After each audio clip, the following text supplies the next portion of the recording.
Typhoons, torrential rains, floods, extreme cold, extreme heat, polar nights, earthquakes, plagues, acid rain, pestilence, tsunamis point one after another.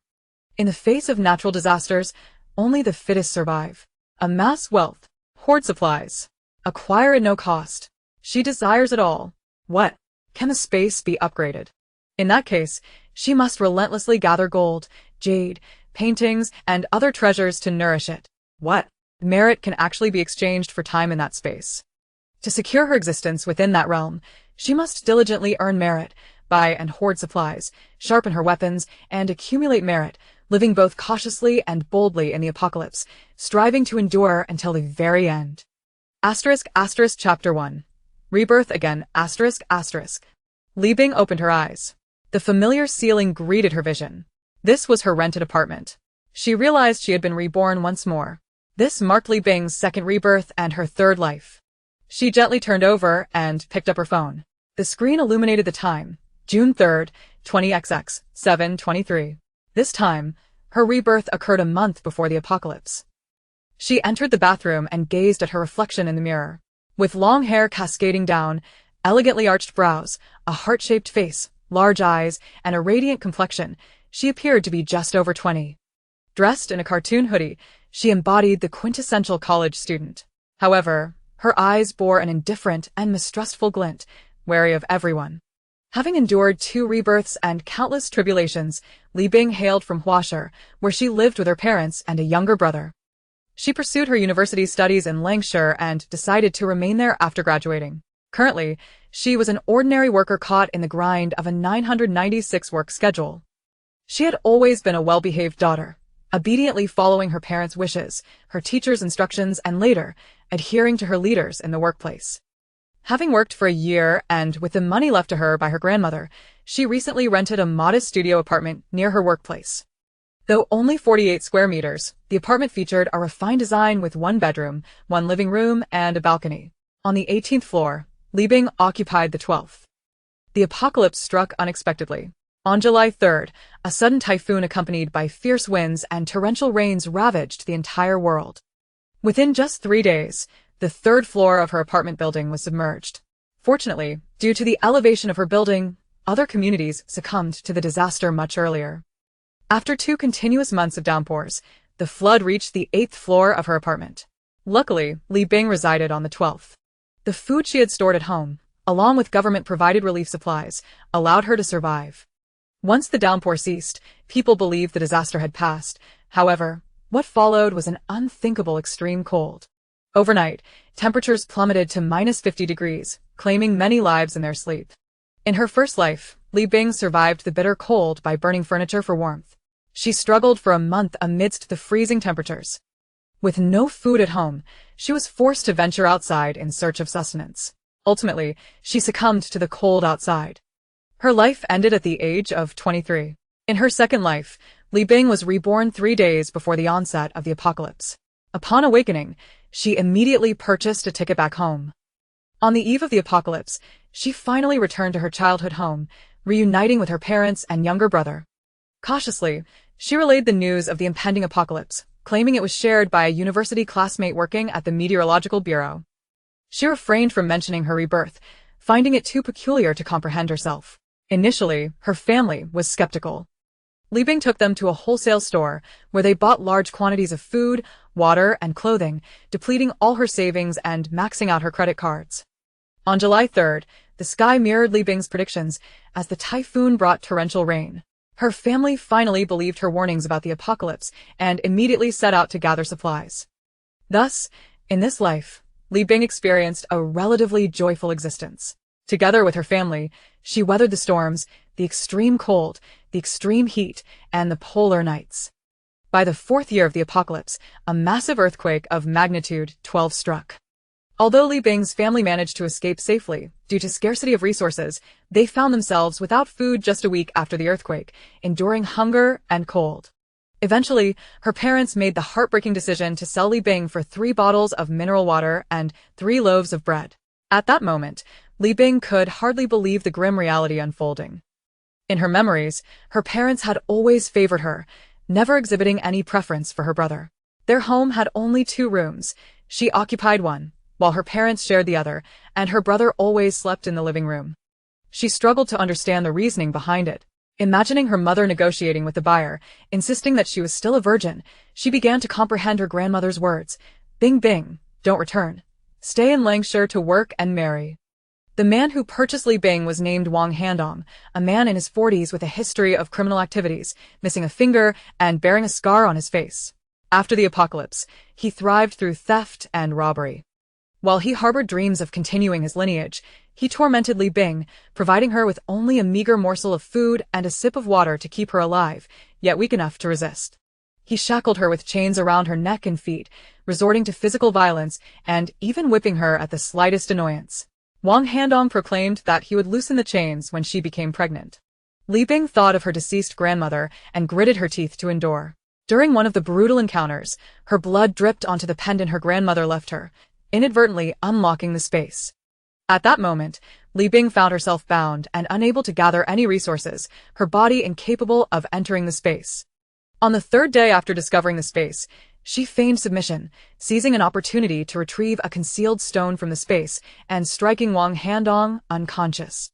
She then wrapped the chain around his neck, choking him to death.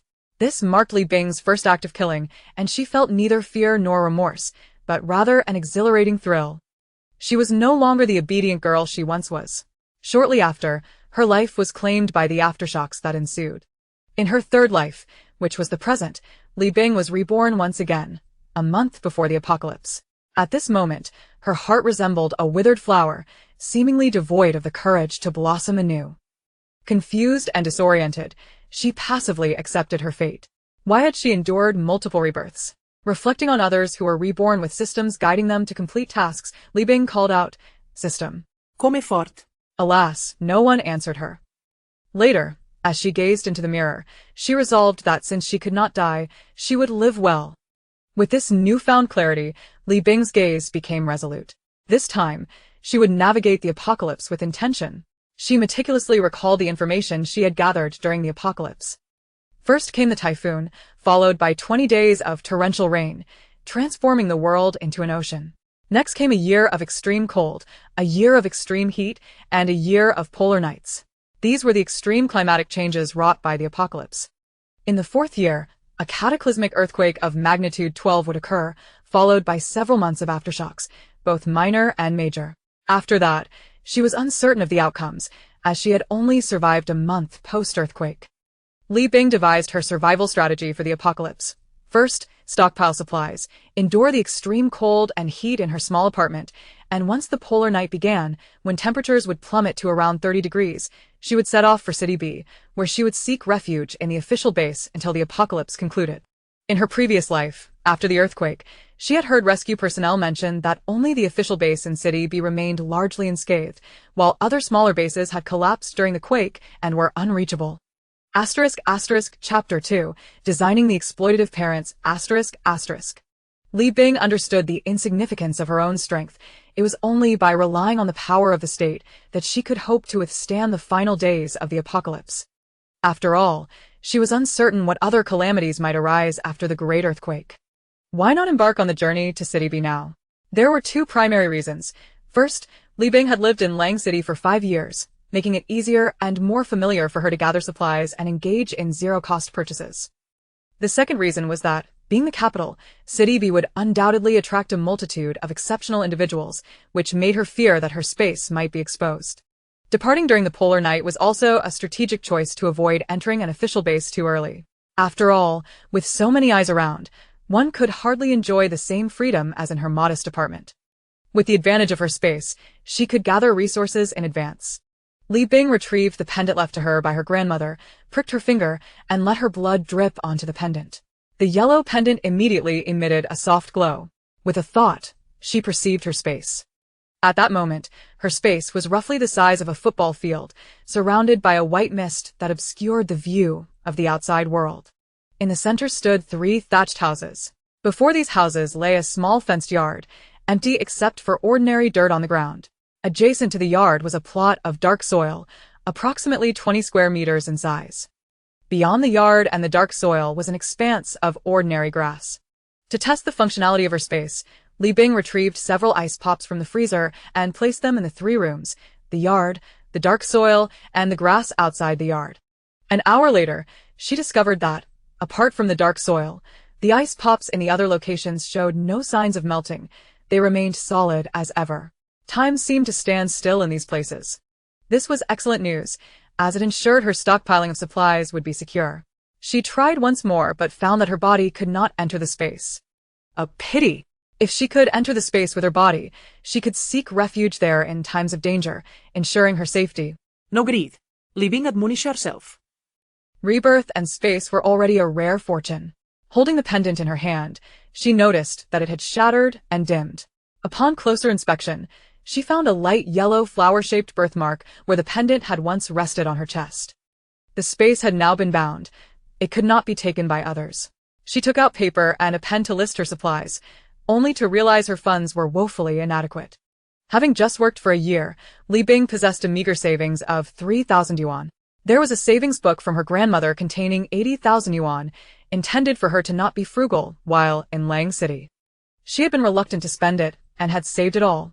Additionally, she had a standard credit card with a limit of 15,000 yuan and another with a limit of 8,000 yuan. In total, she had merely 106,000 yuan. How impoverished!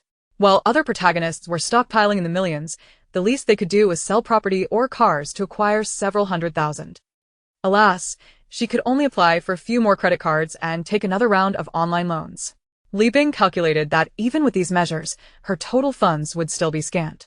She could only purchase essential life-saving supplies first, and then utilize the chaotic situation of the apocalypse to engage in zero-cost purchases during the city-wide blackout. Suddenly, her phone rang. The words "Mom" pierced her eyes, and her heart began to ache. Li Bing did not answer, and after a while, WeChat lit up. "Bing Bing, your brother has a new girlfriend, and she dislikes that our family does not own a car. Your brother has always accommodated you, sleeping in the living room while you have your own space. Now he wants to buy a car. As his elder sister, you will surely help him, right?" From childhood, her mother had used this tactic to manipulate Li Bing.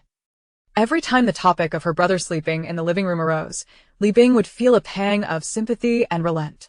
Throughout her upbringing, nearly all of the pocket money given to her by her grandmother was taken by her mother under this pretense to spend on her brother. In her first life, she had sent her grandmother's savings book to her mother to help her brother buy a car, leaving her with only 3,000 yuan to procure supplies when the typhoon struck. This time, they had come to her door, and she would not hold back. Li Bing picked up her phone and replied on WeChat, "I'm at the organization. It's inconvenient to answer calls. As for Xiaoxian buying a car, as his sister, I will definitely support him. Our organization is collaborating with others to sell cars in the live broadcast, and many big brands are available at employee prices. I will ask the manager." Li Bing worked at a live streaming company that typically sold imported cosmetics, and selling cars was hardly within their purview. However, with the advent of the self-media era, everyone preferred to shop in live broadcasts. Since her mother loved to take advantage of situations, she would surely believe it. Indeed, her mother replied almost instantly, "Mom knows that Bing Bing loves her brother the most. Please inquire with the manager about possible discounts. This way, when you come home, you won't need to take a taxi. Your brother can pick you up from the train station." Li Bing set her phone down with a cold smile. She casually searched online for pictures of Mercedes, BMWs, and Audis to send to her mother, informing her that the employee price could offer a 20% discount. After a while, her WeChat chimed again. The first image was of a Maserati sports car, followed by several photos of luxury cars, all exceeding 1 million yuan. "Bing Bing, your brother is about to get married. This is the perfect opportunity. Money is not an issue. You won't be the only one paying for it." All of it? How highly her mother thought of Li Bing, a fresh graduate. Where would she acquire such wealth? The only possibility was that her mother had learned about the savings book left to her by her grandmother. However, her grandmother had cautioned her never to disclose this to anyone. How could her mother possibly know? Li Bing had merely intended to gather around 100,000 or 80,000 yuan for supplies, but it now seemed she could acquire much more. She searched online for information about the cars in question and responded, "Our boss said I could buy the last one at the employee price, but I would need to wait 40 days to pick it up." "Mom, ask Xiaoxian if they're willing to wait. I think the first Mercedes is quite good, around 300,000. Just right for daily commuting." Her mother quickly replied, "Xiaoxian is willing to wait. They want the last one." Li Bing clicked her tongue. Usually, They lamented their financial struggles, claiming they couldn't even afford a house, yet now they were so generous. Mom, the deposit for that car is 300,000. Leaving Raplia. Bing Bing, you pay the deposit first. Your father and I will gather the remaining amount. From her mother. Li Bing snapped a picture of the savings book given to her by her grandmother, clearly showing a balance of 80,000 yuan. Mom, I only have that much. It is what Grandma left for me. The deposit still falls short by 220,000. You need to transfer the money quickly. Colleagues say this car is reasonably priced. Even if bought and resold, it would yield a significant profit, and they're sharing this information with friends and relatives. If we delay, someone else will buy it. Li Bing set her phone down and began organizing her list of supplies for the apocalypse while researching various types of natural disasters and essential materials. Before long, she received a notification from her bank card. XX Bank, your account ending in 7709 received a transfer of 220,000 yuan on June 3rd at 9:32. Your current balance is 223,012.84 yuan. Li Bing gazed at the balance on her bank card, a satisfied smile gracing her face. In this life, she was determined to live well. Chapter 3. Acquiring vehicles and stockpiling supplies. Li Bing first made a phone call to her workplace to request a week off. She then hailed a taxi to the 4S dealership, where she promptly ordered an off-road vehicle, specifying the highest configuration available, along with the installation of snow chains and tires designed to withstand extreme temperatures.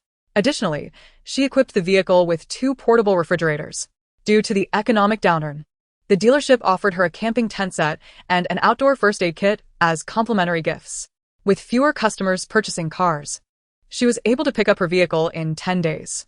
She completed the paperwork for a 0 down payment, filling out a multitude of forms. This was also the reason why Li Bing chose to take a leave of absence rather than resigning. Having a steady job facilitated the acquisition of a 0 down car loan. Adjacent to the dealership was a used car market, where she purchased a moderately used van for 8,000 yuan, enhancing her capacity for stockpiling supplies. She also acquired 5 gasoline containers, each with a 60-liter capacity, along with an oil siphoning device from a nearby auto repair shop. Not wanting to raise suspicions, she refrained from buying too many gasoline containers, planning instead to make several small purchases across different stores. Li Bing then located a real estate agency to rent a warehouse of approximately 200 square meters, ideally equipped with water and electricity, and preferably with living quarters.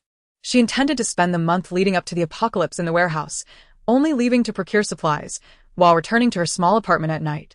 This arrangement would allow her to receive deliveries discreetly, ensuring her neighbors remained unaware of her extensive stockpiling. Furthermore, she aimed to store a significant amount of potable water and prepare meals with strong aromas, ideally replicating the dishes she enjoyed in the years preceding the apocalypse. After a brief wait, the agent informed her that there was a suitable warehouse available, fully equipped with utilities and 3 rooms, even featuring a kitchen and bathroom. However, the space was somewhat larger, approximately 400 square meters. Located in the suburbs, the rent was reasonably priced at only 3,000 yuan per month. After inspecting the warehouse with the agent, Li Bing was thoroughly satisfied. Due to the short-term rental, the landlord could not offer a discount. She provided the agent with 5,000 yuan for a month's rent, with a 2,000 yuan deposit to be refunded upon vacating the premises.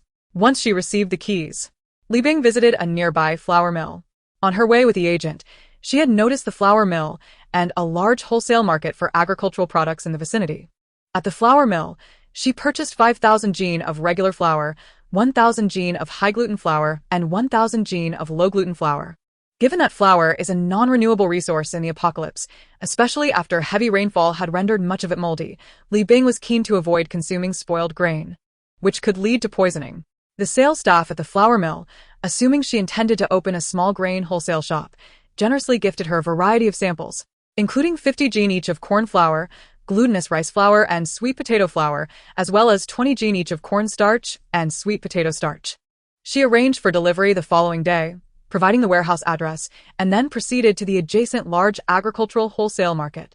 Upon entering the market, she went directly to a shop specializing in wholesale bottled water. Selecting her favorite brand, she ordered 100 cases of 550 milliliters bottled water, each containing 24 bottles, along with 200 large 5-liter bottles. These waters would not only serve as beverages but also be utilized for ice making. The empty bottles could be repurposed. As in the apocalypse, bottled water would become a scarce resource. In the store, she discovered drinkable water tanks and, after comparing prices online, decisively ordered 100 units of 50-liter water tanks. She intended to fill these tanks with tap water in her small apartment for cooking and drinking. After paying a 3,000 yuan deposit, she also scheduled a delivery to the warehouse for the following day. Li Bing ordered 500 jin of chicken eggs, 100 salted duck eggs, and 50 century eggs. Considering the possibility of hatching chicks, she additionally requested 200 fertilized eggs. By the time she finished her orders, it was already afternoon, and she was famished. Li Bing quickly found a small eatery in the market, ordering a bowl of wontons, 2 meat sandwiches, and 2 tea eggs. The owner, taken aback by her hearty appetite, stole glances at her several times. While waiting for her meal, she placed an online order for 100 inflatable swimming pools, each measuring 2 by 15 meters, intended for storing potable water. She also ordered 2 5-ton water tanks for collecting rainwater on the rooftop during heavy storms. Her space was limited, and she hesitated to purchase bulky items that would take up precious room. If she had more space, she would have considered acquiring 50 water tanks.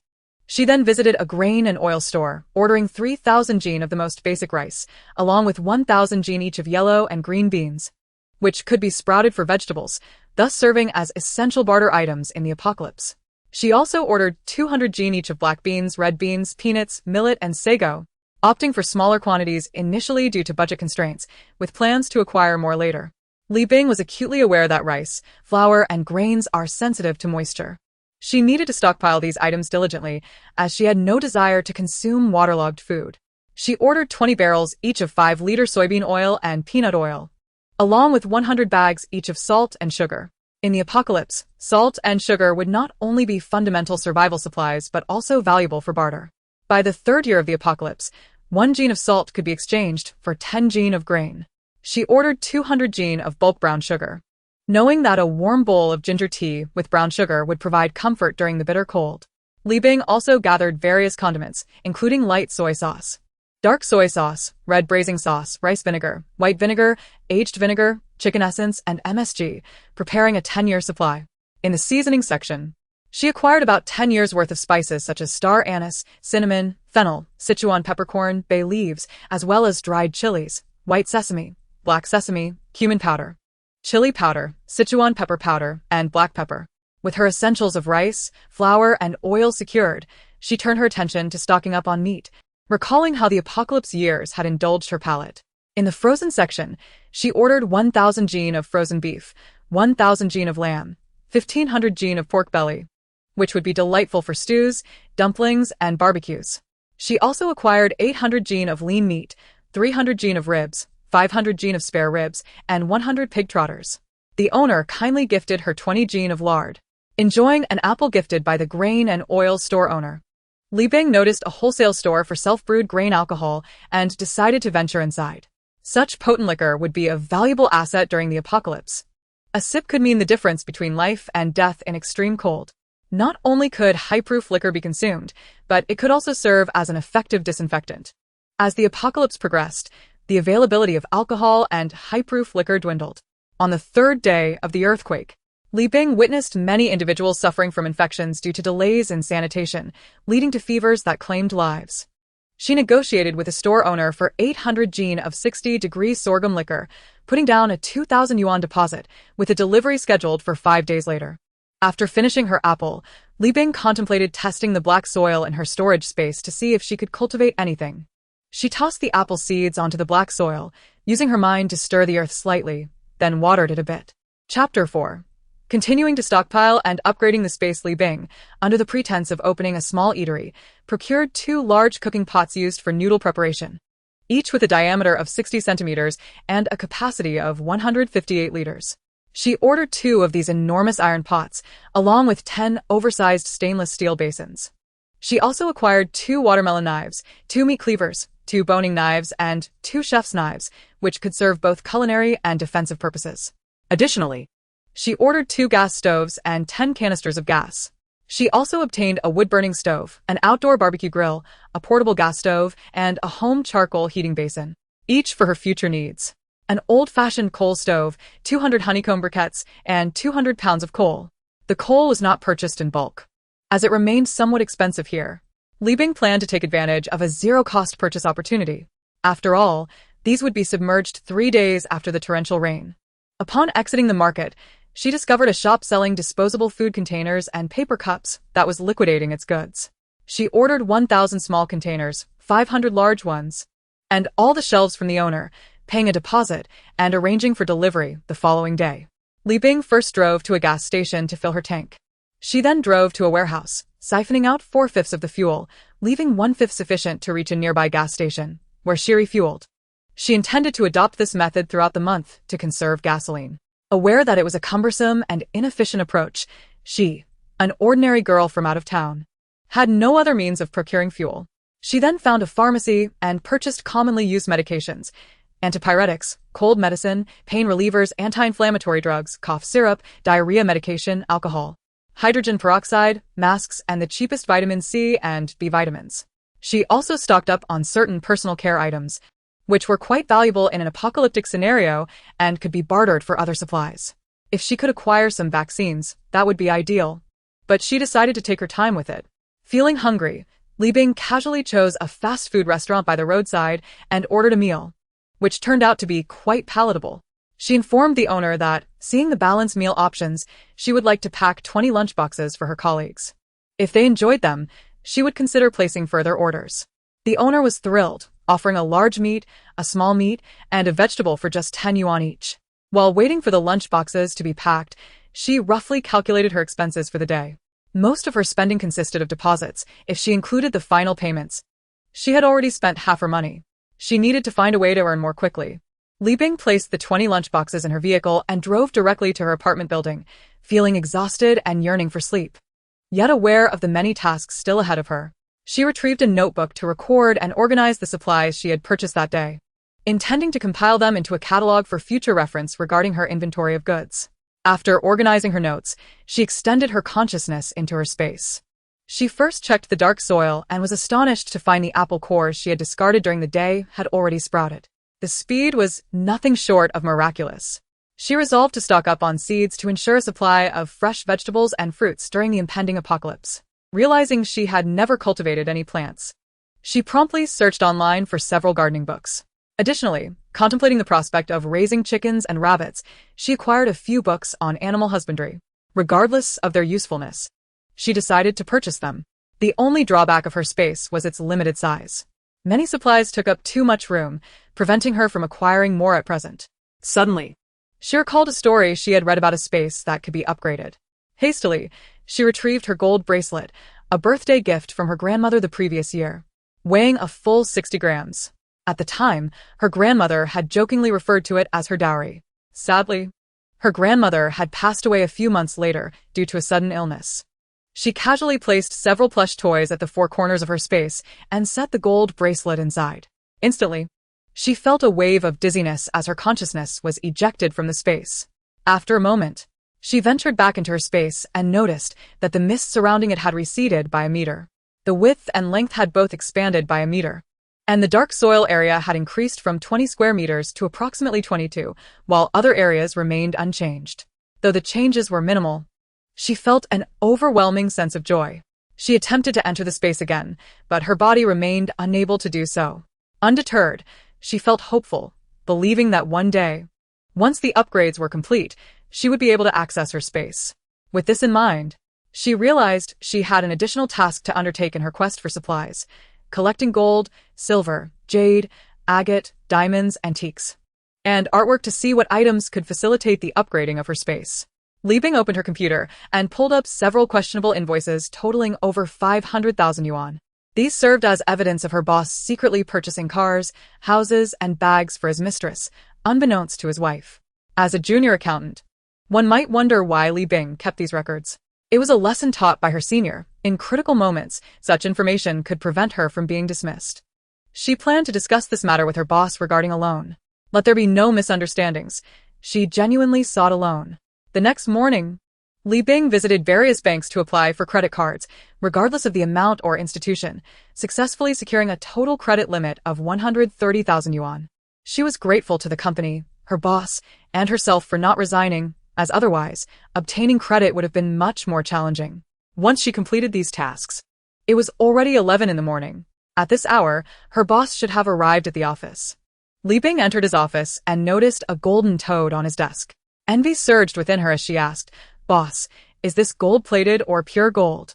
I would love to store it in my space." The boss waved his hand dismissively. "It's nothing, just a trinket." Li Bing, feeling embarrassed, replied, "Sorry, Mr. Wang. There have been some family issues and my mind is a bit scattered." Mr. Wang waved it off. "No problem, Li Bing. You usually work so hard and rarely take leave. What has happened?" "My grandmother has a heart condition and requires surgery. We're short 20,000 yuan, and I was hoping to borrow some from you," she said, pinching her thigh to hold back tears. "I'm so sorry, Grandma," she thought to herself, even though her grandmother had passed away over a decade ago. "Li Bing, you know the industry is struggling lately. I'm currently borrowing money just to pay your salaries." "I'm afraid I can't help you," Mr. Wang said, clutching his chest as if he were the one suffering from a heart condition. "I understand, boss. I'll think of another solution," Li Bing replied, feeling slightly disappointed. As she wiped away her non-existent tears and reached the door, she turned back and said, "Mr. Wang, I have a couple of invoices that seem problematic. Would you mind taking a look?" Upon seeing the images in her album, Mr. Wang dropped his thermos, spilling goji berries everywhere. "Are you threatening me?" "Not at all.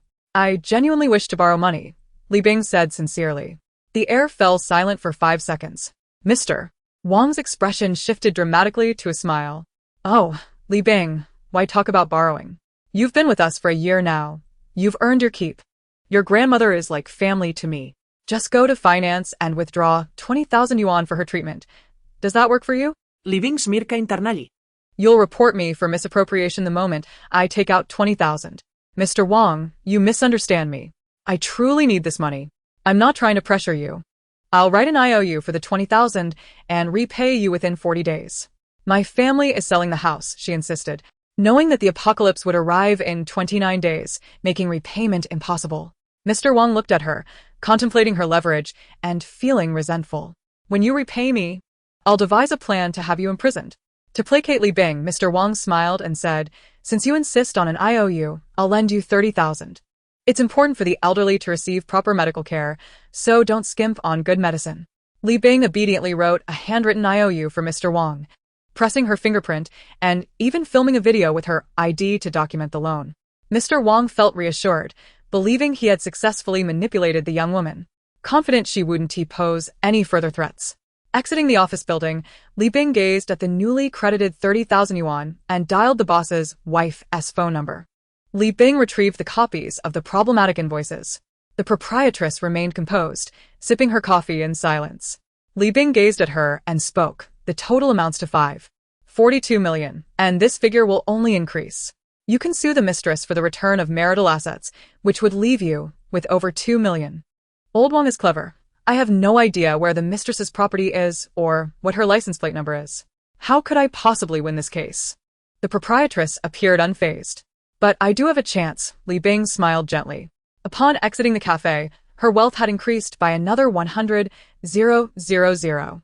Including the new credit card limit she had arranged today and Mr. Wang's contributions, her total earnings for the day reached 530,000. This is what it feels like to become wealthy overnight.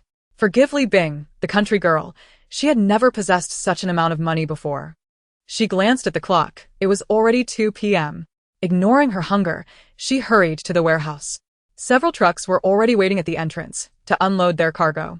Once the unloading was complete, she shut the large doors of the warehouse. Li Bing first placed the shelves into the space, then counted all the supplies and organized them either onto the shelves or in designated areas. She took out a lunchbox containing lion's head meatballs, shredded pork with cauliflower, spicy potato strips, and rice, which tasted quite delightful. She pulled out her phone, found the number of the fast food restaurant owner, and ordered lunchboxes for a month. 200 servings per day, with the menu to be decided later.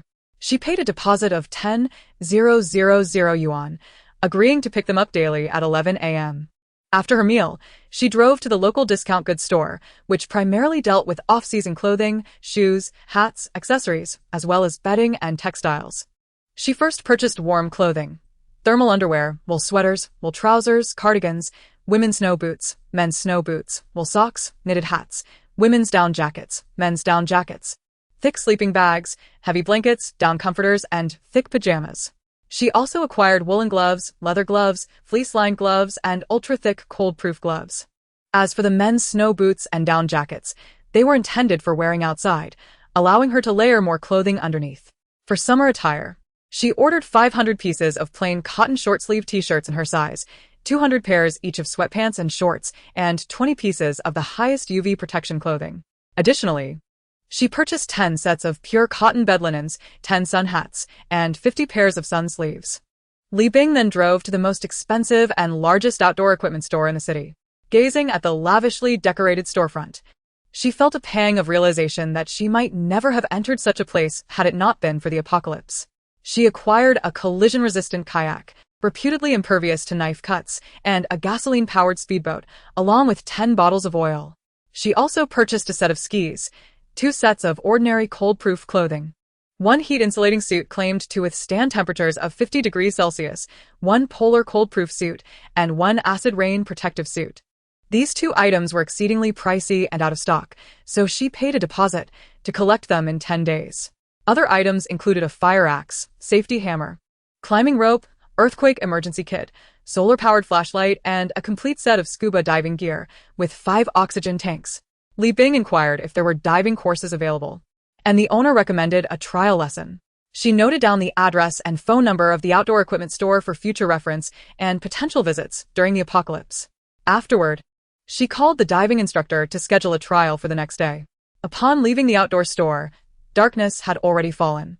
Spotting a nearby pedestrian street filled with antique shops and small stalls, she pondered taking a chance, hoping to find a hidden treasure to upgrade her space. However, with limited funds and many supplies still to be hoarded, she regretted not being able to purchase a few gold bricks from the bank for space enhancement. She browsed several shops, but the prices were staggering. After visiting a few small stalls, she casually bought some bracelets and trinkets, hoping for a stroke of luck. After wandering for a while, feeling disheartened by the lack of fruitful finds, she decided it would be better to shop online for supplies instead. She resolved to explore the offices of various business owners, antique shops, jewelry stores, gold accessory stores, and museums, believing there must be a way to upgrade her space. As she turned to head to the parking lot for her car, a sudden tremor surged through her mind. The space seemed to guide Li Bing to a small stall, which was devoid of any customers, with the owner reclining in a chair, engrossed in his phone. This stall sold various shabby wooden furniture items, such as small stools, tables, and plant stands. She wondered if there could be ancient wood among them. Upon noticing Li Bing, the owner beamed with delight, saying, "Little girl, what are you looking for?" "I'm just browsing, living rapidly casually." The space began to vibrate intensely again, directing her attention to a 4-legged stool with a completely worn lacquer finish. "How much for this?" she inquired nonchalantly. "You have a keen eye, young lady. This stool belonged to a high-ranking official from the Ming dynasty. Since the lacquer is slightly damaged, I'll let it go for 5,000 yuan. Do I look like a fool to you?" She turned to leave. "Oh. "Please don't go. Name your price." The owner hastily called after her. "Today, no one has asked about the price. I found the stool in the trash. Every penny counts. 80. Li Bing did not turn back. "Deal." The owner was overjoyed. "I should have offered 40, she muttered. The owner held the stool in one hand and a payment code in the other. Once Li Bing completed the transaction, the owner quickly shoved the stool into her arms and hurried away, fearing she might change her mind. "I should have offered 20, she remarked. Chapter 6. The space can now accommodate people. Li Bing initially planned to take the stool home before placing it into the space. However, the space trembled so violently that it seemed it could not wait even a moment longer. She felt a headache from the pressure of the space. Once inside her car, she hastily tossed the bracelets and trinkets into the space. Upon probing her consciousness, she found those items were safely placed on the grass, unabsorbed by the space. What a trick, she thought. The space was urging her again. Li Bing quickly placed the stool into the space. As the stool entered the space, the tremors intensified. At that moment, Li Bing's consciousness was ejected. It appeared that the space was gearing up for a significant upgrade, and she was filled with anticipation. After exiting the car, she approached a roadside snack stall and ordered some of her favorite delicacies, knowing these would be rare treats in the post-apocalyptic world. She packed stinky tofu, fried skewers, grilled cold noodles, stir-fried rice cakes, osmanthus cakes, radish cakes, rice rolls, oyster omelets, fried bananas, cold noodles, and starch sausages, taking a bit of each. As she strolled and munched, 2 hours slipped by unnoticed. Returning to her car, she found the space had calmed. She first stored the snacks away before driving back to her small apartment. Upon arriving home, her consciousness immediately delved into the space. At that moment, the entire space had expanded to roughly the size of 3 football fields, with supplies collected over the past few days scattered across the grassy area. The black soil had also grown, now approximately 100 square meters. The apple trees planted in the black soil had already reached half a meter in height. They grow so quickly, Li Bing marveled. Next to the black soil, she noticed 2 wooden structures, complete with cages for raising small animals. The small fenced yard had transformed into a brick enclosure. The original 3 thatched cottages had been replaced by 3 tiled houses, one serving as a living room with a wooden table, another as a bedroom with a bed and dressing table, and the third had surprisingly become a kitchen, equipped with a stove and a corner stacked with firewood. Underneath the dressing table in the bedroom, Li Bing discovered the 4-legged stool. She had thought this stool would be completely absorbed by the space. It appeared to be intact. After retrieving the stool from the space, she weighed it in her hands and found it felt significantly lighter. When she sat on the stool, she immediately toppled to the ground. Upon a glance back, it became apparent that the legs of the stool had fractured. The splinters revealed that all 4 legs had become hollow, unable to withstand Li Bing's weight. The key to upgrading the space seemed to lie within the contents of these stool legs, though she remained uncertain of what they might be. Li Bing speculated that it could be either gold or jade. At that moment, she realized she could enter the space. This was splendid news. Li Bing felt that her chances of surviving the apocalypse had significantly increased. She exited the space, gathered her inventory list, notebook, mobile phone, and the 5 small goldfish she had nurtured, along with their fishbowl, before re-entering the space. Once inside, she checked the time. It was 8:23 p.m. As soon as the goldfish entered the space, they ceased all movement, drifting lifelessly to the bottom of the bowl. Li Bing hastily placed the fishbowl in the shed, and the little fish sprang back to life. It appeared that in this entire space, all living beings, apart from herself, could only survive within the confines of the shed. Henceforth, she decided to name these 2 sheds breeding sheds. Venturing into the tiled room, she discovered that her mobile phone still had a signal and was connected to her home Wi-Fi. Li Bing organized her inventory list and then began shopping online. She stocked up on sanitary pads, panty liners, sleep pants, toilet paper, and facial tissue, ensuring a supply for the next 20 years. She also acquired a selection of reasonably priced skincare products for a 5-year reserve. For shower gel, shampoo, conditioner, soap, laundry detergent, and dishwashing liquid, she prepared a 10-year supply. She sighed, lamenting that her funds were still insufficient. However, she reassured herself that during times of heavy rain, she could utilize the space for zero-cost purchases. This time, she was determined to survive the apocalypse unscathed. Suddenly, Li Bing was ejected from the space, landing on the sofa. The clock read 9:22 p.m. She had spent a full hour in the space. Using her consciousness, she checked on the goldfish. They were all well in the breeding shed. Remembering the zero-cost purchases, she realized that learning to dive was not enough. She also needed to master lockpicking. Quickly, she exited her apartment, collected the phone numbers of several locksmiths, and planned to seek their mentorship the following day. She resumed her online shopping. Solar charging panels, car power supplies, outdoor cold-resistant power sources, flashlights, oil lamps, lighters, world maps, national maps, military shovels, night vision goggles, first aid kits, tents, and oxygen tanks were among her acquisitions. Additionally, she deemed it essential to procure swimming rings and life jackets. 2 ice-making machines were also necessary. A bite of ice during extreme heat could be life-saving. Ice cubes for cooling could be collected during frigid times, so she did not rush that purchase. She also gathered various vegetable seeds, leeks, mung beans, green beans, cabbage, bok choy, spinach, and rapeseed, among others. Furthermore, she collected seeds and seedlings of fruits such as strawberries, grapes, apples, pears, watermelons, yellow peaches, and honey peaches. While in the restroom, she contemplated significant life matters. She hastily ordered a ton of cat litter and 2 portable toilets online.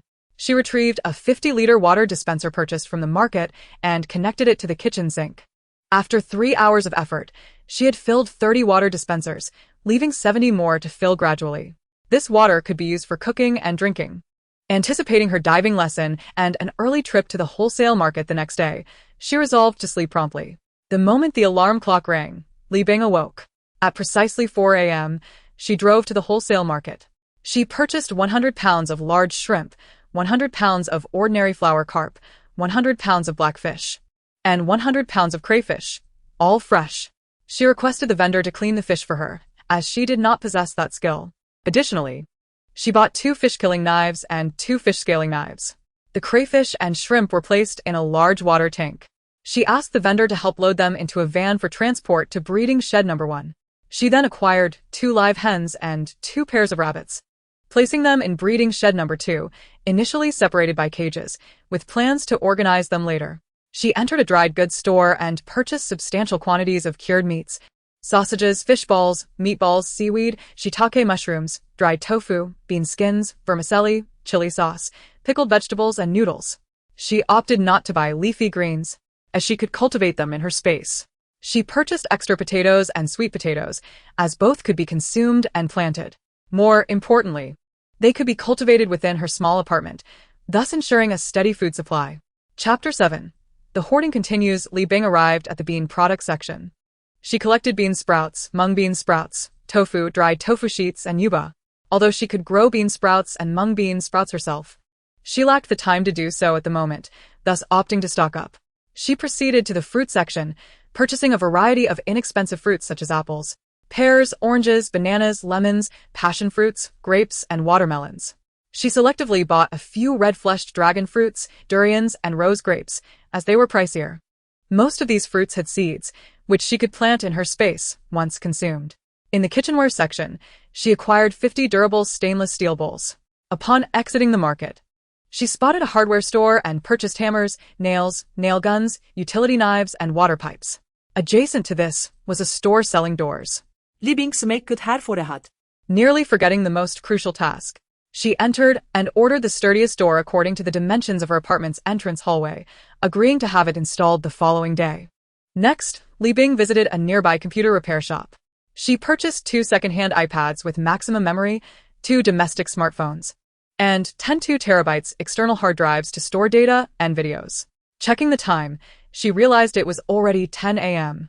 After getting into her car, she retrieved a boxed meal from the space, which included braised pork, green pepper scrambled eggs, mung bean sprouts, and rice. She consumed it swiftly before driving to her diving lesson. The instructor was diligent in teaching.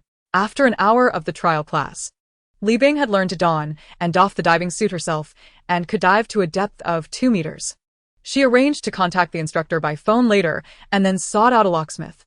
It wasn't that Li Bing was hesitant to spend on diving lessons. Rather, time was of the essence, and she felt confident that practicing on her own would suffice. Naturally, if time permitted before the apocalypse, she would still opt for a few more diving lessons, as safety was paramount. She invested 5,000 yuan, submitted her identification for verification, and the instructor finally agreed to teach her lockpicking. She feigned that she was struggling to find work post-graduation and assured him that she would register with the police department, affirming that she would not engage in any illegal activities.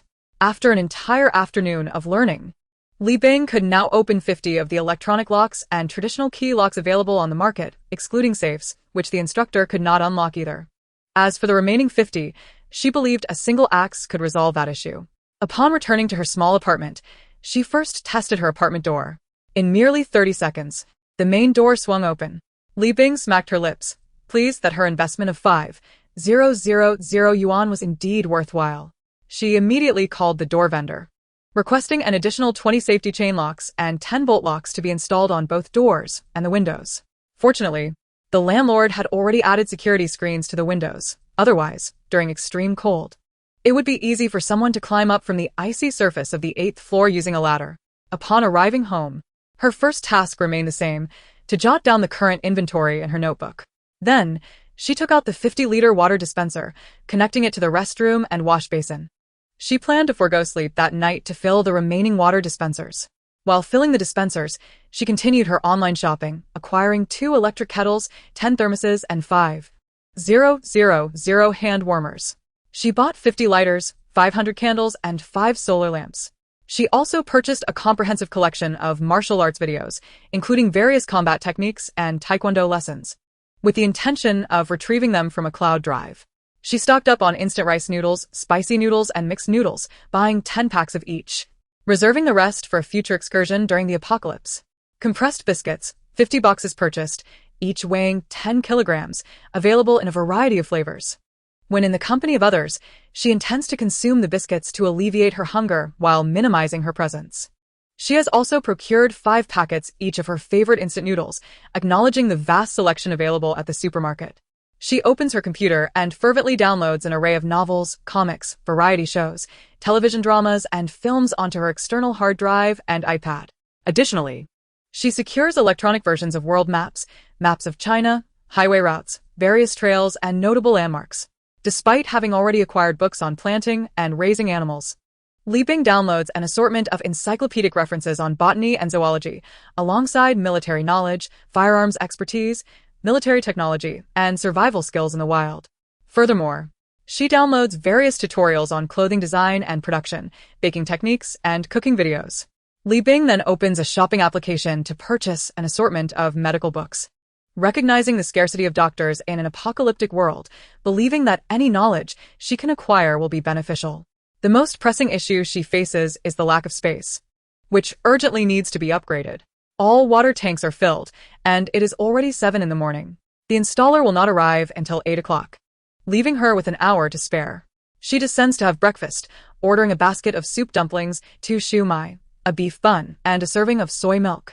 After enjoying her meal, she arranges for a month's worth of breakfast, including 20 baskets of soup dumplings, 40 each of shumai, beef buns, pork buns, vegetable and mushroom buns, 3 flavor buns, carrot buns, and spicy tofu buns, to be picked up every morning at 9 o'clock, leaving a deposit before departing.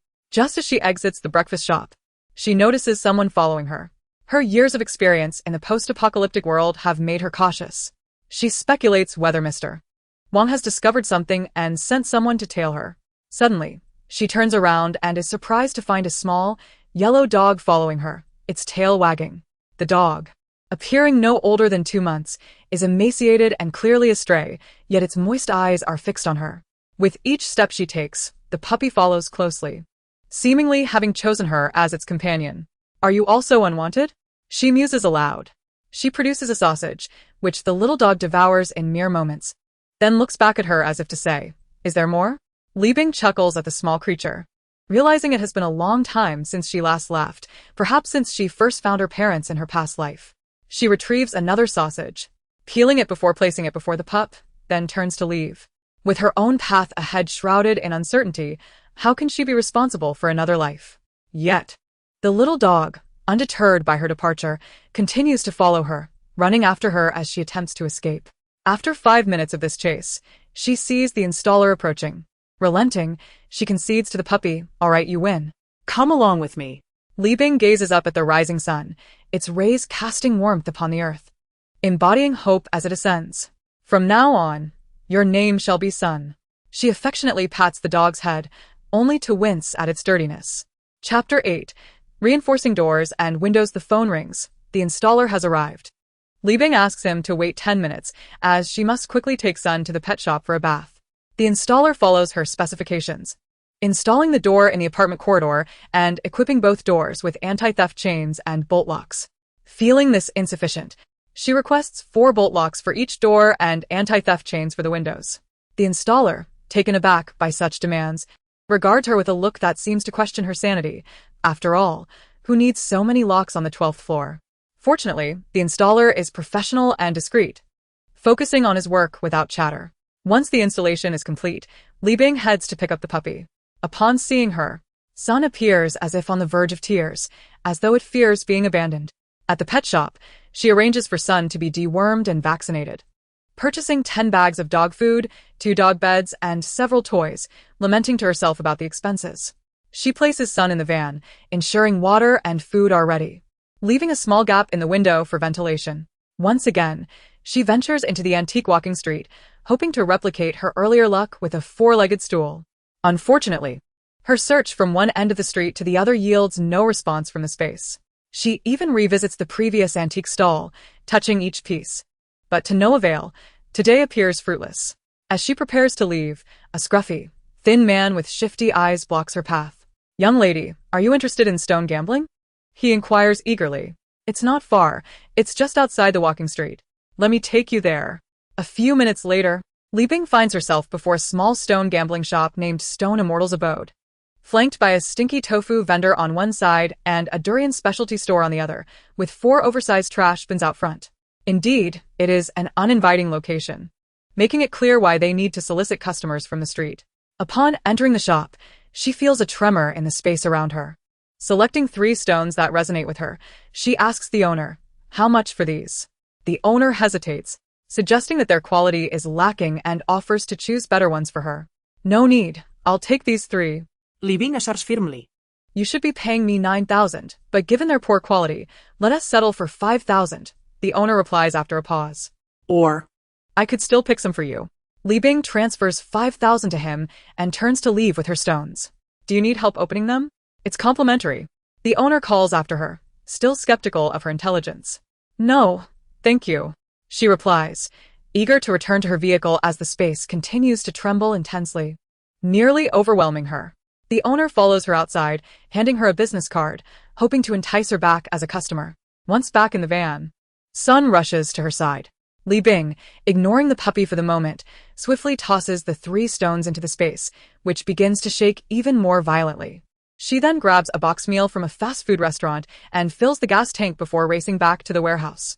At the warehouse entrance, a delivery person gazes at her with a reproachful expression, having encountered a breakdown on the road, which delayed him. Li Bing had requested 2,000 pounds of ginger, knowing it is invaluable during the frigid times of the apocalypse. A hot cup of ginger tea warms the body wonderfully.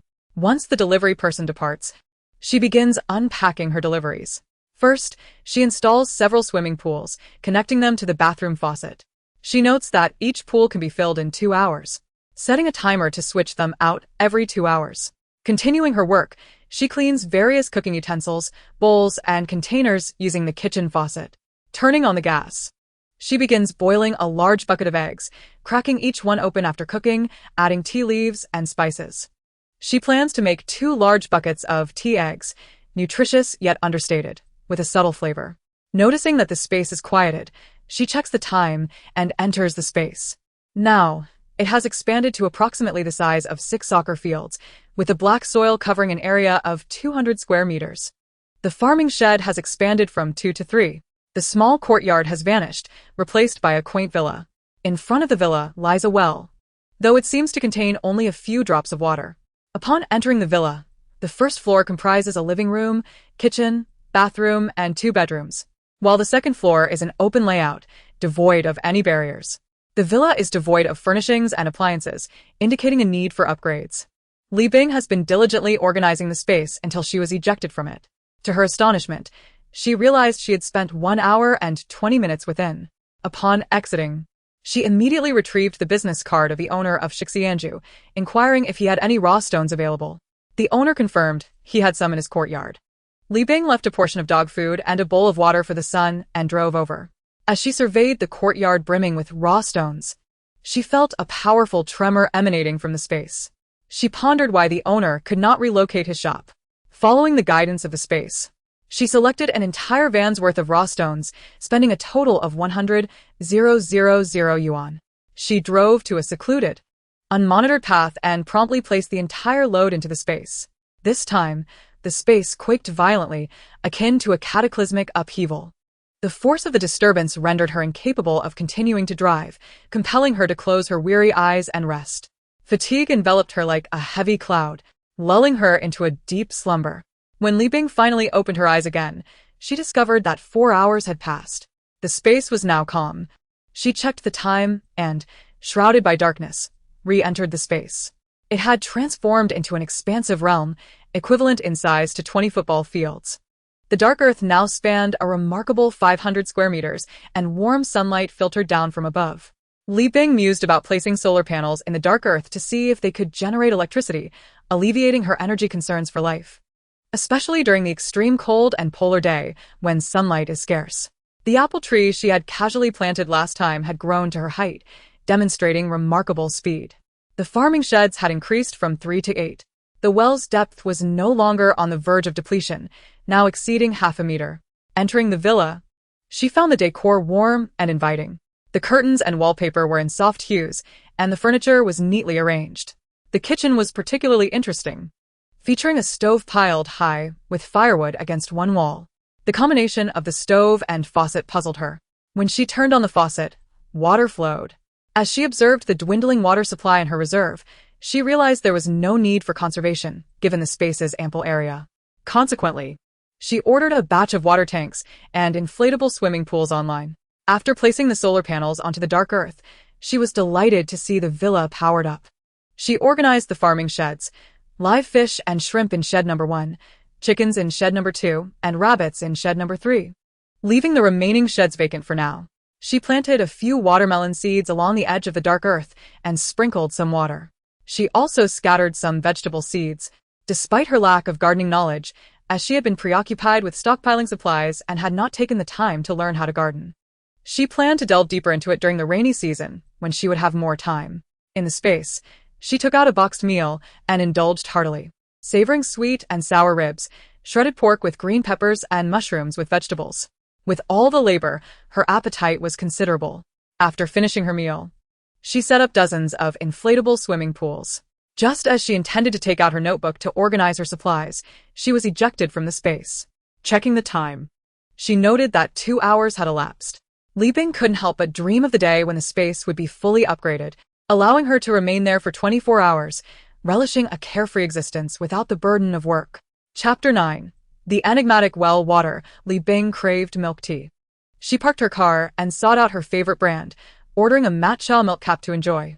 She also requested a reservation for 50 cups of pearl milk tea, 30 cups of matcha milk cap, 20 cups of mango sago, and several seasonal specialties to be picked up in an hour. At the barbecue restaurant, she ordered 50 pounds of lamb skewers, alongside other items like grilled chicken wings, sausages, mushrooms, and assorted vegetables, placing a deposit for later collection. Additionally, she reserved 200 burgers, 100 servings of fries, 100 fried chicken legs, and 50 pizzas for pickup as well. On her way back to the warehouse, she filled her gas tank. The van's tank was too small. She wished for her SUV with its ample capacity. Upon returning to the warehouse, she affectionately lifted her beloved dog, Sun, massaging him for a moment before giving him a sausage to keep him entertained.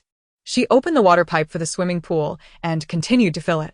Although the warehouse water was commercial grade, it was perfectly suitable for watering plants and doing laundry. She sampled a tea egg, which had absorbed the flavors beautifully, pouring 2 large buckets of tea eggs into a stainless steel basin with a 15-meter diameter. She stored it in space. Li Bing retrieved 200 pounds of pork belly, intending to make braised pork. Once prepared, she portioned it into disposable containers for easy access. While the pork simmered on one stove, she kept the other busy by cooking a pot of millet porridge infused with red dates for nourishment. After swapping out the swimming pool and refilling it, she completed the braised pork and porridge, both of which were stored in the space. Exhaustion nearly overwhelmed her as she returned to her small apartment with Sun. Now the clock read 3 a.m. She took out a water tank, cleaned it thoroughly, and disinfected it with alcohol before opening the water pipe. The flow was modest, but sufficient for her needs. After a refreshing shower, she collapsed into bed and fell asleep instantly. At 8:30 a.m., Li Bing awoke to her alarm. She checked the water tank, which was only 20 centimeters short of being full. Increasing the flow, she filled it to capacity before storing it in the space. She let Sun out of the bathroom, as time was limited, and she hadn't yet taught him to use the litter box. For now, he had to make do with the bathroom. After freshening up, she took Sun outside the apartment. As soon as they reached the grass, Sun dashed into the bushes to relieve himself. Good dog, she remarked, appreciating her loyal country dog for being so easy to manage. Driving the van, she picked up the pre-ordered breakfast and stored it in the space. In the vehicle, she set out Sun's dog food and water while enjoying a shao mai, a beef bun, a bowl of millet porridge with red dates, and a tea egg herself. Li Bing contemplated visiting the warehouse today to prepare some rock candy, red date, and tremella soup for storage. After scheduling a time with the delivery man to drop off the packages at the warehouse in the afternoon, she headed to her diving class. After a 2-hour session, she was now able to dive for half an hour. The instructor praised her talent, but she merely smiled in response. In this apocalyptic world, she had witnessed far too much death. A mere sensation of water pressure and suffocation was insignificant. Living was paramount above all else. At noon, she collected her fast food. Though a bit delayed, the responsible fast food owner had utilized a warming box today. She continued to the gas station to refuel before hastening to the warehouse. Once the delivery was complete, she closed the warehouse door and turned on the swimming pool faucet to fill it. After unpacking the deliveries, she took out her notebook to record the day's supplies. Once organized, she retrieved a hamburger and a serving of spicy and sour noodles, feeding Sun his dog food. As they sat face to face enjoying their meal, after eating, she checked on the dark earth in the space. The small vegetables and watermelons had begun to sprout, so she watered them a little more before taking out the beef. Li Bing opened a teaching video, preparing to make braised beef.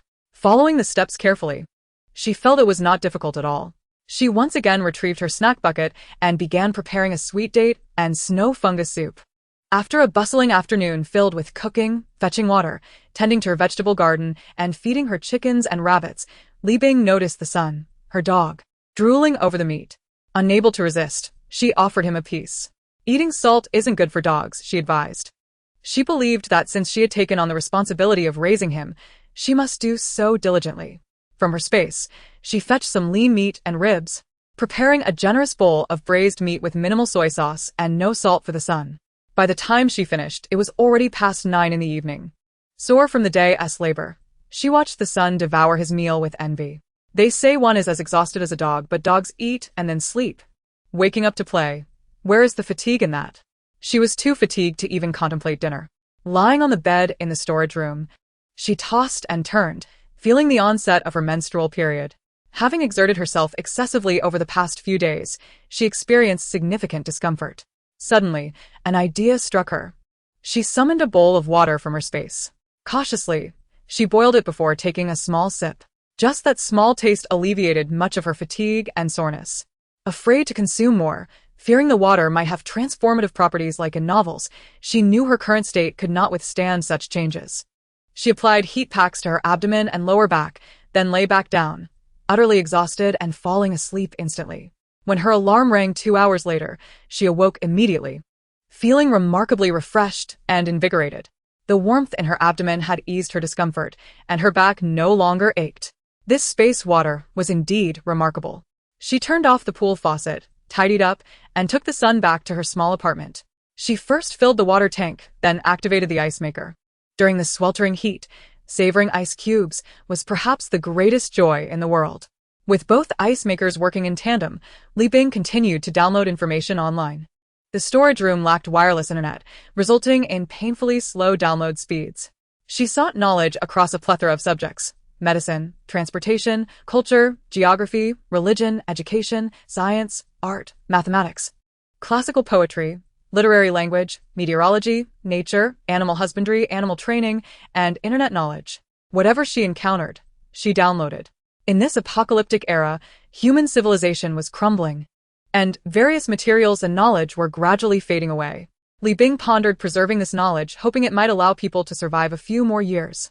She brewed herself a bowl of ginger tea with brown sugar, setting aside the rest in her space. Sipping the tea slowly, she nibbled on a bun. Later, she replaced the water tank with a new one, let the water flow diminish, and fell into a deep slumber. Time passed swiftly.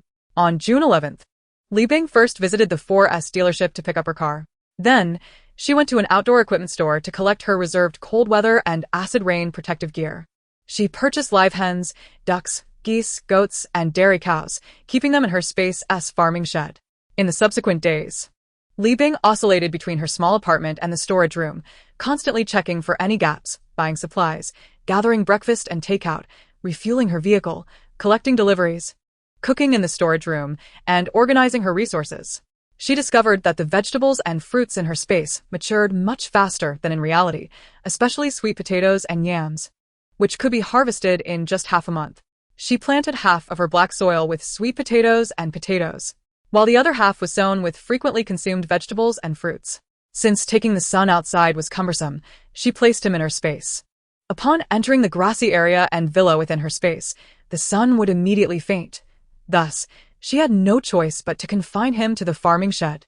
She transformed Shed 8 into a home for the Sun, outfitting it with pet toys, a slide, a doghouse, a small sofa, and a litter box.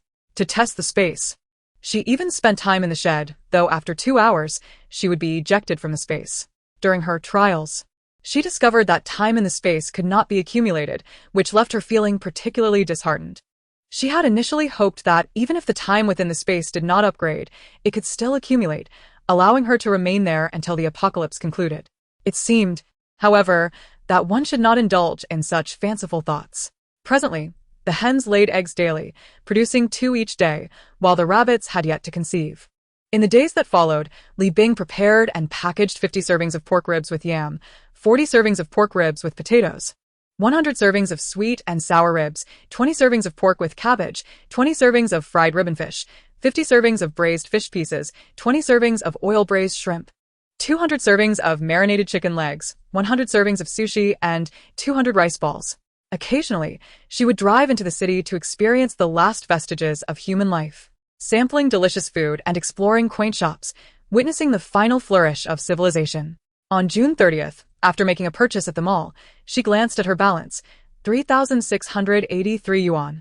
Reflecting on the advantages of her space, she picked up her phone and called the owner of Shixianju.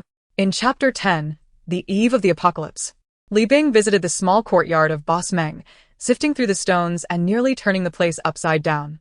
Under the impatient gaze of Boss Meng, she reluctantly selected 5 stones. Though her space only exhibited a slight reaction, she urged, "Let us open these." "Sure, but these stones really don't look appealing. Should I help you pick some better ones?" Boss Meng pleaded earnestly, aware that this month's sales were significantly bolstered by her patronage. "No need. Let us just cut them." Li Bing raplia decisively. Boss Meng, unable to persuade her otherwise, began the process of cutting the stones. He meticulously cleaned each stone to remove any dirt or impurities from the surface. Each stone was unique, requiring a careful approach based on its specific characteristics. He picked up one stone, examining its interior with a professional flashlight. After careful consideration, he cautiously opened the first stone, and his expression transformed immediately.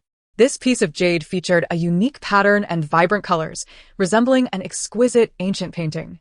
It lay there like a drop of morning dew, exuding a soft glow that was simply irresistible. As he proceeded to open the subsequent stones, Boss Meng's technique grew, increasingly cautious. Each stone revealed various precious jades, akin to unveiling treasures. During this process, he patiently explained the formation and characteristics of each raw stone. "Little girl, your luck is extraordinary," he marveled. An hour later, Li Bing departed from Old Meng's with 500,000 yuan in hand. Old Meng remained in a state of joy and astonishment, marveling at her keen eye, wondering from where she hailed. Grateful for having retained her contact information, he resolved to invite her along next time he replenished his stock. It could be said that Li Bing had truly hit the jackpot. After packing up half a dessert shop, she headed straight to the gas station. This time, her visit was not for refueling, but to find a custodian known as Big Face Pan. This situation harkened back to a previous occasion when Li Bing had filled her tank and suddenly experienced abdominal pain. While washing her hands, a plump custodian had leaned in and whispered, "Little girl, I know you're collecting gasoline. I have some private stock in bulk, cheap and pure. Interested?" At that moment, she had refrained from responding, fearing a sting operation. However, now she felt unafraid, as the apocalypse was imminent. She ordered 3 tons of 92-octane gasoline, 2 tons of 95-octane, 1 ton of diesel, and half a ton of kerosene. Kerosene burned exceptionally well, making it more practical than candles in an apocalypse and far more discreet than flashlights. That night, she secured the gasoline and kerosene in the storage room, achieving a profound sense of safety. She secured the warehouse door and drove back to her apartment. Upon her return, Li Bing discovered 6 unread messages, all concerning the forecast of a powerful typhoon expected to make landfall along the coast on July 3rd. With winds anticipated to reach around 15 levels, followed by several days of torrential rain. Everyone was advised to prepare. The typhoon was indeed approaching. The end of the world was upon them once again. An overwhelming sense of fatigue surged within Li Bing. Her phone rang, displaying Mom as the caller.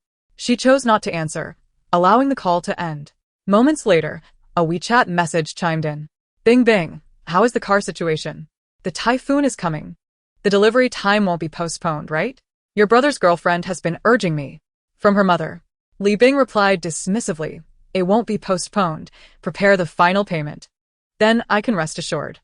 From her mother.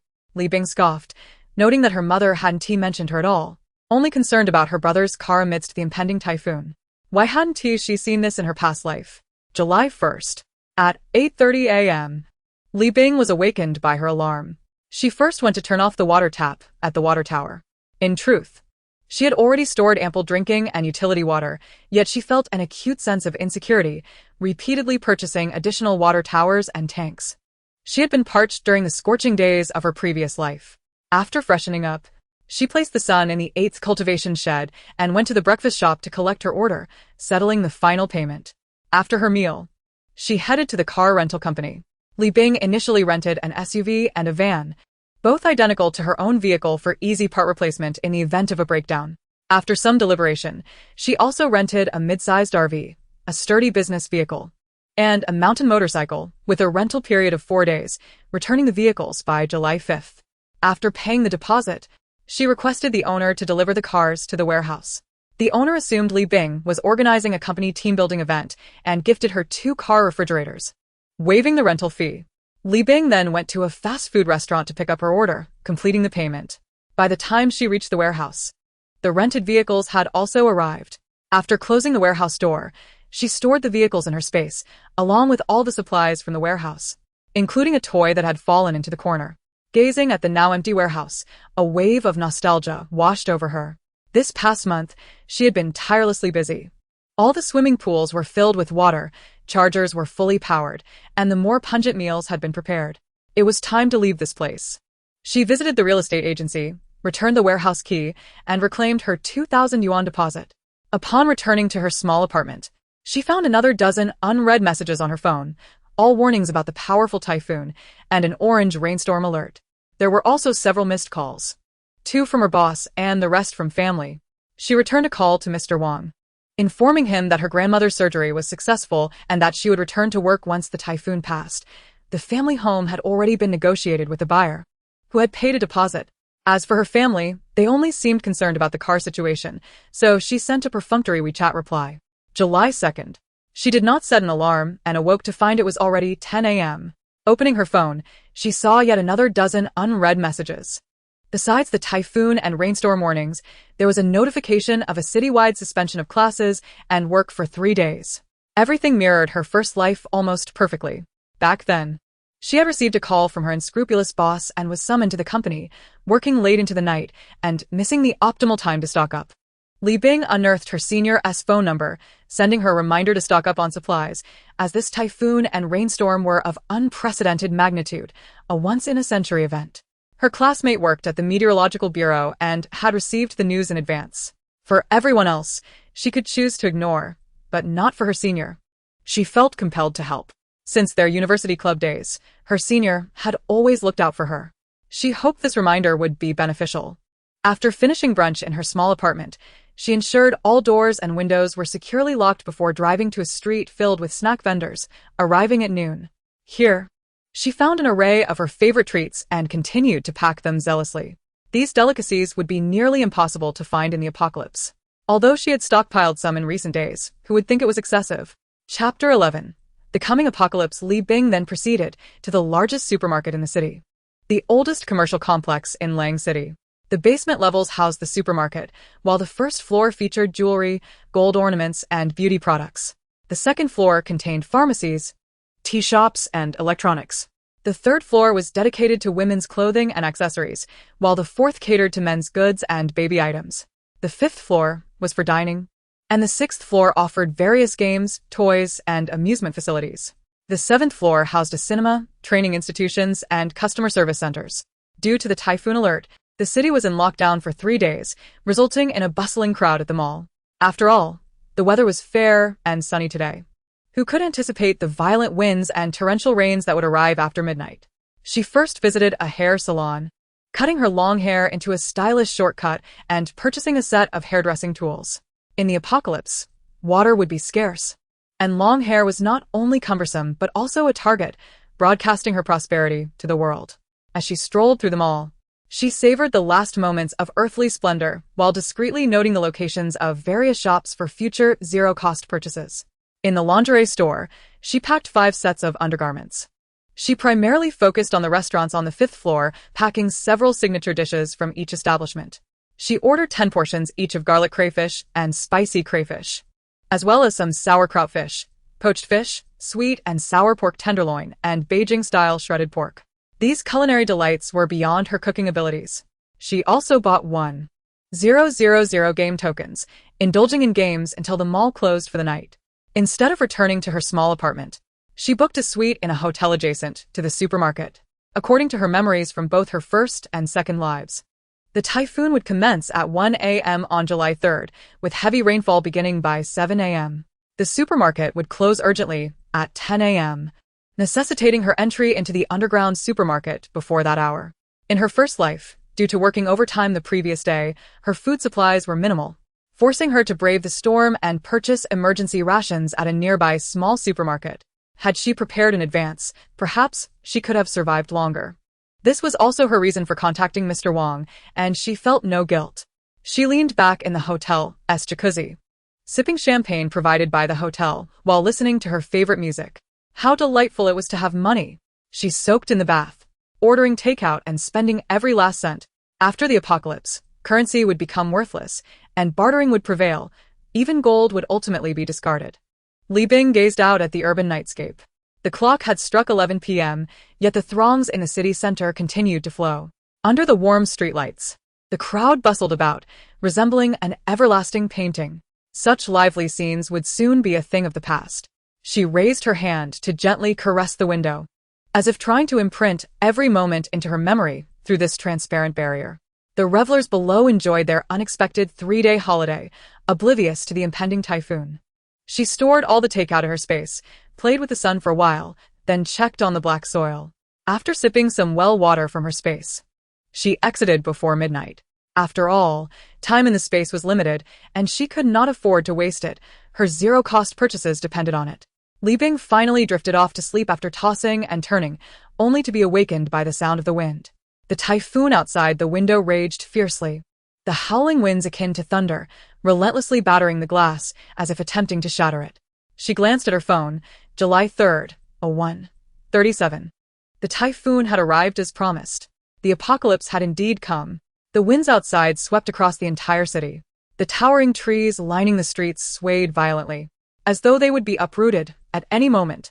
The shop windows buzzed ominously, seemingly on the verge of shattering. Various scraps of paper and shop signs had already been blown away. Upon closer inspection, she noticed the yellow and blue bicycles had been tossed onto the road. Pebbles, carried by the wind, pounded against the car windows with a dull thud. The entire marketplace felt ensnared in the grasp of the storm. Li Bing returned to her bed, forcing herself to sleep. Daylight would bring intense physical labor. She needed to rest well. At around 7 a.m., Li Bing was jolted awake once more by the torrential rain. The raindrops pelted against the window frantically, resembling countless iron spikes striking metal, producing a relentless clattering sound. The streets were nearly deserted, and the few vehicles that passed by appeared hurried, as everyone longed to return home. Home, a warm harbor from the storm. Regrettably, she no longer had a home. Amidst the tempest, Li Bing's heart was consumed by inexorable fear and unease, akin to a cornered beast ready to burst forth from her chest. Sleep eluded her. Ding-dong. Her phone incessantly received weather alert messages. The government advised citizens to remain indoors for safety and avoid going out. She rose to wash up, had breakfast, and by 9 a.m., checked out of the hotel. Clad in a raincoat, she ventured to the supermarket. The foot traffic in the supermarket was exceedingly sparse. Only a handful of customers pushed carts, selecting goods. The typhoon warning had been issued 2 days prior, indicating that many had already stocked up on supplies. A few individuals who had tea prepared opted for nearby small supermarkets, reminiscent of her past self in a former life. Based on her observations from yesterday, Li Bing headed directly to the supermarket restroom and locked the door. At 9:50 a.m., the supermarket's announcement began to loop. Dear citizens, greetings. Due to the severe rainfall from the typhoon, this supermarket has decided to close early at 10 a.m. today. We sincerely invite all patrons to proceed to the checkout counters promptly. We understand this decision may cause inconvenience, but for everyone's safety, we have made this choice. We appreciate your understanding and support, and we look forward to serving you again. Li Bing swiftly entered her space. She concentrated the supplies, clearing an area equivalent to 15 football fields. At 10:30 a.m., she sensed that the supermarket had fallen silent. Only the sounds of wind and rain persisted outside, drumming incessantly. Chapter 12. Zero-Cost Acquisition 1. At this moment, the deluge outside seemed to intensify, pouring down like buckets of water. Li Bing changed into a black tracksuit, donning a baseball cap, mask, and night vision goggles. Upon exiting her space, the supermarket was engulfed in darkness. Cautiously, she crouched at the restroom door to check, confirming the absence of any staff, only flickering surveillance cameras. After familiarizing herself with the night vision goggles, she proceeded to the monitoring room and disabled all the cameras. This supermarket, located on the basement levels, spanned an impressive 360,000 square meters. An array of products dazzled the eye, covering nearly every aspect of daily life. From essential items to gourmet delicacies, personal care to household goods, it housed nearly everything imaginable. Each category offered a plethora of choices, ensuring satisfaction whether one sought quality or affordability. Due to its low-lying location, the supermarket would be submerged within a day of torrential rainfall. Thus, Li Bing resolved to gather all its contents into her space. She first descended to the second basement level, where water would rise most swiftly. Dairy, beverages, drinking water, ice cream, refrigerated goods, frozen items, fresh meat, seafood, freshwater products, prepared meals, pastries, fruits, vegetables, snacks, instant food, condiments, and more. Li Bing hastily collected everything along with the shelves into her space. At this point, water had begun to seep into the second basement. She needed to act quickly. Canned goods, nutritional products, baby supplies, and more, she continued to gather. Health supplements, fish oil, grapeseed extract, protein powder, calcium supplements, vitamin products, probiotics, health teas, dietary supplements, potent liquor, medicinal wine, all were absorbed into her space. These health items were primarily intended for bartering, as they would be of little use to ordinary folk in the apocalypse, while still holding value among the upper echelons. In the family planning section, Li Bing cast a hurried glance, then collected all the products into her space, intending to use them later for exchanges. Before encountering Wang Handong, Li Bing had remained single, never having experienced romance. However, after meeting Wang Handong, the memories associated with such matters were tainted with pain and revulsion. Therefore, in this life, she would neither pursue love nor require such items. Not just love, but all emotions were to be avoided. The agony of betrayal by a loved one was too profound. She did not wish to endure it again. She sought to shield her spirit from the corrosive effects of pain and hatred. Yet, objects bore no guilt. It was humanity that sinned. Upon reaching the tobacco and alcohol section, Li Bing's spirits lifted. In the apocalypse, tobacco and alcohol represented ultra-premium commodities. The average person seldom encountered them, let alone afford them, as they were tightly controlled by the elite, rendering them invaluable. Particularly, various potent spirits could serve both as beverages and disinfectants. The exchange rates were exorbitantly steep. She collected all the cigarettes, knowing they would be ruined once soaked. The lighters on display, each exquisitely crafted, the most expensive one priced at 699 yuan, were all absorbed into her space.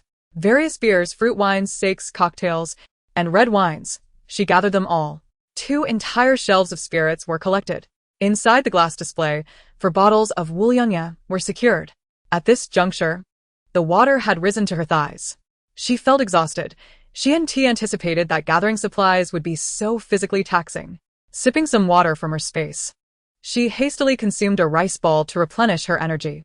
Li Bing ventured to the first basement, where the floor had begun to flood. In the appliance section, refrigerators, washing machines, air conditioners, televisions, water heaters, purifiers, printers, fans, rice cookers, soy milk machines, blenders, kettles, thermos flasks, dishwashers, sterilizers, range hoods, electric massage chairs, and vacuum cleaners were all collected into her space. These appliances could be disassembled for valuable metals, useful for future-based construction. In the personal care section, skincare products were all absorbed into her space. Household items, toilet paper, tissues, and various paper products were gathered. Women's products, sanitary pads, safety pants, tampons, and panty liners were collected.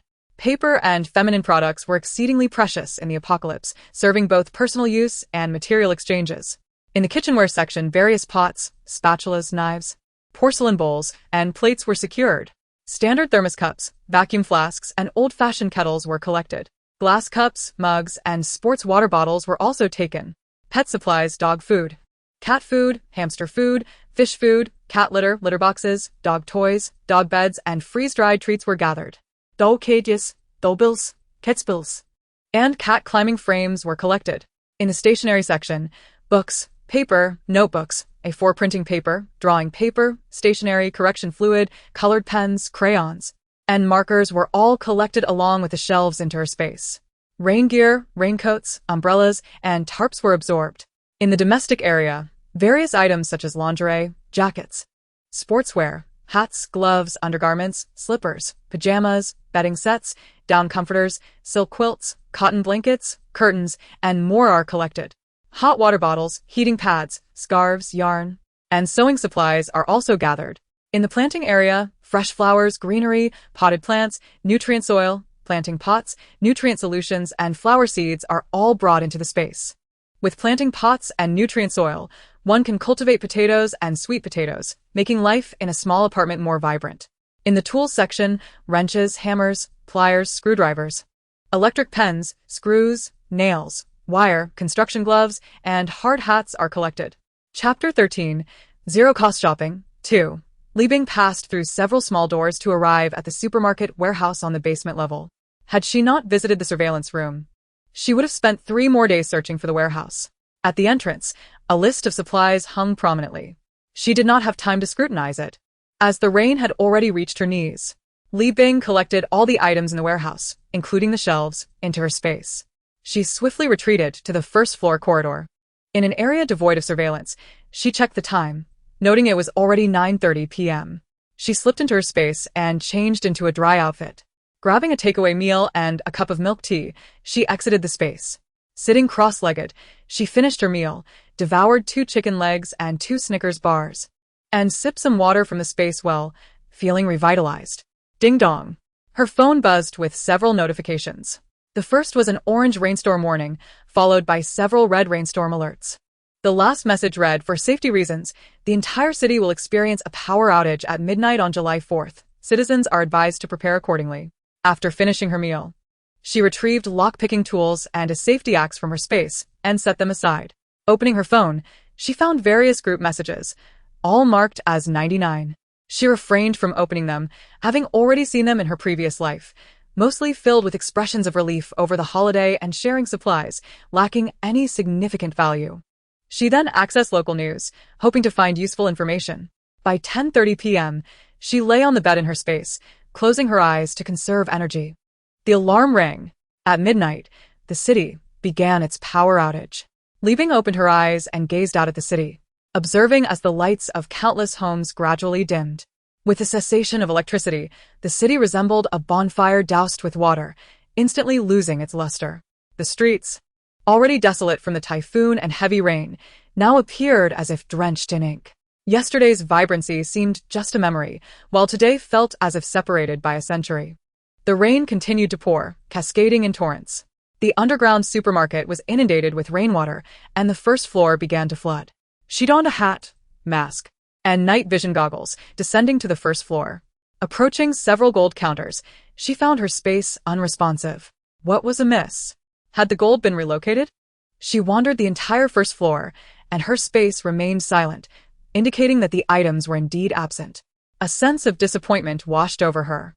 Li Bing arrived at the skincare counter, collecting an entire set of high-end skincare products, including cleansers, masks, lip balms, hand creams, body lotions, and essential oils, all into her space. Typically, she would never indulge in such expensive skincare.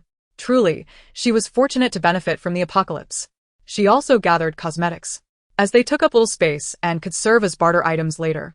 At the watch counter, she collected every timepiece, regardless of material or gender, into her space. After the apocalypse, they could all be utilized for trade. Proceeding to the second floor, she found several tea specialty stores and collected them all into her space. Nearby, 4 pharmacies were also entirely gathered.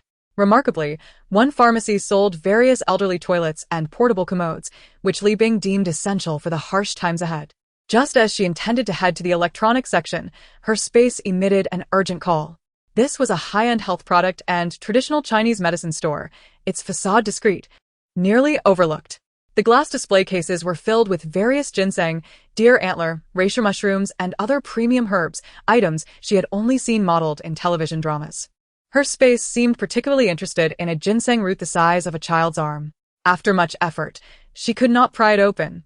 She decided to collect the entire display case along with the wall. The space trembled slightly, but Li Bing paid it no mind and continued her collection. As the space did not resist the influx of items, she proceeded to gather the entire shop. Adjacent were 5 electronic stores, and she pried open each one. Phones, computers, tablets, power banks, phone accessories, and computer components were all collected. On the 3rd floor, dedicated to women's products, most items were frivolous clothing, shoes, bags, and accessories unsuitable for the apocalypse, so she left them untouched. At the lingerie store, she gathered all women's undergarments and sleepwear into her space. The 2 sock stores also yielded their entire stock, regardless of gender. In the home textile store, she cleared it out completely, leaving only the wallpaper untouched. This store not only contained bedding sets, wool blankets, pillows, down comforters, and silk quilts, but also 2 display double beds complete with luxurious mattresses, all collected into her space.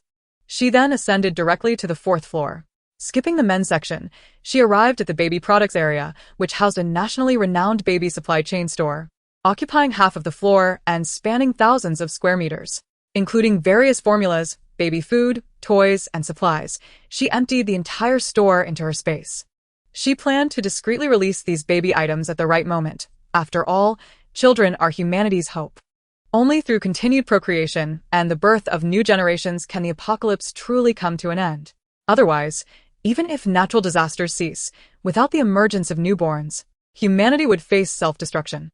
On the 5th floor, entirely dedicated to dining, Li Bing pried open all the large doors, first collecting the gas canisters from each kitchen.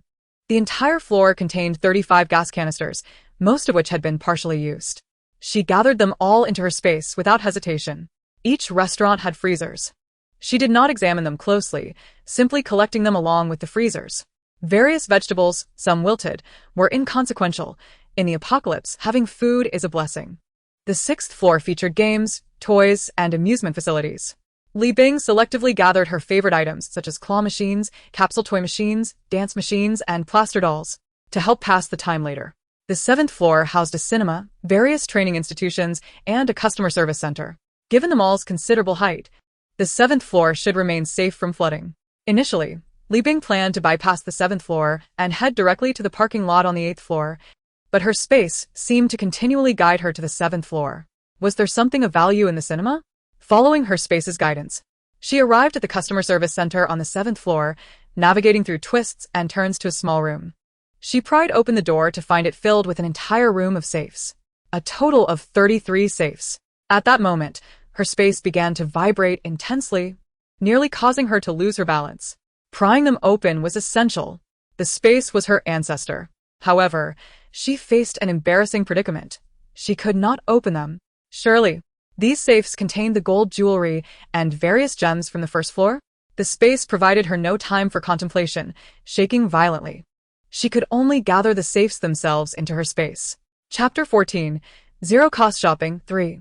This time, the space trembled violently. Li Bing could neither enter nor extract anything. She regretted not taking some food beforehand, or at least sipping some water from the space well. Exhausted and famished, she rummaged through the office for a bucket of instant noodles and some snacks, consuming them with the cold water from the drinking fountain. The cold water failed to soften the noodles, yet Li Bing paid it no mind. Starved to the point of trembling, any sustenance was a blessing. In this apocalyptic world, she had even resorted to consuming soil and leather. Once she finished her meager meal, she found herself unable to explore the vastness of her space and opted instead to locate an office with a sofa, locking herself inside. She barricaded the door with a bookshelf, set an alarm, and promptly fell into a deep slumber. The shrill sound of the alarm at 7 a.m. roused Li Bing from her sleep.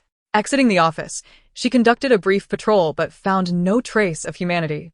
Upon returning to the office and securing the door, she entered her expansive space. It was boundless, stretching across an area equivalent to 30 football fields. The dark earth within occupied a space as large as a single football field, and the well had deepened further, obscuring its bottom. The villa had transformed from 2 stories into 3. To her delight, a small stream now flowed alongside the villa. Using her thoughts, Li Bing surveyed her surroundings and noted that her collection of water resources remained intact, indicating that the stream was a natural feature of her space.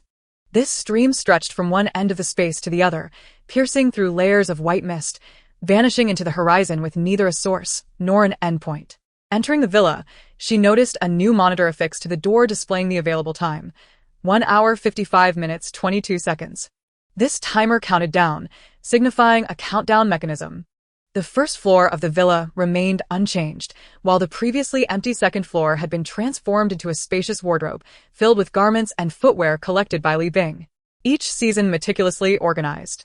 The third floor was still bare, suggesting it required further upgrades.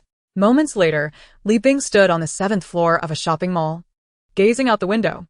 Outside, a violent typhoon and torrential rain battered the city, the sky shrouded in darkness, as if the entire metropolis were enveloped in a gray mist. Due to the low-lying terrain of the city center, all ground-level shops and residences had been submerged. The streets were deserted, as though the city had been consumed by the storm. With the power outage, the entire city lay in gloom, stripped of its former vibrancy. Outside, Only the sound of the wind and rain intertwined to create a symphony of desolation. She felt abandoned by the world. Abandoned my foot. She chastised herself, shaking off the foolish sentiment. From her space, she retrieved a few steamed buns and a bowl of millet porridge, hastily consuming her breakfast. Instead of scavenging on the 7th floor, she ascended directly to the 8th. This floor, designated as a parking garage, was now devoid of vehicles. People had likely fled before the storm. The open space allowed for good air circulation, devoid of dampness. Li Bing released supplies from her space: bottled water, rice, yellow beans, instant noodles, compressed biscuits, lemons, onions, sweet potatoes, and potatoes, foods that were durable and unlikely to spoil. Particularly, lemons were a precious fruit in this new world. Easy to store and a source of vital vitamin C, even capable of combating septicemia. Li Bing refused to play the role of a saint. She merely believed in the strength of numbers. The more humans that survived, the greater the hope of weathering the apocalypse. Her intention in placing supplies on the 8th floor was not only to increase the odds of survival for those who remained, but also stemmed from a sense of guilt. After all, these resources were procured at no cost. Having lived her life with utmost integrity, never having stolen even a single cent. Now, emptying a shopping mall weighed heavily on her conscience. She believed in sharing, always leaving some broth for others. This was the heart of the city, and if people ventured out in search of supplies, this location would surely be their first choice. A mechanical voice echoed in her mind. Ding. Because you have indirectly saved 126 lives, you have gained 126 merit points. Who is speaking? She exclaimed, demanding an answer. But alas, no one responded. What was this voice? Was it the system? System. Is that you? Show yourself. Yet still, silence prevailed. Something was amiss. The system should be able to communicate. Could it be that this voice emanated from her space? Delving into her consciousness, she discovered an additional line of text on the monitor at the villa's entrance. Available time today: 1 hour 47 minutes 19 seconds. Merit points: 126. To the right of the merit points, an arrow appeared. Clicking it revealed a detailed breakdown of merit exchanges. Space usage time: 1 hour, 100 merit points. The second exchange option was grayed out, indicating it was not yet available. She attempted to click on the exchange box. Space usage time: 1 hour, 100 merit points. Subsequently, the monitor displayed another line. Available time today: 1 hour 47 minutes 16 seconds. Permanent cumulative time: 1 hour 0 minutes 0 seconds. Merit points: 26. Here, the time exchanged for merit could indeed accumulate. Li Bing felt an urge to laugh joyously, but restrained herself. One must remain humble. If she amassed enough merit points, could she not dwell in her space indefinitely without the need to emerge? Yet, the operation of the space seemed to coerce her into a selfless role. In her past lives, she had endured countless trials and tribulations without anyone to rescue her, yet now she was compelled to save others. Was this a form of manipulation? She resisted. Her willingness to help others with her resources was entirely different from being coerced into doing so through merit. Damn it! Li Bing cursed under her breath. However, there was no time for sentimentality now. She needed to head to the new city building across the street to continue stockpiling supplies. According to news reports she had seen in her previous life, the building had evacuated all trapped individuals that very morning. As she arrived at the second floor of the shopping mall, the water had already risen to her ankles. Donning her diving suit, she plunged into the frigid waters. The submerged area was fraught with obstacles: furniture, branches, bags, clothing, bicycles, and debris. The typhoon had intensified, and the currents were swift. Navigating carefully around these impediments, she exerted herself to reach the new city building adjacent to the supermarket. Time was of the essence. The water had risen to the second floor, and items were beginning to float. The second and third floors housed predominantly tech companies, and Li Bing collected all the computers and servers, depositing them into her space. The fourth floor was occupied by a pharmaceutical company, and she meticulously cleared each corner, leaving no stone unturned. In one corner, she discovered a vaccine company and collected both the vaccines and the refrigerated storage. The fifth and sixth floors were home to renovation companies. Spotting attractive furniture and decor, she swiftly stored them in her space. She also gathered blackout curtains, various types of wood, cabinet materials, insulation, soundproofing materials, tiles, wooden flooring, faucets, shower heads, and gas stoves, all into her space. On the seventh floor, several security companies operated. After much effort prying open doors, she ultimately resorted to using a fire axe to break through. She packed away knives, chains, walkie-talkies, bulletproof vests, slingshots, military rations, and compressed biscuits. To her astonishment, she even discovered gear for extreme sports such as parachuting, rock climbing, and diving. It seemed that security work was not an easy task. Without hesitation, she stored everything in her space. In the most challenging office to breach, she stumbled upon a wall adorned with firearms, an entire display of handguns, submachine guns, and grenades. Li Bing's eyes sparkled with desire. However, despite her best efforts, she could not unlock the cabinet. The display case was fortified with bulletproof glass, firmly embedded in the wall, rendering it impossible to store in her space. With a sigh of resignation, she grasped the heavy hammer she had collected from the renovation company. It was time to break through the wall. She tirelessly hammered for 2 full hours before demolishing an entire wall. Subsequently, the display cabinet, along with the wall, was incorporated into her space. Exhausted to the point of collapse, she retrieved some well water from her space, took a few sips, and after a brief respite, consumed a few rice balls, which helped her regain some strength. The boss's desk was quite impressive, crafted from solid wood, surely fire-resistant. Into the space it went. The boss's safe was equally commendable, heavy and rich in metal content. Into the space it went. The boss's bedroom was adorned with numerous suits and shirts, though unnecessary. They were aesthetically pleasing. Into the space they went. On the 8th floor, a fishing tackle company offered nets, fine mesh, plastic grids, fishing rods, bait, disinfectants, and umbrellas. Into the space they went. She discovered 5 diesel-powered speedboats. Into the space they went. The 9th floor housed a live streaming company, a hub for talent and influencers. But Li Bing had no interest and passed it by. On the 10th floor, comparing the height with the adjacent mall, which was on par with the 7th floor, she felt assured that the flood would not reach this level. The 10th floor featured various live streaming shops. The first was cosmetics, no shortage there. She skipped it. The second sold women's clothing and accessories. Skipped. The third, delightful snacks. All collected into her space. The fourth, cookware and tableware, no shortage again. Skipped. The fifth, frozen seafood. Still fresh as the power had just been cut in the early morning. Australian lobsters, red devil shrimp, king crabs, oysters, hairtail fish, all collected into her space. The sixth offered a variety of frozen steaks, pork chops, chicken fillets, sausages, meatballs, and shrimp balls, all collected into her space. The seventh featured frozen pancakes, scallion pancakes, fried dough sticks, and buns, all collected into her space. The 8th shop specialized in frozen desserts, layered durian cakes, strawberry layer cakes, macarons, taro cakes, chocolate cakes, strawberry cakes, yogurt mousse, and soft serve, all collected into her space. The 9th shop displayed various ice creams, strawberry, chocolate, mango, and a few exotic ones she had never dared to buy due to their price, all collected into her space. The following shops were selling jade, all counterfeit. Her space remained unresponsive, so she did not pry open the doors. Floors 11 to 18 consisted of ordinary offices, too scattered for her liking, and she decided to leave them for future survivors. The 19th floor housed a Sky Garden buffet restaurant. Its operating hours were from noon to 2 and 5 to 10 in the evening. It had been forcibly closed before the previous day's operating hours, leaving all the ingredients in the freezer and refrigerator. Since power had only just been cut, all the ingredients were still relatively fresh. After selecting durable vegetables, fruits, seasonings, and vacuum-sealed ingredients, she collected everything into her space. She had ample kitchenware and utensils, including knives and gas canisters, so she left those behind.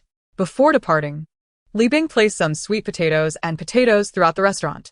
These crops, cultivated in her space's fertile black soil, had high yields and were renewable. She felt no remorse. Notification: you have indirectly saved 80 lives, earning 80 merit points. The 20th floor housed a gym. Li Bing selected suitable exercise equipment, including treadmills, stationary bikes, dumbbells, and barbells. She collected a few. The 21st floor was an archery range. She collected a few fixed and moving targets, along with several sets of bows and arrows. Before moving on, the 22nd floor featured a high-end restaurant, reputed for sourcing ingredients from abroad, including various rare caviars, oysters, sea cucumbers, abalone, and Australian lobsters. With an average spending of over 1,000 yuan per person. Upon entering the kitchen, she was greeted by 3 enormous freezers. Upon opening them, she discovered a dazzling array of rare ingredients, still sparkling with frost as they had barely begun to thaw. She collected the entire freezer into her space. The 23rd floor housed several upscale beauty salons. Li Bing, uninterested in beauty treatments, simply bypassed them. The 24th floor featured 3 tea houses, positioned at a high elevation. Their contents remained undamaged. She left the tea leaves and wooden tables and chairs untouched for future survivors. However, she couldn't resist the allure of the Chinese paintings in the tea house owner's office. The exquisite tea sets and the tea pets, all were collected into her space. Floors 25 to 28 comprised the city's largest hotel, where Li Bing had stayed on July 2nd. She found the mattress and bedding in the suite incredibly comfortable and felt a pang of nostalgia. She headed straight to the top floor, the 28th, and approached the suite she had previously occupied. After prying open the door, she collected the entire bed into her space. Venturing into the adjacent suite, she found signs of occupation, several men's suits draped over the sofa and leather shoes strewn on the floor, suggesting a hasty departure. It appeared that a wealthy executive had once stayed here. Not wishing to intrude on someone else's privacy, she turned to leave when suddenly, her space began to stir once more. Following its guidance, she found herself in the master bedroom safe, which astonishingly stood ajar. How careless of this executive! Inside were gold bricks, each inscribed with 1 kilogram, glimmering brightly, 20 in total. Who would take 40 pounds of gold on a trip? Her space urged her onward. Just a moment. Li Bing snapped, aware that this act of thievery was wrong, yet she couldn't resist. To ease her conscience, she extracted the gold from the safe, stuffing it with compressed biscuits to fill it up before closing the door. She placed 2 boxes of mineral water, 1 box of milk, and 1 box of instant noodles beside the safe. Notification: you have indirectly saved 1 life, earning 1 merit point. So, the executive will return? But, goodness, he certainly eats a lot. 50 pounds of compressed biscuits, just for him. Drawing from her previous experience, Li Bing retrieved meals and drinks from her space, along with a watermelon knife. After some consideration, she pulled out a backpack containing 2 thermoses, one filled with hot ginger tea and the other with well water, along with some compressed biscuits and snacks. From now on, she would carry this backpack whenever she ventured out, facilitating access to her space's contents. After locking the room and securing it with a chain, she cast the gold into her space. Watching the tempestuous winds and rain outside, Li Bing slowly savored her meal, pondering her next destination. Even after finishing her meal, her space remained restless. Determined not to waste time, she grabbed her backpack and watermelon knife from the sofa and exited the suite. Before leaving, she barricaded the door with the sofa from the inside. Changing rooms, she continued her lockpicking. Suddenly, she heard the door unlock from within. Chapter 16, Zero-Cost Purchase, 5. Li Bing cursed her carelessness upon hearing the sound of the door unlocking. How could someone still be here? Hadn't everyone evacuated? Facing her was a striking woman with voluminous waves, luscious red lips, and elongated eyeliner. Despite the hotel's power outage, she maintained a flawless makeup look.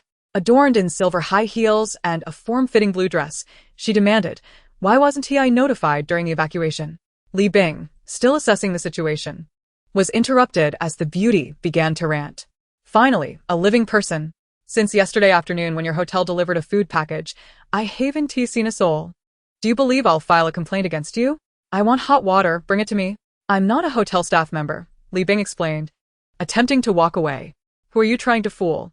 I just knocked on an entire hotel room and found no one. Hurry and bring me a cup of hot water. Li Bing chose not to engage further and continued on her way. The woman, noticing her lack of response, hastily approached. Clad in 10-centimeter stiletto heels, she surprisingly ran quite swiftly. Li Bing retrieved a watermelon knife from her backpack and halted, turning to face her. The beauty abruptly stopped, her exquisite visage nearly colliding with the blade. Why are you like this? It's just not, right? Li Bing regarded her with an expression devoid of any emotion. The beauty felt a twinge of fear. She had never encountered such a demeanor before. It was the countenance of someone prepared to take a life. I'm sorry. The woman pleaded, adopting a coy tone. I merely wanted some hot water. I've been submerged down below. I called the police, but it was futile. They said rescue efforts were strained. I woke up this morning and saw no one, not even at the front desk. I wanted instant noodles, but there's no hot water. I overslept. Why didn't you wake me when you evacuated this morning? Li Bing, unwilling to squander any more time, turned and walked away. Hey, don't go. I'm Jiangqing. Do you know where to find people? Could you help me buy some food? I'll pay you double. Li Bing flicked the knife, causing Jiang Qing to retreat in haste, too frightened to approach. How about 10 times? I'm so hungry and scared. As she spoke, the beauty unexpectedly burst into tears, shedding her earlier bravado. Li Bing sighed, contemplating that if the woman persisted in her pursuit, a swift strike might have been warranted. Her knife was sharp, yet had not tasted blood. This building is tall and secure. Do not wander aimlessly. There are supplies downstairs. Gather what you can and stock up. With that, Li Bing departed, indifferent to Jiang Qing's continued calls. Ding. You have directly saved one life form. Earning 2 points of merit, a familiar voice resonated from the space. It turned out that saving a life could also accumulate merit. However, why was it only 2 points this time? It seemed that a direct encounter resulted in a doubled reward. To Li Bing's perspective, Jiang Qing posed no immediate danger. Her mere admonition had afforded her 2 points of merit without effort. Unbeknownst to Li Bing, in her past lives, Jiang Qing had repeatedly succumbed to loneliness and impatience, choosing to swim out in search of rescue, only to drown. Yet, Li Bing felt she had been overly cautious. Had the door been opened by a man with sinister intentions, she might not have survived. A month of tranquility had rendered her complacent. Upon returning to her small apartment, she resolved to exercise daily, learn self-defense techniques, and practice with firearms. Li Bing sensed that the space had grown tranquil. This time, the calm arrived swiftly. Above in the space, a 3-dimensional virtual projection appeared, allowing her to observe the outside world without needing to expose herself. The stream, which could now be deemed a small river, spanned approximately 2 meters in width and featured a newly constructed stone bridge. Other changes were minimal. Li Bing had no time to examine them closely, as many tasks awaited her. Before leaving the building, she selected several discrete locations between the 12th and 24th floors to stash 1,000 pounds of sweet potatoes and potatoes. The hotel had not stocked supplies, and with Jiang Qing still present, Li Bing dared not take risks for fear of discovery. These 2 foodstuffs were long-lasting and filling, easily cooked for consumption, proving more convenient than other provisions. She earned an additional 327 points of merit. At 6 in the evening, Li Bing returned to the 3rd floor, where the sky had darkened completely due to the typhoon. Water had begun to seep into the 3rd floor ground.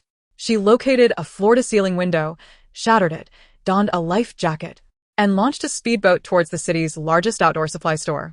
The rain continued to pour, and as she navigated the speedboat, she used a basin to pour out rainwater accumulating inside. The water was rising too rapidly. The speed was barely increasing, and the dreadful weather rendered the surface nearly deserted. After battling the rain for 40 minutes, she finally reached the outdoor supply store. This establishment sat on higher ground, with only the 1st floor inundated. The 1st floor primarily showcased vehicles, small, medium, large RVs, and trailer tents.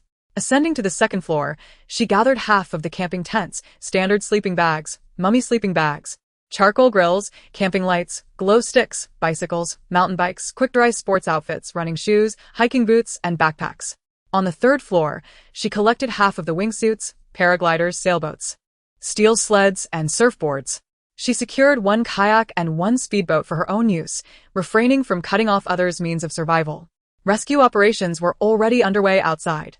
She believed the rescue teams would also require these supplies. Li Bing maintained the conviction that the greater the number of survivors, the stronger the hope of enduring the apocalypse. The fourth floor housed the store's warehouse, containing copious amounts of anthracite coal, gasoline, motor oil, and diesel. Li Bing collected half of these supplies. Afterward, she retrieved a box meal, a chicken leg, and a cup of milk tea from her space, and indulged in her meal while gazing out the window. The typhoon had subsided in ferocity, though the torrential rain persisted, cascading like a vast basin spilling its contents upon the earth. Li Bing donned a raincoat and steered the speedboat towards the outskirts, heading to the flour factory, where she had previously purchased flour, situated on higher terrain. The water level there was approximately 3 meters deep. Submerging herself, she pried open the warehouse door. Inside, she divided the flour into dry and wet varieties, storing them separately in her space. She then moved to the factory floor, collecting the assembly line into her space. Subsequently, she visited the nearby agricultural products wholesale market. Having spent tens of thousands there before the apocalypse, she still vividly remembered the locations of each shop. She gathered drinkable water, grain and oil, high-proof homemade liquor, snack supplies, frozen goods, vegetables, fruits, grains, oil, and hot pot supplies, taking everything usable into her space. Some items had already floated atop the water, such as lightweight vacuum-packaged products, which she also salvaged using a fishing net. Chapter 17. Returning to the small apartment after amassing the entire market's goods, Li Bing paused to rest. She sipped ginger tea, enjoyed a bowl of sweet rice balls, and a bowl of spicy sour noodles before steering towards a warehouse district. The warehouse area was in close proximity to the agricultural products wholesale market, and in just a few minutes, she arrived. Prior to the apocalypse, while renting a warehouse here, she had noticed about 20 additional warehouses, each around 400 square meters in size. At that time, Li Bing harbored no particular thoughts. Now, due to her merit, she had returned.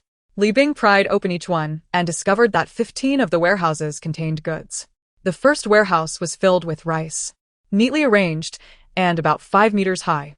Just like the flour, she separated it into dry and wet forms before storing it.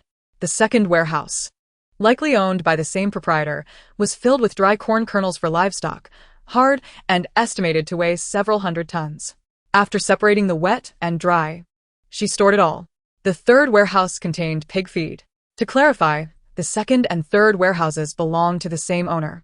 In the apocalypse, pig feed boiled with water could be consumed and was considered quite palatable. Again, she separated the wet and dry forms and stored them all. The fourth warehouse was stocked with second-hand clothing, featuring an array of jeans, down jackets, vests, cotton coats, and school uniforms, which Li Bing surmised were destined for Africa. The fifth warehouse was a beverage repository, brimming with cola, Sprite, Fanta, and more, all of which she stored in her space. The sixth warehouse contained electric bicycles, most of which had been submerged, though a few fortunate ones rested atop delivery trucks, which Li Bing salvaged. The seventh warehouse held various plastic products, plastic basins, buckets, bathtubs, laundry basins, all of which she collected into her space. The eighth warehouse contains student desks and chairs, which can be utilized for post-disaster reconstruction, enabling children to attend school. At the very least, during frigid periods, they could be chopped for firewood, thus maximizing the use of space. The ninth warehouse houses mobile boardrooms, those common blue and white temporary structures found on construction sites, which Li Bing has also stored away. The 10th warehouse is filled with various fabrics, pure cotton, acrylic, cashmere, wool, down, and fleece materials. After separating wet from dry, everything was stored away. The 11th warehouse contains an assortment of small appliances, all of which have been waterlogged and are no longer functional, so Li Bing has confiscated them. The 12th warehouse is brimming with inexpensive dog food, those perilous varieties available online for 3 yuan per jean, lacking individual packaging. After much contemplation, Li Bing decided to save the portions that remained dry. In this apocalyptic world, she has consumed dirt, tree bark, and even leather belts. She mused that this dubious dog food might be a more palatable option than a belt. The 13th warehouse is stocked with various stationary supplies. Li Bing selected the dry items and stored them away.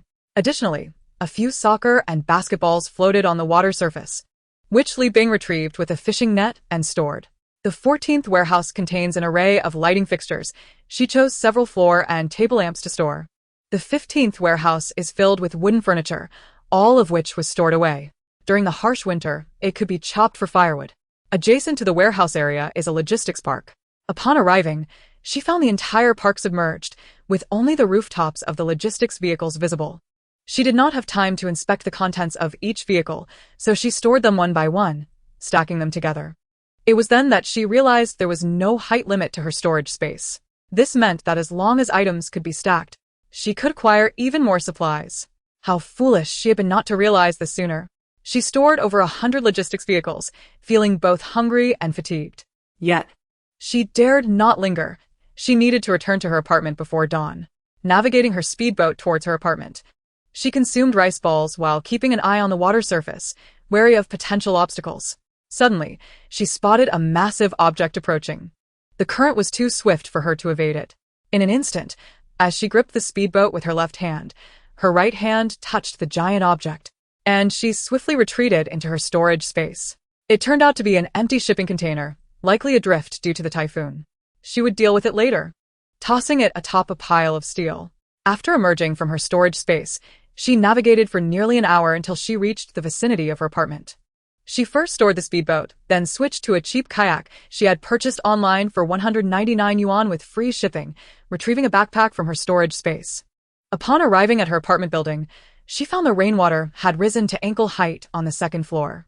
It was 5 in the morning, and due to the typhoon and rain, everything remained shrouded in darkness. Li Bing deliberately chose to return under the cover of night, not wanting to encounter anyone.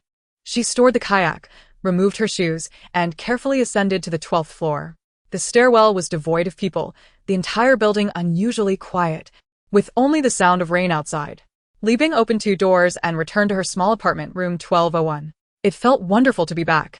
She set down her backpack and kayak, entered her storage space, and approached the villa's monitor. Glancing at her watch, she noted it was already 11:55 p.m.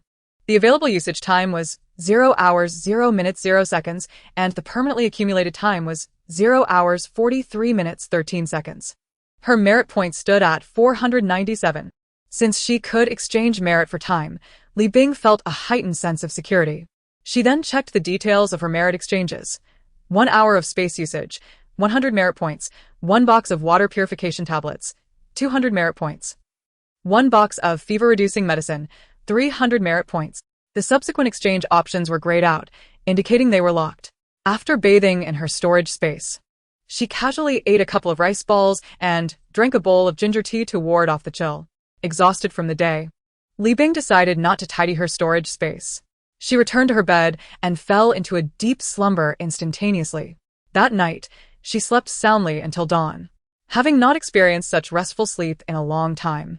During the month since her rebirth, Li Bing had been plagued by nightmares almost every night, haunted by threats from Wang Handong, betrayals from her parents, and various apocalyptic horrors.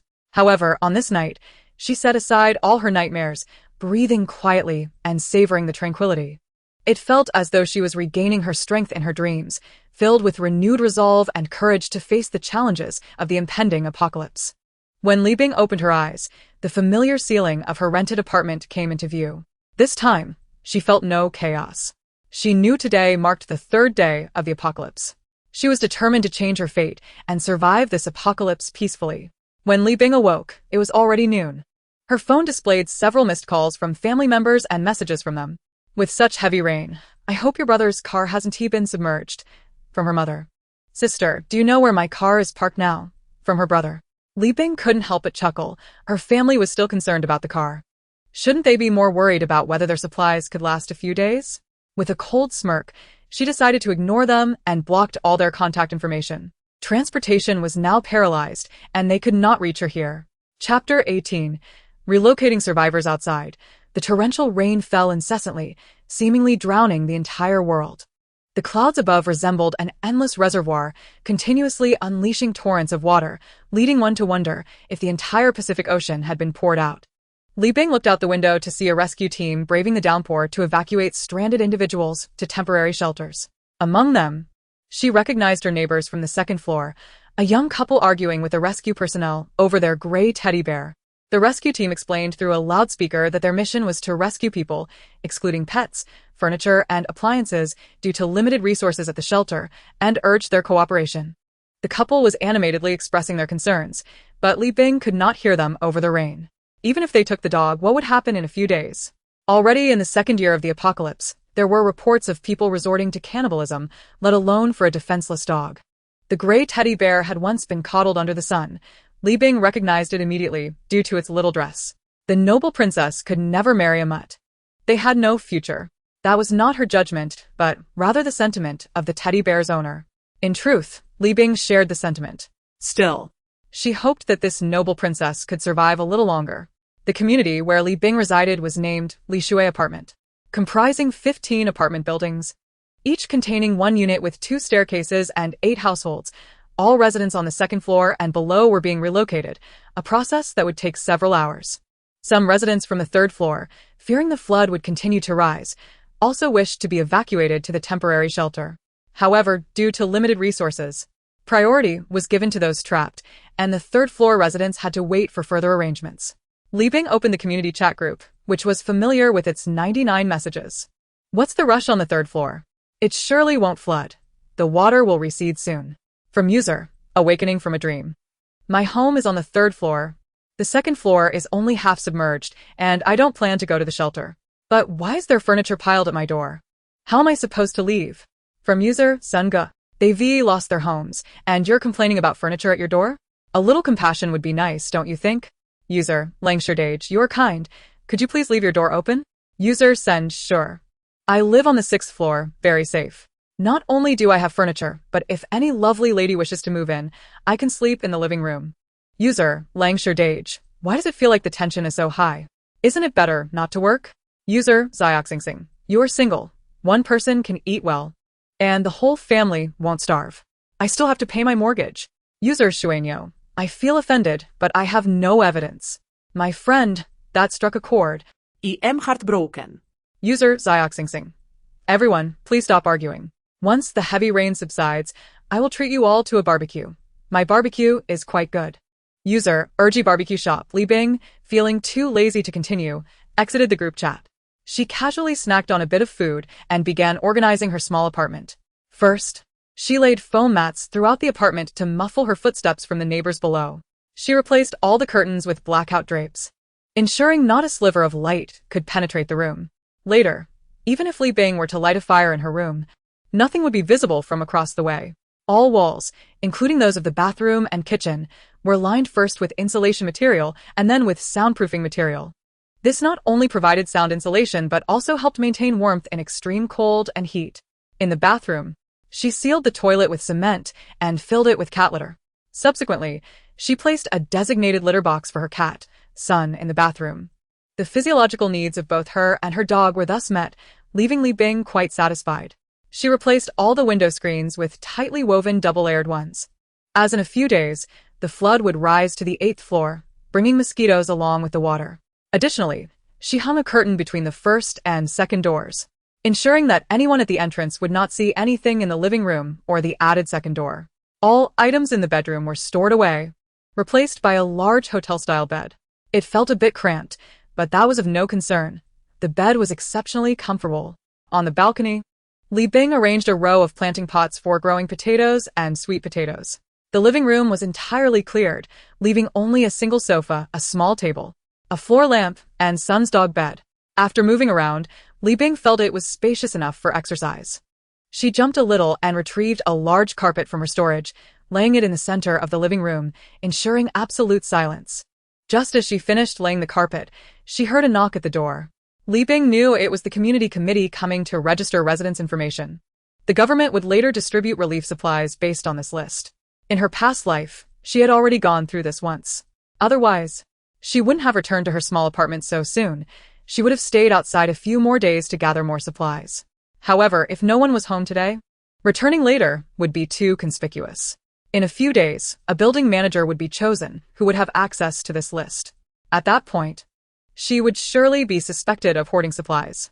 After sending away the community committee members, it was already 4 in the afternoon.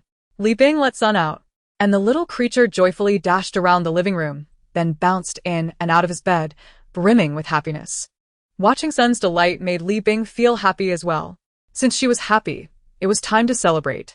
She retrieved a serving of spicy crayfish, sweet and sour ribs, a dish of mushrooms and greens, a bowl of hot and sour noodles, and a bottle of sugary soda from her storage.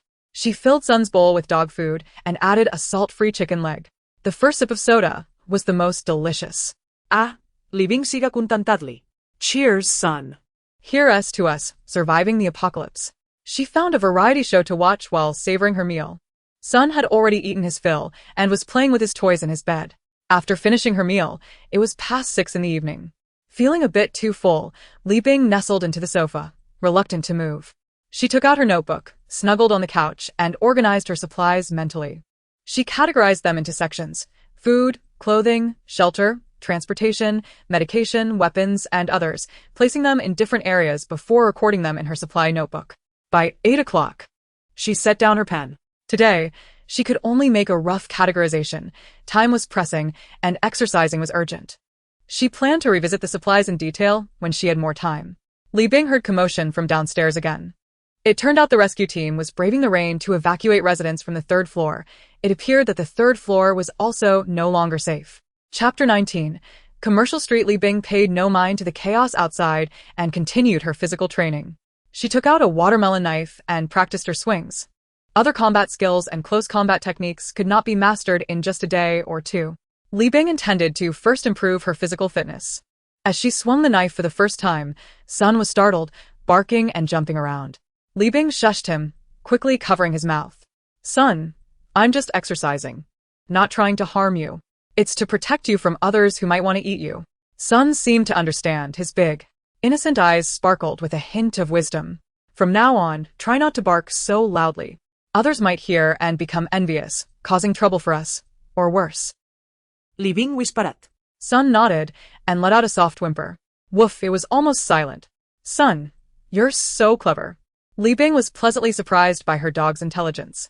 She opened the community chat and noticed no one was discussing dogs. It seemed the soundproofing in her apartment was indeed quite effective. Li Bing had considered keeping Sun in the storage shed, but that would be too cruel. She couldn't be in the space 24/7, and Sun would feel too lonely. Humans could use their phones, read, play games, and engage in many pastimes, but for dogs, their world revolves around their owner. Another reason was her own safety. Although keeping a dog during the apocalypse was rather conspicuous, Sun was smart and alert. With proper training and cooperation, they would be much stronger together than she would be alone. In truth, Li Bing was perhaps overthinking things today. Now, on the 3rd day of the apocalypse, although the community had lost power, gas and water were still functioning, and every household had stocked up on food. So meals were not an issue. Communication was still intact. Outside, rescue efforts had begun, and the public did not seem anxious or fearful, largely due to their trust in the government.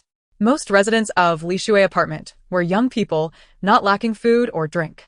With their power banks still charged, they were more focused on not having to work than on realizing the apocalypse had begun, and they certainly weren't interested in anyone else's dog. Li Bing swung the knife 100 times, her arms too fatigued to lift. Still too weak. She took a sip of water from her space well and continued to swing the knife. Thus, she repeated this process, having swung the knife 400 times. She hoped to use the water from her space while to push her limits. She collapsed onto the carpet, drank a few sips of the space water to recuperate, and planned to venture out again at night to gather supplies and accumulate merits. Some might say that the supplies she had hoarded in her space were enough for a lifetime. Even the large underground supermarket would last her indefinitely, and she could easily take it easy. However, for Li Bing at this moment, accumulating merits was far more important than stockpiling supplies. She needed merits to exchange for permanent accumulative time in her space. What if there were more disasters to come? She could only try to stockpile as much permanent time as possible. If the entire Earth were consumed by the apocalypse, having supplies in her space would be of no use. Merely relying on supplies would not be enough to survive the apocalypse. By 11:30 at night, the community was exceptionally quiet. Only the relentless sound of rain was distinctly audible in the darkness. Li Bing collected the sun into her spatial cultivation shed, donned a black tracksuit, and equipped herself with a baseball cap and mask. With her backpack slung over her shoulder and a kayak purchased for 199 yuan in hand, she descended the staircase. At that moment, the rainwater had risen to the knees on the third floor, and with residents from the second and third floors having evacuated to a temporary shelter, the corridor was deserted. Swiftly, she boarded the kayak and paddled toward the outskirts of the community. Upon exiting the compound, she sought a secluded spot to stow the kayak in her spatial realm and switched to a speedboat, steering towards her destination. Li Bing arrived at a nearby commercial street, a 3-story structure now submerged up to the rooftops. After donning a wetsuit, she submerged herself in the water. The first establishment she approached was a hardware store. It was her inaugural experience prying open a door underwater, which took some time. Within the shop lay the nail gun and nails she yearned for, the perfect weapon for close combat with a range of 5 meters. Growing in potency the closer one was to the target. Given the high-profile nature of firearms, particularly in the 3 years prior to the apocalypse when they remained under strict regulation, a nail gun sufficed to deal with common adversaries, especially on the water. Should she encounter any assailants, piercing their kayak or speedboat would be a decisive solution. If any foolhardy individuals dared to provoke her, Li Bing would not hesitate to offer them a nail. Having gathered all the hardware supplies, she proceeded to the adjacent window and door shop.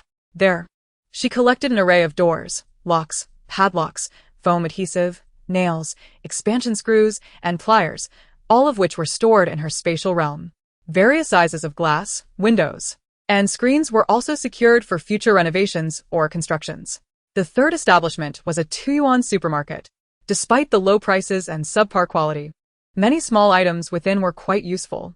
In the post-apocalyptic world, where productivity faltered, even a simple needle became a non-renewable resource. Since the spatial realm had activated the merit exchange function, Li Bing now viewed everything as valuable, wishing she could store it all. Saving one more person and accruing additional merit would grant her more survival resources. The 2-yuan store was filled with lightweight items, most of which had floated into the water.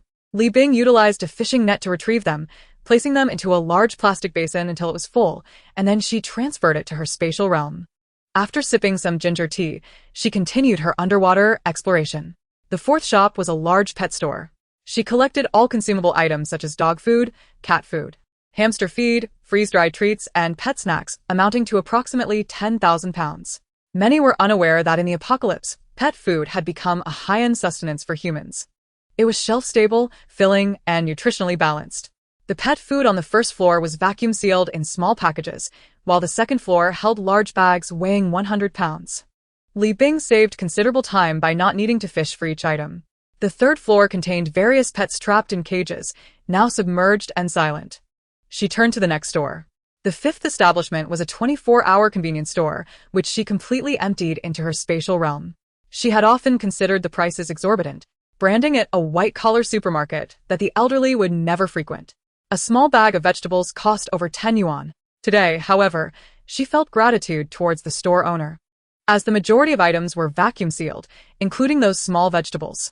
The sixth shop was a pharmacy.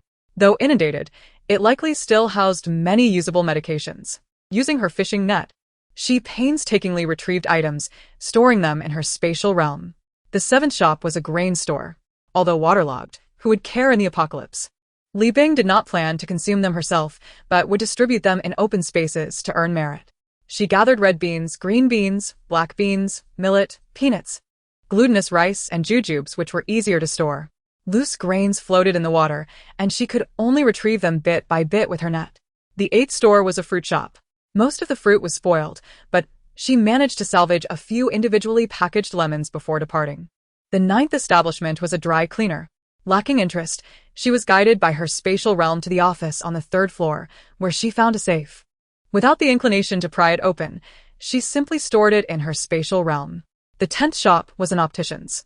Fortunately, the frames and lenses remained behind the counter, allowing her to collect them along with the counter itself.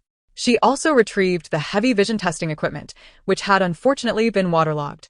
If it could not be repaired, it still contained many valuable metals. Continuing her efforts, Li Bing visited a chain snack store. Despite the high prices, the small packages were delicious. She used her fishing net to collect the floating snacks, placing them into a basin before storing them in her spatial realm. Next was a vegetable store, where the leafy greens had largely spoiled. She gathered some potatoes, carrots, radishes, winter melons, sweet potatoes, and yams to store. The water was frigid.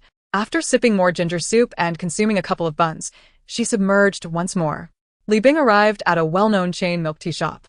Initially, she considered giving up, presuming the machines were inoperable and the milk tea ingredients had absorbed water. However, upon spotting dozens of floating milk tea powder boxes, she was torn between laughter and tears. "You charge so much and yet use milk tea powder?" she thought. She collected them, along with the milk tea machines, just in case they proved useful. By 4 a.m., Li Bing decided to wrap up her endeavors, as returning home would mean facing dawn. She arrived at a construction site near the commercial street, where an 18-story residential building stood, 3 of its towers already topped. Climbing to the 10th floor, she released 2 boxes of waterlogged fever reducers. Ding. Because you indirectly saved 5 lives, you gained 5 merit points. A promising sign. She then released a whole bag of waterlogged dog food, weighing 100 pounds and slightly spoiled. Ding. Because you indirectly saved 13 lives, you gained 13 merit points. Next, she released a small pile of items collected from the 2-yuan store, still dripping with water. Ding. Because you indirectly saved 1 life, you gained 1 merit point. Li Bing felt exasperated but persisted, releasing a few pieces of glass. Ding. Because you indirectly saved 3 lives, you gained 3 merit points. It seemed prudent to continue gathering food. Subsequently, Li Bing distributed half of all the food and medicine she had found today throughout the building, spreading it across the 10th to 18th floors. She accumulated a total of 962 merit points, well worth the effort. She then visited the other 2 buildings, releasing potatoes and sweet potatoes cultivated in her spatial realm, as well as some bottled water, rice, flour, soybeans, and instant noodles collected that day. In these 2 buildings, she earned an additional 760 merit points. That night, she amassed a grand total of 686 merit points. Delighted with her labor's outcome, Li Bing turned to leave. On her way back to the community, she encountered a speedboat. It was neither a rescue team nor military personnel. The boat brimmed with supplies, indicating that others had begun to awaken. She readied her nail gun, prepared for any confrontation, but the individual did not approach. Opting for a wider detour, she returned to her compound. Upon entering her home at 5:30 a.m., the relentless rain had rendered the sky only faintly illuminated. She resolved to return earlier next time. After spending a night submerged in water and braving the rain, her body felt like ice, trembling from the cold. She quickly entered her spatial realm, took a hot shower, and drank a bowl of ginger tea, finally feeling revived. Standing before the villa's entrance, she gazed at the monitor. Today, the available time is 1 hour, 21 minutes, and 13 seconds, while the permanently accumulative time stands at 37 minutes and 55 seconds, with a merit score of 4,219. She gazed at her amassed merits, contemplating that if she were to convert them all into permanently accumulative time, it would amount to approximately 42 hours, a rather meager sum. She proceeded to examine the details of merit exchanges. 1 hour of space usage, 100 merits, 1 box of purified water tablets, 200 merits, 1 box of antipyretics, 300 merits, 1 box of anti-inflammatory medication, 300 merits, 1 kayak, 500 merits, 1 speedboat. 1,000 merits. The subsequent exchange options were grayed out, awaiting unlocking. It seemed that the merit exchange details were reflective of the apocalyptic climate. An insurance safe collected from the dry cleaning shop lay discarded on the grass. The space exhibited no significant changes, save for a slight increase in the area of black soil and a river that had widened by half a meter. It appeared that as time progressed, upgrading the space became increasingly arduous. Li Bing consolidated the insurance safes she had recently gathered onto a pile of steel and then approached the black soil. She now cultivated her plants using only her thoughts, a method that saved considerable time. Although it occasionally strained her body, resulting in headaches, she found relief by drinking water from the space as well. She began harvesting the mature sweet potatoes and potatoes, placing them in the open area of the space. She also gathered small greens, bok choy, green peppers, tomatoes, cucumbers, and other vegetables, storing them in the kitchen of her space. The fruits from her apple trees, grapevines, and pear trees were collected and placed on the shelves. Li Bing intended to reorganize the black soil, designating 50 square meters for growing her regularly consumed fruits and vegetables, while reserving the remainder for sweet potatoes and potatoes. Due to the unique properties of the black soil, the sweet potatoes and potatoes could be harvested in just half a month. Subsequently, a well was added to the space, and she discovered that watering her plants with diluted well water could further shorten the growing time.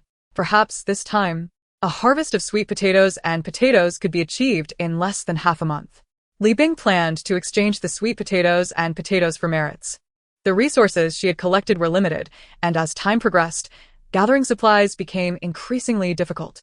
These materials, in the aftermath of the apocalypse, would remain non-renewable resources for an extended period, making her reluctant to expend them for merits. However, sweet potatoes and potatoes were different. Her space allowed for infinite cultivation. After planting half of the land with her thoughts, her body could no longer endure the strain, and she exited the space, intending to continue the following day. For the sake of merits, she was determined to persevere. Yet, exhaustion washed over her, and sleep beckoned. She released the sun, retrieved a car charger and a fan, and soon drifted into slumber. The room temperature was 32 degrees, but Li Bing opted not to turn on the air conditioning, as the external unit was excessively noisy. Having soaked in water all night, it was wiser to maintain warmth. Awakened by the sun, she strolled to the living room, only to hear a knock at the door. Checking her watch, she noted it was 11 a.m. Outside, the typhoon was gradually weakening, yet heavy rain continued to pour down like a deluge, relentlessly cleansing the earth. Upon opening the door, she found Zhang Xingyan from room 1103, accompanied by community committee members. Their purpose for visiting was to nominate a building leader. Li Bing took the list, disregarding their puzzled gazes, and directly inscribed Zhang Xingyan's name. Her acquaintance with Zhang Xingyan stemmed from her first life, where he served as the building leader. A local man, aged 37, standing at 180 centimeters, he was a retired soldier. Known for his integrity, he resided with his mother in apartment 1103. During the apocalypse, he led the residents in search of supplies, acting fairly and never bullying the weak. Unlike other leaders who exploited their authority for personal gain, hoarding government aid, he maintained an unwavering ethical stance. In her first life, he had escorted Li Bing multiple times to retrieve supplies back to room 1201. Without his help, she would not have survived the extreme cold. Zhang Xingyan believed that protecting the safety of the populace was his duty as a soldier, which earned him immense trust and respect from everyone. Tragically, this virtuous man met his demise on the fourth day of the extreme cold while protecting a neighbor, brutally beaten to death. The neighbor he had valiantly defended, Zhu Li, seized the opportunity to abandon him and escape, even usurping his home, stealing all his supplies, and forcing his mother out into the cold, leading to her death. In this life, Li Bing hoped for Zhang Xingyan's survival. Chapter 21. The gas supply ceases at her apartment door. Li Bing caught the scent of delicious food, realizing that the residents of the building were cooking. Today marked the fourth day of the apocalypse, and both gas and water supplies remained normal. Due to the inability to venture outside and a power outage, everyone channeled their energy into preparing meals. The community chat was abuzz, with culinary displays daily, and she hoped that in a few days, these individuals would not become targets for others. Recalling her memories from the first life, she knew that the community's natural gas would be cut off tonight. Seizing the opportunity during mealtime, she intended to prepare extra food, inspired by the enticing aromas wafting from her neighbors' kitchens, and store them in her space. After all, she had collected a substantial amount of supplies in the past few days that had yet to be utilized. She entered the kitchen, swiftly retrieving steaks, chicken fillets, pork chops, and sausages from her space, thawing them rapidly and frying each to perfection before storing them in her space. While the meats sizzled, she prepared a large pot of hot and sour soup on another burner. With the extreme cold approaching in just over a week, it was imperative to prepare in advance. She also took out flour and eggs, adding scallions, salt, and 5-spice powder, and cooked a total of 50 egg pancakes, which she promptly stored while still warm. Eating as she worked, she finished her tasks and found herself satiated. At 2 p.m., she paused her endeavors. It was no longer an appropriate time to cook, lest she draw too much attention. The remaining ingredients could be utilized gradually in the kitchen of her space. Given her daily allowance of 2 hours of time value, she could neither exhaust it nor accumulate it. Li Bing retrieved a watermelon knife and continued her workout. Today, her limit was set at 160 swings. After sipping some well water, she pressed on, ultimately completing 600 swings before collapsing onto the sofa, utterly exhausted. Observing the son playing with its toys in the dog bed, she felt a twinge of envy. Son, you should run around the house. For the past half-month, her dog had been drinking the well water from her space and had grown to the height of her knee, more than doubling in size since she first found him. The living room felt a bit cramped, making it difficult for the dog to move freely. Li Bing contemplated testing whether the son could venture into other areas of her space. However, the answer remained no.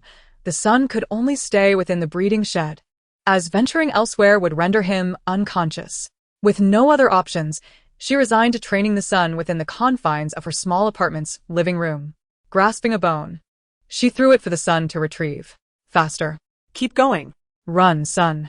The son complied eagerly, and the two of them engaged in an hour of back and forth, both panting heavily. Afterward, she entered her space, took a refreshing shower, changed into a dry set of workout clothes, and collapsed onto the small sofa in the living room. Glancing outside, she noted it was now 6 p.m. Typically, the sky would still be bright at this hour, possibly adorned with a sunset. However, the sky was now overcast, casting a dark shroud over the entire community. Having not eaten properly during lunchtime, compounded by the rigorous physical training in the afternoon, she felt hunger pangs. She began her meal with boiled fish, chocolate, green pepper and egg stir-fry, rice, and osmanthus jelly, accompanied by electronic pickled vegetables. As she dined outside, a commotion erupted once more. She opened the community chat and discovered that the natural gas supply had ceased. "Our gas is off. I was just cooking," wrote one user. "Heavy rain is pouring in. Mine is out too," another chimed in. "My fish was halfway cooked. What should I do?" User Singa, "My ribs are halfway cooked, and it's precisely when they need the right heat." User Cute One, "This is unbearable. The power is out, and now the gas is gone. How are we supposed to live?" User Wang Meng, "What is going on? What is the cause?" User Lang Shi Yijihua, "The property management should come out and explain." User Plus Size Fashion, "Is the pipeline broken? When will it be repaired?" User Qin Jinli, "At that moment, the property management sent a message to the group. Dear residents, due to weather conditions, our natural gas pipeline has sustained damage, making emergency repairs quite challenging. We sincerely apologize and ask for your understanding, as we anticipate a gas outage lasting 5 to 10 days. We will exert every effort to expedite the repairs and restore gas supply as soon as possible." The residents' group was filled with lamentations. At that moment, a resident shared a photo of their camping stove, simmering lamb and cabbage. "Rainy days are perfect for lamb." User Chengzhui Wang. Subsequently, another resident posted a video of enjoying hot pot using a charcoal stove, proudly displaying their coal stockpile. "Rainy days are even better suited for hot pot." User Han Xiang, someone in the group asked this gentleman where he lived to join for a meal. The gentleman generously shared his address. Li Bing, "What can I do to save you, poor Han Xiang?" Another resident suggested changing the group nickname to their house number and name for easier communication. Many agreed, and one by one, they changed their nicknames. Li Bing shook her head and left the group chat. She used her mind to continue growing sweet potatoes and potatoes in her space. After completing these tasks, she practiced chopping wood with her thoughts. Before she finished splitting a tree, a headache struck her. She quickly took a sip of water from her space well, closed her eyes to rest. Suddenly, Li Bing sat up straight. She remembered that the water supply would be cut off tomorrow morning, as people would be asleep and unprepared. Their stored water supply would be insufficient. Although there was plenty of floodwater outside, there were no disinfection measures, nor could they boil the water. Many had fallen ill, or even lost their lives after drinking the untreated floodwater. She picked up her phone and messaged the property management. "Will there be a water outage? Is there a notice? Should we prepare water at home?" 5 minutes later, the property replied, "We have not received any notice regarding a water outage. However, you may wish to store some daily water just in case." Just as Li Bing set her phone down, she suddenly heard a familiar sound. Ding dong. "Because you indirectly saved 209 lives, you have gained 209 virtue points." She opened the community group chat and saw, "Dear residents, due to inclement weather, to ensure your water supply needs, we sincerely advise you to store some daily water in advance in anticipation of a possible water outage." User Property Center. This time, Li Bing was not motivated by the desire for virtue. In her first life, she had only lived in this building for a month before her demise. She was unaware of the subsequent circumstances. However, the more resources her neighbors had, the safer she would be. After the property sent out the water collection notice, the group chat exploded with messages. Chapter 22. Water outage. As the shadows of the power and gas outages lingered, the property management's announcement of a potential water outage once again filled the residents with unease and anxiety. What is going on with the property management? Power outages, gas outages, and now a water outage? User, Building 7, Apartment 802, Liangwei. In the scorching summer, what do we do without water? User, Building 4, Apartment 608. Lao He, we're already drinking cold water and eating instant noodles. If they cut off the water, we won't have anything to drink. User, Building 5, Apartment 505. Tanging, exactly. Are we not allowed to live? User, Building 3, Apartment 701. Xiaoyan, could it be that the apocalypse is truly upon us? User, Building 2, Apartment 403. Hien, don't be scared. Come to the rescue station. There's endless water to drink, and you can charge your phone. User, Building 3, Apartment 206. Xiangjing even shared a few photos of the makeshift rescue station. Everyone looked relaxed. Some were playing on their phones, others were chatting. The temporary rescue station was a nearby university, requisitioned for the emergency. The conditions were indeed decent, even equipped with a temporary generator. However, as more and more people arrived, supplies would dwindle and competition for resources would intensify. Sometimes, when receiving relief rations, there wouldn't even be enough to eat.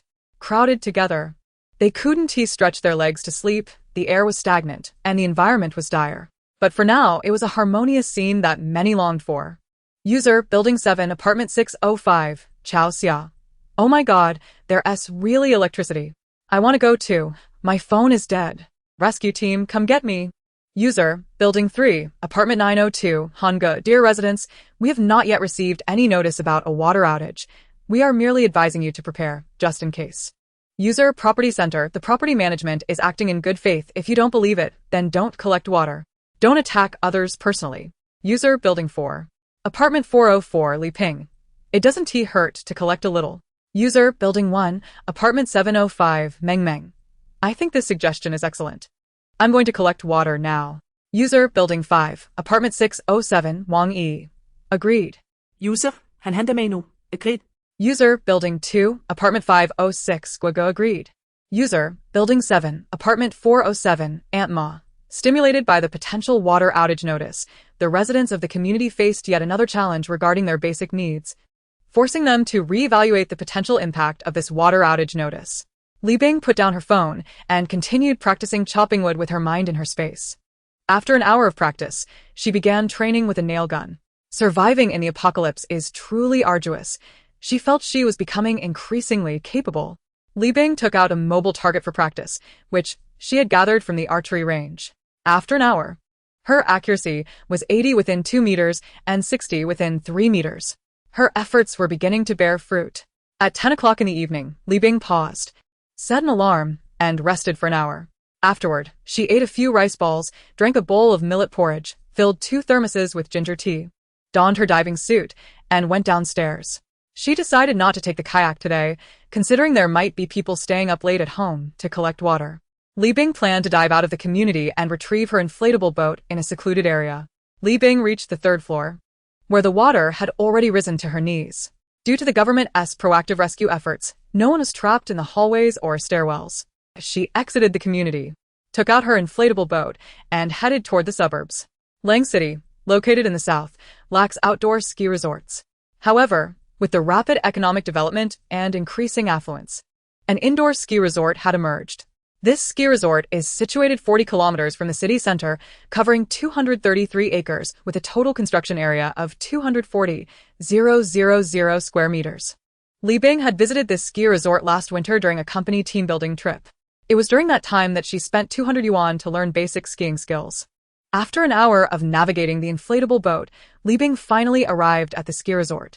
This ski resort has a varied elevation, with rainwater just covering the entrance. While the interior remained unaffected, it was likely that other survivors would discover it later. A notice was posted on the entrance, indicating that summer operations were suspended, likely due to high maintenance costs, which conveniently worked in Li Bing's favor. She pried open the door and made her way to the equipment selection counter, gathering her size in skis, ski boots, poles, bindings, ski clothing, windbreakers, goggles, tinted lenses, helmets, snow socks, gloves, and protective gear, leaving the rest untouched. She then proceeded to the warehouse, collecting 2 snowmobiles and 2 snow vehicles. In the midst of the extreme heat, she acquired 2 snowmaking vehicles. Before departing from this location, Li Bing released some supplies from her space, which included rice, flour, drinking water, noodles, medicines, as well as blankets and warm clothing, carefully hidden in elevated areas of the ski resort to ensure they would remain untouched by the flood. The sound from her space continuously chimed, indicating her indirect salvation of 39 lives, subsequently earning her 39 points of merit and later 61 points for saving an additional 61 lives. In total, Li Bing accrued 965 points of merit throughout her time at the ski resort. She then set her course towards Qingyuan Mountain. Qingyuan Mountain is a sprawling range stretching over 10 kilometers, characterized by gentle slopes and a height comparable to a 6-story building. At its base, there lies a coal factory, a liquefied gas plant, and a steel mill. The coal factory had already succumbed to the flood, with only the roof and half of a ventilation window of its 3-story warehouse visible above the waterline. Using a hammer, she shattered the ventilation window and donned a diving suit to plunge into the depths below. Fortunately, the doors and windows of the warehouse were tightly sealed, and the weight of the coal prevented it from floating away. Underwater, she collected the coal and honeycomb briquettes, resembling small hills, into her space. Next, she ventured to the liquefied gas tank warehouse, where the tanks floated on the water's surface, and she diligently retrieved each one into her space, finding this task far easier than diving to the bottom for supplies. At the steel mill, Li Bing submerged once more, gathering all the steel, machinery, cranes, and trucks into her space. In this apocalyptic era, heavy metals are invaluable rare building materials and serve as her bargaining chips for entry into the official base of City B, where she hopes to exchange them for a desirable living space. Emerging from the water, she quickly drank a few sips of ginger tea, changed into dry clothes, and ascended Qingyuan Mountain. She first released the sun, allowing her dog to frolic on the mountain, having been cooped up for too long. Despite the torrential rain, she scavenged fallen branches and logs blown down by the typhoon, tossing them into her space.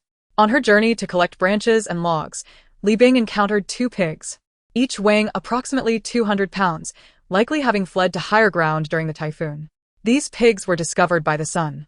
Li Bing contemplated training the sun upon returning to her apartment, envisioning it as her partner in battle, resource gathering, and survival. Occupied with wood collection that day, she had no intention of slaughtering the pigs, so she placed them in her space as breeding shelter for future consideration. Having nearly finished gathering fallen branches and trees in the vicinity, her space was now filled to the brim with lumber, yet it still felt somewhat insufficient. While it would suffice for her personal use, her ambition led her to desire more merit points. In these frigid times, such timber could save many lives. The thought of her merit points and the potential for redeeming them for time within her space made her salivate at the prospect of surviving the apocalypse through accumulated merit. Resigned to her fate, she picked up an axe and began to fell trees, starting with those that were not too robust to hone her skills. After exerting tremendous effort, she managed to chop down 3 trees with a diameter of approximately 30 centimeters. Her hands ached and were blistered from the labor.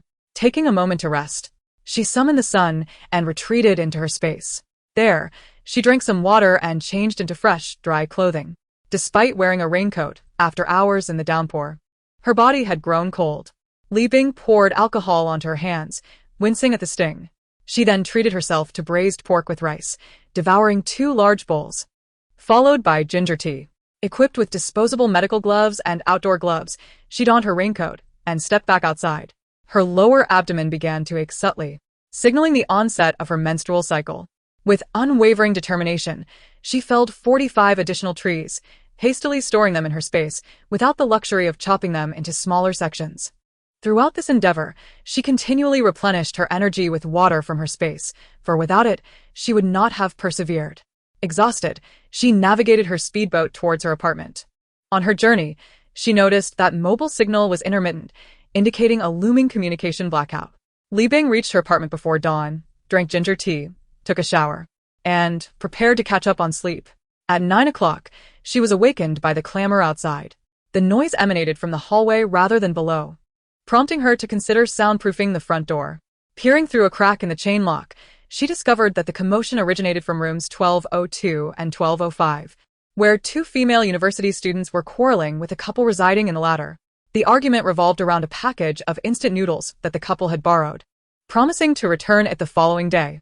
When the girls came to reclaim their noodles, the couple claimed to have run out of food. The girls, upon disposing of their trash, spotted the couple enjoying snail noodles, igniting a dispute. Such scenarios had become increasingly common in the apocalypse, especially now with water and power outages, exacerbating anxiety as communication faltered. Those with food reserves dared not flaunt their supplies. Returning to her bedroom, Li Bing lay on her bed, scrolling through messages on her phone. The atmosphere in the community had grown tense, particularly upon waking to find not only water supplies ceased but also communications severely disrupted. With relentless rain continuing to fall and food stocks dwindling, messages in the group chat reflected growing concerns, with individuals questioning whether the apocalypse had indeed arrived. Recently, online videos and images of disasters had been suppressed by authorities, and even if shared online, they were often hidden or removed, limiting their circulation. Today, with communication failing, the authorities were slow to intercept, resulting in some disaster footage being circulated among various groups. As people's confidence waned, they began to realize that this was not merely a regional disaster, but a global catastrophe. The authorities provided no clarity or guidance to the residents, only alluding to a vague notion that everyone should prepare for the worst. By 10 in the morning, the communication ceased entirely, leaving her phone devoid of signal. Outside, the rain poured relentlessly, descending like a ferocious beast. The hopes of the people seemed to be extinguished by the merciless storm. At that moment, Li Bing was enveloped in the agony of her menstrual cycle, her abdomen throbbing as if pierced by ice picks. In the aftermath of the apocalypse, she had spent nearly every day submerged in cold water and exposed to torrential rain while scavenging for supplies. Despite drinking ginger tea and bathing in warm water daily, she remained severely chilled. Now, lying in bed, she felt utterly disinclined to move. Li Bing adhered heating pads to her abdomen and lower back, sipped hot water from her space, and took a pain reliever before drifting into a semi-conscious state. At 39 degrees Celsius, she had indeed developed a fever. Since her rebirth a month prior, she had been in a constant state of tension, with no moment to spare, tirelessly amassing supplies. In recent days post-apocalypse, she had been submerged in cold water and buffeted by winds. Once she allowed herself to relax, it was no wonder she fell ill. Summoning the last of her strength, she took a fever reducer. An hour later, her temperature soared to 42 degrees Celsius. Li Bing, clinging to her remaining vitality, navigated her space to redeem a box of fever medication for 300 points of merit. The box contained only 2 pills, yet it was priced exorbitantly. Exhausted, she could only grumble in frustration before collapsing into slumber. At 5 in the afternoon, she was roused by a knock at the door. At that moment, she felt invigorated, her fever having broken. Her body radiated warmth, as if all fatigue and pain had vanished. The discomfort in her lower abdomen had significantly diminished, bringing her immense relief.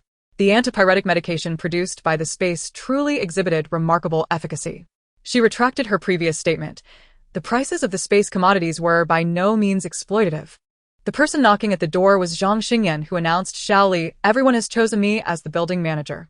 In half an hour, we will convene a meeting in the corridor on the 12th floor. Each household must send at least one representative." "All right, Brother Zhang," she replied. "Why does your complexion appear so pale?" "I have a slight fever," Li Bing replied lazily. "I have antipyretics at home. Do you need any?"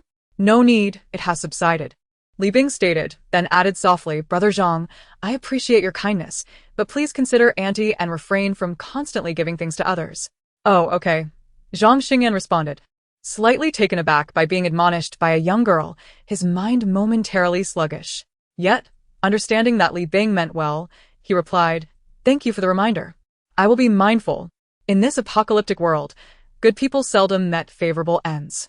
To Li Bing, Zhang Xingyan was merely a foolishly good-hearted individual, to the extent that he could not even protect his own mother. Chapter 24. Searching the building, Li Bing returned to the small living room and retrieved a bowl of red date and millet porridge from the space, savoring it slowly. Due to her discomfort, she had not eaten all day and needed to warm her stomach with some porridge first.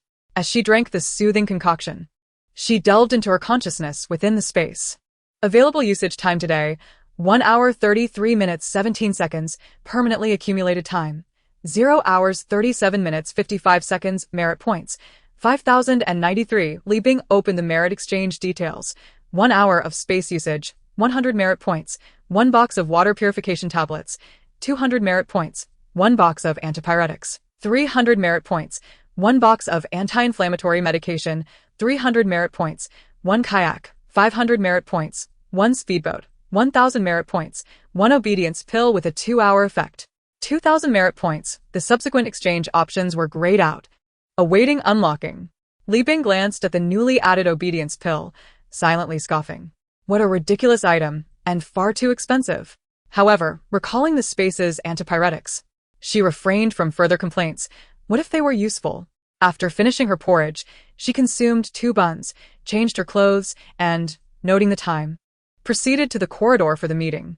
This apartment building housed 8 households per stairwell. 2 elevators were situated in the center, opposite the staircase.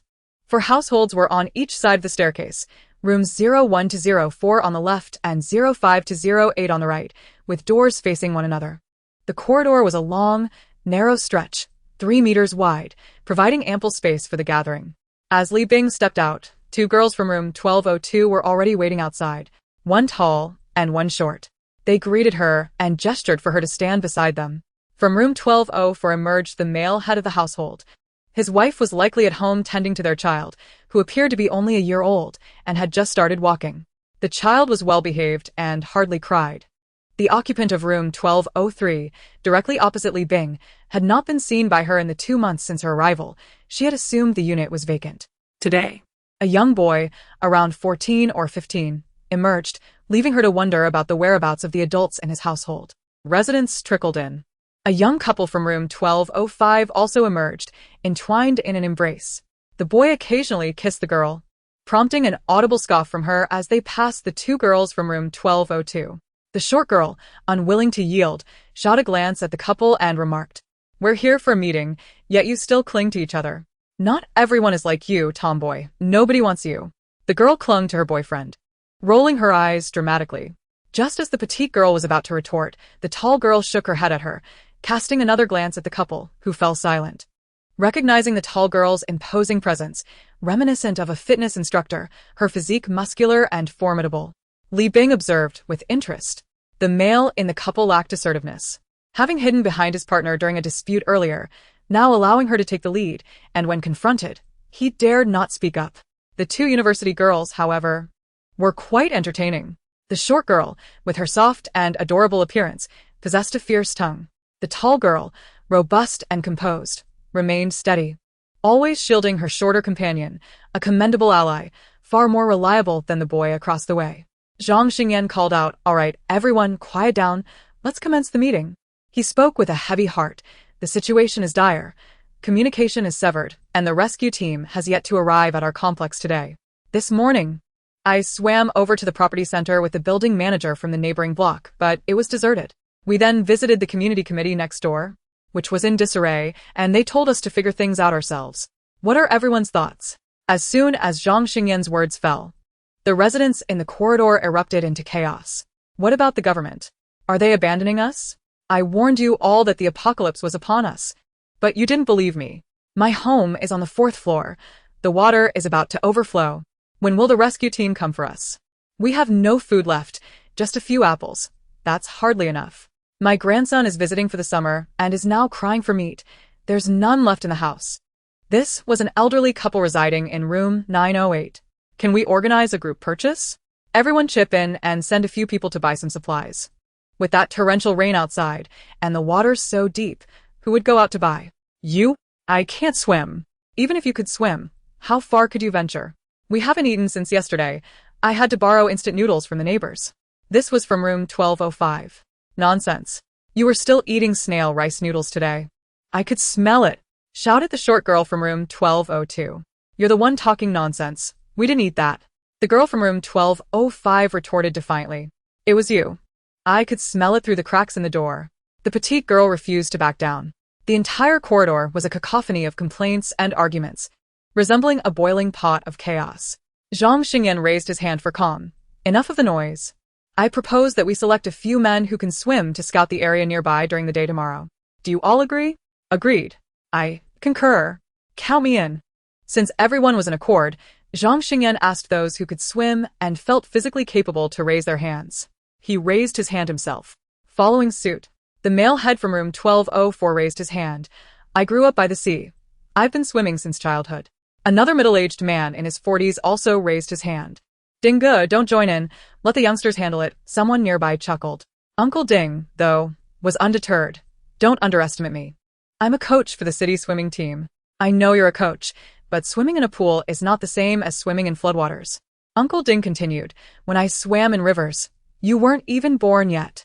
Seeing Uncle Ding's insistence, Zhang Xingyan conceded. All right, you can swim behind me. If you get tired, hold on to me for a rest. He then glanced at the younger individuals with their heads down and inquired, is anyone else interested in joining? Why do we need to swim? Someone in our building has a kayak. A girl from room 1205 interjected, her boyfriend nodding in agreement, stating he had seen it. Li Bing's heart sank. Who has it? Everyone clamored. Whoever has it, bring it out. Stop being selfish. Who has the kayak? An elderly woman asked.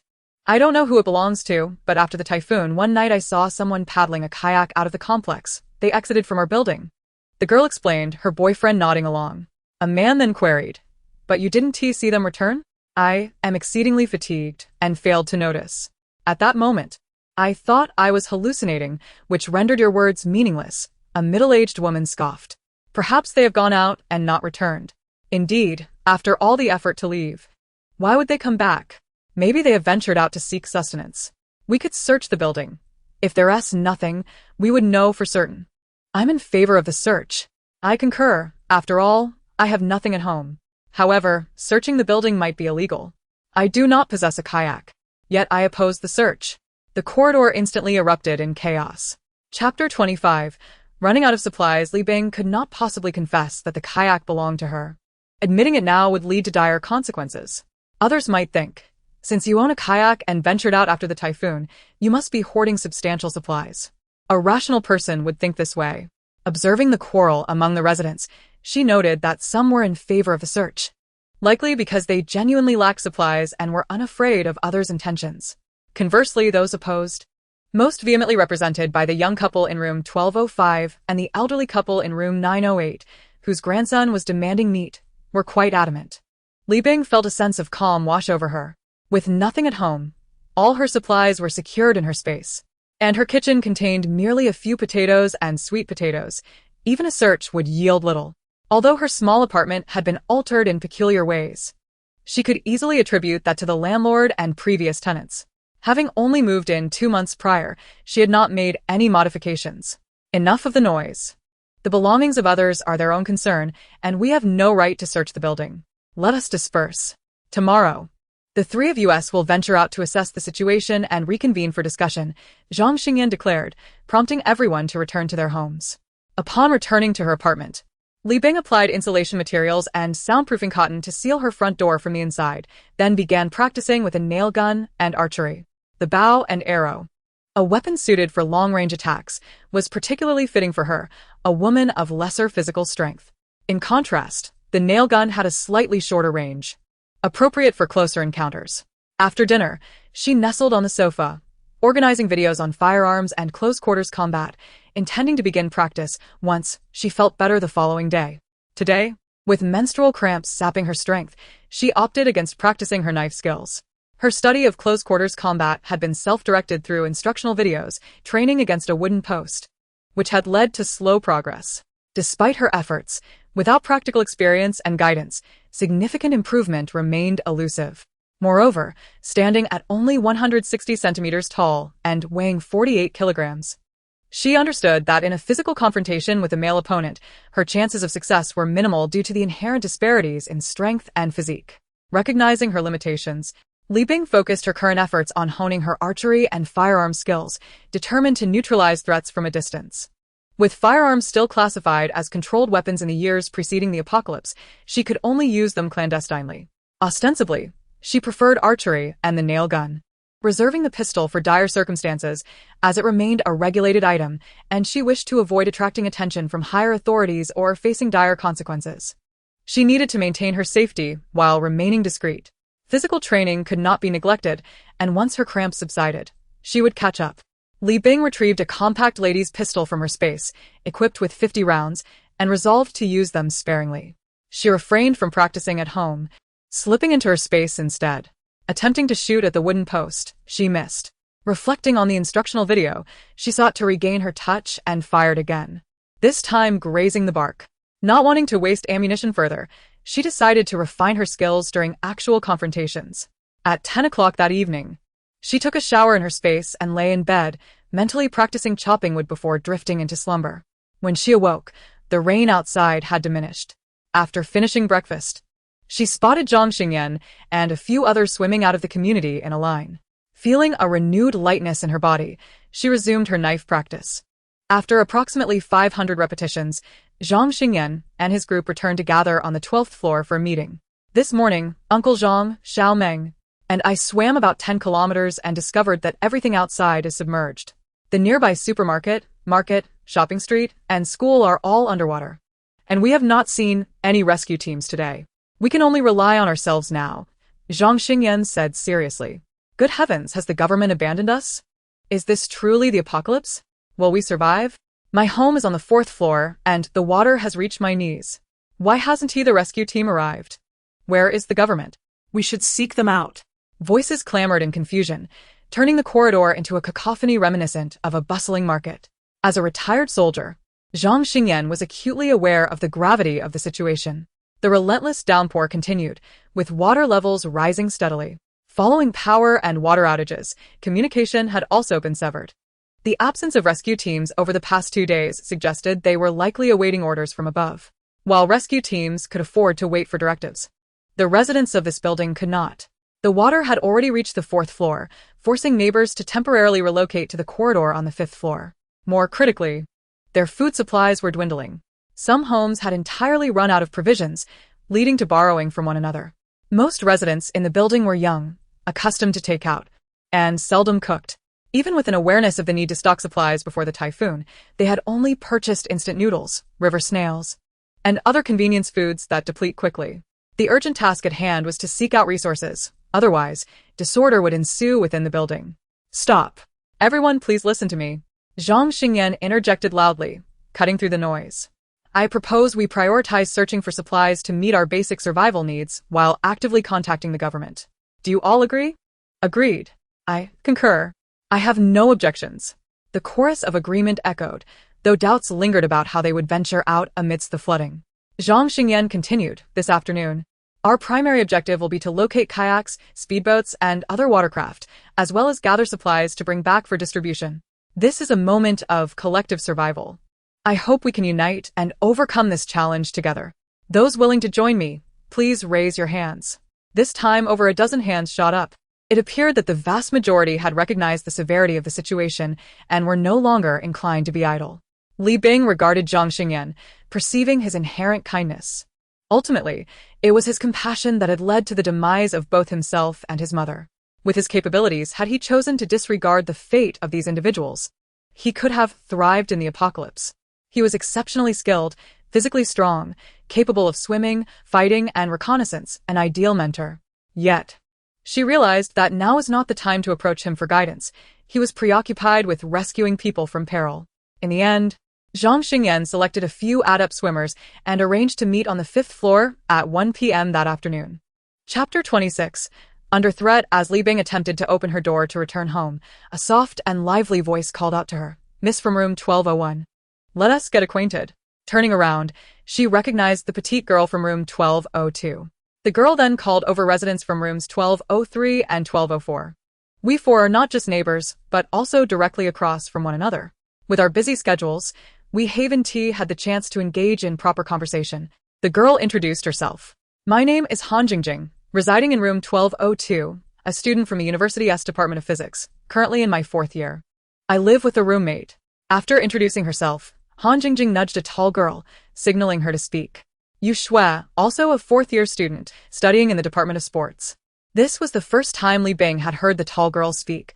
Her voice was unexpectedly cold yet melodious, reminiscent of ice balls cascading onto a plate. She introduced herself. I am Li Bing, residing in room 1201, 23 years old, an accountant, living alone. Zhou Chuheo, a 14-year-old student living in room 1203 with his father, had not yet returned from work. The youth bore a stern expression, tinged with a hint of gloom. As the conversation grew increasingly succinct, it was now my turn. I am Meng Zifeng, residing in room 1204, 29 years old, an interior designer. I have a beautiful and gentle wife named He Li, who is currently at home caring for our baby, Meng Kaiqian, who is 1 year old and has just learned to walk. Meng Zifeng exclaimed. Han Yingying för market. Now we all know each other. Let us help one another. Should we add each other as friends for easier communication? Oh wait, there's no signal. If anyone needs anything, just knock on the door. She seemed to discover something amusing and pointed at Yu Shui, Li Bing, herself, and Zhou Chuheo, laughing. Ha! Don't our heights resemble Wi-Fi signals? Ha ha ha, it's so interesting. Indeed, the heights ranged from tall to short. 172 centimeters, 160 centimeters, 152 centimeters, and 140 centimeters. However, you really shouldn't be called Jingjing, it should be Chow Chow, someone jested. Yet, there was no formal introduction in the first life. And even Li Bing hardly exchanged words with her neighbors until her demise. Things were becoming intriguing. After everyone finished speaking, they returned to their respective homes. Li Bing retrieved sweet and sour spare ribs, green pepper with eggs, and rice from her space, savoring her meal slowly. After dining, she entered her space to practice long-distance archery and shooting. The small apartment's living room, measuring only 5 meters in length, limited her movements. Rather than squandering her time and space, she preferred to utilize it efficiently. After practicing for about an hour, she exited her space to continue training her dog. Commands such as run, jump, pounce, and seize were now precisely understood by the son. Li Bing believed that with further cooperation and training, she and her dog would eventually work seamlessly together, their combat prowess peaking. Son, you're amazing. Here's a big chicken drumstick as a reward. Go eat it in your doghouse while I train for a while. After 30 minutes of practice, she heard commotion outside. Zhang Xingyan and the others had returned. This outing yielded substantial results. 2 kayaks and 1 inflatable boat, along with various supplies already moved to the 6th floor corridor, awaiting inventory and distribution. This building comprises 18 stories, with the first floor serving as a lobby, while the second and third floors had been converted into a rescue center. Additionally, some apartments were vacant. Currently, the building housed 92 households, totaling 179 residents. Everyone gathered on the 6th floor to await the distribution of supplies. During the allocation, disagreements arose. Some suggested distributing by household, others by head count, while some proposed allocation based on apartment size. There were 2 types of apartments in the building, one being the single apartment Li Bing occupied, consisting of 1 room, 1 living room, and 1 bathroom, covering a total of 48 square meters, the other being a 2-bedroom, 2 living room, 1 bathroom layout, totaling 87 square meters. Ultimately, Zhang Xingyan decisively stated that the supplies would be distributed by headcount, with those who participated in the search for supplies receiving double portions. This decision garnered the approval of the majority, although a minority remained dissatisfied, their eyes glinting with discontent and calculation. The most vocal opponent was a man named Zhu Li, residing in room 804, who occupied a larger apartment. Following a violent divorce, he now lived alone. Regardless of whether supplies were distributed by household or square footage, he would have received more. However, under the current headcount distribution method, his share was the least. Thus, the seeds of hatred were already sown. Such individuals lack gratitude. They participated not in the search for supplies, yet still harbored resentment for receiving aid. Until later retaliation, they truly deserved a dire fate. This man could not be allowed to remain. He had to be dealt with before the harsh cold arrived. Li Bing acknowledged that she once again contemplated murder. Ever since she had taken Wang Handong's life, her bloodlust had been awakened. She simply wondered if killing would incur a penalty against her merits. Li Bing received 2 packs of instant noodles, 3 bottles of mineral water, and half a kilogram of soaked rice, making her way up the stairs to the 12th floor. Just as she was about to enter her apartment, a man's voice called out, "Li Bing, I need to speak with you." This was Wu Changle, a single man living in room 1207, with whom she had never conversed before. Li Bing turned, eyeing the man warily, and remaining silent. Wu Changle chuckled oddly. "Want you invite me in to sit?" Li Bing retorted. "What do you want?" Lowering his voice, he said, "I know the kayaks mentioned by room 05 are yours." Li Bing's face hardened. They are not mine. You must be mistaken. The man seemed to anticipate her reaction, leaning closer to whisper in her ear. I live by the stairwell and saw you leaving at midnight. We can share this information, or would you prefer I tell everyone in the building? Li Bing scufa internari. Opening the door to let the man enter. Once he had approached her doorstep, she would not be held accountable for what followed. Wu Changle, seeing her compliance, nodded in satisfaction and swaggered inside. He had already gathered intel on Li Bing living alone for the past 2 months without any familiar friends visiting. She was undoubtedly easy to manipulate. 2 doors. You've prepared quite thoroughly, the man remarked, followed by a scheming grin. You're still afraid, aren't you? Why not let me move in with you? I can protect you. Li Bing coldly inquired. What must I do for you to keep this a secret? I want half of your supplies, he leered. And you'll also be my girlfriend. Li Bing rolled her eyes inwardly, while outwardly she feigned fear, asking, how can I be sure you haven't told anyone else? Today you want half, tomorrow others will expect the same. How am I supposed to survive? Don't worry. I could never disclose such matters to anyone, he boasted. What value is there in sharing what everyone already knows? Li Bing sought confirmation, so, you're the only one aware? Yes, he replied confidently, believing it would be easy to win her over. In this situation, a woman could hardly guard her resources alone. Wasn't she bound to rely on him? Doesn't the person you live with know? Li Bing probed further. He laughed dismissively. I'm local. Not one of you outsiders renting a place. My house is my own. I don't share it with anyone. I'm single.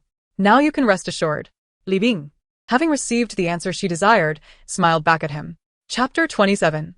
Murder. Li Bing conjured a stone pedestal from her space, striking the man unconscious, binding him with rope. She retrieved several plastic sheets, laying them out in the living room. A basin of cold water doused over the man's head elicited a glare of fury from him. Yet his mouth was gagged with a towel, rendering him voiceless. Li Bing smiled sweetly as she produced a knife from her space and slashed the man's throat. Blood gushed forth, and the man convulsed involuntarily. Minutes later, when he ceased to struggle, Li Bing expressionlessly wrapped the man's corpse in the plastic sheets and disposed of it in her space. Dang. You have directly extinguished 1 life form, deducting 10 merit points. What the hell? What kind of nonsense is this? Saving a life only grants 2 merit points. It's utterly unfair. Li Bing had just intended to continue the pursuit of traditional culture when a familiar voice echoed. Ding dong, due to your indirect salvation of 13 lives. You have been awarded 13 points of merit. Could it be that this man would, in the future, take the lives of 13 individuals? Thus, eliminating him now would save those 13 lives. The act of killing him would indeed be justified. At 8 in the evening, the rain outside intensified, growing fiercer by the moment. At that moment, the flood had already ravaged up to the 4th floor. Due to a communication breakdown, the community was temporarily unable to contact the rescue team, leaving the residents of the 4th floor to helplessly take refuge in the corridor of the 5th floor. The corridor of the 5th floor was already cluttered with furniture and makeshift bedding, forcing people to squeeze through, which weighed heavily on their spirits. The former residents of the 4th floor frequently needed to borrow the bathroom of the 5th floor residents. With the water supply cut off and the weather hot, the stench from the bathroom became unbearable, filling the entire 5th floor with grievances and discontent, tensions mounting to the brink of conflict. Eventually, Zhang Xingyan descended to mediate. Li Bing paid little attention, finishing dinner and sitting on the sofa to study agricultural texts. Upon waking in the morning, the rain outside had begun to wane. Despite the thick clouds, a ray of sunlight managed to pierce through. Zhang Xingyan was organizing an outing to search for supplies, and the number of volunteers was unusually high. Those venturing out would receive double the supplies, which were particularly precious during this time. Zhang Xingyan chose not to join this expedition, believing the individuals in the building needed to grow and develop. He selected a few young residents who had not participated previously, led by Uncle Ding, the swimming coach. 2 kayaks and 1 inflatable boat, totaling 7 individuals, set forth with determination towards the community's exit. After finishing breakfast, Li Bing resumed her practice with a knife. After a rigorous 500 strokes, she transitioned to training in the sun. Just as her training concluded, the sounds of intense argument erupted from the 5th floor. It turned out that the residents of the 5th floor were driving away those from the 4th floor who had been urinating at the doors of the 5th floor residents, severely disrupting their lives. The fourth-floor residents contended that if they were denied access to the bathroom, they had no choice but to relieve themselves on the spot. The fifth floor retorted that they had generously allowed the fourth-floor residents to use their bathroom, yet they were ungrateful and had even stolen from them. Each side had its reasons, leading to an intractable conflict that complicated their previously tranquil lives. Both the residents of the fifth and fourth floors wished for a swift resolution to the turmoil. The ultimate solution proposed was to disperse the fourth-floor residents among the other floors, with each floor accommodating one family. If they wished to use another's bathroom, they could trade supplies for the privilege. Who would trade? One resident scoffed. I don't need to. I'll use a plastic bag and throw it downstairs. The retort from the fifth floor followed. Then why haven't you used a plastic bag these past 2 days and spared us your mess? As tensions flared once more, Zhang Xingyan declared that if they continued to argue, he would no longer intervene. The fourth-floor residents promptly vacated, leaving no one willing to remain on the fifth floor, indicating a complete breakdown in relations. As evening approached, the team that had ventured out in search of supplies finally returned to the community. This time, they not only failed to bring back supplies, but the inflatable boat had also vanished without a trace, leaving only 2 kayaks and a team of 6, all battered and exhausted. One person was missing. The absent individual was a young man from room 1304 named Liu Enwen. His wife, frantic and agitated, repeatedly asked, "Where is my husband? Didn't he go with you?" Uncle Ding, clutching his bleeding arm, interjected, "We encountered robbers. Where is my husband? Why hasn't he returned? Where is he?" The young woman cried out, her voice rising in desperation. Zhang Xingyan attempted to soothe her, saying, "Please calm down. Let Uncle Ding explain. We found a wealth of supplies at the new city tower in the city center, particularly potatoes and sweet potatoes, enough for our entire building to last several days. On our return, we encountered several robbers armed with knives and hooks. He was killed, and we had to fight with all our might, abandoning the supplies just to save ourselves." Upon hearing new city tower, Li Bing realized it was the supplies she had previously set aside. This revelation plunged everyone into silence, an indescribable atmosphere filling the corridor. Was survival truly this arduous? Had they sacrificed him to save their own lives? Why hadn't they sought the police, reported the robbery, and apprehended the criminals? Had they used him as a shield? Woo, we just got married a month ago. What am I to do? The woman collapsed to the ground, weeping bitterly. Suddenly, she lifted her head, grasping Zhang Xingyan's clothing, and declared, "Building leader, you must take responsibility. You organized the search for supplies. If it weren't for you, my husband wouldn't have died. Indeed, if it weren't for the building leader, my husband wouldn't have been injured. Yes, building leader, you must be accountable. My son has a gaping wound on his head. What shall we do?" The family members of the injured began to stir up chaos. Zhang Xingyan, maintaining his composure, was about to speak when Uncle Ding interrupted him, stating, "No one wanted this situation. We cannot blame the building leader. Everyone volunteered to go out for supplies, and let us be honest, who wouldn't he want double the supplies? If nothing had happened, everyone would have returned joyously with their loot, and no one would have thanked the building leader. Now that something has happened, everyone points fingers at him. Did the building leader force us to go? Did he rob us?" After Uncle Ding spoke, some of the agitated family members calmed down, while others continued their raucous antics. Ultimately, Zhang Xingyan managed to speak.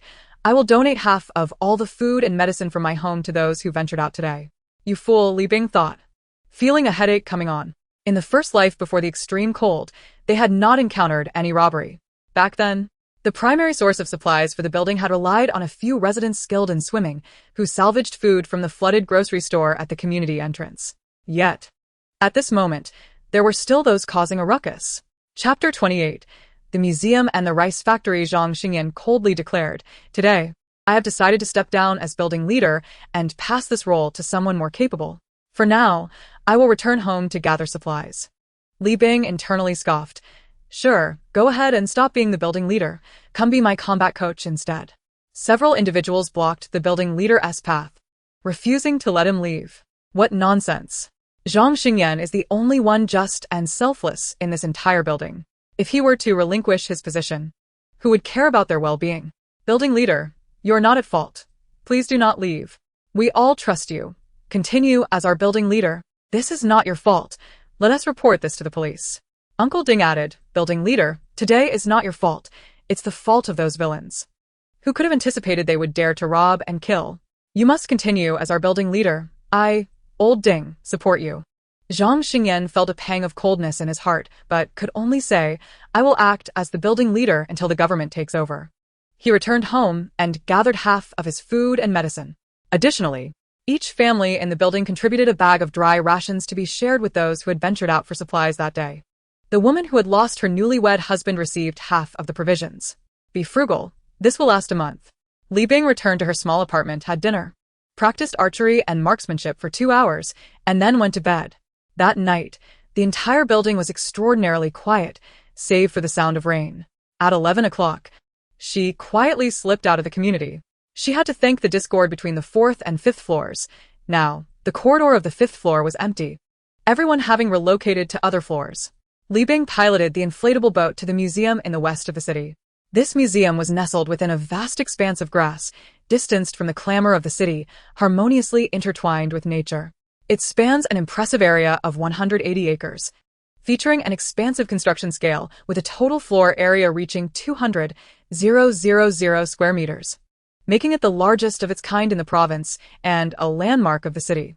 Its exterior presents the visage of an ancient stone structure, characterized by robust stone walls and a dignified gray hue, elements that serve not only as witnesses to history but also as symbols of culture. This museum, with 7 floors, has been partially inundated, with the 3rd floor submerged due to flooding. Li Bing, casting aside a massive stone block within the space, shattered the glass of the 4th floor and climbed inside. From the 4th to the 7th floors, an array of exquisite jade artifacts, iron tools, stone implements, pottery, bronzeware, murals, books, bamboo slips, ivory products, and rare ancient coins dazzled her senses. The treasures displayed in the showcases were numerous, each imbued with the essence of history. She lacked the time to appreciate these gems in detail or to break the bulletproof glass cabinets. In a flash, she gathered these invaluable items along with their display cases into her space. Among these treasures were masterfully crafted jade pieces, sturdy and rhythmic iron tools, simple yet vibrant stone implements, ancient and steadfast bronzes, and the resplendent golden-threaded jade garments. These rare artifacts seemed to silently narrate the tales of history, flowing like a river of time before Li Bing's eyes. Additionally, there were the stunning murals, expansive volumes of books and bamboo slips, and those rare ivory products, each telling tales of antiquity. Even the seemingly plain ancient coins were laden with profound historical weight. With the waterborne exhibits secured, she donned her diving suit and submerged into the depths. The museum's interior, now submerged, resembled a sunken ancient city, with what once showcased history now appearing as a colossal shipwreck in an underwater realm. The exhibits, enveloped in water, resembled treasures resting beneath the sea, evoking both a sense of loss and an air of mystery. The underwater world contrasted starkly with the museum above, akin to the interplay of terrestrial civilization and the mysteries of the deep, captivating and enchanting. With a gentle wave of her hands, these priceless treasures vanished along with their display cases from her grasp. Seizing the opportunity during a spatial upgrade, Li Bing journeyed to a rice processing factory located 10 kilometers away. She had stumbled upon this factory while downloading maps. Situated on elevated ground near farmlands and major transport routes, it was distanced from rivers. Decades ago, this site served as the national granary, storing the country's precious grain resources. However, due to unforeseen circumstances, the granary had to be relocated. Since then, the building had been repurposed as a rice processing facility. Fortunately, despite the severe rise in floodwaters from the recent catastrophic deluge, the rice processing equipment and the grains in the warehouse remained unharmed. Under the cover of darkness, Li Bing stealthily inspected the factory, discovering only one security guard asleep in the second-floor security room, while the rest of the premises lay deserted. The guard, appearing to be around 40, was surrounded by empty food wrappers and discarded bottles, his disheveled beard reflecting a solitary existence, indicative of his prolonged isolation. It was no surprise, given that a typhoon warning had led to a 3-day halt in city activities, leaving him as the sole guardian of the facility. Subsequently, torrential rains ensued, trapping him within. Li Bing quietly released a stone block from her space, barricading the entrance to the security room. She gazed intently at the 3 expansive warehouses, each spanning over 10,000 square meters and filled to the brim with rice. The grains, meticulously processed, shimmered enticingly. With a subtle gesture, She summoned the rice into her space, recalling the processing equipment within the factory, which represented invaluable productivity in this apocalyptic world, every piece irreplaceable. She understood that in a few days, this place would succumb to the floodwaters. Thus, she gathered all the processing equipment, the entire production line including trailers, containers, and the trucks parked on the factory grounds, into her space. Before departing, she retrieved the stone block that had sealed the security room's door and left behind a selection of provisions at the entrance: a box of compressed biscuits, a box of instant noodles, 10 boxes of mineral water, 200 pounds of rice, various vegetables, a bag of salt, a firewood stove, a pile of timber, and some warm clothing. As she made her way back to her apartment complex, her consciousness delved into her space. The dimensions of the space had grown beyond the capacity of mere visual measurement. A mist enveloped the periphery, appearing and disappearing intermittently. The black earth now covered an area equivalent to 5 football fields. Chapter 29. The army has finally arrived. The river flowing through the space remained narrow, yet a verdant bamboo grove had emerged along its banks. The bamboo stood lush and vibrant, swaying gracefully. A gentle breeze rustled through the grove, causing the leaves to dance softly, producing a soothing sound. The gurgling of the river, encircled by the bamboo, resonated with a clearer, more vibrant tone. Beneath the grove, several bamboo shoots had broken through the earth's surface. Li Bing did not linger elsewhere, as the rain outside had intensified, compelling her to return swiftly. Regrettably, she had no time to seek higher ground to release her provisions for merit. Approaching her community, the rain transformed into a torrential downpour, the water level rising rapidly, and the currents growing increasingly turbulent. Li Bing focused on the water's surface, deftly maneuvering around obstacles while splashing the collected water from her canoe outward. Upon returning home, she indulged in a warm shower and then meticulously examined the changes within her space. At the entrance of the villa, a new clearing had emerged, featuring a swing set and a set of leisure furniture, complete with an exquisite tea set atop the table. This tea set, unfamiliar to her yet remarkably elegant, was evidently a gift from the space itself rather than her collected supplies. Approaching the well, she found that the water level had risen to the brim, allowing her to easily scoop water. Continuing her inspection of the villa, she noted that it had now reached 5 stories. The layouts of the first and second floors remained unchanged. The third floor had transformed into a fully equipped gym, filled with various fitness equipment she had gathered from the new city building. The fourth floor had metamorphosed into a workshop, housing sewing machines, cutting tools, and polishing equipment she had collected. Here, she could experiment with various tools, including those for crafting bows and nails for nail guns. The fifth floor was now an expansive, unpartitioned space, seemingly inviting her to envision its future potential. On the 8th day of the apocalypse, floodwaters had reached the top of the 4th floor of the small apartment. The army had finally arrived. This news was akin to a lifeline for the residents of the building. Upon catching sight of the military, their joy mirrored the dawn of hope. Residents eagerly recounted their recent hardships to the military officials, detailing their encounters with looters. The military representative, after listening intently, solemnly vowed to take stringent action against such lawless individuals. Hearing this promise, the inhabitants were moved to tears. Their voices had finally found a willing ear, someone to protect them. This was a beacon of light in their dystopian reality, a flicker of hope amidst despair. Dear villagers, we are the local station troops of the XXX Regiment, currently responsible for the safety and rescue operations in this area.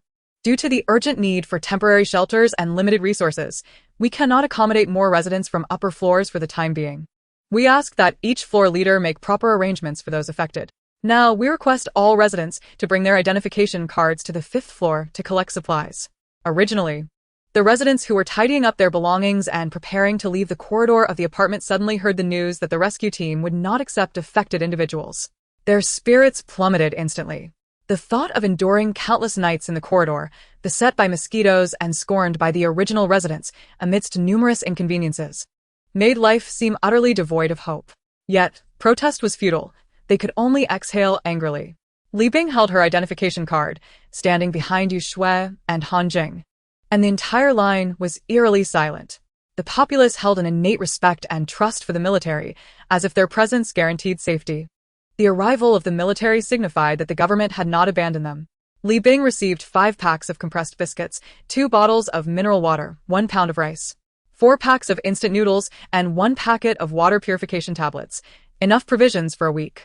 On her way back, she encountered a family of 3 from room 1203. Witnessing the small baby of Meng Zifeng for the first time. The child was chubby, embodying the innocence and purity of childhood, with eyes that sparkled like obsidian when he smiled. How long could such a genuine smile endure in this apocalyptic world? Reflecting on her previous life, she remembered feeling afraid and lost, lacking the energy to even notice her neighbors. She had drifted through each day without acknowledging whether the Meng family was alive or dead. At the supply distribution point, she noticed a lack of baby supplies. Had the military overlooked the items she had left behind? This time, Zhou Chuhua from next door also came out to collect supplies. The slender youth seemed uncertain how many days he could survive in this desolate world. Once the military finished distributing supplies, they departed, promising to return at the same time next week. At 11 a.m., Zhang Xingyan gathered the residents again, preparing to venture out for more supplies. However, only 2 individuals volunteered. Clearly, the terrifying events of the previous day had frightened everyone. Another reason might be the reassurance brought by the military's arrival and the week's worth of supplies distributed. They felt a sense of security, alleviating their previous anxieties. Among the 2 volunteers, both had small babies. One was Meng Zifeng and the other was Wu Qing from room 1805, whose child was still on formula and only 3 months old. You shouldn't go out, it's too dangerous, a middle-aged man advised. The military is here. We can wait for rescue. We'll have more supplies next week. Why take the risk? Indeed, if anyone gets hurt, we won't provide you with more supplies. Another chimed in. We don't agree with your going out. The state will take care of us. The discussion grew animated. Wu Qing shook his head, worry etched on his face. I have no choice. I need to go out. We're running low on formula. Meng Zifeng turned to Zhang Xingyan and earnestly asked, Building chief, if no one else is willing to go out, can we borrow the kayak from the building? We can pay rent, and if we get hurt or die, it won't concern the building. Does that work? Zhang Xingyan observed the scene and, after a moment of contemplation, said, From now on, supply searches will not be divided among the entire building. Instead, any volunteers can rent our building's kayaks, and, upon return, they must pay 2 pounds of food as rent. If they get hurt or die during the search, it will be their own responsibility, unrelated to others. Zhang Xingyan, a retired airman, assessed that this disaster might persist for a while. With the relentless downpour outside and the rising floodwaters, if they did not seize the opportunity to gather essential supplies now, the consequences could be dire. However, recalling yesterday's events left him disheartened. Rather than further discouraging them, he proposed, I'll also sign up. Is anyone else willing to join us? I'll sign up. Li Bing and Yu Shui exclaimed in unison. The others in the building remained silent. Chapter 30. Temporary teaming at the appointed departure time. Li Bing arrived at the 5th floor stairwell, carrying a backpack, wielding a bow and arrow in one hand, and a watermelon knife in the other. Zhang Xingyan, Meng Zifeng, Wu Qing, and Yu Shui had already gathered, each holding a weapon of varying kinds, kitchen knives, iron rods, and watermelon knives. After exchanging greetings, they climbed out through the window of the 5th floor corridor. The 5 of them split into 2 kayaks, Meng Zifeng and Wu Qing in one, while Zhang Xingyan, Yu Shui, and Li Bing formed the other group, paddling out of the community. As he rowed, Zhang Xingyan asked, Do you have any plans? Yu Shui replied, I want to check out the largest outdoor supply store in our city. They might have inflatable boats and various outdoor gear. For safety, the 5 decided to stick together, first to the outdoor store, then to the city center mall in search of food and baby supplies. Since the military had already cleared the area, today's expedition proved remarkably smooth. Upon reaching the outdoor supply store, they found floodwaters had reached the 5th floor, submerging the entire shop. Meng Zifeng and Yu Shui, both adept swimmers, took a deep breath and submerged. A minute later, they resurfaced, spotting kayaks and diving suits beneath the water. Breaking windows underwater proved difficult. Perhaps they would need to return better prepared next time. Li Bing retrieved an oxygen tank and a safety hammer from her backpack and handed them over. Li Bing, your tools are impressively comprehensive. Meng Zifeng exclaimed in surprise. Even Yu Shui gave her a thumbs up in admiration. Li Bing smiled and replied, I'm not a strong swimmer. So, I thought about what I could do to be helpful. Zhang Xingyan remarked, Don't underestimate yourself. Otherwise, we'll have to make another trip. Meng Zifeng and Yu Shui, equipped with the oxygen tank, made numerous trips back and forth, eventually collapsing onto the kayak in exhaustion. At this outdoor supply store, They made significant gains. For kayaks, 3 inflatable boats, 2 diving suits, 12 oxygen tanks, 5 barrels of gasoline, 3 barrels of diesel, and 9 bottles of engine oil. They packaged the supplies, planning to distribute them upon their return. Subsequently, they found a small supermarket nearby, which, despite being flooded, yielded many useful items: 10 bags of vacuum-packed rice, 3 barrels of cooking oil, 6 packs of salt, 2 packs of fruit candy, 30 packs of biscuits. For loaves of bread, 15 packs of compressed biscuits, 9 cans of baby formula, for packs of baby diapers, for cans of milk powder for the elderly, 2 bags of lotus powder, for packs of sanitary pads, 48 bottles of mineral water, 12 bottles of carbonated drinks, and 3 bottles of liquor. After securing these supplies, they felt their needs were met, no longer driven by greed or the motivation to venture into the city center. The provisions acquired today would sustain them for half a month, prompting a unanimous decision to return. On their way back, they navigated using 2 inflatable boats. Along the route, they encountered others attempting to seize their supplies. Li Bing stood at the bow and arrow at the ready, while Zhang Xingyan, tall and muscular, along with Yu Shui, exuded an aura of strength from the sterns of the 2 boats, deterring any would-be attackers. When they returned to the community, darkness was nearly upon them, and few people were present. However, the noise of the inflatable boats attracted some attention, causing a stir within the building. Li Bing and her companions ignored the thoughts of others and transported all the supplies to the 11th floor, where they began distributing them. Meng Zifeng and Wu Qing expressed their desire to split the baby supplies, indicating they had no need for anything else. Ultimately, Zhang Xingyan decided that the baby supplies would be divided between Meng Zifeng and Wu Qing, while the remaining food would be evenly distributed among the other 3. 4 kayaks were available, with each of Zhang Xingyan, Meng Zifeng, Wu Qing, and Yu Shui assigned one. Li Bing, lacking swimming skills and being a girl, was given a speedboat. The remaining 2 speedboats were allocated to Meng Zifeng and Yu Shui, who would exert the most effort today. Though Li Bing had no shortage of supplies, she requested a set of diving gear and 2 canisters of oxygen to avoid raising suspicions among the others. While the remaining supplies were distributed among the other 4, there were no objections to the allocation. Upon returning home, Li Bing glanced through the peephole of room 1203 and sensed a slight movement, prompting a faint smile as she entered her abode. That little rascal was spying again. Li Bing summoned the sun from her spatial realm, sharing dinner with her dog face-to-face, then reclined on the sofa, using her thoughts to chop wood, feed livestock, and tend to the fertile soil within her space. After completing these tasks, it was already 10 p.m. She swiftly entered her space for a shower and approached the display screen at the villa's entrance. Available time today, 1 hour 35 minutes 21 seconds, permanent accumulated time, 0 hours 37 minutes 55 seconds, virtue points, 5,455. Today's virtue points had only increased by 360, a result of her discreet placement of supplies while the other 4 were distracted. The speedboats had already traversed the clear waters, but starting tomorrow, she would need to venture out alone. Otherwise, earning virtue points would be exceedingly difficult. It could take ages to attain freedom within her space. After practicing archery and shooting in her space for a while, she exited. Listening to the rain intensifying outside, she fell into a deep slumber. The next morning at 7 a.m., she was awakened by the sounds of moving. Could it be that the rescue station had begun accepting people again? She had no recollection from her first life. Upon opening her door, she discovered residents from the 5th floor moving in. She ascended to the 5th floor, where water had already reached her ankles.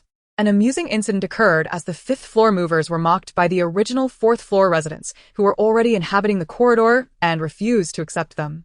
Ultimately, it was Zhang Xingyan who intervened to mediate. After breakfast, the building manager, Meng Zifeng, and Yu Shui approached her, inquiring if she wished to accompany them in search of supplies today. Li Bing initially intended to decline, as she lacked for nothing and sought only to accumulate virtue points. It would be inconvenient to act in concert with them. However, upon learning that they planned to visit a chicken farm in the outskirts, a free-range establishment nestled in the mountains complete with a farmhouse offering chicken-catching games and communal cooking, she decisively joined them. The farm was known for its robust and flavorful chickens, a fact recalled by Meng Zifeng and his wife Healy, who had visited before the apocalypse. Returning to her apartment, she packed a large backpack and set out with them.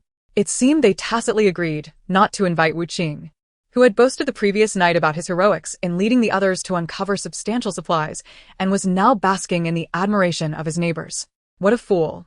She hoped he could protect the hard-earned supplies. Chapter 31. The chicken farm. Zhang Xingyan, Meng Zifeng, Yu Shui, and Li Bing arrived at the chicken farm in the outskirts, traveling by speedboat. Upon reaching the mountain, they discovered all the roosters huddled at the summit, trembling under the rain, appearing as though they had just been rescued from ice. They easily captured the birds, who showed no inclination to flee. The four of them scoured the farmhouse for large pots, set up a fire, and boiled water. They divided the tasks. Zhang Xingyan would catch the chickens, Meng Zifeng would handle the slaughter, and Yu Shui and Li Bing would pluck the feathers. After slaughtering 20 chickens, Zhang Xingyan expressed both joy and concern.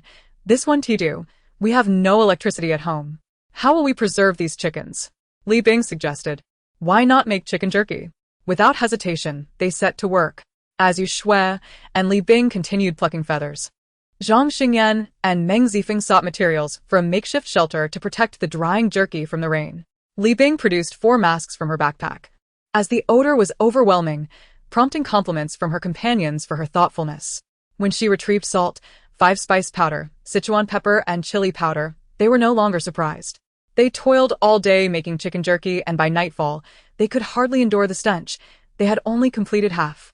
They decided not to return home that evening, as the chickens might be discovered by others if they waited until the next day.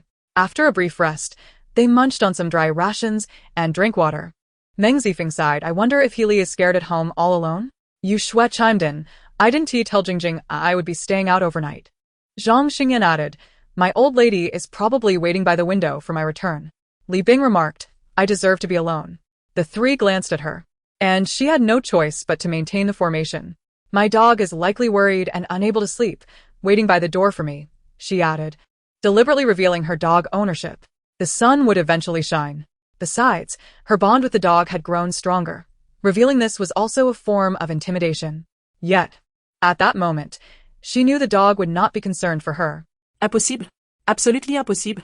She directed her thoughts towards her space, where the dog was sprawled in its kennel, sound asleep, drooling. After a brief respite, the four resumed catching, slaughtering, plucking, cooking, shredding, and making jerky from the chickens.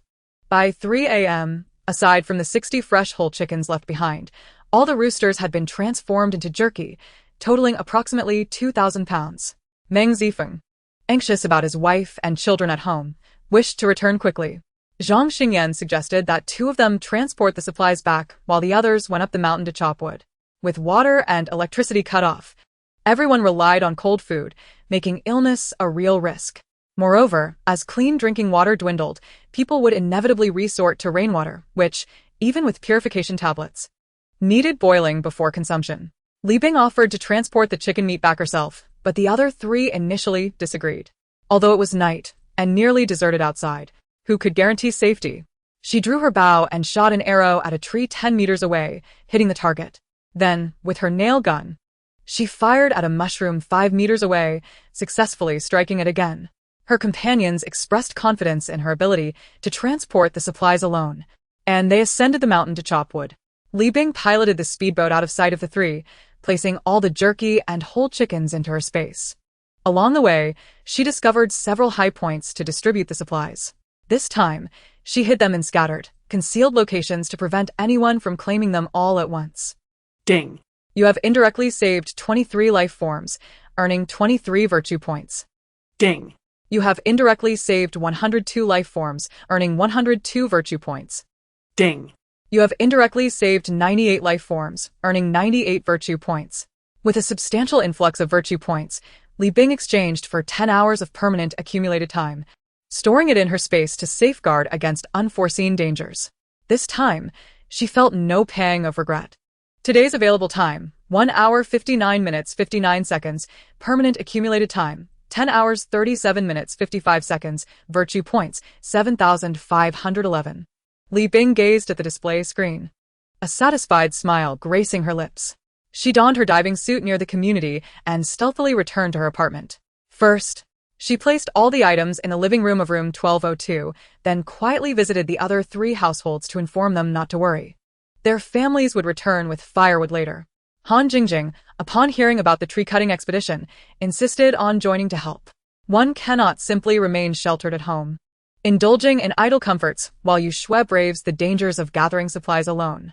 Li Bing perceives Han Jingjing as a promising talent, though petite in stature. Her character is commendable. Even if Yu Shui is willing to care for her, any emotional relationship, be it familial, friendly, or romantic, cannot thrive on unilateral sacrifices. It necessitates mutual investment to deepen the bond.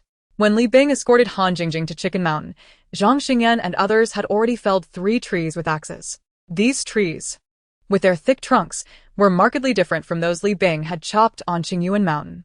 The axes, utilized for woodworking at a farm stay, were limited in number. Only 2 were found, and they were rather small, making them cumbersome to wield. The trio took turns working. Whenever one grew weary, another would step in immediately. Li Bing retrieved 2 large axes from her pack, and by this time, the others had become accustomed to her preparedness. Only Han Jingjing expressed her astonishment, inquiring, "Sister Bing Bing, how do you have so many axes at home?" Li Bing modestly replied, "Better to be prepared than to regret." Han Jingjing, with a hint of admiration, said, "Sister Bing Bing, from this moment on, you are my idol. Can you teach me archery?" Li Bing did not decline, saying, "Certainly. Once you find a suitable bow, come knock on my door." Han Jingjing replied, "Okay, Sister Bing Bing, I will pay for the lessons." After a hearty breakfast, they resumed their tree felling until noon, managing to fell a total of 9 trees. With a yearning for home, they refrained from cutting the wood into smaller sections, opting instead for 2-meter lengths. They distributed the logs across 3 kayaks and 3 inflatables, securely tying them together with ropes. On their return journey, while most showed little interest in the timber, they were keenly aware of the kayaks and inflatables laden with wood, encountering several groups intent on robbing them. Chapter 32.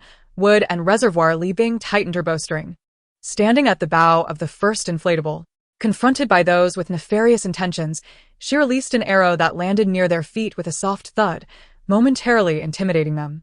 Occasionally, they encountered brazen individuals, such as 3 men wielding knives, navigating their kayak in an attempt to close the distance. They sought to use brute force to seize control.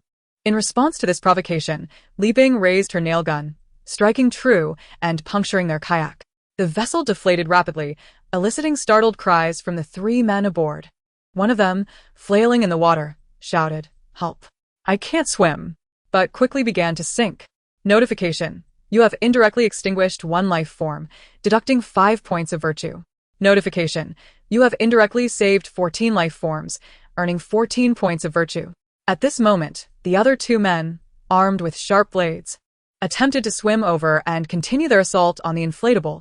They skillfully evaded Li Bing and made a beeline for the second kayak, where Zhang Xingyan was situated. Zhang Xingyan swiftly grabbed a wooden stick and decisively swung it towards their heads. One man, realizing the threat, turned to swim towards Han Jingjing, perceiving her as the easier target. Han Jingjing, clutching a stick, turned pale with fear. She attempted to swing the stick like Zhang Xingyan but, in her flustered state, failed to connect with the man in the water. Meng Zifeng and Yu Shui sought to assist, but their distance hindered them from reaching her in time. Although Li Bing observed the scene, she refrained from intervening. Han Jingjing needed to learn to fend for herself.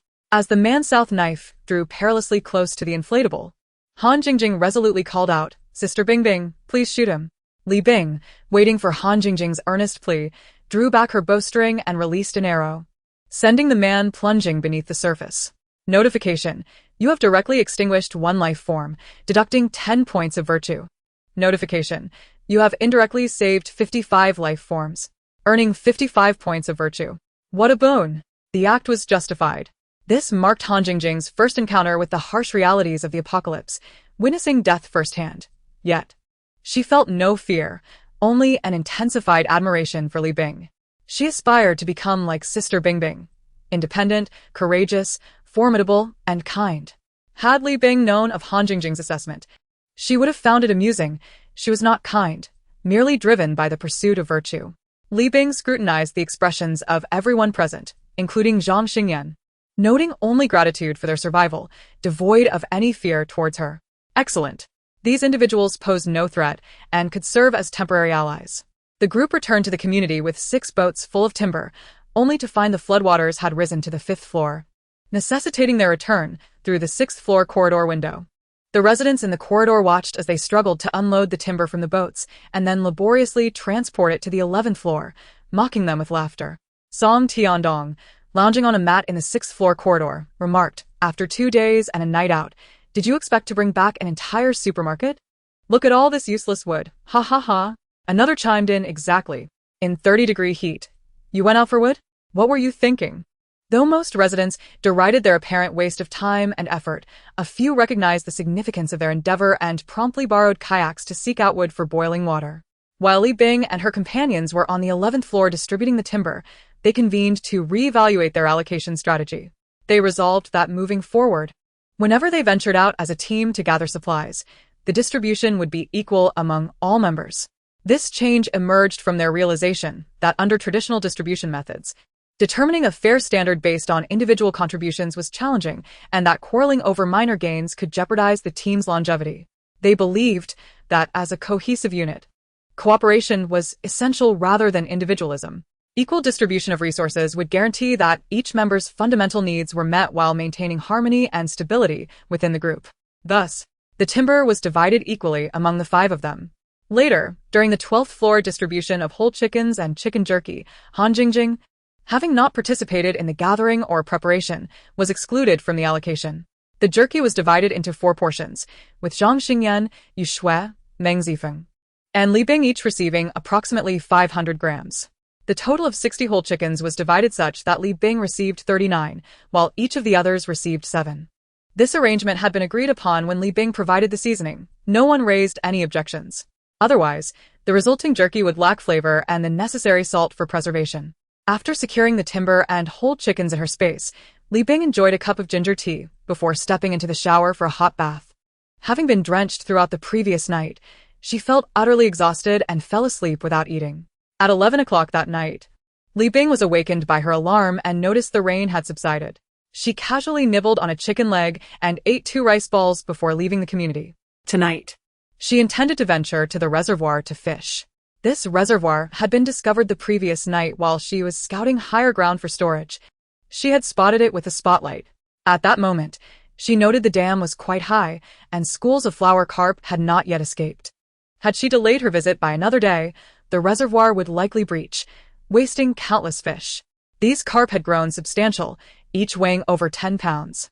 She attempted to catch fish using a net, but her efforts yielded little success. Time was of the essence.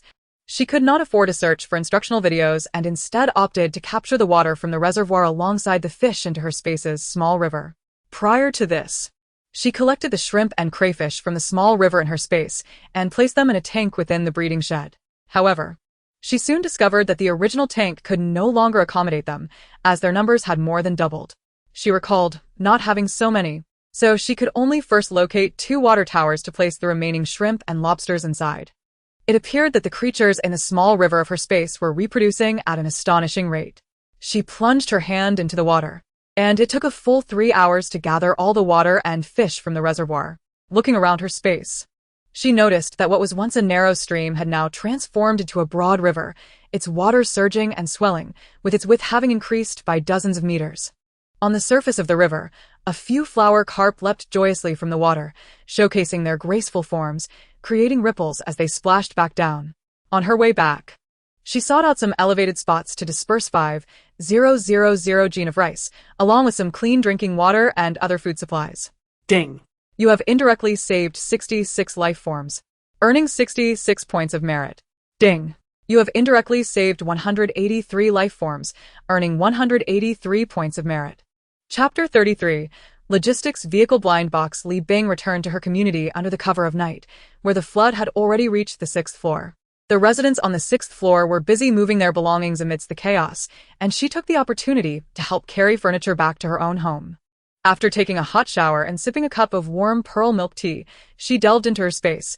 Today's usable time: 1 hour, 28 minutes, and 54 seconds. Permanent accumulated time: 10 hours, 37 minutes, and 55 seconds. Merit: 10,650. Even if all the merit were exchanged for space-time, it would only amount to a little over 4 days, which was still far too little. She needed to go to a crowded area such as a rescue center, where there were thousands of people. Imagine how much merit she could accrue. However, she couldn't rush. The military was on duty there, and it was not wise to take unnecessary risks. Li Bing took out a portion of pineapple sweet and sour pork, a serving of garlic eggplant, and a bowl of chicken soup, savoring each bite. These past few days had been filled with the hustle of gathering supplies, accruing merit, and training her physical fitness. Her body was in constant motion, needing to replenish its nutrients. After finishing her meal, she fell into a deep slumber. Upon waking again, it was already 2 p.m. Today, Zhang Xingyan and others had not knocked on her door, likely indicating that their supplies were sufficient, and they had no immediate plans to venture outside. After concluding her lunch, Li Bing immersed herself in intense knife training. She swung the blade 600 times, attuning herself to the weight of the weapon and the coordination of her body. Following this, she began to watch instructional videos on close combat, learning how to adeptly utilize her body and strength in battle. After practicing basic techniques for an hour, she commenced training with the sun. This session was not merely about one-sided commands, but involved a harmonious partnership between Li Bing and her dog. They rolled and sprinted together, her directions and the dog's responses perfectly synchronized, showcasing their profound understanding of one another. Throughout the process, she continuously adjusted her commands, guiding her dog to respond flexibly to various situations. Their cooperative training became increasingly instinctive, with every command and reaction appearing utterly natural. This training not only enhanced their skill levels, but also deepened the trust between Li Bing and her dog. Before she realized it, it was already 8 p.m., and she lay resting on a small sofa in the living room. While nibbling on fresh grapes from her space, she focused her consciousness into the black soil, discovering that the sweet potatoes and potatoes she had previously planted had matured. She gathered these two crops in an open area. Their yields were astonishing, piled high like a small mountain, truly bountiful. She remembered that during her last visit to the museum, the area of the black soil had significantly expanded, now comparable to 5 football fields in size. These past few days, she had been preoccupied with collecting supplies and accruing merit, leaving her no time to cultivate this fertile land. Li Bing resolved to allocate 200 square meters of land for planting her commonly consumed fruits and vegetables, while the remaining area would continue to be dedicated to sweet potatoes and potatoes. Currently, the maturation cycle for these crops in the black soil was about 8 days. Thus, if planted today, she could harvest a batch before the harsh winter arrived. In pursuit of merit, she was determined to cultivate sweet potatoes and potatoes. She recalled the more than 100 logistics vehicles she had collected from the logistics park, all safely stored in her space. It was only the second day of the apocalypse, so the contents should still be intact. With some leisure time on her hands, she decided to open the blind boxes. Li Bing selected a refrigerated truck, its compartment filled with fresh frozen beef. Thanks to the excellent sealing of the refrigerated vehicle, the meat remained untouched by floodwaters, even showing signs of light frost as it had yet to fully thaw. She felt a wave of fortunate luck. Resolving not to wait any longer, Li Bing opened the remaining dozen or so refrigerated trucks. Among them were 3 trucks filled with frozen pork, along with others containing frozen whole chickens, frozen chicken legs, frozen pork ribs, frozen lamb, frozen steaks, frozen cheese, frozen headless fish, frozen octopus, frozen hand-grabbed pancakes, and frozen buns. All these frozen foods were preserved remarkably well, showing no signs of melting. Li Bing organized them meticulously, ensuring each was in its rightful place, before proceeding to open the next logistics truck. The first logistics truck contained cotton. Although the cotton had been drenched by floodwaters, Li Bing placed it under the sun of the black soil to dry, intending to store it afterward. Upon opening the second truck, a deluge of water surged out as it turned out to be a vehicle transporting bamboo mats, which had begun to deteriorate due to being trapped beneath the truck. She carefully sorted the damaged mats, setting them aside for future disposal, while taking the rest to dry in the sun on the black soil. The third logistics truck contained a Hummer, but it had been soaked, so Li Bing placed it atop a pile of steel for processing. The next truck was filled with eco-friendly paint. The sealed paint buckets posed no concern for damage, so she stored them in her space for future use. When she opened the following logistics truck, she discovered it was packed with swollen yellow soybeans. To prevent any health risks from consuming soaked soybeans, she decided to cook them thoroughly before releasing them from her space to earn merit. The next truck was filled with cardboard boxes, specifically food packaging. Unfortunately, they had been completely soaked, but Li Bing did not waste them. She tossed the drenched boxes out into the sunlight on the black soil, allowing them to dry in the sun for future use as fire starters. The subsequent logistics truck was packed with cabinet air conditioners, all of which had been thoroughly soaked. Li Bing removed the paper packaging from the air conditioners and placed them in the sun to dry. She then arranged the cabinet air conditioners horizontally to save space, realizing they could potentially be repaired later or have useful parts salvaged for reuse. Feeling fatigued, Li Bing decided to pause her logistics vehicle blind box activities for the day, planning to continue next time. Chapter 34. Learning close combat. Li Bing woke up in the morning, had breakfast, and knocked on the door of room 1103.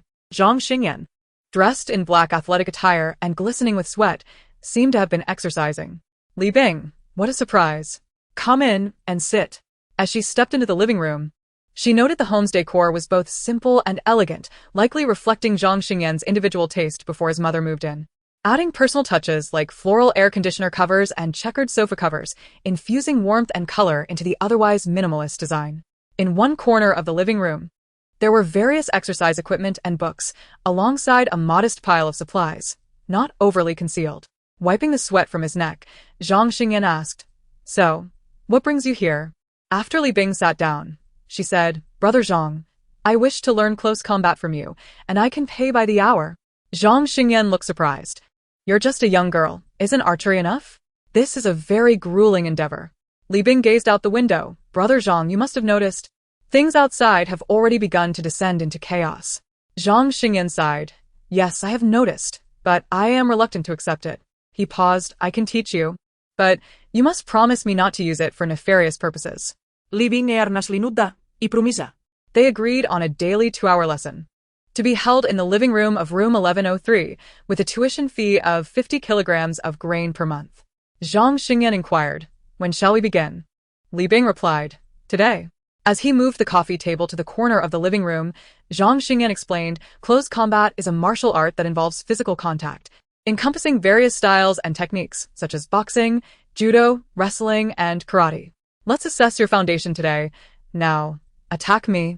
Li Bing aimed for Zhang Xingyan's left hand, swiftly launching her attack while he was relaxed. However, before she could close the distance, he effortlessly knocked her to the ground. Again, Zhang Xingyan shouted. Li Bing widened her eyes and resolutely stood up. This time, she attacked from the lower position, attempting to strike with both her left hand and foot simultaneously. Yet again, she could not withstand his counterattack and was once more thrown to the ground. Again, Zhang Xingyan chuckled. Li Bing stood up once more, prepared to continue the fight. Taking a deep breath, she contemplated how to break this stalemate. She knew she needed to recalibrate her strategy and identify his weaknesses to make any progress. Fall down. Again. Fall down again. Again. She challenged Zhang Xingyan repeatedly, yet each time, he easily overcame her. Nonetheless, she remained undeterred, reflecting on her previous experiences and continually adjusting her tactics and skills. In their 12th bout, she finally managed to make contact with Zhang Xingyan's body, albeit a minuscule advancement. Zhang Xingyan proved to be a natural coach. His instruction in close combat did not rely on books or verbal guidance, but was tailored to Li Bing's abilities, fully harnessing her strengths and guiding her toward continuous improvement. Within the brief span of 2 hours, Li Bing experienced remarkable progress, surpassing what she had achieved in a month of independent training. The professionalism was indeed unparalleled. Zhang Xingyan's personalized close combat instruction primarily focused on 5 key points. 1. Dynamic observation.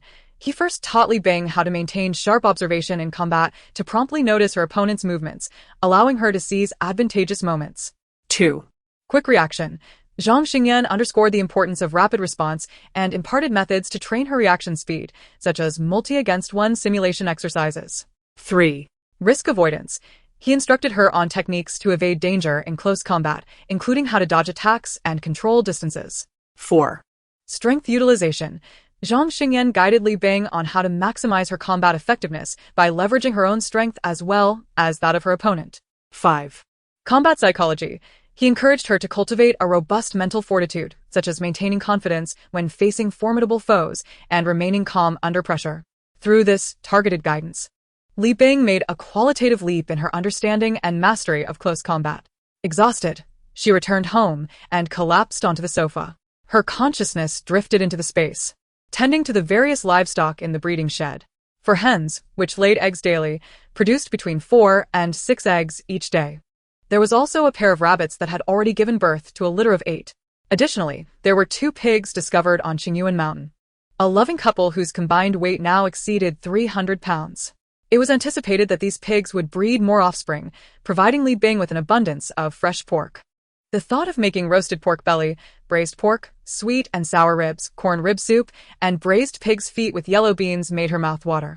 The ewes were pregnant and expected to give birth to lambs in about 2 weeks, allowing her to pet the soft, fluffy lambs and enjoy fresh sheep's milk. Each day, Li Bing diligently prepared various ingredients, including grains, vegetables, and fruits, to ensure that her livestock received ample nutrition, enhancing their flavor. After lunch, she resumed her practice of archery and nail gun shooting, leaving no moment wasted. Remembering that Han Jingjing was a physics major, she took her nail gun and knocked on the door of room 1202. Upon seeing Li Bing, Han Jingjing's eyes sparkled. She warmly invited, "Sister Bingbing, what brings you here?" Come in. Li Bing refrained from entering the living room, instead standing in the entrance hallway. "I would like your help to modify this nail gun for greater range and increased lethality. I can offer supplies in exchange." Han Jingjing examined the nail gun for a moment before saying, "Sister Bingbing, the range can be increased by about double, but I need to study the lethality aspect. As for the supplies, let us set that aside. It's just a small favor, and I still want to learn archery from you." Li Bing shook her head. "A deal is a deal. Supplies must be accounted for. We can discuss your archery lessons later." Seeing Li Bing's insistence, Han Jingjing replied, "I will modify it first. And once it's done, we can discuss the supplies." Li Bing nodded, agreed. Han Jingjing accompanied Li Bing to the door, smiling, "Sister Bingbing, I'm working on my bow and arrows, and once they're ready, I'll come to you for lessons." Li Bing cheerfully responded, "Great." Chapter 35. This doesn't seem right. In the early morning, Li Bing was awakened by the commotion of moving people. She pushed open the window and looked down, seeing that the flood had already submerged the 7th floor. The noise was from the residents on the 7th floor starting to move their belongings to the upper corridors. Currently, the corridors on each floor were crowded with several families. This was one of the reasons Li Bing had refrained from venturing out to gather supplies in recent days.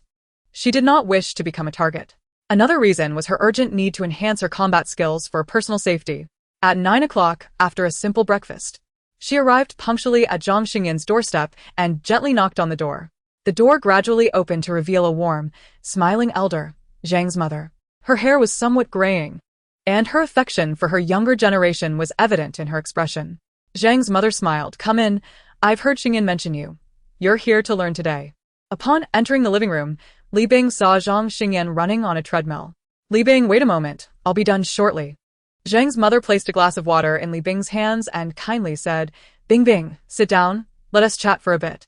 Soon, Li Bing experienced Zhang's mother's warm hospitality. From discussing their hometowns to sharing work experiences, from exchanging hobbies to discussing standards for future partners, Li Bing felt somewhat overwhelmed. Just as she wished to excuse herself, Zhang Xingyan concluded his run and rescued her. "Mom, why don't you go to your room for a while? We need to train first," he said, watching Zhang's mother reluctantly retreat to her room. Turning to Li Bing, he added, "Don't mind her. She hasn't seen many people for a long time, so she tends to chat a lot." Li Bing reassured him, "It's all right." Zhang Xingyan then asked, "Do you know the fastest way to improve in close combat?" After a moment of thought, Li Bing replied, "Practical experience." Zhang Xingyan nodded, "Exactly. So today, you'll attack me and look for my weaknesses." After yesterday's close combat training session with Zhang Xingyan, Li Bing's performance today evidently showed significant improvement. Although she still got knocked down, she managed to endure longer under Zhang's guidance and even succeeded in counterattacking him on several occasions. However, her strikes lacked sufficient force, akin to merely tickling him. After several rounds of intense sparring, Li Bing was panting and drenched in sweat. Compared to yesterday's sparring session, Zhang Xingyan also felt a noticeable pressure. This young lady had made remarkable progress in just a day, prompting admiration for her rapid growth. At this rate of advancement, her day of departure was surely approaching. Unbeknownst to Zhang Xingyan, she had faced death twice, and her resolve had become as steadfast as rock. She focused solely on survival, exerting herself to learn and mastering her own fate. In contrast, the learning of ordinary individuals merely aimed at physical enhancement, leading to a disparate pace of progress. During a brief respite, Zhang Xingyan looked at Li Bing and advised, "You must thoroughly consider your opponent's weaknesses. This is practice. When outside, there is no need to adhere to martial ethics." Li Bing's gaze briefly wandered between his legs, and she blushed, thinking this was rather inappropriate. Zhang Xingyan continued. I meant for you to think about targeting the throat, fingers, and knees. What were you thinking? As a girl, you should. He paused and added, but I suppose it's acceptable. Self-preservation comes first. When training with me, you need not hold back. Li Bing nodded earnestly. Understood. After a 10-minute break, the two resumed their intense hour-long sparring session. This time, Zhang Xingyan did not hold back, fully concentrating on the match. Despite her valiant efforts to fend off his relentless assaults, Li Bing ultimately ended up bruised and battered. Following her departure, Zhang's mother emerged from her room, reproaching her son. You're too rough. Look at what you've done to such a delicate girl. Zhang Xingyan replied sternly, if I went easy on her, it would only harm her. The outside world is already chaotic. His mother shook her head, then you should protect her. Her family is far away, which is quite pitiable. Zhang Xingyan sighed, Mom. Please stop overthinking. She's only 23, and I have no intention of marrying. His mother sighed softly. Bing Bing is such a wonderful girl. You should let go. Wu Xian is already married. Zhang Xingyan's expression shifted. It has nothing to do with her. He then closed the door, shutting out his mother's nagging. When Li Bing returned to the 12th floor, she noticed several women gathered at the door of room 1202, seemingly asking for food. Han Jingjing's angry voice echoed from within. There's nothing. No food. Aunt Zhao from room 503 shouted, Who do you think you're fooling? Your roommate goes out every day and always returns with a big bag. Wu Qing from room 1805 chimed in, Your home must have plenty of food. Please lend us some, and I promise to repay you double once the flood recedes. That cursed Wu Qing had a big mouth. Han Jingjing retorted, A few days ago, the army came and distributed relief supplies. Have you finished them? Sister Li from room 808 quickly added, We ran out ages ago. They only gave us a little. Then go find food yourselves. Our supplies were brought back by Xiaoxua, who risked her life to gather them, and they're hardly enough for the two of us. We won't lend you anything. Han Jingjing's tone was firm. Today the rain poured heavily again. How could anyone venture out to find supplies? Indeed, with the outside so perilous, what if someone got injured? The kayaks in their building had been damaged by a few boys who took them out to gather wood, rendering them unusable. Little girl, please come out. Just lend us a bit, and I'll repay you threefold, okay? The women clamored, their voices not particularly loud, indicating they truly had run out of food and were barely managing to fill their stomachs. Han Jingjing's strong voice came through the door again. There's nothing. Absolutely nothing. Get lost. This young lady, having experienced the difficulties of sourcing supplies on her last outing, now regarded food as more precious than life itself. She would pick up every grain of rice that fell to the floor. The women, cursing under their breath as they left, did not dare to stop and ask Li Bing for food. What a joke.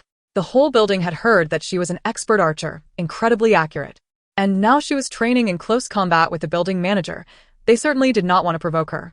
Li Bing felt quite satisfied with the women's reaction. She preferred tranquility. The residents were still unaware that she not only excelled at archery, but had also killed a man attempting to seize a rescue boat. Zhang Xingyan and the others were quite discreet, knowing what should and shouldn't be said.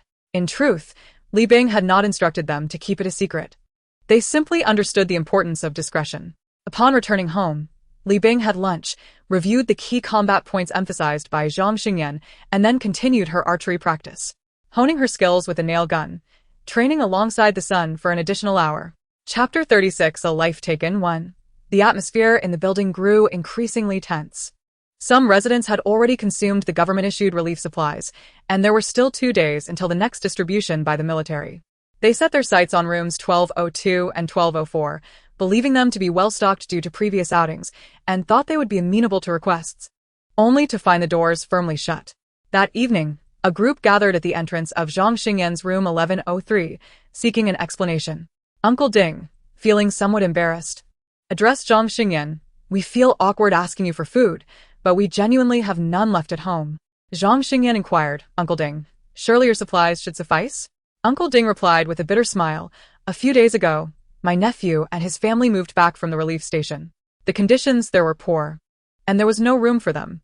Their home on the 3rd floor was already flooded, so they had to stay with me, which has left my supplies inadequate.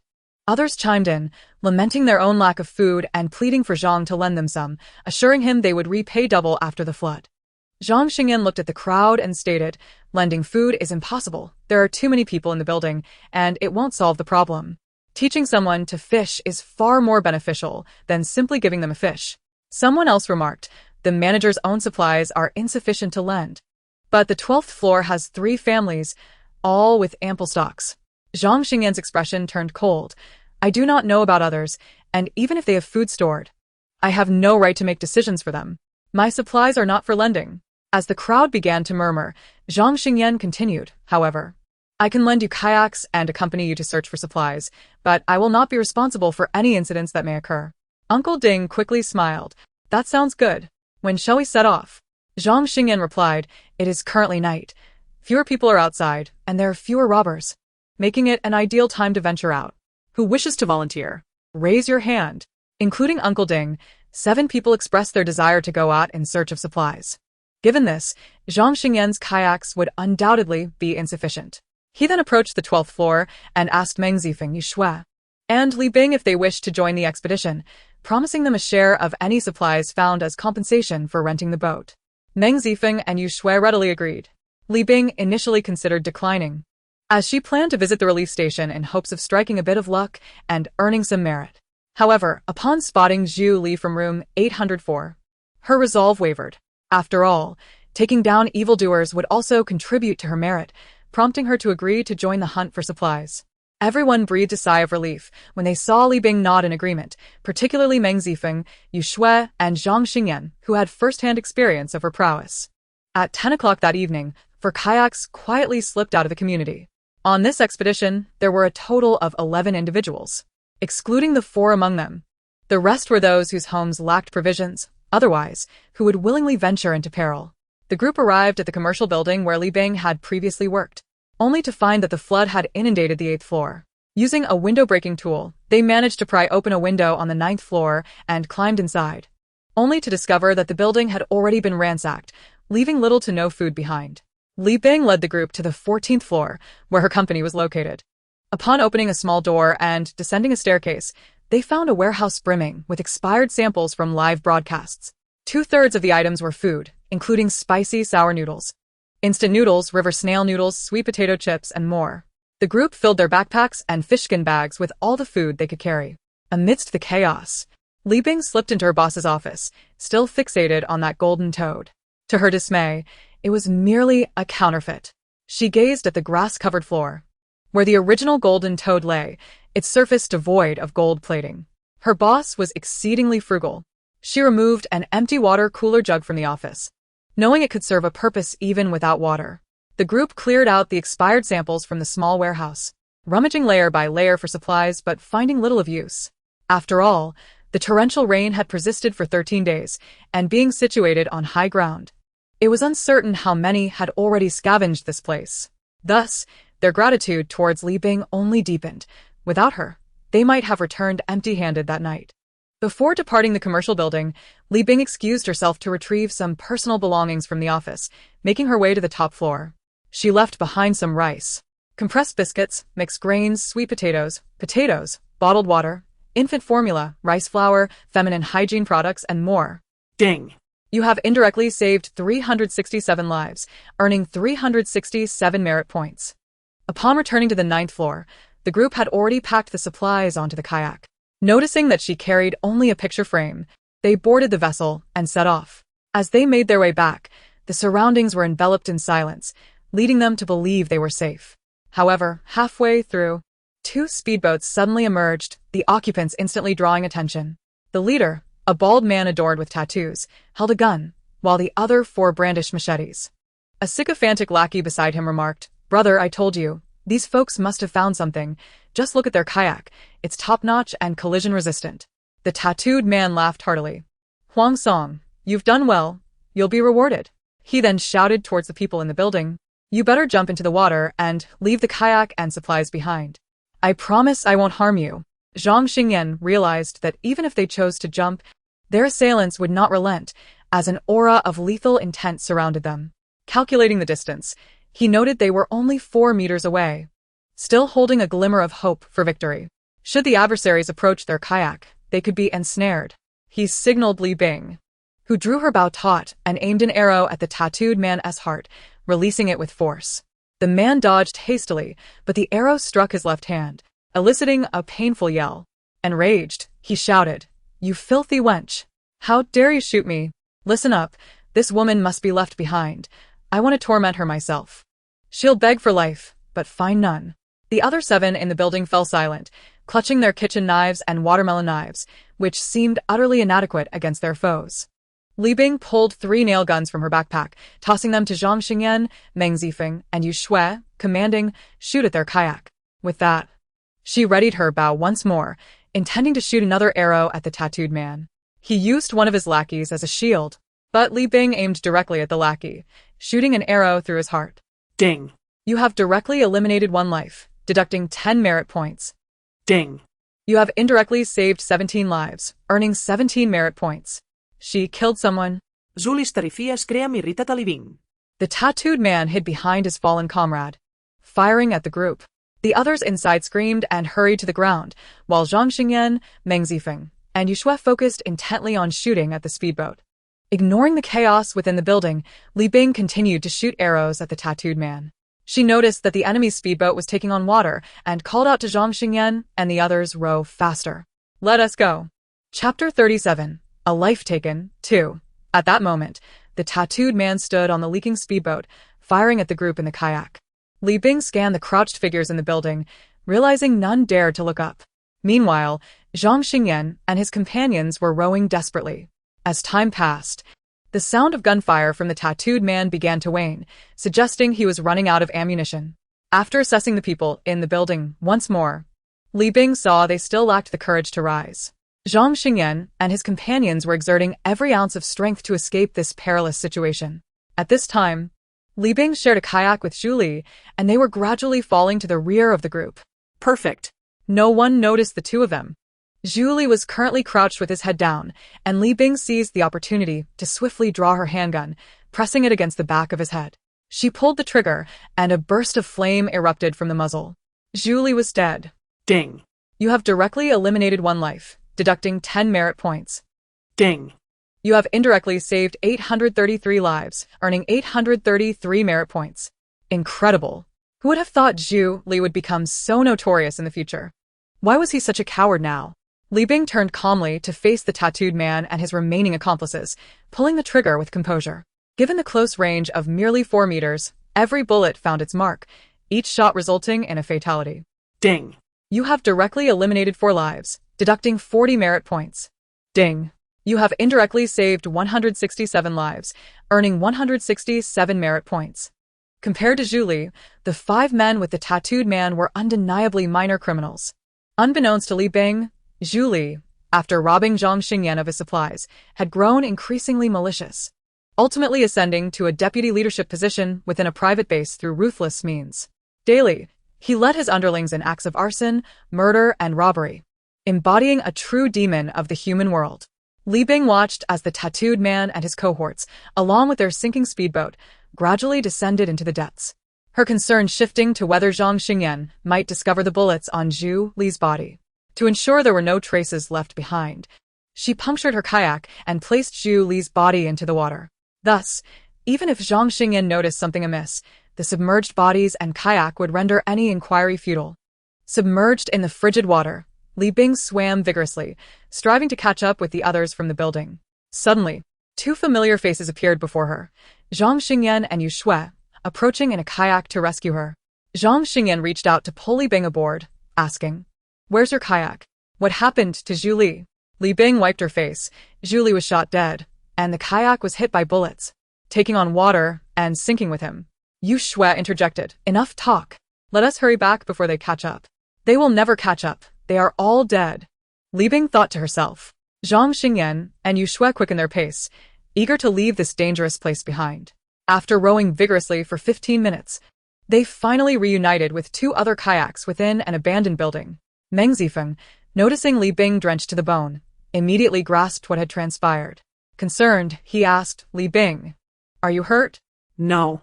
She replied softly, shaking her head, her tone laced with sorrow. "I'm unharmed, but my kayak has sunk along with Zhu Li," Mencius Foam comforted.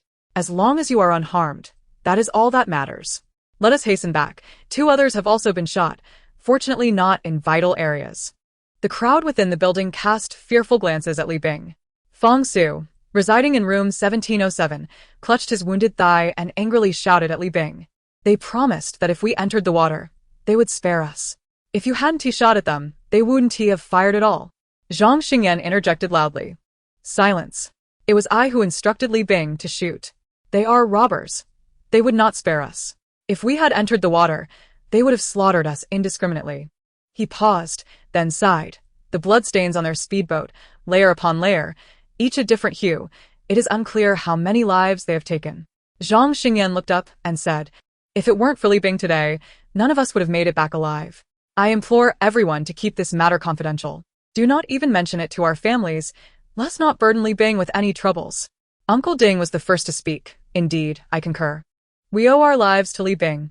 We shall keep this to ourselves and tell others we were injured during a robbery, never mentioning the murders. Another man added, We all understand. Otherwise, it would be our deaths, and we won't speak carelessly. Yes, even if they do not kill us, we cannot swim back. We would drown in the flood before reaching safety. Thank you, Li Bing. Subsequently, everyone vowed to keep silent, including Fong Su. Zhang Xingyan assured Li Bing. Li Bing. Tonight's events were my directive to you to shoot first. If anything goes awry, I will take full responsibility. Rest assured, I shall not let you bear any of this. Li Bing smiled. Alri. Zhang Xingyan, you always shoulder all the responsibilities. Zhang Xingyan, do you truly not comprehend the events of these past few days? These individuals are ungrateful ingrates, leeching off you like leeches in water, demanding that you bear the weight of a soldier's duties while shouldering all the blame alone. You have long since retired. Have you ever considered your mother? What would happen to her if something were to occur to you? How would she continue her life? Yet, we cannot deny the sacrifices and contributions of soldiers. During the cataclysmic earthquake, Li Bing witnessed soldiers who, despite their bloodied hands and the scarcity of medical supplies, refrained from using alcohol to disinfect. They even saved their rations to share with the ordinary disaster victims. Li Bing had once received gifts and assistance from these soldiers, and due to Zhang Xingyan's care in his previous life, she survived a few more days, which is why she has always harbored goodwill towards him. The group returned quietly to their community, silence enveloping them. Although they had procured the necessary supplies, the atmosphere remained heavy. After all, they had lost a teammate, and 2 others had been shot. During the distribution of supplies, no one mentioned Zhu Li's name.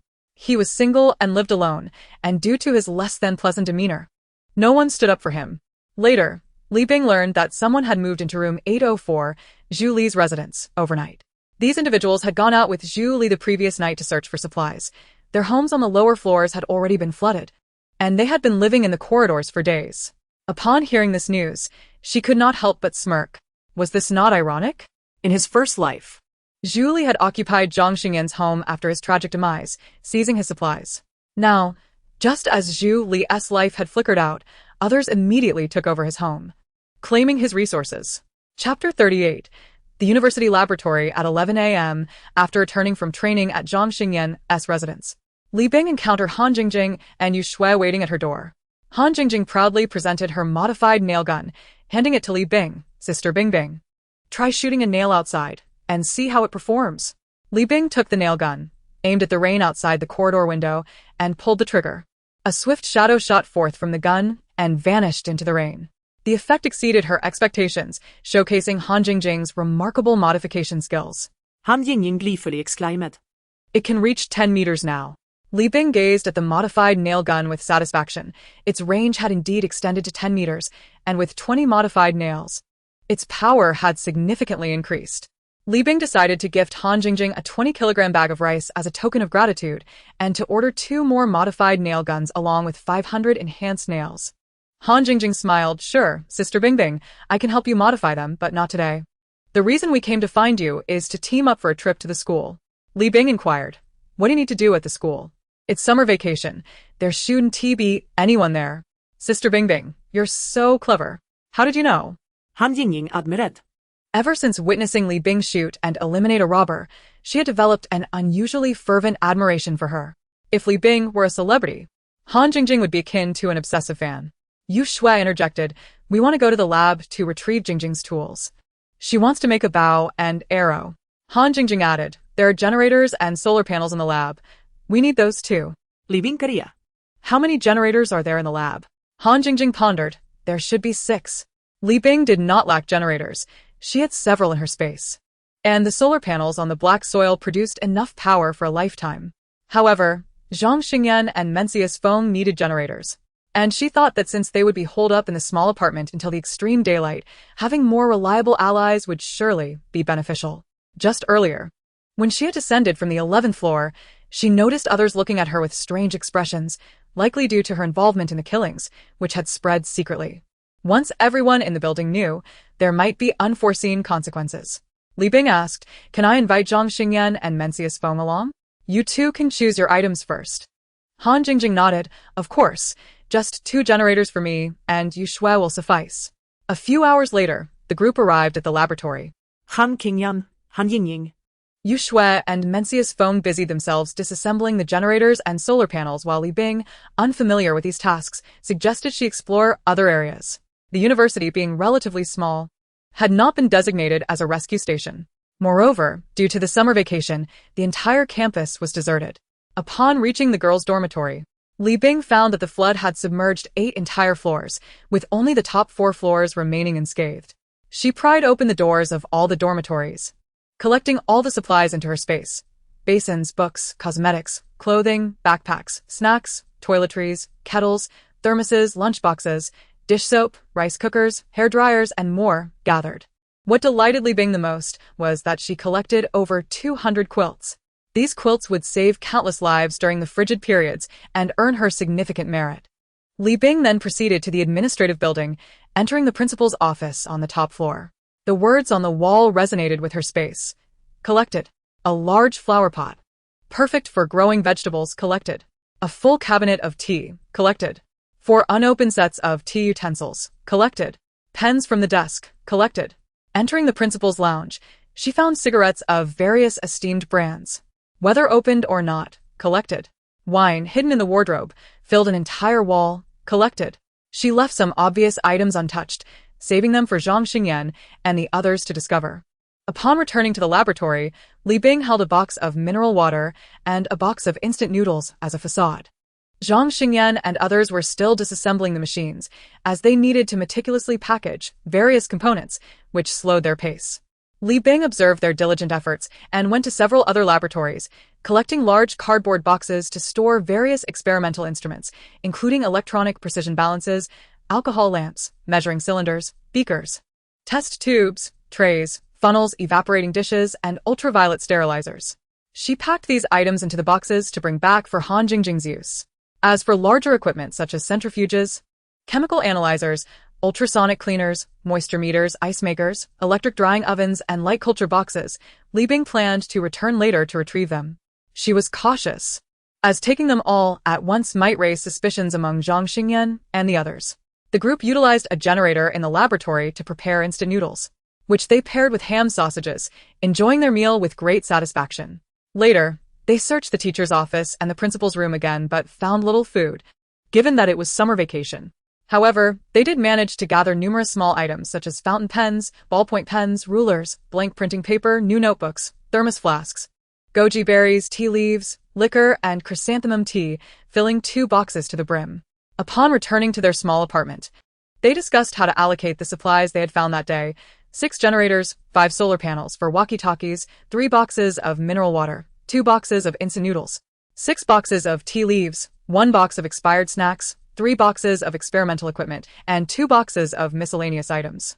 Ultimately, they distributed the generators, solar panels, mineral water, instant noodles, and expired snacks based on head count, while each family received 1 walkie-talkie for easier communication.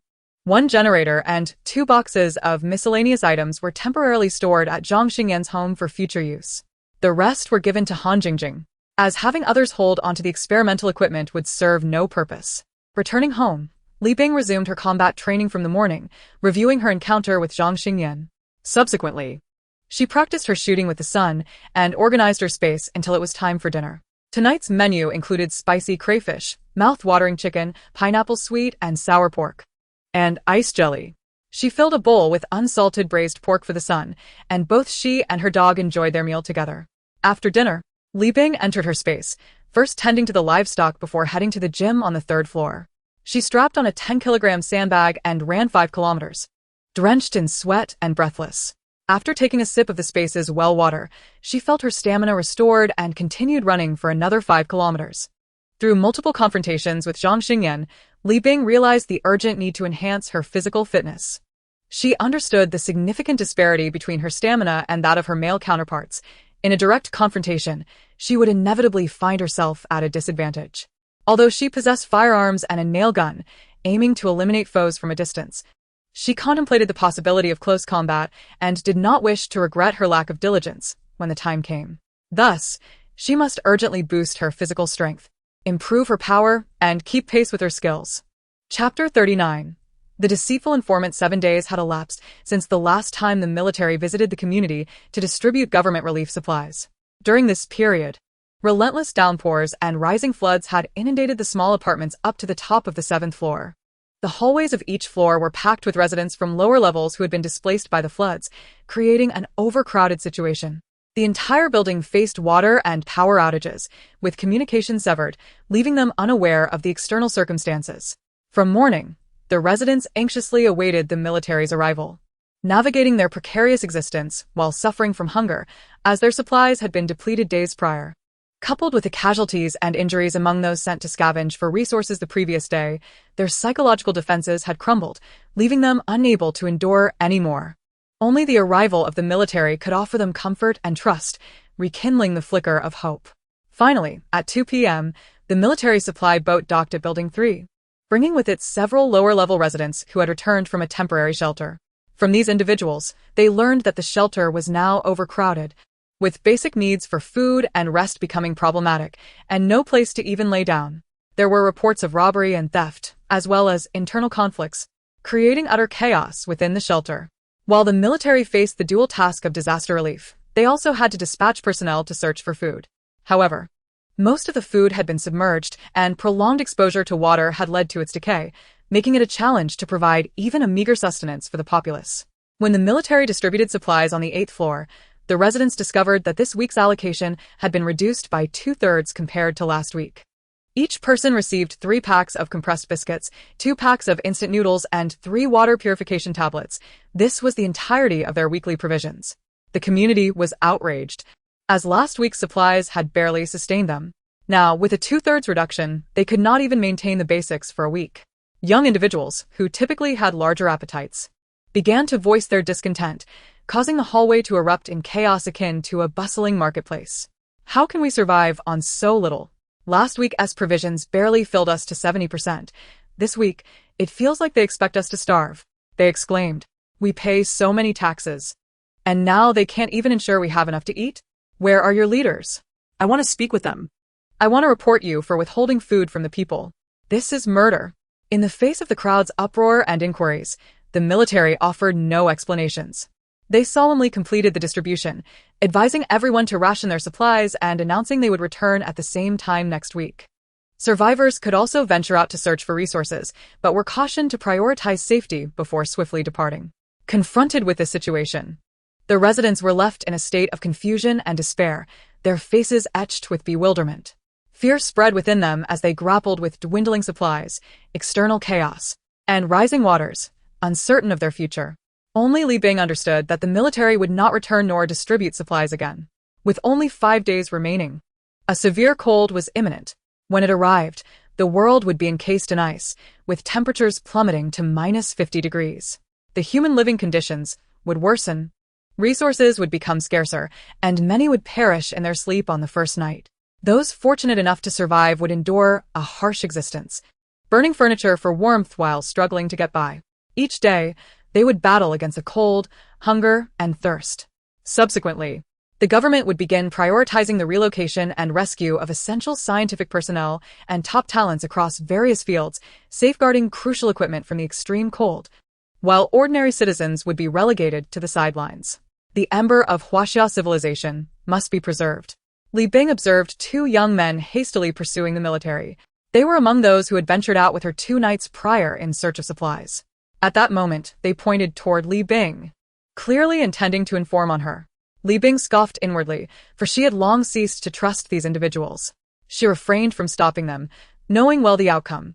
The military would not intervene. These people were truly selfish, fearing repercussions for themselves and eager to disassociate from her, oblivious to the gravity of the present situation. In this apocalyptic reality, who cared about such matters? Two officers approached Li Bing, inquiring, "Excuse me, are you Li Bing?" She nodded, affirming, "Yes, that's me. How may I assist you?" They continued, "We heard that you shot and killed someone 2 nights ago. Is that true?" Li Bing calmly replied, "Yes. I did kill a person, but he was a robber armed with a gun, and he had already shot 1 resident of our building and injured 2 others." One of the officers asked, "Do you have any witnesses?" At that moment, Zhang Xingyan, Yu Shui, Meng Zifeng, and Uncle Ding all approached. "We are all witnesses. We were present at the scene." Subsequently, Zhang Xingyan saluted and reported, "I am Zhang Xingyan, the head of this building and a veteran. In the face of an urgent situation where the assailants were armed and threatened our lives, I signaled Li Bing to shoot arrows. I take full responsibility." He then presented his discharge certificate for the 2 officers to inspect. After verifying Zhang Xingyan's credentials, the officers addressed Li Bing, saying, "Comrade Li Bing, given the current special circumstances, you are temporarily permitted to possess a bow and arrows. We hope you and building head Zhang Xingyan will lead everyone to seek supplies and ensure everyone's safety. However, you must abide by the law and refrain from initiating attacks on others. Exercise caution to avoid causing any fatalities." Li Bing nodded solemnly, responding, "I understand, sirs. I will obey the law and protect everyone's safety." Yet inwardly, she scoffed, dismissing the lives of these ungrateful souls. At that moment, Fong Su, who had sustained a leg injury, approached, eager to continue his statement about her possessing a nail gun, but was silenced by a fierce glare from Zhang Xingyan. Once the military personnel departed, the 2 informants fled in disgrace.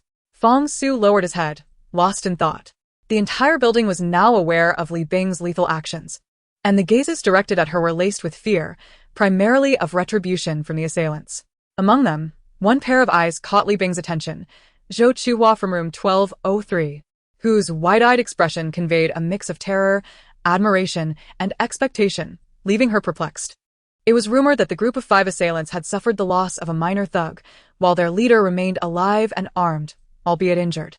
Although Li Bing had dispatched them all, the residents were unaware and enveloped in profound dread. Fong Su looked up, asking Zhang Xingyan, "What if they come here seeking revenge?"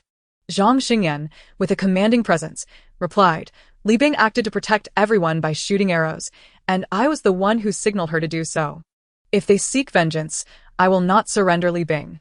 As long as I draw breath, I will take responsibility for this matter." Fong Su pressed on, "But they are armed.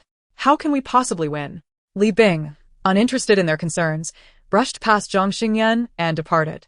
In Chapter 40, be it a little wolf dog or a little puppy, at 2 a.m., Li Bing was awakened by a faint knocking at her door.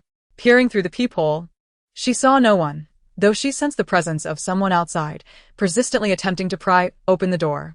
It seemed to be someone familiar and non-threatening. During this time, Li Bing had trained her dog to behave like a true military canine, capable of discerning various scents and detecting hostility, assessing whether an individual posed a threat. With a nail gun in hand, she opened the door just a crack, secured by 4 chains. Outside stood Zhou Chuhua from room 1203, his face flushed, breathing heavily, and languishing before her door. He appeared to have a fever, his temperature alarmingly high. Li Bing felt no inclination to assist. She closed the door, returning to her room. But sleep eluded her as she heard intermittent knocks at the door. Finally, she sat up and dragged Zhou Chuhua back to his own sofa, checking his temperature. To her astonishment, it registered at 42 degrees. The poor child was delirious, his body flushed, mumbling for his mother, evidently driven to madness by the fever. On several occasions during the night, she had sensed someone lurking at the door of room 1203. Should she let him fend for himself? Li Bing agitata. Suddenly, her space indicated an interest in the calligraphy on the wall. With a sigh of resignation, she ventured into her space to retrieve medicine. Fortunately, her collection was abundant, and she easily found common antipyretics. After administering the medicine and a glass of water to the feverish child, she picked up the calligraphy and intended to leave for her own home, leaving him to his own devices. The calligraphy she exchanged for the antipyretics was not stolen. Mind you, Ding. you have directly saved 1 life, earning 2 points of merit. Ding. You have indirectly saved 28,807 lives, earning 28,807 points of merit. What on earth is happening? Despite her diligent efforts to gather supplies, risking exposure of her space while generously distributing resources to others, she had not accumulated this much merit in the past half-month as she had from a single dose of antipyretic. Where is the fairness in this world? Li Bing retraced her steps to the feverish child, pondering the significance of this remarkable individual. Might he be a future scientist, a leader of a base, an agricultural researcher, or a medical savant? Zhou Chuhua continued to mumble for his mother. The 28,807 points of merit made her view the child a bit more fondly. However, no matter how endearing he seemed, she was unwilling to waste any more time. Returning to room 1201, she found the intercom and called Zhang Xingyan to attend to the feverish child before heading back to sleep. As the building head, who else could she turn to? Li Bing spent a sleepless night, only to be roused again by knocking at dawn, igniting her frustration. Approaching the door, she shouted, "Who is it? What do you want?" Zhang Xingyan's voice responded. Zhou Chuhua's fever has subsided. Li Bing retorted, "Is that all? What does it have to do with me?" Zhang Xingyan replied, "Isn't he the one you saved?" Li Bing, growing impatient, asked, "Is there anything else?" Zhang Xingyan mused on the poor temper of today's youth. The rain has lessened, and the residents of the building want to venture out in search of supplies. I would like to invite you to join us. Li Bing coldly replied. I won't be going. Zhang Xingyan urged, "You should come along to ease tensions." Li Bing remained dismissive. "Not necessary." Zhang Xingyan, resigned, stated, "Very well if you won't go. The close quarters combat training is rescheduled for the afternoon." Li Bing responded, "Fine." At this point, she had amassed 49,288 points of merit, convertible into a cumulative permanent time of about 20 days. Li Bing, now well stocked with supplies, had no desire to join the building's residents in their quest for supplies or to earn trivial merit points, unsure of what further trouble might arise. Her primary focus was to enhance her strength. Survival was paramount. Throughout the morning, Li Bing remained industrious, honing her close combat skills, practicing archery, using her nail gun, and training alongside the sun. Just after finishing lunch, there was another knock at the door. Through the peephole, she recognized Zhou Chuhua again. She contemplated feigning her absence, wishing to be left alone, but he called out, "I know you're home. Stop pretending and open the door." Annoyed, she thought, "This kid is unbearable." She opened the door and pulled him inside.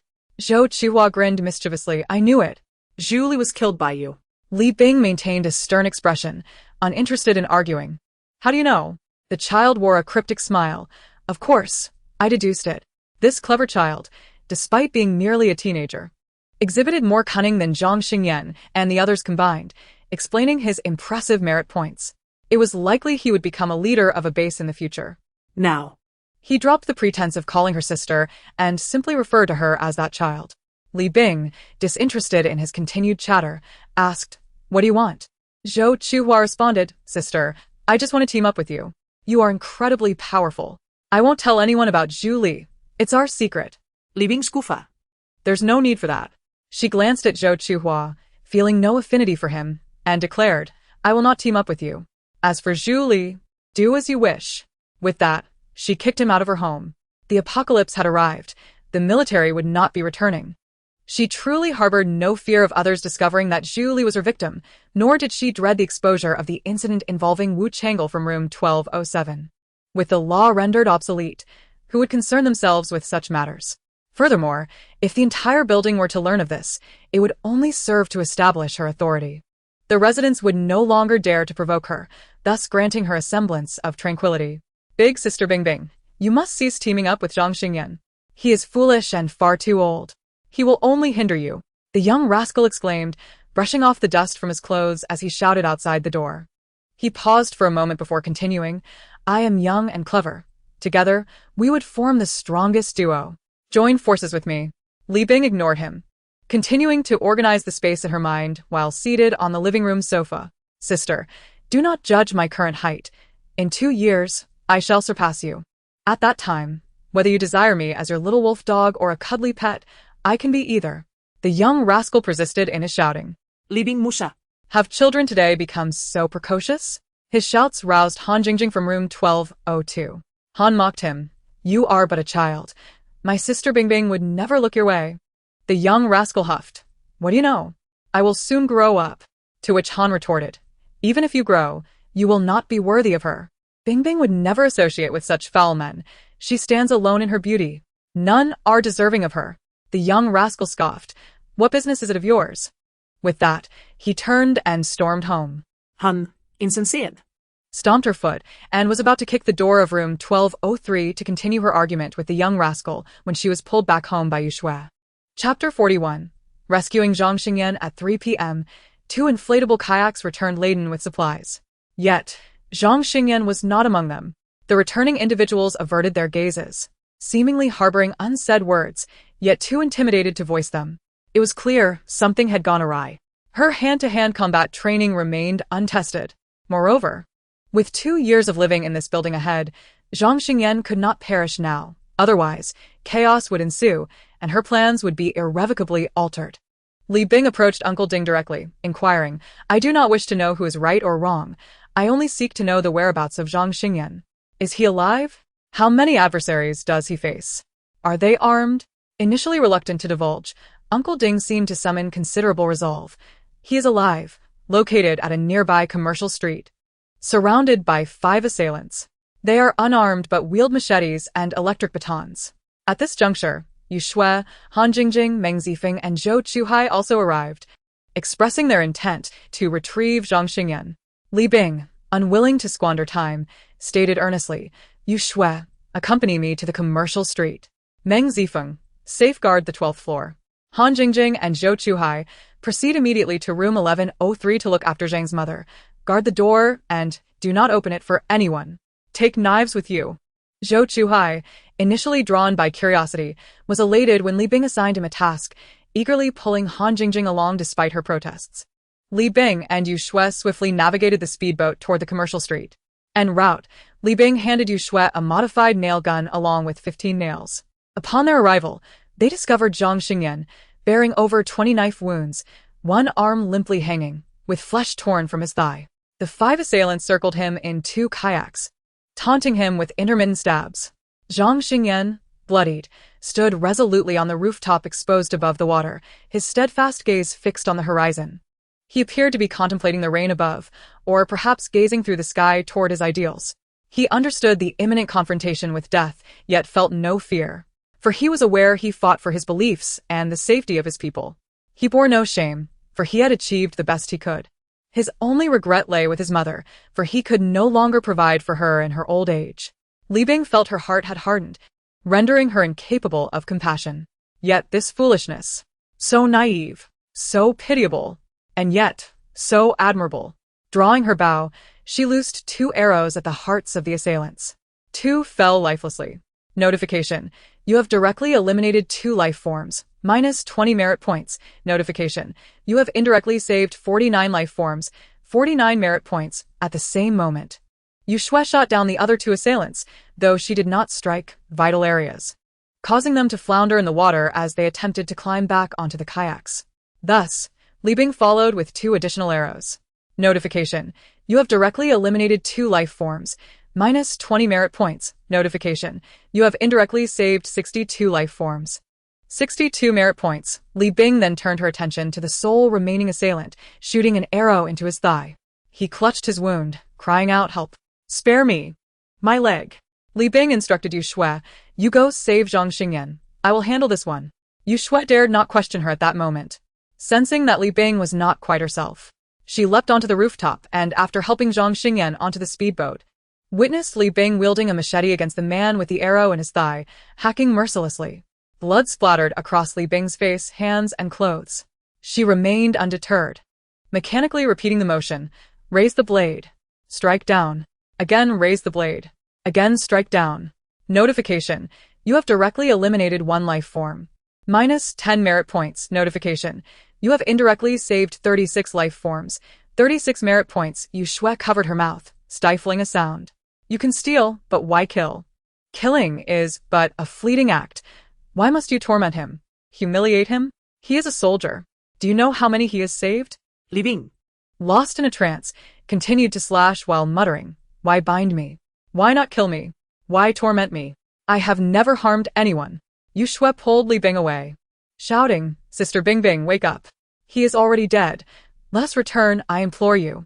Li Bing gazed at the mangled corpse, laughing maniacally, unable to forget Wang Handong or the suffering of her past life. Yu Shui, dispose of the body in the water, tie the blood-stained kayak to the speedboat, and stash the unblemished kayak. I will check on Zhang Xingyan. Unbeknownst to her, Yu Shui, Meng Zifeng, He Li, and others had come to trust Li Bing implicitly, believing her worthy of their faith. Li Bing reached beneath Zhang Xingyan's nose. He still breathed. She first offered him a few sips of water from the spatial well, then administered an anti-inflammatory and a fever-reducing medication. Notification: you have directly saved 1 life form. 2 merit points. Notification: you have indirectly saved 191 life forms. 191 merit points. It seemed Zhang Xingyan would not perish today. For where else could she find another hand-to-hand combat instructor? Li Bing and Yu Shui returned to the apartment, dragging the bloodied kayak with the injured Zhang Xingyan lying within. The onlookers kept their distance, too fearful to approach. Upon reaching the 11th floor, they discovered several individuals attempting to pry open Zhang Xingyan's door, those who had ventured out earlier for supplies, intent on seizing his resources. From within, Han Jingjing and Zhou Chuhai's voices rang out, shameless, unrepentant. Oblivious to the commotion, the intruders focused solely on their task, failing to notice the arrival of Li Bing and her companions. Li Bing aprua ka Zhang Xingyan. Crouching down and delivering 2 forceful slaps to rouse him. Look at those you protect. They are prying your door, intent on stealing your resources and home, seeking to drive your mother away. Open your eyes. Witness this. Zhang Xingyan, having consumed the water from the spatial well, was not in a deep stupor. Slowly awakening and witnessing the scene of the attempted break-in, he lowered his gaze, rendered speechless. The chills seeped into my bones, as if I were submerged in the icy waters of midwinter. Those few individuals, upon witnessing Zhang Xingyan's survival, felt no remorse, only a sense of loss, before hastily retreating. Han Jingjing and Zhou Chihao, hearing Li Bing's voice, pushed aside the sofa blocking the door and opened it, their eyes brimming with tears. The 3 of them were on the brink of collapse. The door lock had been compromised, and several axe marks marred the entrance. Zhang Mu, seeing her severely injured son, dared not weep aloud for fear that others might hear and conclude that he was on the verge of death. She refrained from touching him, worried that she might cause him pain. Zhang Xingyan gazed at his mother and, with his only uninjured hand, gently wiped away her tears. "Mother, I will not die. You must listen to Li Bing," he murmured before succumbing to unconsciousness. Zhang Mu's tears flowed more fiercely, yet she remained silent, remembering her son's words, "Your cries will only embolden our enemies." Chapter 42. Zhang Xingyan moves. Zhang Mu understood that this was not the time for sorrow. Outside, a group of men watched hungrily, knowing Zhang Xingyan was gravely injured and coveting the abundant supplies in their home, ever prepared to seize them. Li Bing asked Zhang Mu, "Andy, would you be willing to move to the 12th floor? You can stay with us." Zhang Mu vipet her tears. "I am willing. Xingyan just told me to listen to you." Li Bing then turned to the mischievous child. "Haven't you always wanted to team up with me? Would you like to share room 1203 with Zhang Xingyan and his mother?" Zhou Chuhao firmly declared, "I can vacate my room and move to 1201 with my sister." Li Bing took this as agreement and asked Zhang Mu, "Annie, would you be willing to provide Zhou Chuhao with 3 meals a day as rent?" Seeing Zhang Mu nod, she addressed everyone. Yu Shui and Han Jingjing will stay behind to help care for Zhang Xingyan and pack up their belongings. Zhou Chuhao ascended to the upper floor, clearing a bedroom for Zhang Xingyan and his mother. "I will join Meng Zifeng to install security doors." She had long wished to move Zhang Xingyan to the 12th floor, initially thinking she would have to wait for the mischievous child to leave. Now, her plan could be expedited. Li Bing wrestled a security door from her home and called Meng Zifeng to assist in installing it in the middle of the 12th floor corridor, isolating rooms 1201 to 1204. This setup created a secure enclave, enhancing their protective barrier. The security door was a retractable mesh door, stretching up to 3 meters in diameter, perfectly suited for the corridor. Then she sought out Uncle Ding. "Thank you for sharing this information, but you have yet to deliver Zhang Xingyan supplies." Uncle Ding inquired with concern. "How is the building chief? Is the injury severe?" Li Bing smiled, finding his question rather technical. "Why? "If the injury is grave, will you withhold the supplies?" Uncle Ding waved his hand dismissively. No matter what happens, even if the building chief is gone, we will certainly deliver his supplies to Zhangmu. Leaving Skufa. Uncle Ding, did you not see those men attempting to pry open Zhang Xingyan's front door? Uncle Ding fell silent. He was well aware of this but felt powerless in these trying times. He, too, had struggled against the urge to loot, resisting the temptation to ascend. He even selfishly hoped that Zhang Xingyan would not return, allowing him to claim a larger share of supplies. Seeing that Uncle Ding still had a shred of conscience, she informed him of Zhang Xingyan's whereabouts and chose not to press him further. Will you return Zhang Xingyan's supplies? Or must I kick down the door of each house to retrieve them myself? Uncle Ding quickly replied, You needn't trouble yourself. We have actually prepared everything and will deliver it to the building chief's home shortly. What a jest. If they allowed this formidable figure to kick down doors, even if no lives were lost, their supplies would surely be depleted. Better to deliver them willingly. Li Bing commanded, deliver them to room 1203. And remember, he is no longer the building chief. Uncle Ding watched as Li Bing's figure receded, understanding that the residents were truly doomed. These two would no longer oversee their affairs. In the future, when they ventured out for supplies, they would have no protection. Li Bing, aware of Uncle Ding's lamentations, would merely retort, serves you right. In this apocalypse, relying solely on others is not a sustainable strategy. Each individual must grow and become self-sufficient to survive longer. Li Bing instructed Meng Zifeng to remain on the 12th floor for security while she called Zhou Chuheo to assist in moving Zhang Xingyan. Zhang Xingyan had been cleaned up by his mother and was now wearing a pair of large shorts. His body was nearly enveloped in bandages, but fortunately, he was a veteran who cherished physical fitness, and their home was not lacking in medical supplies. Yu Shui and Han Jingjing brought a clean kayak to transport Zhang Xingyan to room 1203, while Li Bing and her companions methodically relocated all of Zhang Xingyan's belongings, ensuring not to leave even a single table for that group. In the depths of winter, it could still provide warmth for half a day. During the final trip to collect supplies, Han Jingjing observed the amassed items before the folding door and cheerfully exclaimed, Oh, are these consolation gifts for the building chief's injury? The mischievous Zhou Chuheo replied with clarity, How could they be so benevolent? These are supplies the building chief's group found today. They likely intended to hoard them, but returned them upon realizing the building chief was back. You are truly naive. Han Jingjing retorted, You are the foolish one. Your entire family is foolish. Li Bing interjected, Enough noise. Also, Zhang Xingyan is no longer the building chief. The two immediately fell silent, with Han Jingjing even mimicking a zipping motion over her mouth. Li Bing observed that the room Zhou Chuheo vacated was a master bedroom, now completely emptied of its wardrobe. This master suite featured a 2-meter bay window, providing ample space for Zhang Xingyan and his mother without feeling cramped. For the first time, Li Bing recognized the notion of thoroughness within a 14-year-old boy, truly a future savior capable of rescuing 807 lives. At 10 o'clock that evening, Zhang Xingyan developed a fever. Ordinary antipyretics proved ineffectual, prompting Li Bing to offer an imported special medication from her home. She combined ordinary antipyretics and anti-inflammatory drugs with spatial water, stirred it, and brought it to room 1203 for Zhang Mu to administer to Zhang Xingyan. After all, he would not perish. A dose of spatial water would suffice. Subsequently, everyone gathered in the living room of room 1203 to discuss their next steps. Meng Zifeng spoke first. Given today's events, the outside world has descended into chaos. The military can no longer maintain order. They clear out, and once they leave, these villains will return to pillage, akin to guerrilla warfare. Murder and theft have become commonplace. Sigh. Han Jingjing added, It's not just outside. Our building is also affected. Did you see them prying open the building chief's door to steal? It's utterly brazen. Zhou Chuheo snorted. I just saw those living in the corridor prying open vacant rooms, trying to move in. Are they not afraid of the residents returning? Yu Shui succinctly remarked. The law does not punish the multitude. A heavy silence enveloped the living room. Everyone understood the gravity of the situation. Indeed, the apocalypse was upon them. The atmosphere was thick with tension, instilling a sense of helplessness and despair. Healy clutched her sleeping child tightly, anxiously questioning, What will we do from here on? As a mother with a child still in swaddling clothes, she felt vulnerable. In the event of conflict, her family of 3 stood no chance. Though she had not stepped outside her door in days, the pervasive fear and anxiety remained inescapable. In these hard times, with resources dwindling and the living conditions worsening, the path ahead was fraught with challenges.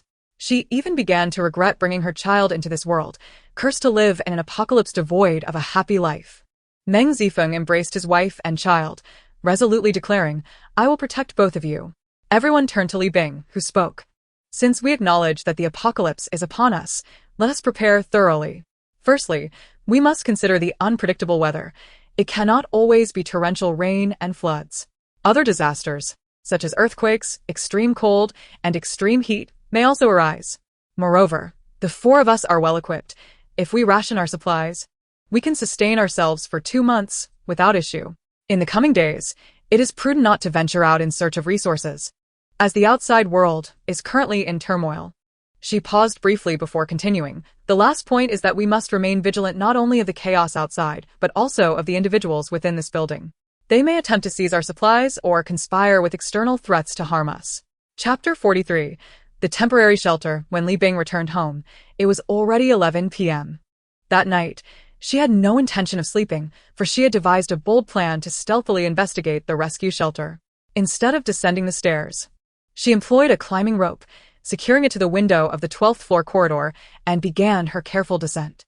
Donning a mask and hat, she made her way to the nearby shelter, which was originally a 12-story university building now inundated by floodwaters up to the 8th floor. From a building across the way, she raised her binoculars to meticulously observe the rescue shelter. She noted the presence of 8 sentinels on patrol and spotted a room illuminated by a kerosene lamp. A figure within appeared to be the person in charge, engrossed in some research. Li Bing cautiously evaded the guards and peered through the window of the brightly lit room. The individual sat beside the lamp, dressed in what seemed to be a high-ranking uniform, their silhouette steadfast yet solitary in the flickering light.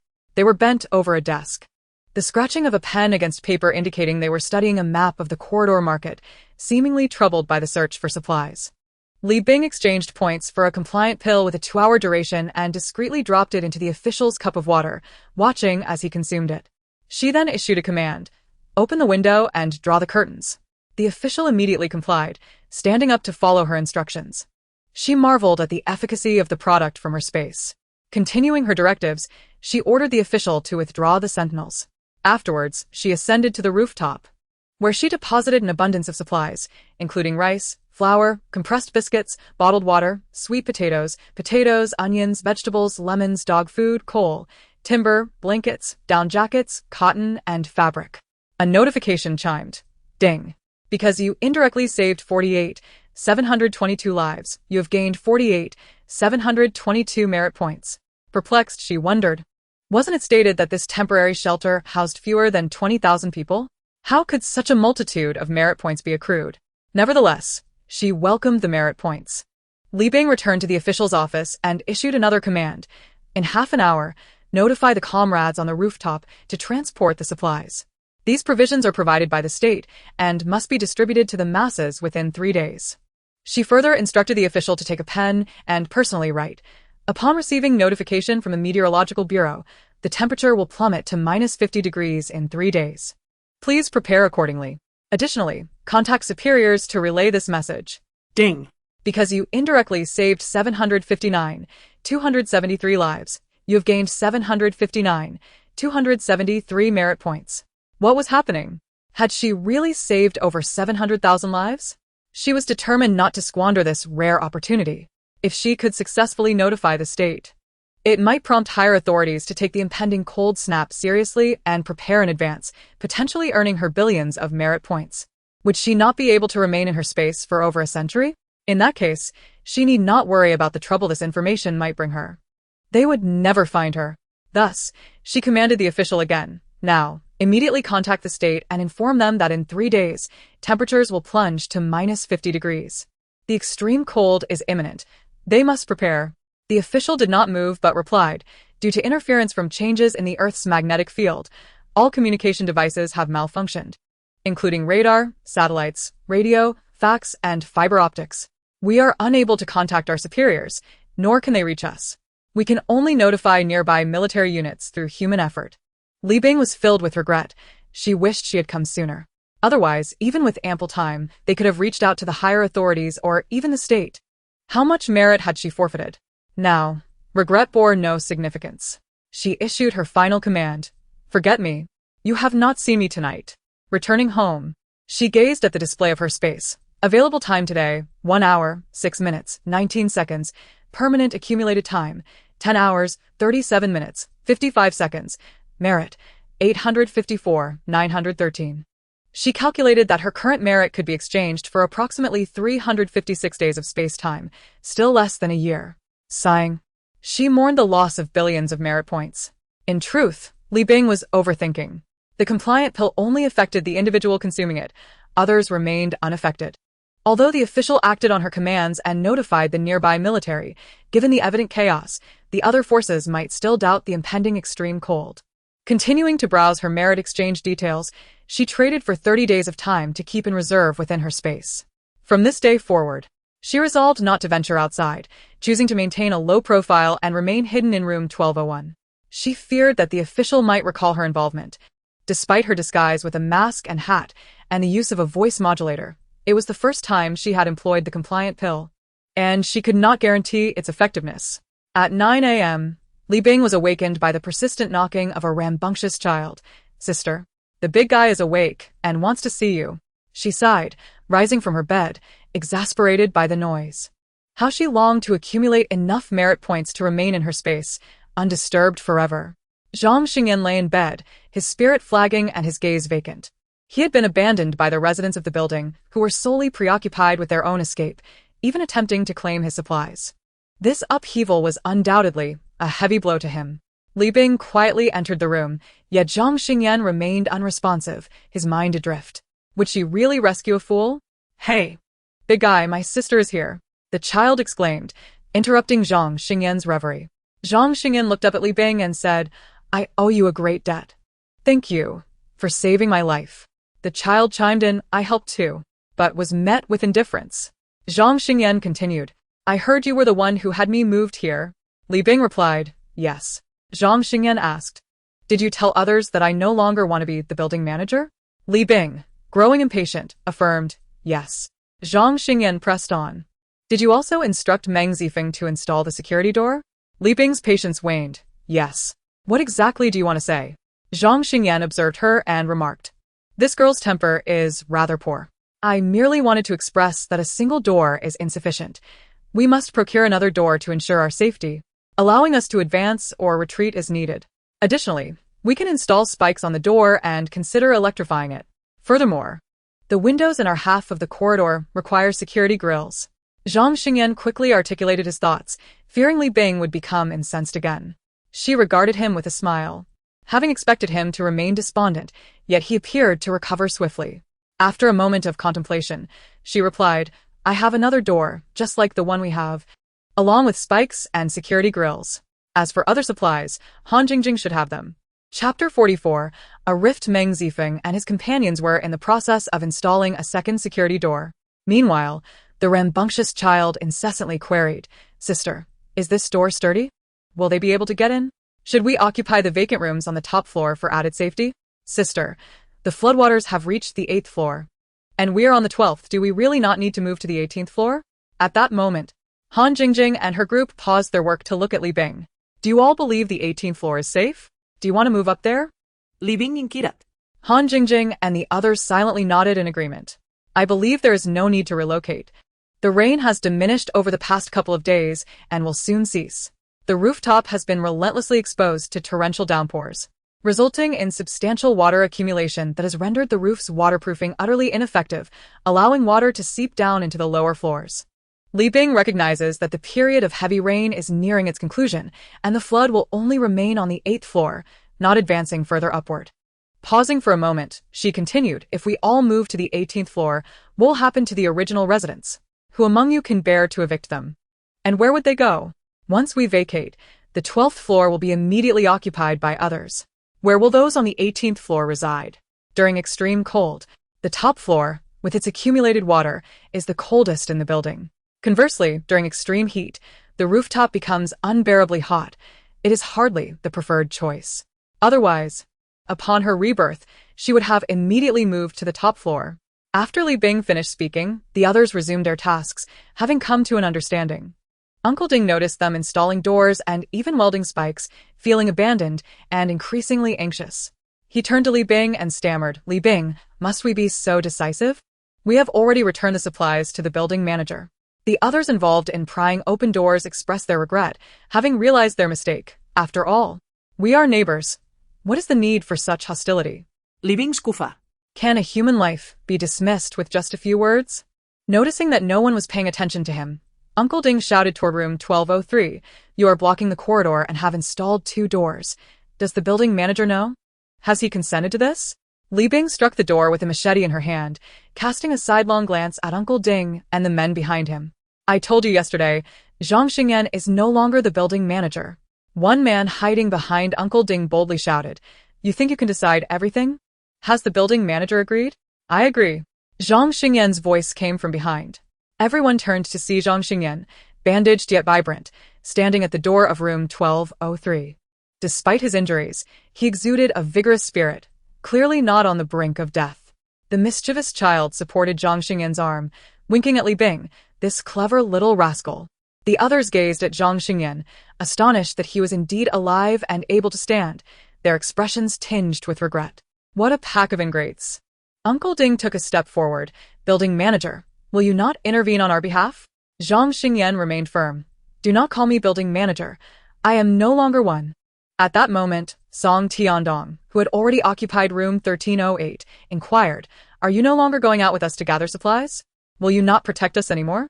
Before Zhang Xingyan could respond, Han Jingjing interjected, "How can you even ask that? Who is it that abandoned the building manager on Commercial Street and fled? If not for my sister Bing Bing, he would have long perished. Could he still stand here?" Uncle Ding's brow clouded with concern. "Building manager, they have all acknowledged their errors. But did the military not instruct you and Li Bing to lead us in search of supplies and protect us?" The mischievous child interjected, "He has retired. He is no longer a soldier and is not bound by military orders. Besides, my sister Bing Bing saved his life. He is now her subordinate. There is no time to protect you." Zhang Xingyan regarded the crowd outside, unperturbed about his own condition, wishing only to continue sacrificing for those within the building. Meanwhile, those inside were steadfast in their protection of him, caring for him, speaking on his behalf, and considering his well-being. He stood tall, his voice resonant. "I shall say this once more. I am no longer your building manager, nor will I accompany you to gather supplies. You are free to do as you please." Uncle Ding forced a smile. "Even if you are no longer the building manager, there is no need to install security doors. We are all neighbors, and we need not escalate to this extent." Zhang Xingyan turned to the group and declared, "This door does not occupy the staircase and does not impede others' lives. It merely isolates rooms 1201 to 1204. If you find doors, I will not oppose your installation." With that, he allowed Zhou Chihao to assist him back inside, choosing not to engage further with them. In my view, the most despicable among them is Uncle Ding. He continually claims that the others have recognized their faults, as if the blame lies solely with others, while he himself cast aside the bulky figure and appropriated supplies that belonged to him. Although he did not participate in prying open doors, he likely stood by, watching the situation unfold, fearful that Sister Bing Bing would return to confront him. The mischievous child was indignant. Han Jingjing patted Zhou Chihao's head. "You clever boy, have you finally wised up today?" The mischievous child swatted Han Jingjing's hand away. "Do you think everyone is as foolish as you? All right, enough of the bickering. Today marks a breaking point. We must prioritize safety from now on. Starting today, we will take turns keeping watch for 3 hours each." Li Bing stated solemnly. Zhang Xingyan added, "From today onward, all of you must engage in rigorous physical training." At this moment, Yu Shui spoke up, "Brother Zhang, may I learn close-quarter combat from you? I am willing to pay tuition. Is that acceptable?" The mischievous child raised his hand. "I want to learn too." Soon, all eyes turned eagerly toward Zhang Xingyan, including Meng Zifeng and Han Jingjing. Zhang Xingyan, meeting their hopeful gazes, asked, "Do all of you wish to learn?" Everyone nodded vigorously, eager to learn. Zhang Xingyan smiled and said, "As long as you genuinely desire to learn, I will teach you for free. This is my way of repaying your lives." He then glanced at Li Bing. "I will refund your tuition." Li Bing shuklat, accent. "But with your injuries, how will you teach?" Zhang Xingyan, unusually boastful, replied, "To teach them, I only need to speak. Moreover, initially, they will primarily focus on physical conditioning. It is just you for now that I cannot spar with. No worries, I can wait. Leaving rapidly and nonchalantly. Zhang Xingyan stretched his legs. The medicine you provided is highly effective. At the latest, I should recover within half a month. The mischievous child rolled his eyes. Of course. That was my sister Bingbing's secret stash, imported medicine. You must repay my sister well. Zhang Xingyan laughed. Of course. Chapter 45. A leap from the building. In the following 2 days, Li Bing diligently practiced close-quarter combat, archery, and archery techniques alone in room 1201. Amidst her busy yet organized training schedule, she also found time to sort supplies and tend to livestock. During this period, she harvested a batch of sweet potatoes and potatoes, which she stacked on the ground in the storage space. Manvila, Iru Kuba, Meng Sifeng, Han Yingying. And Zhou Chihao were engaged in physical training in the living room of room 1203, guided by Zhang Xingyan. Zhang Xingyan exhibited remarkable expertise, crafting tailored training plans for each individual based on their unique characteristics and needs, patiently instructing them on every movement. Yu Shui, a talented athlete, focused her training on endurance and explosive power. Meng Zifeng emphasized strength training, concentrating on equipment-based exercises, including barbells and other apparatus. Han Jingjing, a petite girl, concentrated on flexibility and balance, incorporating Pilates and balance beam exercises. Zhou Chihao, still a growing youth, engaged primarily in aerobic exercises such as running and push-ups. Each person trained diligently, knowing that such an opportunity was rare. They aspired to enhance their physical capabilities to better learn close-quarter combat. Others in the building ventured out during the day in search of supplies, returning with injuries. Some stealthily pried open others' homes at night to steal resources, and others chose to end their own lives. Among those originally residing on the 5th floor were an elderly couple, kind-hearted and gentle. After their floor was submerged, they moved to the higher corridor on the 6th floor. As the floodwaters rose, they eventually relocated to the corridor on the 9th floor. In the corridor, other residents had already pried open doors to occupy vacant rooms, while the elderly couple chose to remain alone in the desolate hallway on the 9th floor, unwilling to intrude upon other sanctuaries. One fateful night, while they were unguarded, someone stole their last remaining pack of instant noodles. The couple felt utterly helpless and despondent. Both in their 70s, they were meant to enjoy their twilight years, but instead faced relentless storms, floods, hunger, and theft. The trials of life had left them weary and unable to bear the tribulations of a crumbling world any longer. The floodwaters continued to rise. They yearned not for mere survival, but rather to conclude their existence with dignity. In the early hours, stars twinkled through the dark clouds, casting light upon the rampaging waters, which resembled a ferocious beast, voraciously devouring all in its path. The elderly couple gazed out at the flood with resolute hearts. Hand in hand, they leapt from the corridor. By morning, when Li Bing awoke, their bodies had already been swept away by the flood. This tragic event garnered no attention within the building, as if the couple had never existed. Along with the traces they left behind in the corridor, all vanished without a trace. Their furniture and belongings were swiftly claimed by others. At 8 in the morning, the rain ceased, and, to everyone's astonishment, the sun emerged from the clouds. On the 20th day of the typhoon's deluge, the people finally beheld the sun again, a symbol of hope. They rejoiced, exclaiming that the rain had stopped and the sun had appeared, signaling that the flood would soon recede. It was as if, all at once, their suffering dissipated like a summer afternoon storm, fierce and sudden, but ultimately yielding by evening to clear a path for new beginnings. Seeds of hope quietly germinated in their hearts, akin to green shoots in the dawn. Having weathered the storm, they were finally prepared to blossom. At that moment, an elderly woman recalled the couple's leap from the building the previous night and sighed in regret. The woman from room 908 lamented. If only the old sister and brother had held on for a few more hours, the rain would have stopped. Their demise is truly a pity.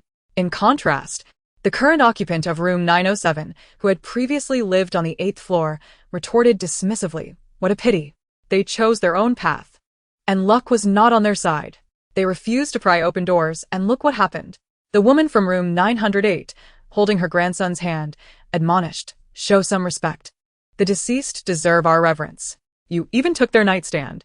Unfazed, the woman from room 907 stepped forward. "Did you not take anything? You took more than anyone. That bed and the basin were all yours." The elderly woman covered her grandson's ears, swiftly sidestepping the confrontation. "I have no desire to engage with you. and retreated home. Only Li Bing was aware that the night ahead would be a severe one. For with the end of the torrential rain, an extreme cold was imminent. In her first life, beset by hunger and longing for her family, she found herself unable to sleep that night. Lying in bed, she imagined the aroma of roasted chicken and swallowed hard. Simultaneously, she gazed up at the rare appearance of the moon in the sky, her thoughts swirling. She closed her eyes, wondering what her parents were doing at that moment, whether they too were gazing at the stars, relishing this rare, clear night. It was due to her insomnia that, in the early hours, she sensed an unusual chill in the air. Even beneath a thick blanket, she felt the cold creep in. Resolute, she decided to rise, donning warm clothing, and secured the doors and windows to prevent the frigid air from infiltrating her home. Thus, during the first night of extreme cold, she managed to survive. Li Bing proceeded to room 1203, where Meng Zifeng and others were exercising under the guidance of Zhang Xingyan. She spoke up, "Today the rain has ceased, yet I can't shake the feeling that something is amiss. The brightness of the sky is too harsh. Prepare for the night. We may face a change in weather." Without waiting for their reactions, she returned to room 1201, having said her piece, leaving their belief in her warnings to their own discretion.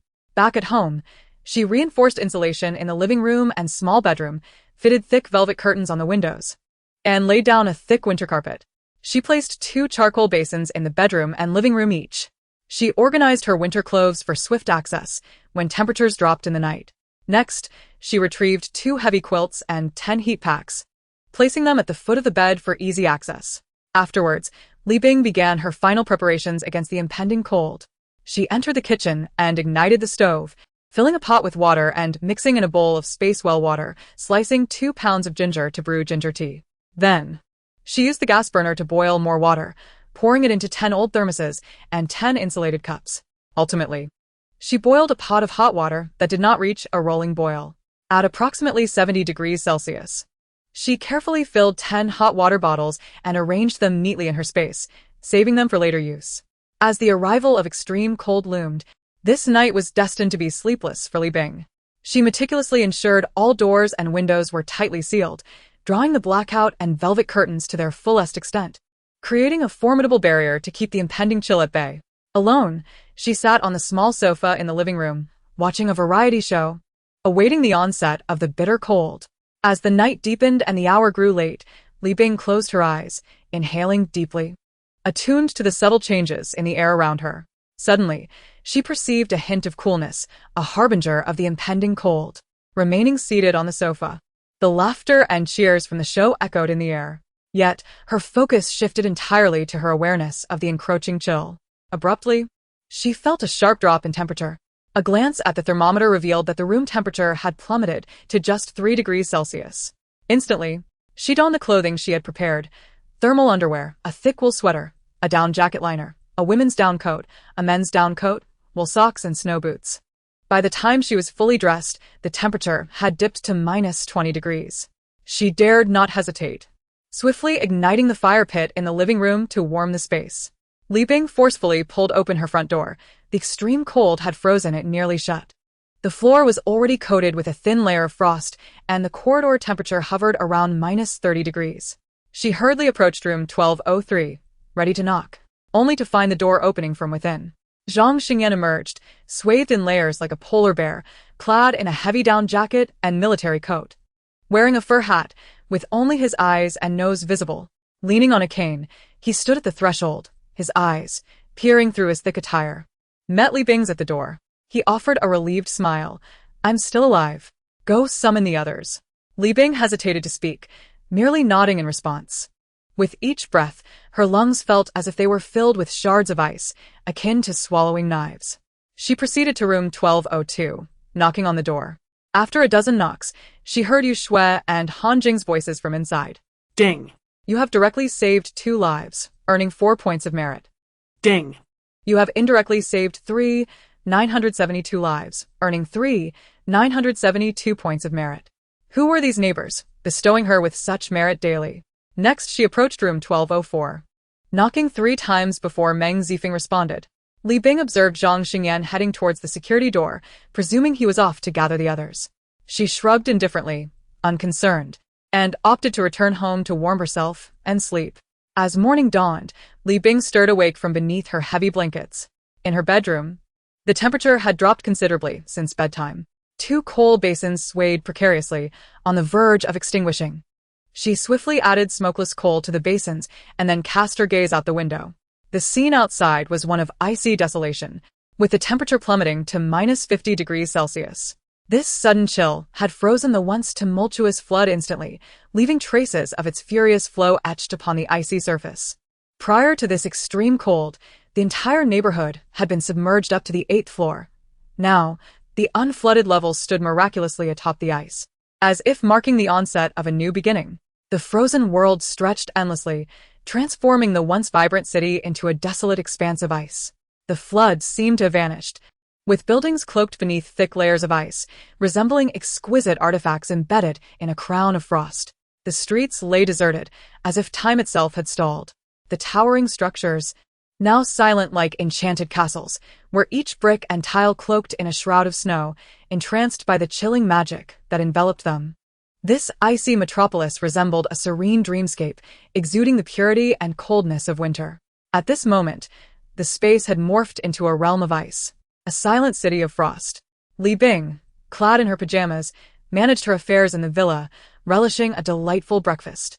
Despite the consistent temperature of a comfortable 26 degrees within, she felt the biting cold of the outside world seep into her bones. Yearning for a steaming bowl of hot and sour soup to warm her body and spirit.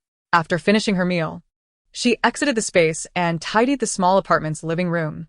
She envisioned spending her days with the sun in the living room and retreating to the small room at night. Li Bing placed 2 coal basins in the living room, retrieved her dog's winter bed, and released the sun from the space, dressing it in a cozy dog coat. Though the sun was unaccustomed to clothing, it sensed the sudden chill and obediently allowed Li Bing to fuss over it. Upon returning to the familiar small apartment, the sun was filled with joy, excitedly bounding around the living room, sniffing at the novel scents. Once she had completed her tasks, Li Bing began to shed her outerwear and engage in her daily training routine. She embarked on close combat, archery, nail gun practice, physical conditioning, and training with the sun. All her training was meticulously organized. The arrival of the extreme cold heralded true peril. As temperatures sharply declined and floods were encased in ice, people began to traverse the frozen surface with ease. In this chaotic period, survival drove individuals to desperate measures, resorting to theft and violence, resulting in a steep rise in crime rates. The city's order had been utterly shattered, plunging its inhabitants into profound panic and helplessness. Each dilapidated building and silent street had become a battleground between life and death. Humanity, once a species in pursuit of civilization and progress, found itself regressing to a primal state at the world's end, where brutality and savagery dictated the laws of survival. Compassion and mercy had vanished, leaving only an insatiable thirst for existence. Every decision bore the weight of life and death, and each confrontation could determine survival. The world of human civilization had crumbled. The dam of law and order had been completely breached. In the face of the approaching cold, people no longer trusted the societal contracts that once bound them, nor did they adhere to former moral codes. In this ruthless apocalypse, strength had become the sole guarantee of survival. She knew she must intensify her training and enhance her skills to endure in this perilous world. Thus, she commenced uninterrupted training, from combat techniques to survival skills, from quick reflexes to calm judgment. She continuously pushed her limits, striving to elevate both her physical and mental fortitude. In the afternoon, Li Bing heard hushed whispers emanating from the corridor on the 12th floor, igniting her curiosity. At this moment, the hallway's temperature had plummeted to around -40 degrees, rendering it nearly impossible to stand. Who would dare converse in such frigid conditions? Peering through the peephole, she was astonished to find Uncle Ding and Song Tiandong stamping their feet as they spoke with Zhang Xingyan through 2 security doors. Uncle Ding intermittently urged, "Let us go check the floors together. We need to see how many are still alive in the building." However, she observed Zhang Xingyan shake his head, turning to leave, seemingly unwilling to participate in the search. Yesterday, the outdoor temperature had approached 30 degrees, yet now it had plummeted to -50.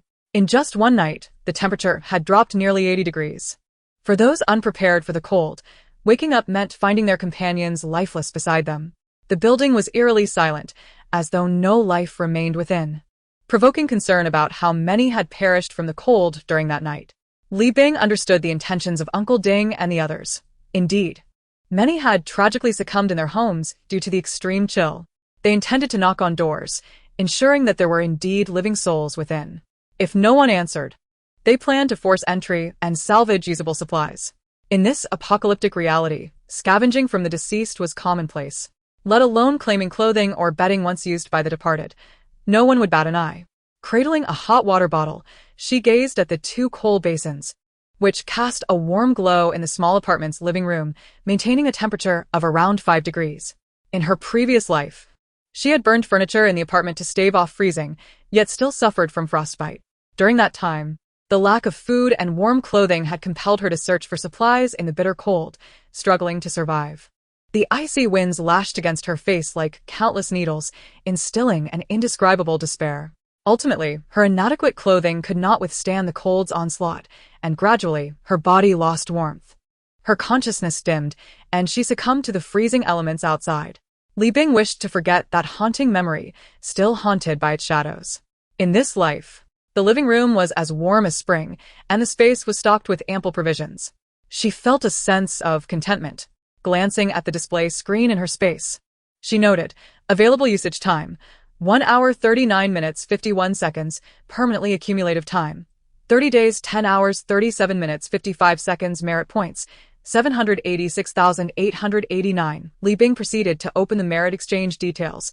1 hour of space usage, 100 merit points, 1 box of antipyretics, 300 merit points, 1 box of anti-inflammatory medication, 300 merit points, 1 box of frostbite ointment, 500 merit points, 1 pill for obedience, 2 hours efficacy, 2,000 merit points, 1 pair of ice skates, 3,000 merit points, 1 ice raft, 3,000 merit points, 1 pair of ultra-warm gloves, 3,000 merit points, 1 pair of ultra-warm thermal socks, 3,000 merit points, 1 ultra-warm windproof hat, 4,000 merit points, 1 pair of ultra-warm snow boots, 5,000 merit points, 1 set of insulated down clothing, 14,000 merit points, 1 set of temperature-regulating underwear, 10,000 merit points, 1 ice vehicle, 2 seats, 20,000 merit points, 1 ice vehicle, 6 seats, 30,000 merit points. The subsequent exchange options were grayed out, awaiting unlocking.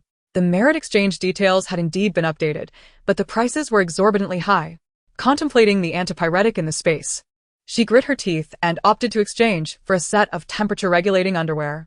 She seemed to hear the sweet voice of the online store customer service echoing in her mind. "Dear, your 10,000 points of merit have been deducted. Please continue to strive." Of course, these were mere figments of her imagination, as the space only emitted sounds when she earned merit.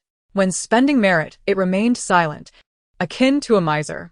Li Bing changed into her thermal outfit within the space, then proceeded to her small apartment's living room to test its efficacy. Dressed only in a thin thermal undersuit, she found herself completely unbothered by the chill in the room, which was a mere 5 degrees. She slowly walked to the corridor near the entrance door, distancing herself from the charcoal stove. Here, the temperature plummeted to about -15 degrees. Through the entrance, her face and hands distinctly felt the biting cold air from outside, causing a slight sting. Yet, her body exhibited no shiver in response to the cold. On the contrary, she felt a gentle warmth emanating from her thermal undersuit, as if it were generating heat. Li Bing nodded in satisfaction, secretly relieved at her choice of thermal undersuit. Without further hesitation, she began to move freely around her small apartment. Wherever she ventured, kitchen, bathroom, balcony, it seemed to transform into a warm spring, and her body reveled in this newfound warmth. The effectiveness of this thermal undersuit was truly remarkable. The 10,000 points of merit spent were indeed worth every bit. She gritted her teeth and continued to exchange merit within the space. Ultra-warm gloves, 3,000 points of merit. Ultra-warm thermal socks, 3,000 points of merit. Ultra-warm windproof hat, 4,000 points of merit. Ultra-warm snow boots, 5,000 points of merit. Warm down jacket, 14,000 points of merit. Clicking on each item, she realized these were vital for survival and could not be skimped on. Although she had previously stocked up on ordinary items, their efficacy surely paled in comparison to those produced in the space. Within a mere 20 minutes, Li Bing had expended a total of 39,000 000 points of merit. As she gazed at the display showing her merit points, 747,889, a pang of regret was her only feeling at that moment. Yet, she remained uncertain of the temperature limits of her purchases, and there was no instruction manual. Thinking of her outdoor tools, she hurried to retrieve the ice skates and ice pick she had collected from the ski resort. These items did not need to be purchased from the merit store. The ordinary ones would suffice. Today marked the first day of extreme cold, and people were caught off guard by the sudden drop in temperature, rendered motionless as almost no one roamed the streets. Those fortunate enough to survive chose to stay indoors, searching for warm clothing to wear, igniting heating furniture, striving to endure this brutal weather. At this moment, the streets were deserted. Li Bing sensed it was an opportune moment to release her supplies from the space, particularly blankets, cotton clothing, down jackets, coal, and firewood. She believed that presenting these items now would yield the greatest benefit and accumulate more merit. Li Bing prepared herself, planning to venture out later that night in the dead of night for an ambitious undertaking. Chapter 48. Earning merit in extreme cold in this frigid world. Night descended with astonishing speed. By 6 o'clock, darkness enveloped the sky entirely. Under the cover of night, Li Bing climbed out of the 12th floor corridor window and slowly descended using a climbing rope. When her feet finally touched the icy surface of the 8th floor, a shiver ran through her. The empty night was filled with howling winds, the cold air slicing through her like a blade, rendering even breathing a strenuous task. Clad in her entire thermal gear from the space, she would surely have succumbed to the -50-degree temperatures otherwise. In midair, the risk of frozen fingers causing her to plummet was all too real, leading to a fate of becoming a mere puddle of blood. Wearing snow boots, she quietly exited the community and swapped for her ice skates outside. Thankfully, she wore the ultra-warm thermal socks from the space. Otherwise, her toes would have surely succumbed to frostbite while changing skates in the biting wind. Clearly, she had grasped the properties of the thermal clothing from the space. Otherwise, she would never have dared such audacity. Li Bing tightened her collar and glided across the ice surface towards the visible structures. Outside, the winds howled, and the frigid air seemed intent on swallowing the entire city. Every household had tightly closed doors and windows to ward off the invasive cold. Before leaving, Li Bing had meticulously prepared 200 portions of supplies and laid them out in the space. Each portion contained rice, compressed biscuits, cooked soybeans, salt, drinking water, sweet potatoes, cotton clothing, cotton pants, blankets, coal, and firewood. These provisions were sufficient for anyone brave enough to venture out in search of supplies in the city to endure a difficult but safe period. In this extreme cold world, cotton clothing, pants, blankets, coal, and firewood were indispensable. Too many people had perished from the lack of adequate warm clothing, including Li Bing in her first life. She still vividly recalled the cold, akin to a sharp knife, gradually eroding her entire being. That chill was a searing pain, an unforgettable dread. At that moment, she sensed her blood stagnating, a profound coldness informing her that death was not far off. Her body began to numb, as if the entire world had been stripped away, plunging her into deep memories. In her recollections, though brief, her life was rich with color. She saw her childhood, a time of innocence and anticipation for the future. She witnessed her youth, filled with fervor and passion for life. Yet now, all of it faded before her eyes. Her consciousness began to blur, and her world darkened. She realized she had permanently lost her senses. She believed this process to be lengthy, yet it had only taken 1 minute. She had died, returning to reality. Because there was no need to avoid floods, people could more easily locate supplies. Thus, when she spotted sheltered buildings, she would leave some provisions there. Ding. By indirectly saving 28 lives, you have earned 28 points of merit. Ding. By indirectly saving 49 lives, you have earned 49 points of merit. Ding. By indirectly saving 53 lives, you have earned 53 points of merit. In the cold city, devoid of life, Li Bing, dressed in her thermal gear from the space, could endure 4 hours in the biting wind of -50 degrees without feeling the piercing chill. Throughout this endeavor, she occasionally heard the sounds of merit being credited to her account. This excitement fueled her focus, making her forget the cold surrounding her.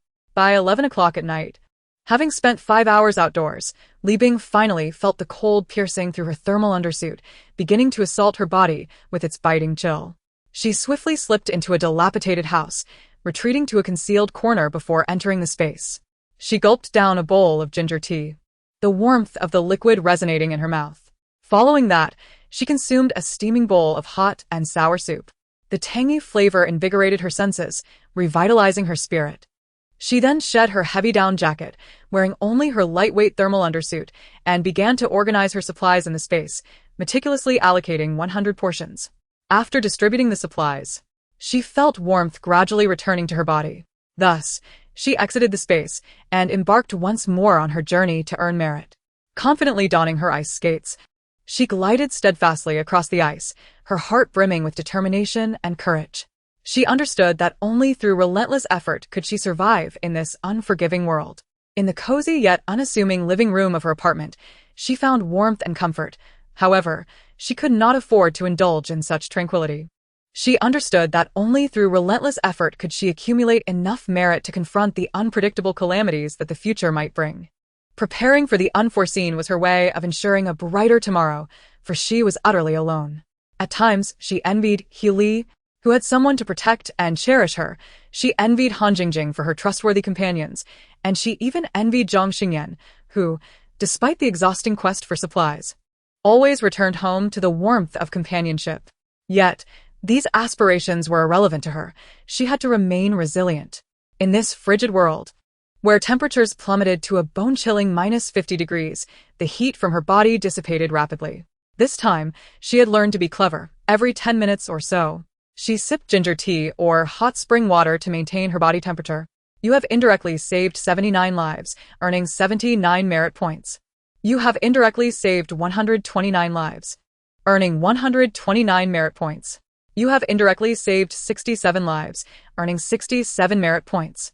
Another substantial influx of merit points entered her account, and she probed into her space. Today's usable time, 0 hours 58 minutes 16 seconds. Permanent accumulated time, 30 days 10 hours 37 minutes 55 seconds. Merit points, 800,103. Returning to her modest apartment, she found that the clock had already struck 5 in the morning.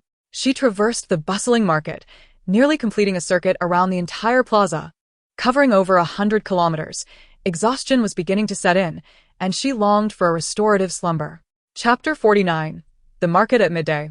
The slumbering Li Bing was roused by the chill on her face, realizing that the 2 charcoal basins in her bedroom had extinguished. Though her body remained warm due to her thermal underwear, her exposed hands and face had turned icy. She swiftly retreated into her space, lying on the bed in the villa, and within moments, warmth enveloped her once more. Henceforth, she resolved to set an alarm before sleeping. Frostbite was not a risk she could afford to take.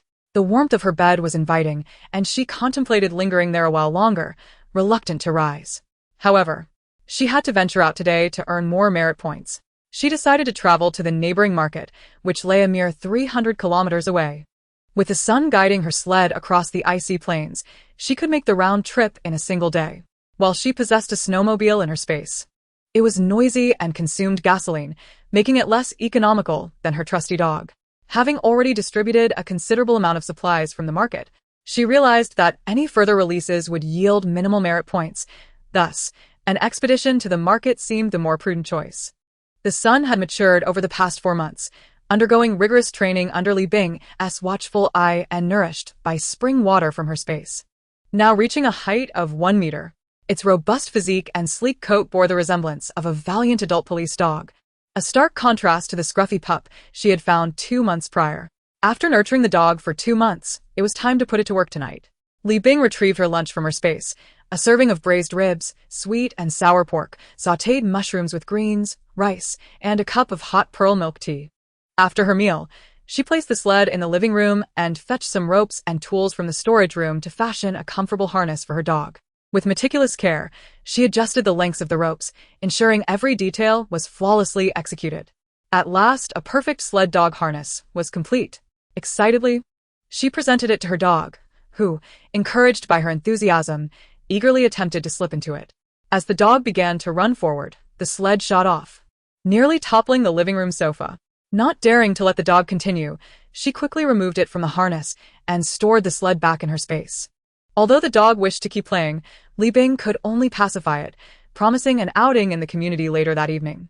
Reluctantly, she parted with some of her precious resources and exchanged them for another set of thermal underwear, which she then tailored to fit her dog with needle and thread. With the outdoor temperature plunging to -50 degrees, she worried about her dog suffering from frostbite. To her, the sun was more than a mere pet. It was family and a partner she had to protect. Before the apocalypse, Li Bing had stockpiled some winter clothing and shoes for the sun. But she knew that the warmth provided by her space's thermal garments would far surpass that of the ordinary attire.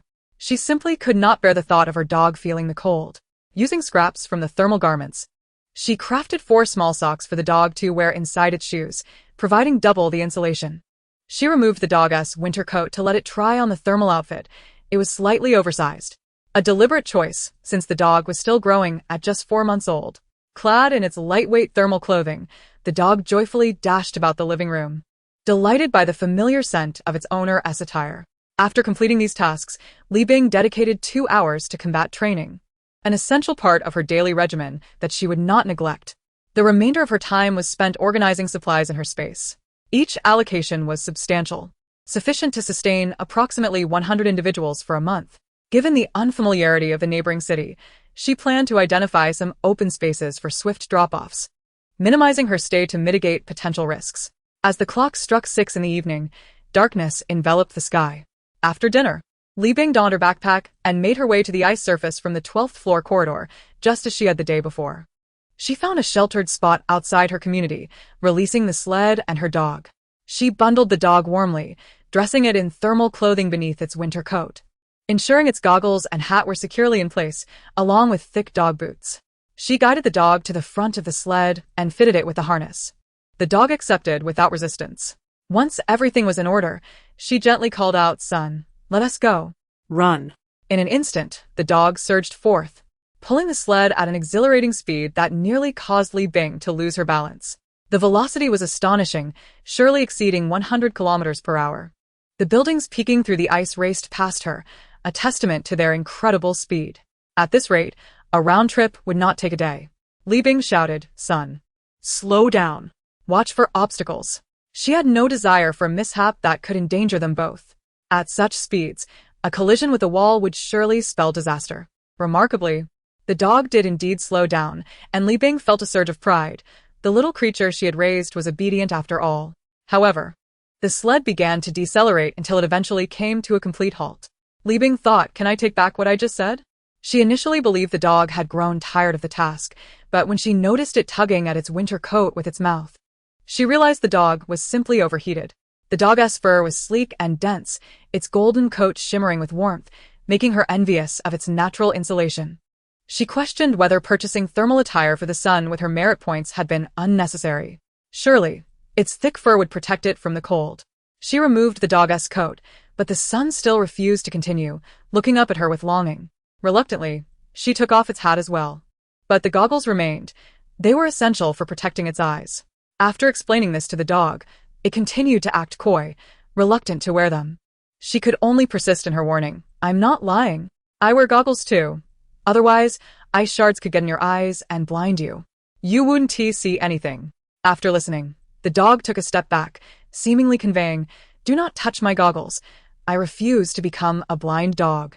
Li Bing seized the opportunity to sip some hot ginger tea and also offered the dog a few sips of warm spatial water before continuing on their journey. On this icy road devoid of traffic jams, traffic lights, and crosswalks, they glided upon the ice raft, soaring through the vast expanse like the wind. The ice raft glided across the surface, leaving not a single trace behind. Under Li Bing's guidance, the sun deftly maneuvered around obstacles, racing swiftly towards Sioux City. It was a sight to behold, swift as the wind, leaving no dust in its wake. Truly magnificent. No wonder it was her dog. Chapter 50. Compassion. The rooftops of buildings came into view before Li Bing. They had arrived in Sioux City. Rather than venturing into the crowded city center, she sought out 5 vacant houses on the outskirts, releasing supplies with the intention of departing. It was said that the temporary rescue station in Sioux City still housed a small number of troops.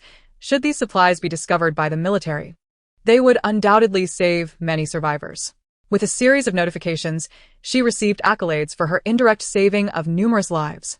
Upon releasing the last batch of supplies, Li Bing initially thought she had misheard the notifications.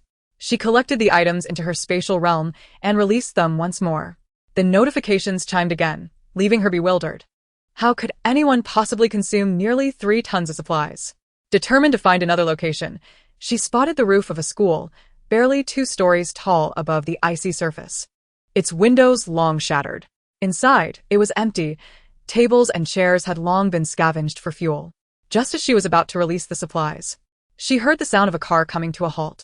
She quickly climbed out the window and crouched down to hide.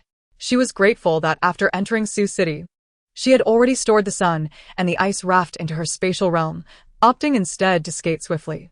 Otherwise, the sun would undoubtedly have bolted out by now. At this moment, the situation was unclear. She could not discern if the newcomers were friend or foe. After all, the sun's size was too conspicuous. Along with its striking fur and robust physique, it was hard not to attract attention. Listening intently, she discerned the footsteps of 4 individuals. They entered the classroom, dragging along an unconscious woman, callously discarding her onto the floor. The men divided their tasks. One started a fire, while another laid out blankets. Li Bing understood well what was about to transpire.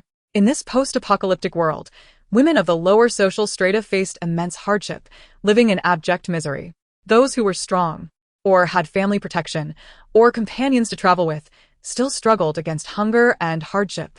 Yet, those lacking strength and encountering merciless family or teammates found their existence precarious, akin to teetering on the edge of a cliff.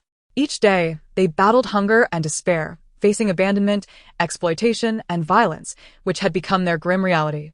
In this chaotic world, it seemed that malice permeated every corner, forcing many women to sell their bodies for mere survival, often for just a morsel of food. Even that food was not guaranteed. It might be saved for their children, seized by a cruel husband, or simply denied altogether. However, the scene unfolding before her was clearly one of coercion. Although the girl lay unconscious, the marks of being dragged and the scattered blood spoke volumes of her suffering and misfortune. She had evidently endured one round of brutality and was now poised to face another, leaving Li Bing uncertain if both acts were perpetrated by the same assailants. Within the classroom, the sounds of tearing fabric, the weak cries of the girl, and the mocking laughter of men echoed around her. Li Bing longed to escape. She wished to remain uninvolved in the horrors transpiring within the classroom. Such events unfolded every moment in this desolate world. She was no savior, unable to rescue all who suffered. Filthy whore, dare you bite me? A sudden outburst was followed by the resounding slap of a hand. Li Bing did not lift her gaze. She remained crouched, listening intently. How wonderful it is to be with the brothers. They have a secret stash filled with supplies that could sustain us for a lifetime. This voice belonged to a younger man. Ho-san, shut your mouth. Do you have no sense of discretion? This was the voice of a third man, brooding and authoritative, likely the leader of the group. Indeed. You can't keep your mouth shut even for such delightful matters. Chimed in a fourth voice, more lascivious in tone. My apologies, Yao Ge. I won't speak again. The younger voice promised. From their conversation, it became evident that they had amassed a substantial amount of supplies hidden away somewhere. Perhaps the 3 individuals mentioned earlier were indeed these men. Yet she wondered why one was missing. If she could follow these men to their lair, it would surely yield significant rewards. Thus, she resolved to tread carefully and not alert them. Kill me. Please, just kill me. The girl's voice broke through, filled with anguish and fury, reminiscent of her own desperate pleas for mercy in a past life. The image of the girl before her began to merge with her own memories. Li Bing's heart softened with compassion. To hell with caution. To hell with gathering supplies. She would end the lives of these men right now. Li Bing accessed her spatial realm, retrieved her handgun, and affixed a makeshift silencer before moving toward the breeding shed. Together with the sun, she observed the holographic image within the classroom, pointing at 2 of the younger men, instructing, "You handle these 2. Leave one alive. I'll take care of the others. On the count of 3, we move out." Years of training had forged an unspoken bond between the woman and her dog. Li Bing dispatched the 2 men and turned to face the sun. One lay lifeless, its neck severed by the sun's jaws, while the other was on the brink of death, its neck clamped in the sun's grip. "Sun, release it. Leave one alive. I have use for it." The sun loosened its grip slightly, allowing the man to breathe. Li Bing bound him, stuffing a cloth into his mouth and leaving him on the ground under the sun's watchful gaze. The notifications rang out, marking the lives she had extinguished and the lives she had saved. Joy washed over her. Even the sun's merit was credited to her. Li Bing hurried to assess the condition of the young girl. It was dire. The girl lay exposed and bleeding, her hair disheveled, her face swollen beyond recognition. By her physique, she appeared no older than 18. These scoundrels. Simultaneously, Li Bing berated herself for allowing these men to die too easily. She draped a garment over the girl and offered her a cup of water, but the girl kept her lips sealed, unwilling to drink. "Sister, thank you," she weakly uttered, glancing at the corpses of her tormentors with a faint smile. "Do not waste water. I do not wish to live." A tear escaped her eye, and she opened her mouth, as if to say more, yet only managed to plead, "Sister, please end my life." Chapter 51. My dog does not bite. Li Bing understood this sentiment all too well. The world had become unbearably cruel, and once familiar faces had turned strange and terrifying. Death, In fact, is a form of liberation. Li Bing picked up a dagger from the ground and placed it in the girl's hand, allowing her to make her own decision. She wished to fulfill her desire, but considering the nature of the space, she understood that should she act, her merits would undoubtedly be diminished. The girl raised her hand and, without hesitation, slit her own throat. Li Bing wrapped the girl in a blanket and laid her down in a vacant area of the space, planning to bury her when the opportunity arose. She collected the weapons of the 4 individuals, 2 machetes, an axe, and a shotgun. These individuals, indulging in pleasure and dismissing the girl, had carelessly discarded their weapons. Or else her task would not have been so effortless. She turned the man over. He was already faint from the cold, clinging to life by a thread. The ground was chilly, his trousers were not properly fastened, and he had long discarded his military coat for the sake of convenience in perpetrating evil. How had they not frozen to death? She dragged the man to the fire pit, leaving him for the dog to watch. Next, she climbed onto the truck to check for concealed weapons. In the process, she found a filthy thermos, filled it with hot ginger tea, and forced him to drink. The dog, Sun, looked at her with accusatory eyes. "Why are you giving this man water?" Li Bing patted the dog's head. "This man is still of use. He cannot die just yet." Sun, unconvinced, turned his head away, stepping on the man as if intending to crush him. Li Bing had no choice but to continue. "This man possesses a wealth of supplies. We need him to guide us." At last, Sun relinquished his paw and stood guard at the door. Li Bing slapped the man, and seeing he remained unconscious, she decided not to waste any more ginger tea and prepared to strike him again. Just then, he awoke, rather fortuitously. "Stop, stop," I am awake," he exclaimed, scrambling to his feet. Li Bing aimed her gun at him and inquired, "What is your name?" "I am called Hudong, the 3rd in line. They all call me Husan," he said, rubbing his arms and stamping his feet. "Good sister, could you let me wear the coat? It's so cold." Li Bing nodded, and Husan quickly donned the military coat, even going to the corpse of Yao Ge to strip off his fur coat and wear it underneath. This boy, without a shred of modesty. Li Bing turned to Husan. "Where have you hidden the supplies? Take me to them, and I will spare your life." Husan grinned. "Sister, what are you talking about? I don't understand." Li Bing, uninterested in further banter, loaded her gun and shot at Husan's head. He had not anticipated she would truly fire, and in fear, he shut his eyes, but the expected pain did not come. Opening his eyes, he saw Li Bing fiddling with the magazine, filling it with bullets. "My apologies, I forgot to load the bullets just now," Li Bing said with a smile. He nearly wet himself. In this weather, if he did, his entire leg would be ruined. He no longer dared to maintain a facade of bravado and, suppressing his forced smile, asked, "How do I know that once you obtain the supplies, you won't kill me?" Li Bing regarded Husan thoughtfully and replied, "I have but one dog, and it cannot drive." Sun, who had been diligently on guard, turned his head at this remark, giving her a piercing look. "You had better explain yourself." Ignoring Sun's accusation, Li Bing continued, "I possess a firearm and am not afraid of your rebellion. But I lack someone to assist me. As a woman, I face many inconveniences. Consider whether you would like to accompany me." After a minute of contemplation, Husan nodded, saying, "Very well, boss. I will follow you from now on." He then bowed and added, "Sister, I will drive and take you to see our supplies." Li Bing, harboring doubts about his sincerity, instructed him to lead the way and inquired, "Will you not collect the bodies of your comrades?" As he climbed into the vehicle, Husan replied, "What comrades?" They are all big brothers, and I am merely a small minion. They bully me daily, and I have long since wanted out. Li Bing took the passenger seat, her right hand resting in her down jacket pocket, gun aimed at Hussein.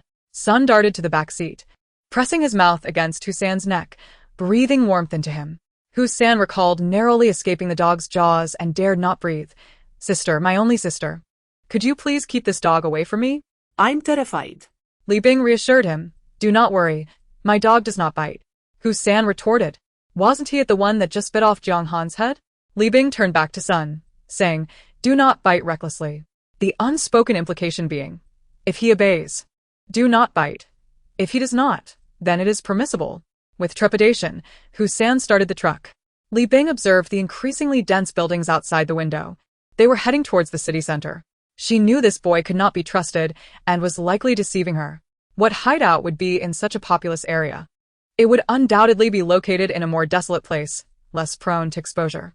Sighing, Li Bing had initially wished to avoid using the obedience pill, given that it required 2,000 merit points for a single dose. Casually, she said, Hussein, stop the vehicle. I need to relieve myself. The truck came to a gradual halt, and Hussein, with a servile smile, said, Sister, don't stray too far. It's not safe in the dark. I promise I won't peek. Li Bing smiled back. That is not urgent. Then she called out to Sun. Bite his neck. But don't kill him. In an instant, Sun clamped down on Hussein's neck, rendering him speechless. Hussein could no longer breathe, his mouth wide open. And Li Bing seized the opportunity to shove the obedience pill into his mouth, ensuring she watched him swallow it. All right, let go.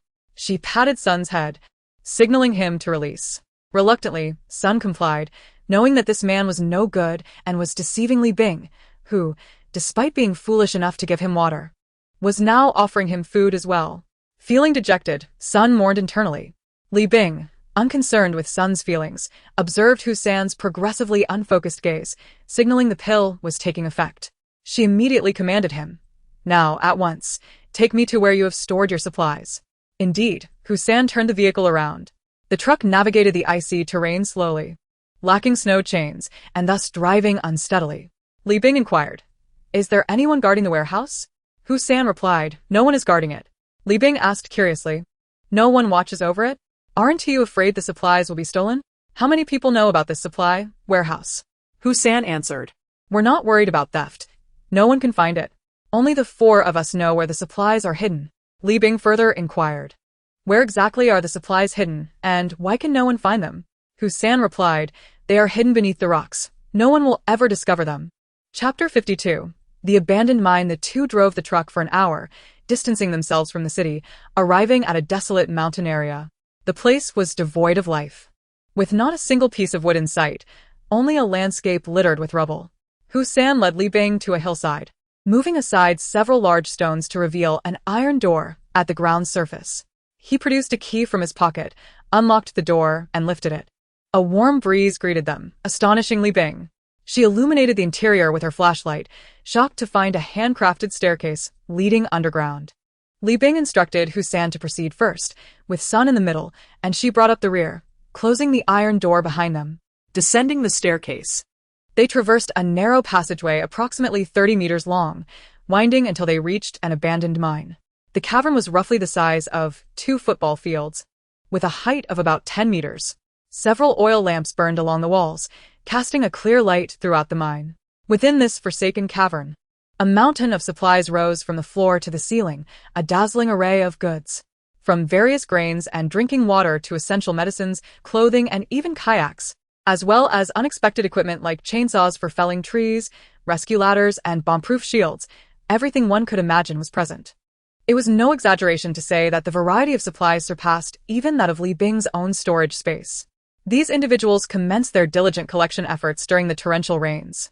Boxes of bottled water lay quietly in the corner, while medicines were neatly arranged. Bundles of clothing towered like mountains, ranging from comfortable cotton garments to durable work pants, from cozy loungewear to elegant dresses. Everything one could desire was present. This mine resembled a bountiful treasure trove, where one could find whatever was needed. Outside, however, people were engaged in a brutal struggle for mere sustenance. From Hussein, it was learned that this location was once a coal mine, closed decades ago. The cave and its entrance had been sealed, and as time passed, it gradually faded from memory. Surprisingly, during the deluge, it remained untouched by floodwaters.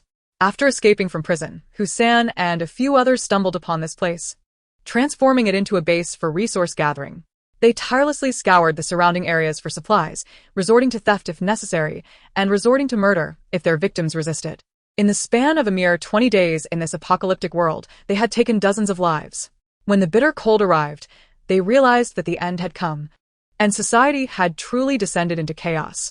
They began searching for women to confine and exploit for their own pleasure and to bear children, establishing themselves as tyrants in this isolated world. However, on their first day of hunting for girls, they encountered Li Bing. Upon hearing their intentions, she summoned a stone pedestal from her space and crushed Hussein to death, thus conserving ammunition. Beep. You have directly extinguished one life form, deducting 10 merit points. Beep. You have indirectly saved 41 life forms, earning 41 merit points. Li Bing collected all the supplies into her space. Subsequently, she noticed a massive iron door, its surface covered in rust, seemingly forgotten for ages. Initially hesitant to investigate, she felt a familiar vibration from her space urging her on. Cautiously, she approached the iron door, attempting to push it open. Yet, despite her efforts, the door remained immovable, as if a mysterious force was preventing entry. As the space urged her further, she had no choice but to summon an off-road vehicle to ram through the door. In that moment, a chilling gust of wind swept in from beyond the door. Was it too late to turn back? She retrieved a flashlight, shielding her eyes from the sun, and cautiously advanced. Her heart raced, fearing a shadow might dart out from the side. If it were a person, that would be fine. What she dreaded was something else entirely.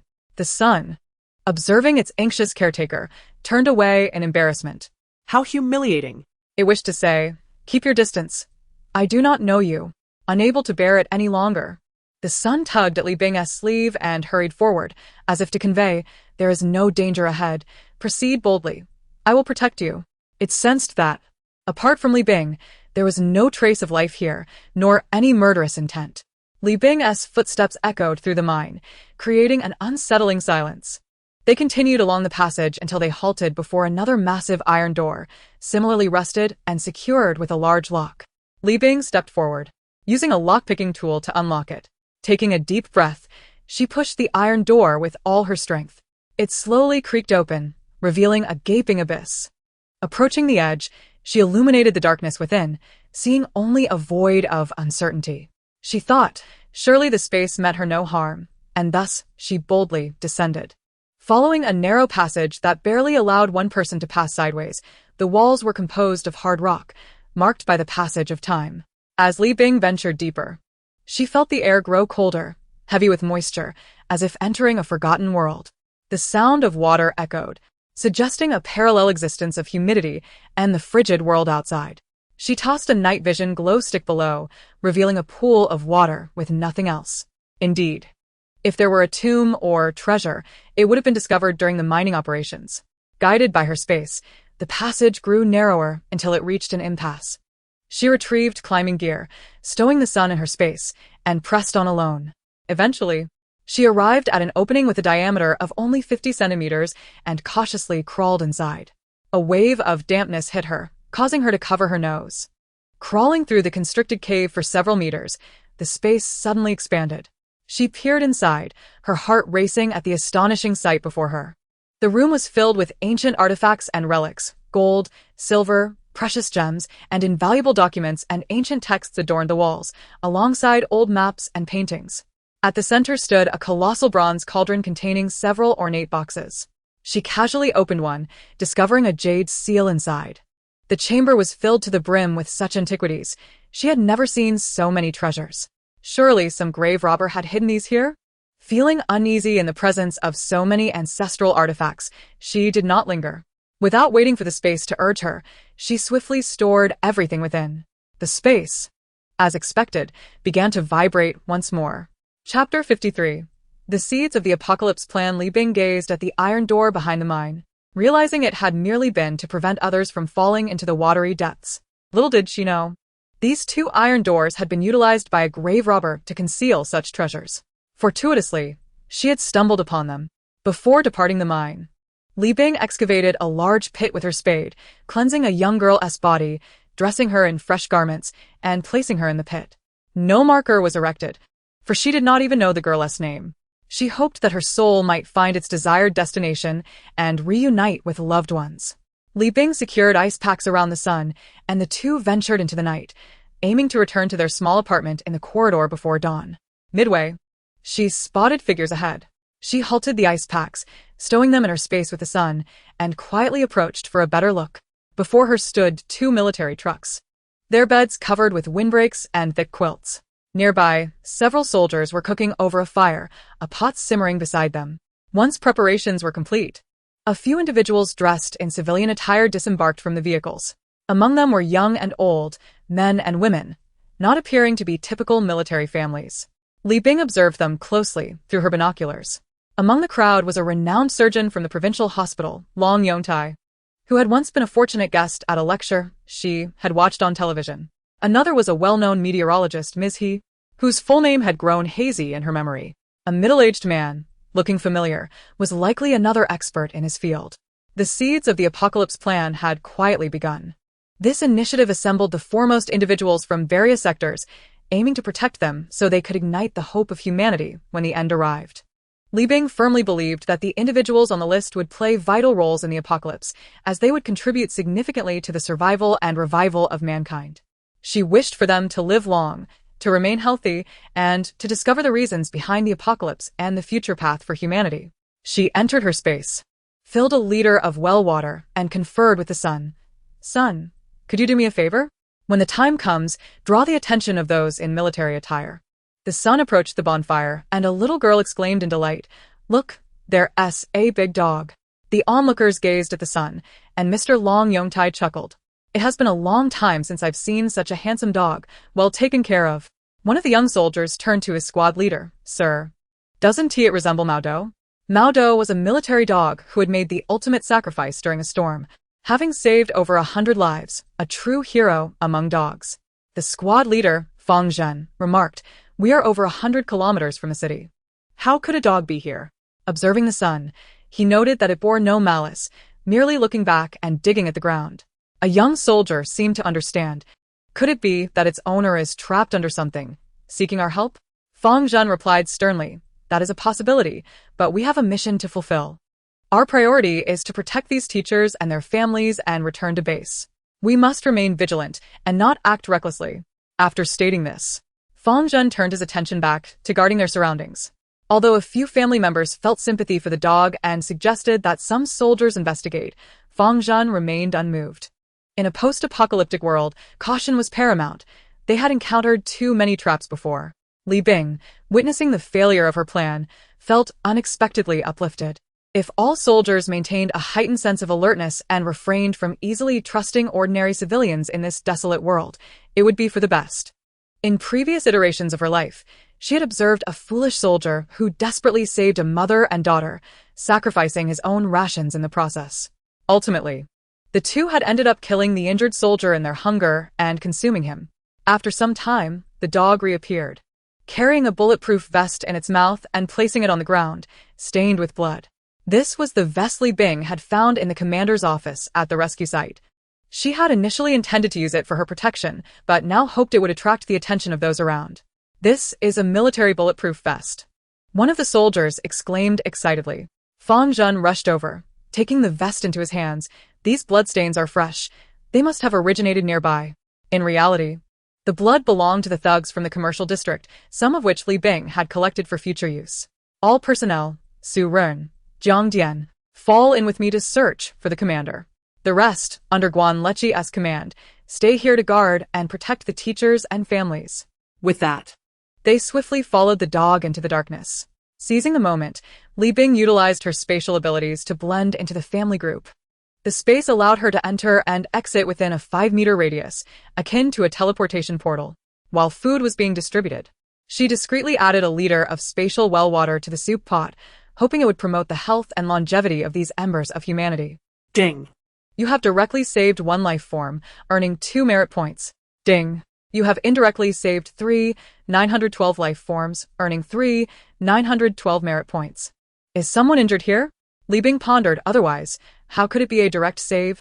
Turning around, she noticed someone lying on a stretcher, wrapped in a thick blanket. Their breath faint, likely an elderly person. She dared not look longer, fearing exposure. Li Bing felt a twinge of disappointment. The merit points were fewer than expected. Pretending to serve soup, she moved to the back of the line, hiding behind a truck and slipping into her space. Suddenly, she heard the familiar sound from her spatial realm. Ding! You have indirectly saved 113,679 life forms, earning 113,679 merit points. The space had been calculating her merit all along. What a delightful surprise.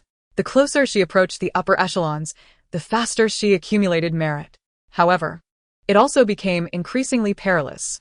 She had no desire to be discovered and sent to a laboratory. Each moment there would be torment. They would treat her as a specimen, not as a human being. The thought alone was terrifying. Li Bing shook her head, dispelling those negative thoughts. She was in no hurry.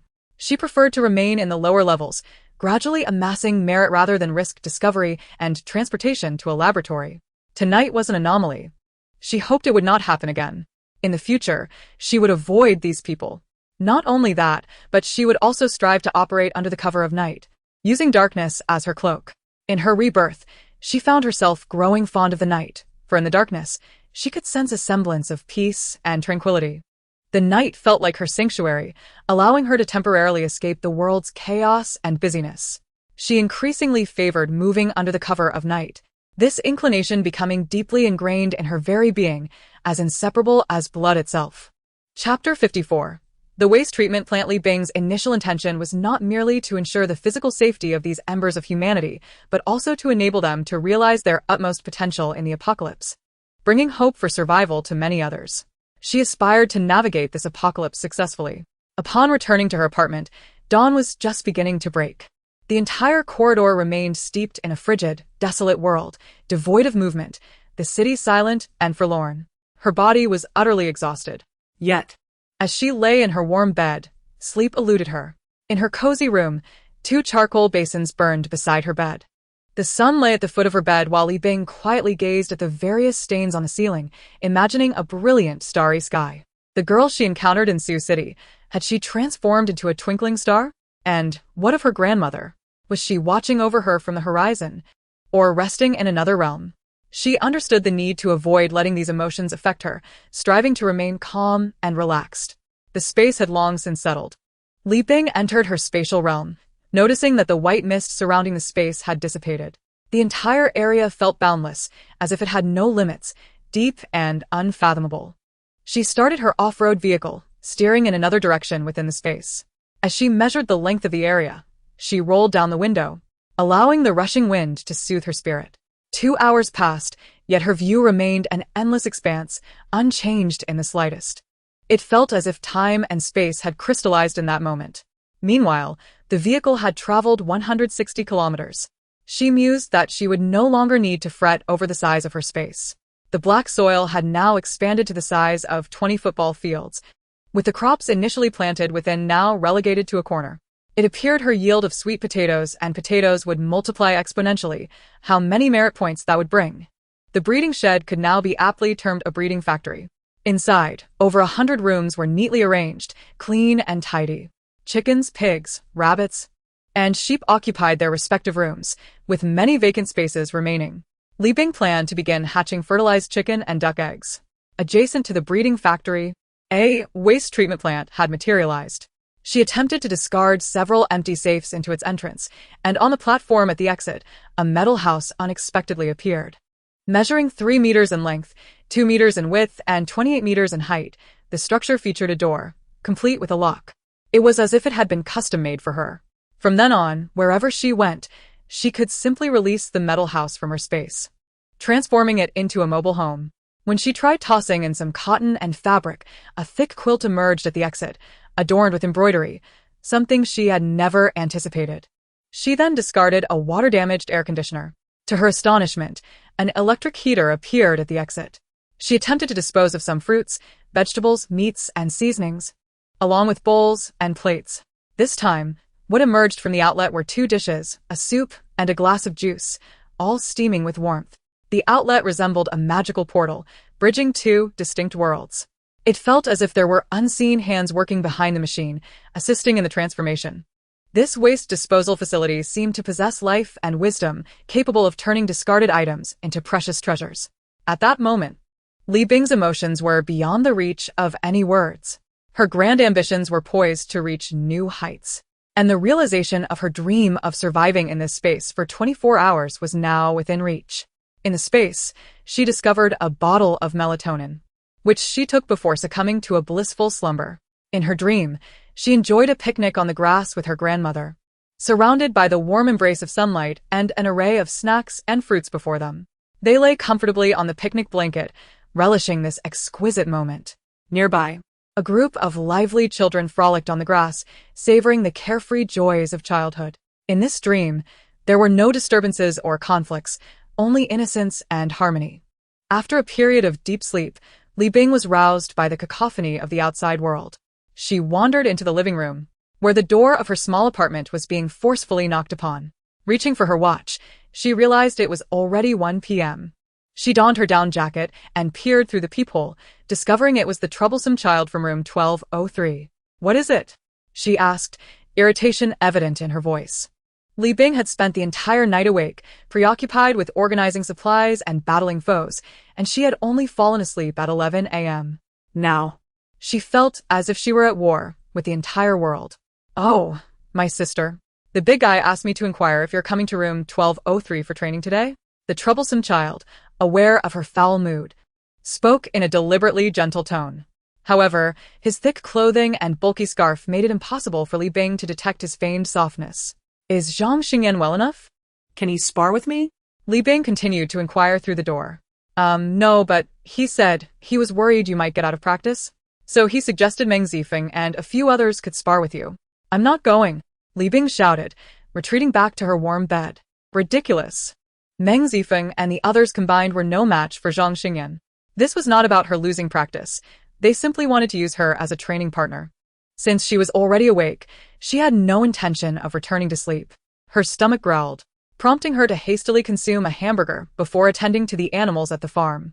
As she fed the livestock, she glanced at the sun, peacefully slumbering at her feet, and felt increasingly unbalanced. If only she could delegate these chores to the sun, her burdens would surely lighten. She kicked the sun awake, enticingly saying, "Sun, due to your outstanding performance last night, Mommy is particularly proud. Now Mommy wants to reward you. Do you want it?"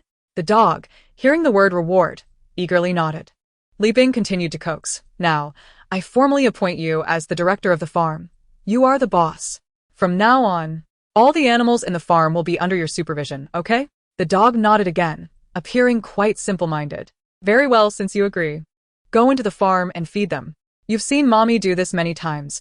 I trust you can handle it." With that, she tossed the sun into the space farm. The sun finally realized it had been tricked by the one who scoops its waste. It lazily lay down, refusing to comply. Seeing its lethargy, Li Bing threatened, "If you don't do this, I won't keep a freeloader. Your luxurious doghouse, toys, and delicious water from the space will all vanish. You'll have to stay cooped up with the rabbits, chickens, and lambs in the shed."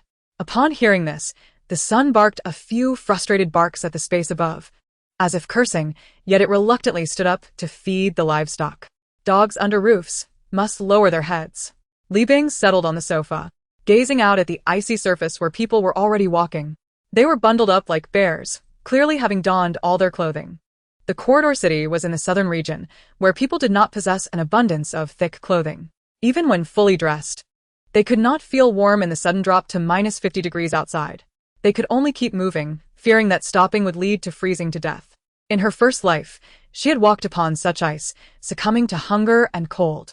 Today marked the third day of extreme cold, and those brave souls on the ice must be driven by survival, having exhausted their resources at home.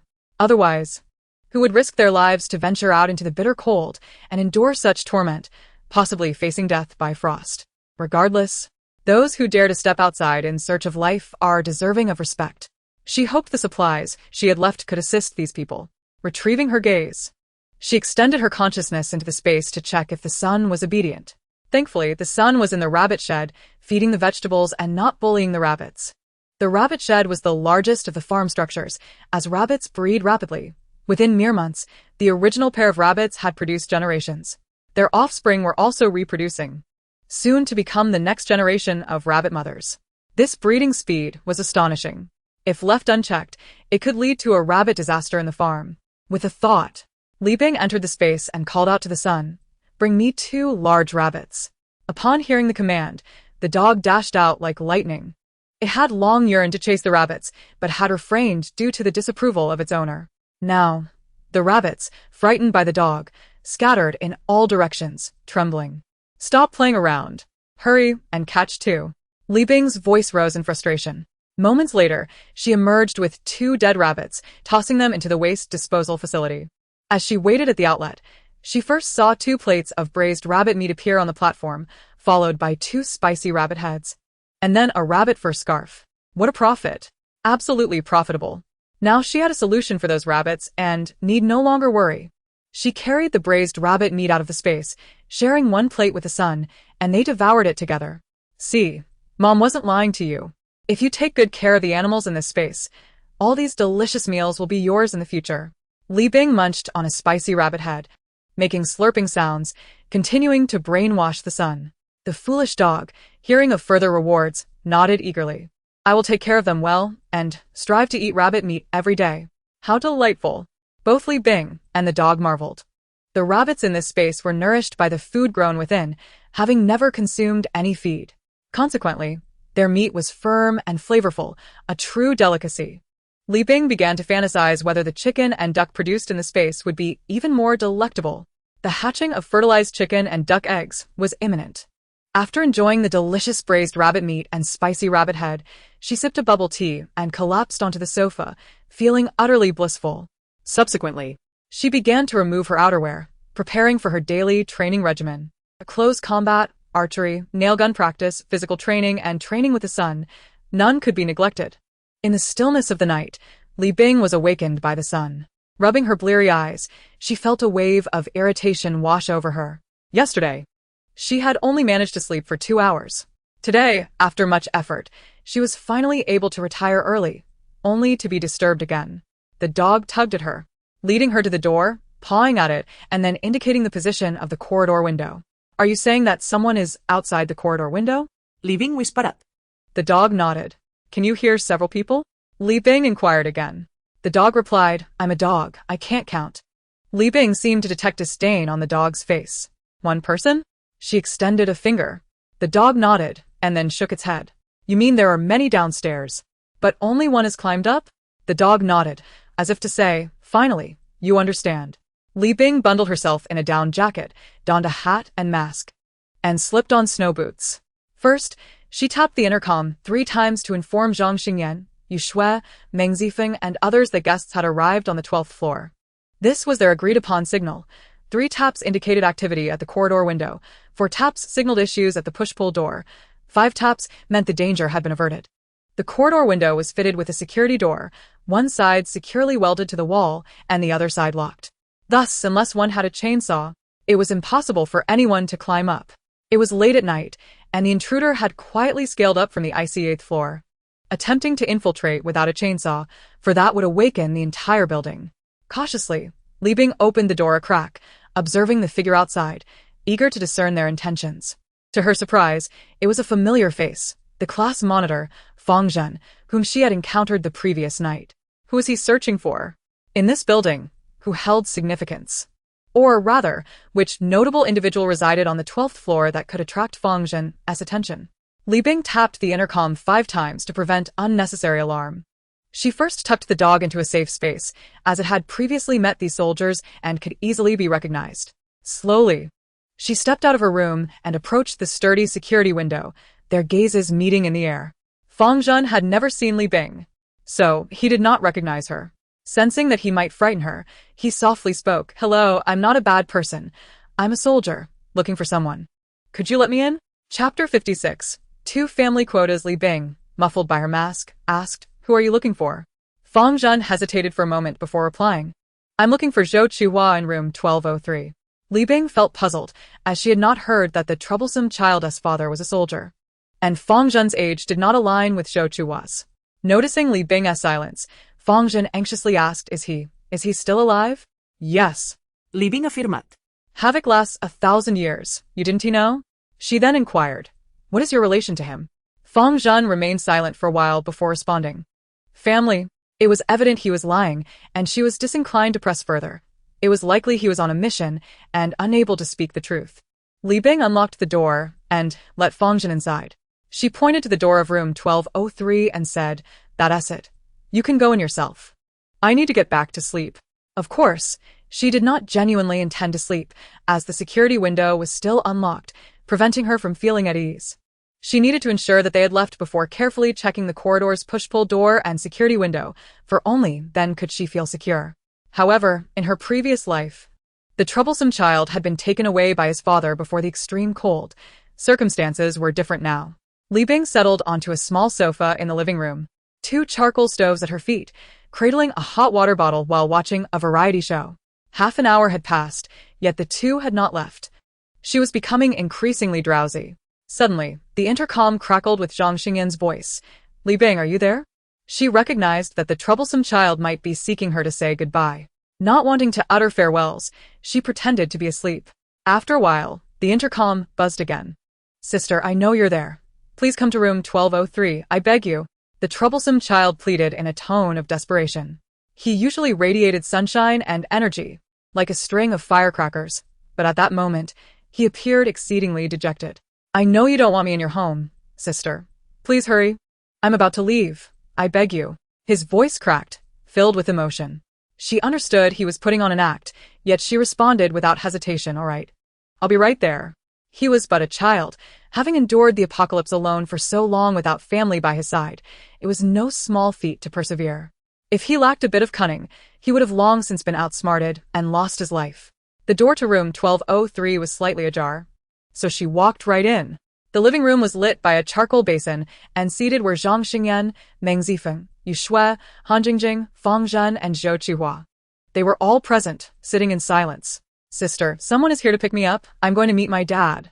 The troublesome child exclaimed, jumping up and tightly embracing her, his voice breaking. Li Bing, unsure of how to console a child, awkwardly said, You mustn't cry. Be careful or your tears will freeze and ruin your looks, making it hard to find a wife. Exactly. How old are you, still crying? Who was it that claimed to be a man just a few days ago? Han Jingjing said. I'm only 14. Isn't it normal to cry? The troublesome child retorted to Han Jingjing. Surprised by his admission, Han Jingjing conceded. All right, you're right. Go ahead and cry. Sister. Would you like to come with me? My dad is a scientist, and he has 2 family quotas. The troublesome child gazed into Li Bing's eyes, full of hope. Li Bing had not anticipated that this child would go so far for her. She had never treated him particularly well and had never shown him kindness. Li Bing shook her head, declining. You must go. Someone is still waiting for you downstairs. Sister, think it over. It's extreme cold now. And there may be other disasters in the future. If you come with me, my dad, and I will protect you. The troublesome child pleaded earnestly. I was joking when I said small puppies. My dad is an excellent scientist, very honest and trustworthy, respected by those around him. Even though he is 38, he looks very young, full of vigor and energy. Li Bing interrupted his rambling. I've made my decision. I'm not going. The troublesome child was taken aback. He hadn't expected her to refuse such a good opportunity. Others would envy it, yet she was willing to let it go. Truly, she was his ice sister. Seeing the troublesome child's mood plummet, she asked, Where's your father waiting for you? In B City? The troublesome child shook his head. No. He's waiting for me outside the city. This soldier will take me to meet my dad outside the city. As for where we will go afterward, I don't know. Li Bing recalled a familiar man she had seen last night and asked, Is your father a scientist studying the weather? The troublesome child proudly replied, Yes, my dad is Zhou Jimin, renowned meteorologist and a direct disciple of the esteemed He Lao. So that familiar man was the troublesome child's father. No wonder Li Bing felt he looked familiar. The resemblance between father and son was striking. Zhou Qihua, you have grown up. Return to your father's side and take good care of him. I hope you can maintain a kind heart, save humanity, and become a true man, Li Bing said, gazing earnestly into the troublesome child's eyes. Sister, is that how you see me? Is that why you've always held me to such strict standards? The troublesome child could hardly believe it, his face alight with anticipation and excitement. Child, you're overthinking it. It's merely because the calculation of those 807 points of merit suggests that you will save many in the future, Li Bing assured him. Indeed, Zhou Chuhua, you will undoubtedly become an exceptional individual. Li Bing spuka. Yet within her heart, a sense of melancholy began to envelop her, a sorrow of parting, albeit slight. In this apocalyptic world, once separated, the likelihood of reunion dwindled to almost nothing. Confronted with unending calamities and the relentless trials of survival, individuals were compelled to traverse divergent paths, each journeying towards their own destination. The prospect of reuniting had become a distant dream. The mischievous child glanced at Han Jingjing and remarked, among Bingbing's group, "You are the weakest. Would you care to join me? At least you would survive." Han Jingjing, taken aback, responded, "What do you mean? If Bingbing refuses to go with you, why ask me? I want to go." Just as the child was about to express his irritation, Yu Shui interjected, "Jingjing, stop this. I understand you are looking out for me, but I can take care of myself. You should leave with Hao Hao, dear." Yu Shui's gaze shifted to Zhou Chuhua, and she earnestly added, "Jingjing did not mean to speak so. Please take her with you. Thank you." Chapter 57. The departure of the mischievous child. Han Jingjing's eyes brimmed with tears, her gaze filled with sincerity and resolve as she looked at Yu Shui. No, Xiaoxue. We grew up together. You have always cared for and protected me. I cannot abandon you today. She raised her hand in a vow. Xiaoxue, rest assured. From now on, I will diligently practice combat, no longer a burden to you. We must survive together and return to our hometown. She then turned to Zhou Chuhua and expressed, "Thank you, little brat, but I cannot leave." Her voice was unwavering and strong, imbued with determination and faith. The mischievous child felt both speechless and frustrated. What was wrong with this group? Did they not wish to live? Such a splendid opportunity squandered. He despondently inquired, "So, who among you is willing to leave with me? Don't waste a spot." Zhang Xingyan, noticing the silence, turned to Fang Zhen and asked, "I wonder if you can take my mother?" "Absolutely not." Fang Zhen firmly rejected. At that moment, another voice chimed in, that of Zhang's mother. "I will not go." She slowly pushed open the bedroom door and staggered forward. "I am old. I will leave the chance to live to the young. Or do you, my son, think your mother is a burden?" "Mom, you know that is not how I feel." Zhang Xingyan reassured her, wrapping his arm around her shoulders. "I just want you to survive. Then go. Follow Hao Hao." Zhang's mother countered. What mother doesn't he wish for her child to live? Zhang Xingyan was adamant about not leaving her side, questioning Fang Zhen. "Why can't my mother come?" "I'm sorry. Non-direct relatives cannot exceed the age of 50, Fang Zhen stated, pausing briefly before asserting, "That is the rule." Li Bing was not surprised by this. The upper echelons had already initiated the Doomsday Seed Plan, aimed at preserving human civilization and safeguarding the remnants of humanity on Earth. As such, ordinary elders like Zhang's mother would be left behind. Fang Zhen understood the cruelty of this decision, yet recognized the plan's necessity. They represented a small fraction of humanity, tasked with safeguarding the future of mankind. A heavy silence fell upon the group, and no one spoke further. Just then, Healy entered, cradling a sleeping child. Her eyes filled with hope as she asked, "Comrade, do you think this child can accompany you?" Fang Zhen looked down at the infant, hesitating before finally raising his gaze to Healy. "I'm sorry, the child is too young. We may encounter difficulties along the way. It's not suitable to bring a baby." What if they cry? He did not finish his sentence, but everyone understood his implication. The rescue mission was meticulously planned to unfold under the cover of night, as darkness minimized the risk of detection by unnecessary personnel. Additionally, the myriad dangers along the journey made the fragility and unpredictability of a child a significant risk. Healy was silent for a moment, a flicker of determination crossing her eyes. She looked up at Fang Zhen and tearfully said, "I can cut his tongue, as long as he lives. That's all that matters." "No, we cannot do that. Don't treat the baby that way. He will surely hate us when he grows up." Meng Zifeng embraced Healy and the baby, unsure how to console her. At that moment, Zhou Chuhua seemed to make a monumental decision and smiled. "Commander Fang, how about this? I want to leave. You take Healy and the baby. They should be fine together, and the baby won't cry." Upon hearing this, Healy also looked up at Fang Zhen. "No, I cannot take you. It is an order." Fang Zhen flatly refused, pausing to say, "I will wait 5 more minutes. Decide on another spot. Otherwise, it will be considered abandoned." Inwardly, Fang Zhen grappled with turmoil. In this apocalyptic era, children and the elderly were the most vulnerable groups, requiring greater protection and care. As a soldier, he had always upheld his mission to rescue the populace and safeguard the elderly and children. Yet now, he was compelled to abandon them, which caused him profound anguish. Nevertheless, orders were orders. He had to comply. For the sake of the Doomsday Seed Plan, to ensure the continuation of human civilization and to protect the lives and futures of many, he had no choice but to make such a decision. When would this damned apocalypse come to an end? Ultimately, they unanimously resolved that, aside from Zhou Chuhua, no one would depart. If they could not live together, they would face death together, at least surrounded by family and companions. Of course, this excluded Li Bing. She simply wished to avoid entering the official base prematurely. She preferred a life of freedom, unwilling to be constrained or expose her own sanctuary. Although Fang Zhen had not disclosed their ultimate destination, she surmised it must be City B, where the construction of the official base had already commenced. Should she follow the mischievous child into the official base at this moment, she would have to tread carefully.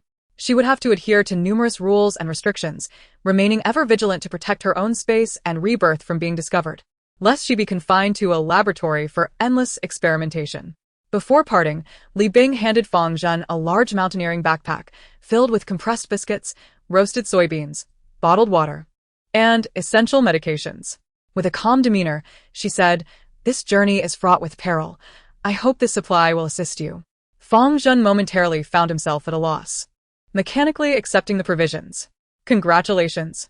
You have indirectly saved 967 lives, earning 967 points of merit." Li Bing listened to the voice from the space, confirming her suspicions. Zhang Xingyan, Meng Zifeng, and Yu Shui watched in astonishment as Li Bing's actions unfolded. In their perception, she had always been rational, restrained, and pragmatic, tightly guarding her inner world and resources, never one to be so generous. Yet, they had misjudged her. This small gesture was a genuine revelation of her true self. Indeed, they had underestimated her. Li Bing's spirit was pure and kind, and they had misconstrued her character. Her eyes radiated determination and resolve. As if she were merely offering a bag of biscuits, her actions left them in awe, inspiring respect. At that moment, they each questioned whether they could do the same. Meanwhile, Han Jingjing wore a proud expression, declaring, "My Bingbing is just so kind and generous. She gives away a large supply without hesitation. She truly is my hero." Li Bing simply wished to convey that they were overthinking it. Truly, they were reading too much into it. She merely sought to accrue merit. Her character was not noble, nor her awareness particularly profound. Chapter 58.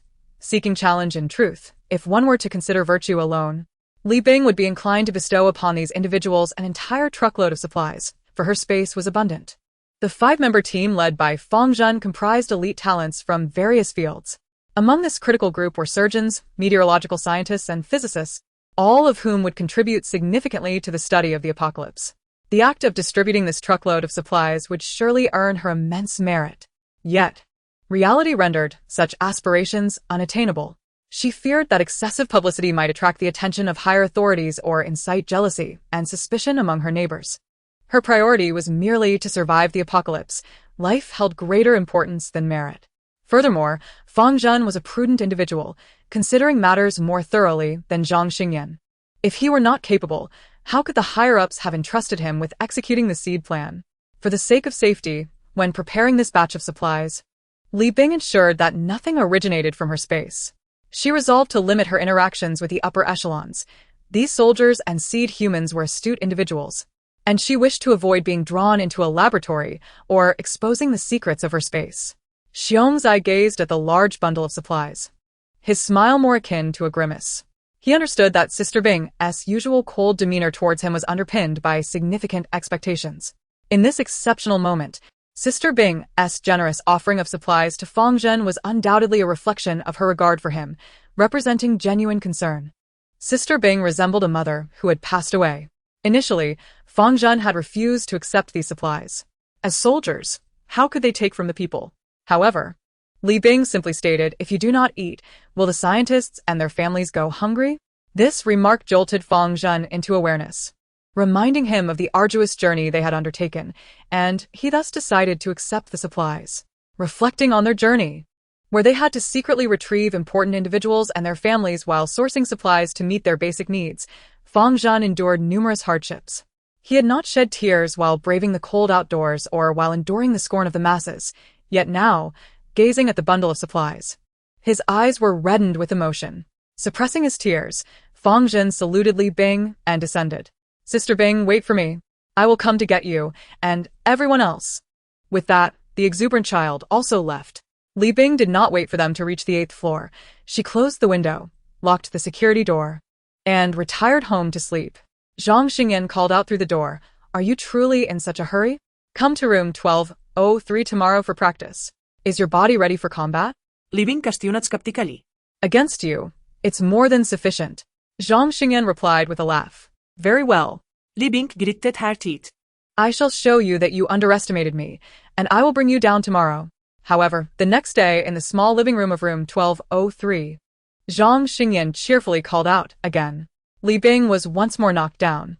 Zhang Xingyan shouted again. Yet, Li Bing was still defeated. The good news was that Li Bing could withstand 7 or 8 moves from Zhang Xingyan. The bad news was that one of Zhang Xingyan's arms was still injured. Yu Shui, Meng Zifeng, and Han Jingjing were all anxious for Zhang Xingyan. They could not help but wonder, "Zhang Ge, aren't you afraid of Sister Bing's revenge?" Particularly Han Jingjing, who felt sympathy for Li Bing while also admiring her tenacity. If it were her, she would have surrendered long ago. During the break, Zhang Xingyan approached Li Bing and encouraged her. "In fact, you have made significant progress these past few days. Both your speed and power have improved considerably." Li Bing had reason to suspect that Zhang Xingyan was mocking her. Noticing her reaction, Zhang Xingyan paused before smiling and added, "The reason you lost to me today is that you underestimated me, thinking I was injured. Moreover, you didn't go all out. You lacked ruthlessness." Li Bing pressed for clarification. "So?" Zhang Xingyan mischievously glanced at Meng Zifeng and the others. "They are all fine and uninjured. You could afford to be ruthless and go all out to see how many moves they can withstand against you." Han Jingjing sprang up, exclaiming, "Han Ye. "You can't be serious." Then looking at Li Bing, she stammered, "Sister Bing, I've only just begun practicing. I'm not prepared and will surely lose miserably. It would be too embarrassing. Please wait a few days before I seek your guidance, all right?" What a joke. She certainly did not want to lose face in front of her idol.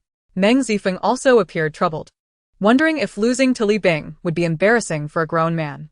Only Yu Shui was eager to participate, having trained for so long and finally having someone to practice with. Seeing the reactions of the group, Zhang Xingyan stated sternly, "Do you think that when you encounter villains outside, they will wait for you to be ready? Is face more important, the outcome more critical? Or is life what truly matters?"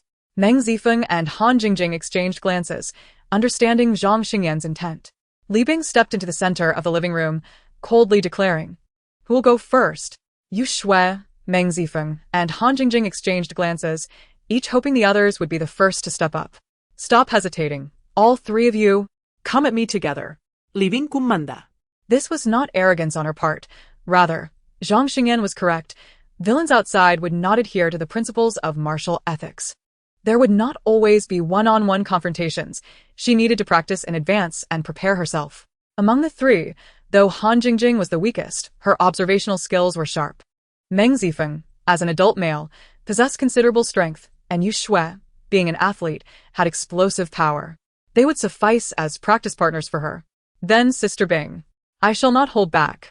Yu Shui was the first to charge forward. Seeing Yu Shui advance, Meng Zifeng and Han Jingjing stopped hesitating. It looked better for all 3 to lose together than for one to fall alone. Yu Shui tightly embraced Li Bing around the waist, while Han Jingjing clung to Li Bing's leg. Meng Zifeng rushed in, attempting to lock Li Bing's throat. However, Li Bing reacted swiftly, delivering a high kick that struck Han Jingjing's chin. Following this, she elbowed Yu Shui in the back and executed a grappling maneuver that successfully subdued Meng Zifeng. The entire sequence unfolded in a mere 10 seconds, and all 3 were defeated. This hardly served as effective practice. How could the robbers outside be so weak? "Stop!" Li Bing exclaimed, exasperated, then added, "Have you ever seen a robbery where the assailants achieved victory by merely hugging their opponents? You 3 should at least arm yourselves with some tools like baseball bats or knives." Han Jingjing rose from the ground, rubbing her chin. Sister Bing, you truly underestimate us. Allowing us to team up is one thing, but now you want us to bring knives? Meng Zifeng chimed in. Indeed, we can use baseball bats as weapons. But knives are off the table. I wouldn't want to accidentally injure you. Yu Shui straightened up, adding, That's right, Sister Bing. You are our mainstay. You cannot afford to get hurt. Chapter 59. Hot Pot Gathering. Han Jingjing nervously chimed in. Exactly. Zhang Ge is currently seriously injured. He feels pain in his legs even when standing for a short while. You absolutely cannot sustain any more injuries. Otherwise, we will be in danger. We cannot rely on 3 weaklings. Zhang Xingyan retorted, feeling offended, and I can stand for 2 hours, not just a moment. Meng Zifeng glanced at He Li in disbelief. Weakling? Am I a weakling? Honey, someone just called your husband a weakling. The baby in He Li's arms repeated the word chicken over and over, causing everyone to burst into laughter. The baby looked confused, wondering what was happening. In reality, the baby was teething, and He Li had given him some chicken jerky, which served both to soothe his gums and as a delightful snack. The baby merely craved chicken jerky, nothing more. A moment later, Meng Zifeng and the others stood before Li Bing once more, each wielding a baseball bat. Li Bing, unarmed and with a sharp gaze, was determined not to hold back this time.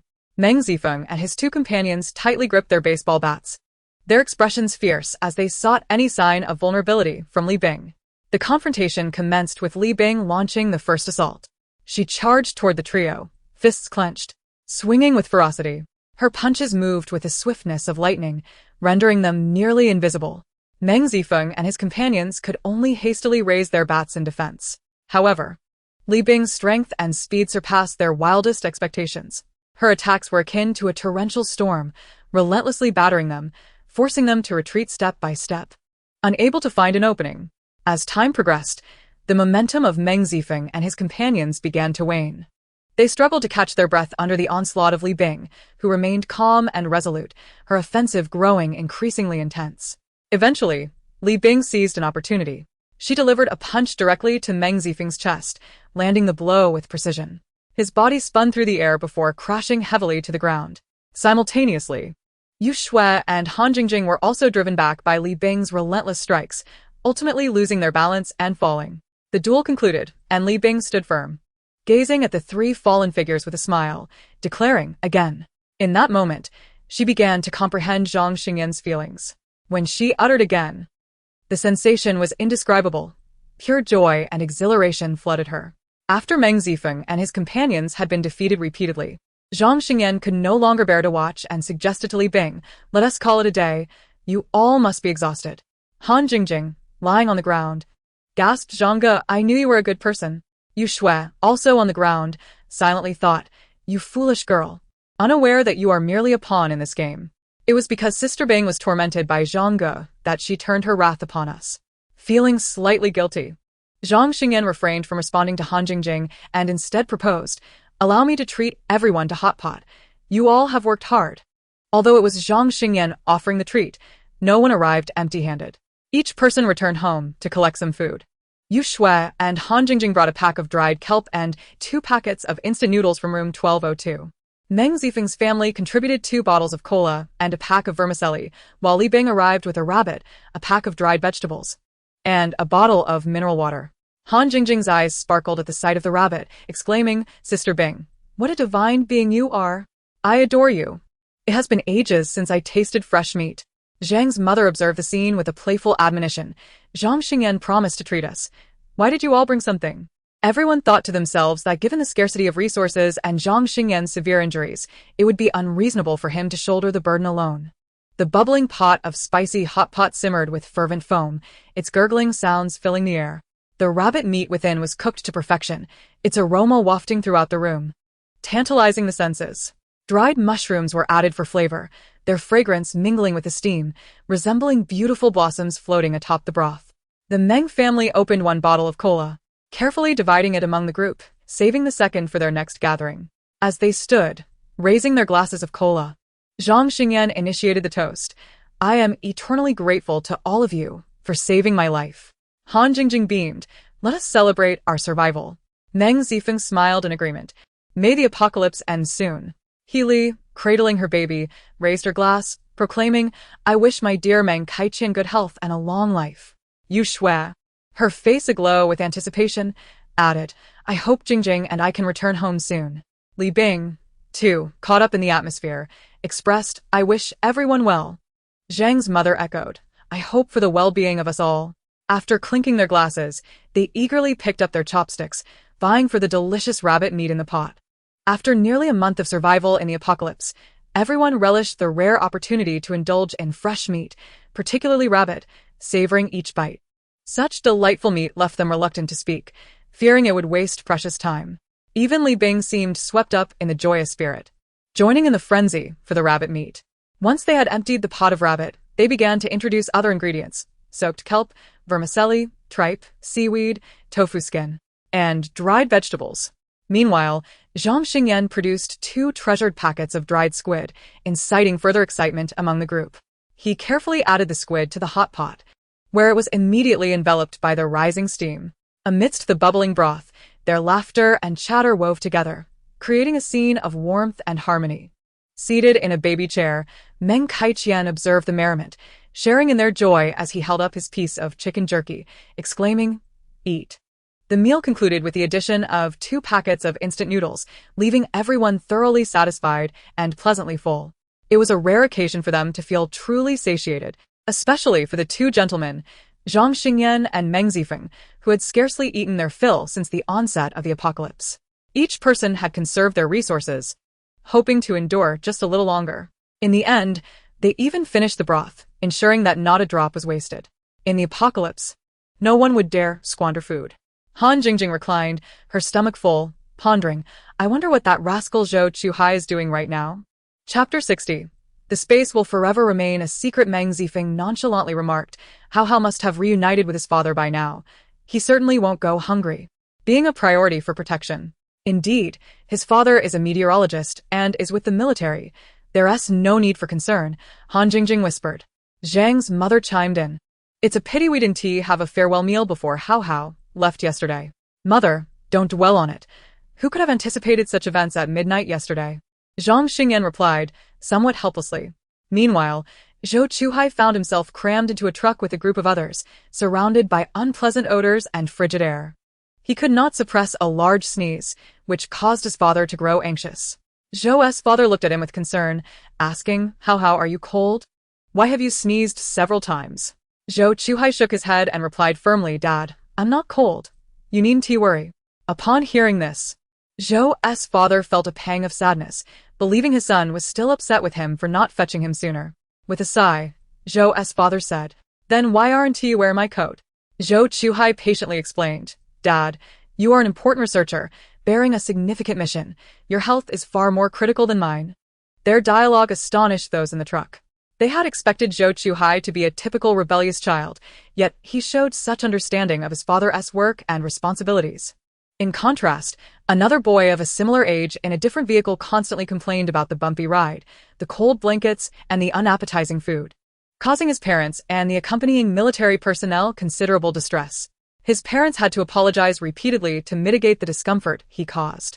Hearing Zhou Chuhai's explanation, Fang Zhen and Zhou's father were equally astonished. They had anticipated dealing with a troublesome child, yet they were surprised by his maturity and understanding. In Zhou's father's memory, Zhou Chuhai had been the rebellious child who would deliberately ignore phone calls, neglect his homework, and frequently engage in fights, often leading to his parents being summoned by teachers. Before Fang Zhen went to fetch the mischievous child, he had heard Father Zhou's description of him: unreasonable, rebellious, a typical adolescent boy. If he misbehaved, he would be knocked unconscious and taken away. However, upon meeting him, Fang Zhen felt that the portrayal was entirely contrary to reality. Could the apocalypse truly transform a person so profoundly? Nevertheless, this child had indeed listened to that individual named Li Bing, diligently ensuring the well-being of his father. Zhou Ziming, with tears glistening in his eyes, gazed up at the heavens. "Xiaomeng, did you see? Our child has grown up. He understands. He thinks of others and comprehends the greater good of family and nation." They began to reassess Zhou Chuhua, gaining a newfound understanding of him. Meanwhile, Li Bing returned to the apartment and entered her space.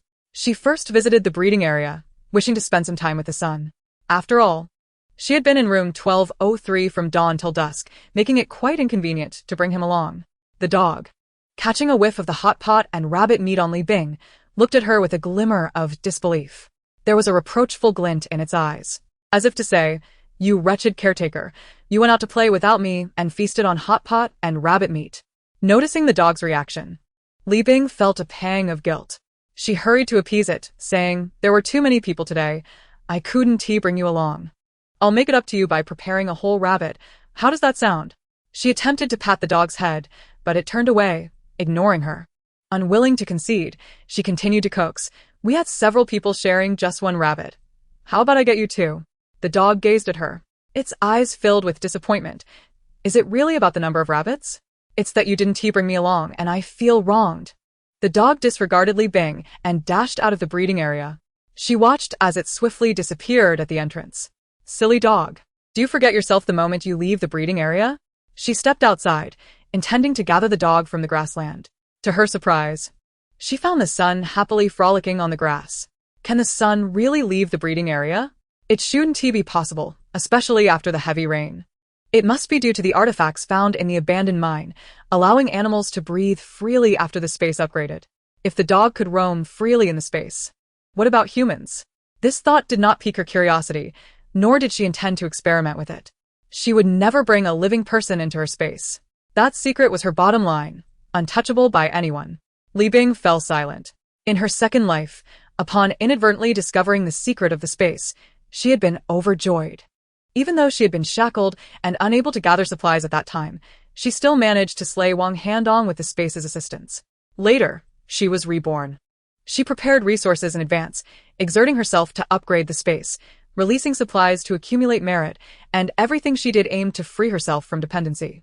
The space provided her a secure base, where she need not worry about attacks. Possessing the space symbolized harboring hope. Li Bing looked up at the sunlight on the black soil, her heart filled with determination and hope. The sun dashed further away, even jumping into the river. That silly dog. Li Bing hurried to check on it, fearing it might drown, given that this little creature had never encountered water. She saw the dog swimming freely in the rushing river, proudly clutching a massive flower fish in its mouth, heavy enough to crush a child.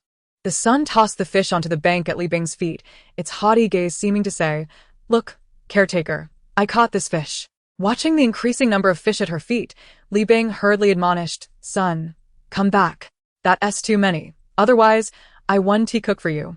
She could not possibly prepare the fish herself. Instead, she tossed one large fish into the entrance of the waste treatment plant and waited with the sun on the platform at the exit. The sun's eyes widened at the sight of the braised fish pieces and fish heads appearing. "What's this? A magic trick? Son, did you see how mother prepared this?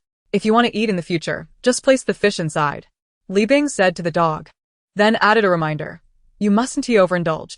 A maximum of one fish or one rabbit per day.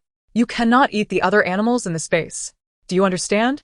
The son nodded eagerly, assuring her it wasn't greedy. Otherwise, if it angered the caretaker and was barred from the so-called space, it would never taste delicious rabbit meat or large fish again, nor would it enjoy sweet water or a warm doghouse. Chapter 61. The sun awakens under the nurturing of the space. The sun had begun to awaken its intelligence, starting to comprehend many things it previously did not understand. It grasped the intricacies of the space, a secret shared between the dog and its master, which remained a taboo for other humans. Only when avoiding crowds did the master bring it into this space. It also understood the dangers it faced in the outside world, where others sought to devour its flesh. Only with the caretaker was it safe. Thus, it controlled its barking, reserving its howls for when it was in the space. The space must not be discovered by others.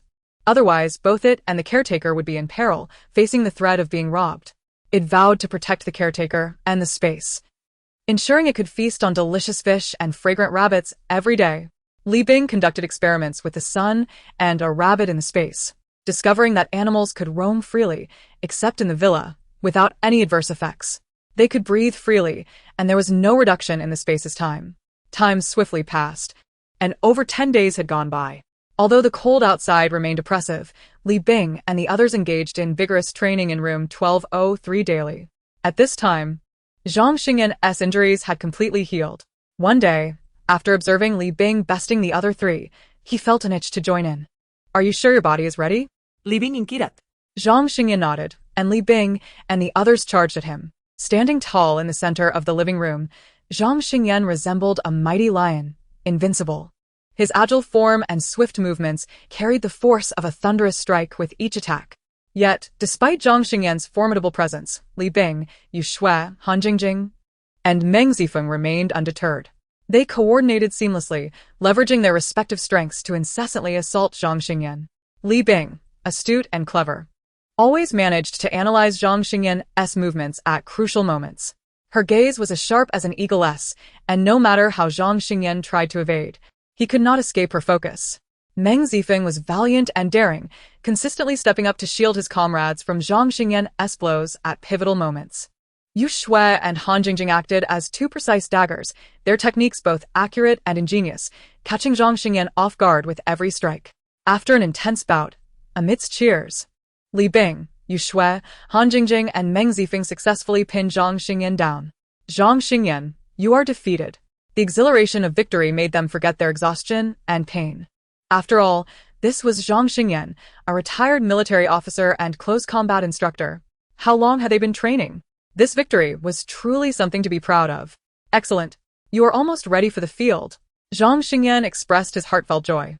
After a brief pause, he addressed everyone. My injuries have fully healed. I plan to venture out for necessary supplies. Would you like to join me? Han Jingjing was the first to raise her hand. Yu Shui, and I will definitely join. Our home has nearly run out of wood, and we are left with only dried chicken for food. We've been awaiting your good news, Brother Zhang. Meng Zifeng excitedly added, my family's situation is worse. We have been forced to burn furniture. Healy and I have been economizing on compressed biscuits and instant noodles to prepare water for the baby. We have been eating dried chicken for half a month straight. I had originally intended to bring this up with you tomorrow. Alas, they have a baby, and, to ensure the little one remains warm, the consumption of wood is certainly greater. As for food, it goes without saying, the adults have saved every morsel for the child. If it weren't for the salt and Sichuan peppercorns in the jerky, Meng Zifeng and Healy would have long since succumbed. Until he reaches the point of utter desperation, Meng Zifeng dares not venture outside. Should anything happen to him, Healy and the child would be left without support, and survival would be impossible. Hence, for the past few days, he has been enduring in silence. Li Bing also raised her hand, declaring, I must go. We are running low on firewood at home. Han Jingjing turned to her. Sister Bingbing, your food supplies must also be dwindling, right? You were quite generous last time, giving so much to that little brat, and Fong Jin. Just as Li Bing was about to respond, Han Jingjing interjected, what about your lazy dog? Does it eat much? Li Bing replied, well, it's manageable. Zhang Mu also advised Bingbing, dear, I understand your compassionate heart, but we are in an apocalyptic world now. It would be wise not to keep it. Times are tough, and even humans struggle to survive. Caring for it is too burdensome. Li Bing insisted, it's not lazy.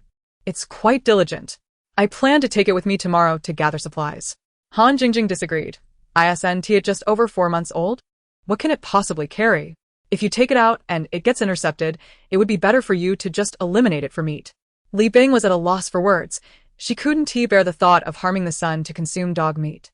She could only smile. When you see the dog tomorrow, you will understand my point. The next morning, the son donned a black down jacket, black non-slip snow boots, and a hard hat with goggles, standing resolutely beside Li Bing, vigilantly scanning the surroundings in anticipation of others' arrival. When Zhang Xingyan and the others gathered at the retractable security gate, the son's imposing figure stood out distinctly among the crowd. Upon seeing the dog, Han Jingjing's mouth fell open in astonishment. The dog stood tall beside Li Bing, resembling a majestic peak, exuding a sense of unwavering strength. Its eyes were filled with alertness, akin to a flickering light searching for direction amidst darkness. Sister Bingbing, is this your little stray? It's quite handsome. Han Jingjing exclaimed. Hearing the term little stray, the sun disdainfully exhaled through its nostrils, a look of contempt glimmering in its eyes. It abhorred being labeled as little, for in its view, it was certainly no small creature. Han Jingjing, oblivious to the sun's displeasure, marveled as if discovering a new world. Wow, did it just scoff at me? Has this dog become enlightened? Meanwhile, Zhang Xingyan surveyed the sun with admiration. Li Bing, you've raised the dog splendidly. It even shows signs of training. What's its name? Sun. Li Bing rapidly and nonchalantly. How could it not be good? After all, the sun has consumed ample meat and drank plenty of spatial spring water. Chapter 62. The Tragedy on the Ninth Floor. What's this? Meng Zifeng, having never encountered ice slabs in his hometown in the southern city, inquired. Zhang Xingyan, rarely smiling, explained, this is an ice slab. It allows for easy transportation of items on ice. No wonder Li Bing is taking the dog out today. Upon hearing this, Han Jingjing exclaimed, Wow, Sister Bingbing, you're incredible. You have everything. Pointing to a bulging package nearby, she asked, What's this? Oh, right, I almost forgot about this. Li Bing said, tapping her head. Then she addressed Zhang Xingyan and Meng Zifeng, You two go invite Andy and Healy out. We have 2 nail guns and 40 nails. They can take turns guarding their door, shooting outward if anyone tries to force their way in without needing to argue. Han Jingjing also handed the power switch for the retractable security gate to Zhang Mu. The group then descended the stairs. This was their first ascent from the 12th floor since the extreme cold. The hallway was eerily silent, as if time had frozen, suggesting no one lived there anymore. Anxieties filled their hearts, the sound of their footsteps echoing in the empty corridor. Upon reaching the 10th floor, they discovered 2 corpses lying in the hallway, covered with white cloth. Their faces were unrecognizable, their genders indiscernible. They were likely placed there by family members after succumbing to the cold. The sight unsettled everyone. Han Jingjing took a deep breath, slowly exhaling, forcing herself to remain calm. If others could endure, so could she. Yu Shui gently grasped her hand, leading her toward the 9th floor. Despite the harrowing scene before them, they could not afford to pause. Only by pressing onward could they hope to find more survival supplies. Upon reaching the corridor of the 9th floor, they found the ground encrusted with a thick layer of frost, the cold biting to the bone. All doors on this floor stood ajar. Those who survived must have relocated to higher, safer areas. Due to its proximity to the ice surface, the temperature had plummeted, rendering this area the coldest. Even indoors on the 9th floor, the temperature mirrored that of the outside. They traversed the stairwell to the corridor windows, forced to pass each apartment in the frigid wind. In this building, the 9th floor was the most desolate. With each room they passed, they encountered empty spaces. With only corpses remaining, even furniture was absent, likely burned for warmth. Some rooms contained bodies sprawled on the floor, unaccompanied by beds or even a sheet to cover them. Room 907 was where Sister Li resided. She lay on the ground, her hand reaching out the door, having perished while crawling outside. Room 905 housed a young couple, who embraced each other in their final moments. Room 908 belonged to an elderly couple and their adorable grandson. The couple had stripped themselves of all their warm clothing to protect their grandson from the cold, hoping to shield him with their lives. Regrettably, the family ultimately could not endure, freezing together in that empty, merciless corner. This was akin to a purgatory on Earth. The 2 men and Li Bing managed to suppress their emotions in the face of this tragedy. However, Han Jingjing and Yu Shui, being younger and still in university, covered their mouths, stifling their voices to avoid crying out. Despite their mental preparations, they had not anticipated such a grim scene downstairs. The sight before them became unbearable, igniting worries for their parents back home. Both Yu Shui and Han Jingjing were only children, having grown up as neighbors and lived together. Their families also resided on the 9th floor. They wondered if their loved ones were all right, if they were still alive. This world had transformed into a cold and ruthless place. Yet, they were so far from their parents, unable to protect them. They felt isolated and helpless, trapped in a frigid world. Don't cry. Don't shed tears. It will freeze your face. Li Bing admonished them, then hurried toward the window. But the sun blocked her path, preventing her from being the first to leap out, then jumped out itself. It stood still, listening intently to every sound around, alert to even the slightest change. Only after confirming the surroundings were safe did it signal for Li Bing to follow. Zhang Xingyan observed the scene with envy, giving Li Bing a thumbs up through his gloves. This dog is exceptionally well trained. The son was so astute. Truthfully, the credit was not solely Li Bing's, but rather due to the spatial spring water that had enhanced its intelligence. The dog, seeing the ice slab neatly arranged, instinctively walked to its designated spot, signaling for Li Bing to take her place. Meng Zifeng remarked, The word envy has become insufficient to express my feelings. At this moment, Han Jingjing and Yu Shui remained ensnared in shock and unease. Li Bing addressed the 2 of them. You should also hop onto the ice sled. The dog can pull it. We'll head up the mountain to chop some wood, while Zhang Xingyan and Meng Zifeng will catch up slowly. Zhang Xingyan readily agreed. All right. However, Meng Zifeng rolled his eyes. Why am I not a girl? The son, with a disdainful gaze, rejected their requests. The poop scooper, I won't pull anyone else. They are unworthy. Good son, you are the best. When we return, I'll treat you to some meat. Li Bing could only promise the dog with grandiose gestures. The son understood. Envisioning the fresh rabbit from the space, it let out a proud yip implying, it must be two. Li Bing gritted her teeth. Fine. The group looked on enviously at their interaction. Han Jingjing finally regained her usual vivacity. Bing Bing, you truly are my one and only sister. This dog is exceedingly clever. Then, she turned to the son, sweetly saying, Hello, son. I'm Han Yingying. Thank you for pulling me. When we return, I'll give you a sausage as a token of gratitude, all right? The dog mused that if the poop scooper said to let them on, then they might as well. Li Bing hurriedly urged, You two get on. It has agreed. Once Li Bing, Yu Shui, and Han Jingjing were seated, the dog began to race with the ice sled. This time, Li Bing was neither thrown off nor injured. The dog started cautiously, as if it understood the need to restrain itself in front of outsiders. Not wanting to embarrass Li Bing, it sped across the ice, gaining momentum. For Han Jingjing and Yu Shui, this was their first experience on an ice sled. Their hearts raced, blood surged through their veins, as if every cell in their bodies had been activated. They felt the sting of the wind against their faces while simultaneously experiencing the exhilaration of speed, lifting their spirits immensely. It seemed as though the hardships and anxieties of the apocalypse were momentarily alleviated, and Han Jingjing finally burst into laughter. Before the three of them, as the dog accelerated, the structures on the ice receded like a backdrop, reminiscent of an old film. However, the joy of the apocalypse is always fleeting. Han Jingjing's laughter still echoed in the air, yet the icy surface had transformed into a cruel tableau of hell. The wind howled like a blade, and corpses lay desolately strewn about. Some passers-by had succumbed to the cold, their clothes stripped away, leaving only gaunt, skeletal frames, as if dignity had also been stripped by the biting wind. Others lay in pools of their own frozen blood, the crimson liquid congealed into a chilling canvas. There were those who had frozen to death while standing. A gust of wind would shatter their bodies like frail porcelain upon the ground. The sound of bones colliding with ice reverberated through the still air, echoing in this cold and merciless hell. If the buildings were a purgatory, then here, it truly was hell. The three girls silently absorbed the brutality of this world. Silence. Deep, profound silence. Especially for Han Jingjing. She could almost smell the scent of death through her mask.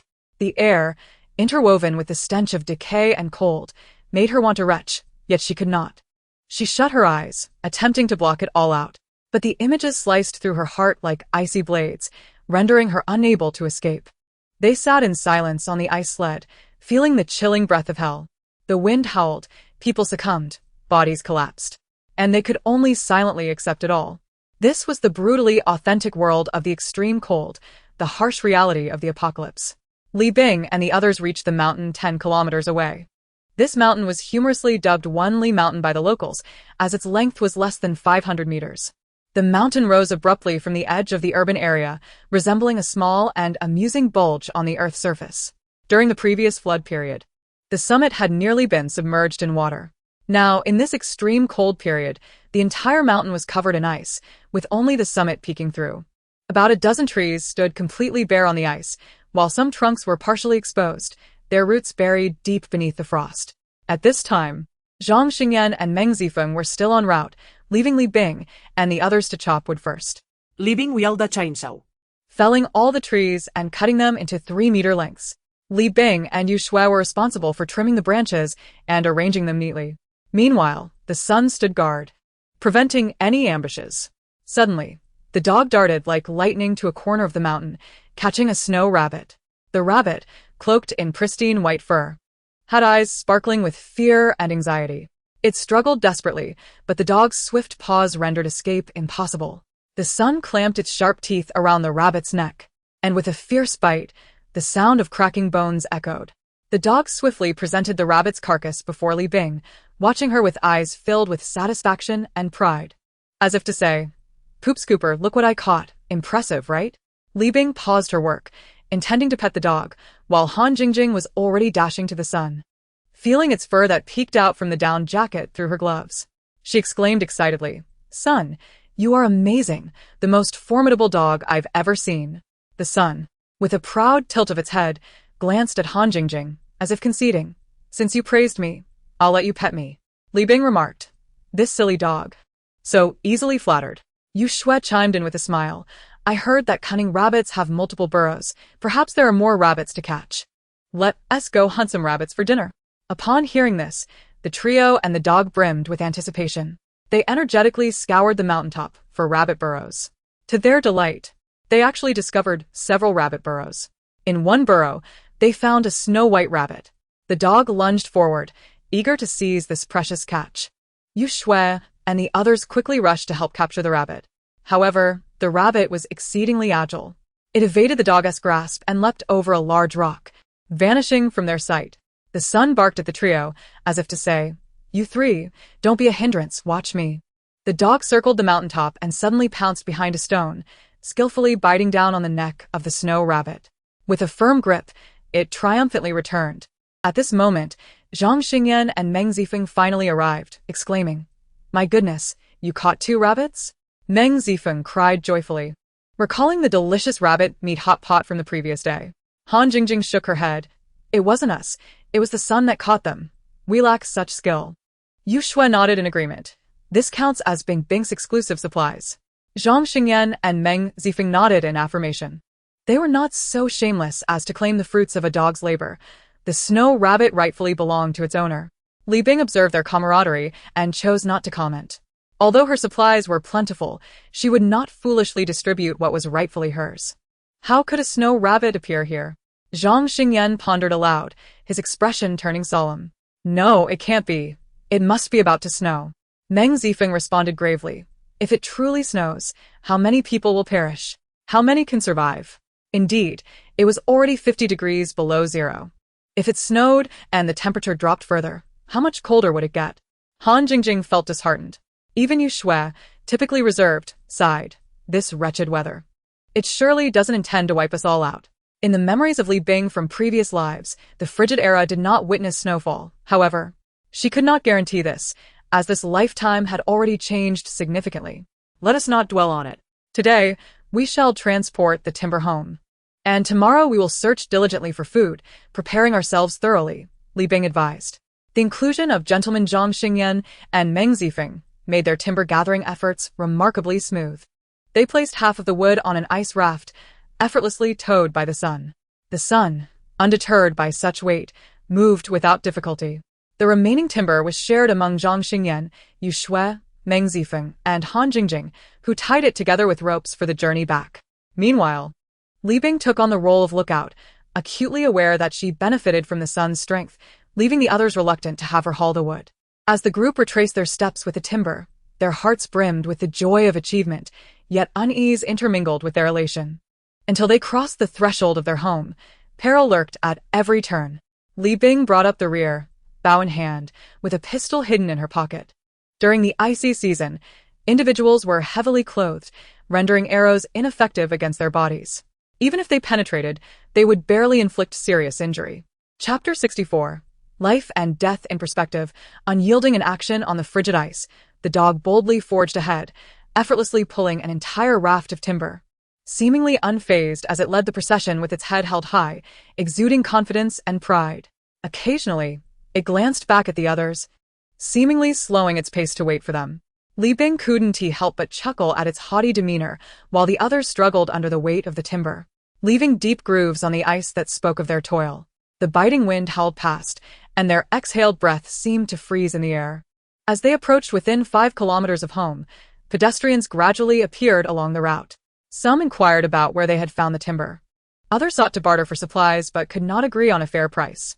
There were also those who begged for a peace, claiming their homes were devoid of wood and they might perish from the cold that night, yet no one showed compassion. Some even attempted to rob them, only to be deterred by the arrow shot from Li Bing, causing them to flee. After another 2 kilometers, fatigue was evident on their faces. Thus, they resolved to rest for 5 minutes, consuming some provisions and drinking water to replenish their strength. Li Bing also offered the sun some warm water, acknowledging the dog as hard work that day. However, at that moment, calamity struck.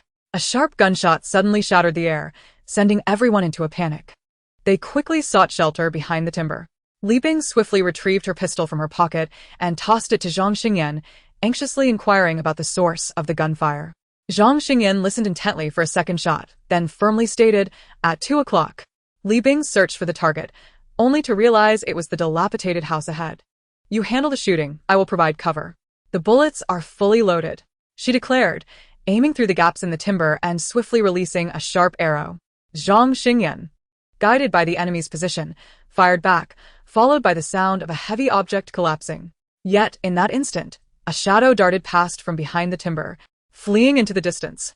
"Son, come back." Li Bing called out to the shadow, but it vanished across the ice, sprinting away.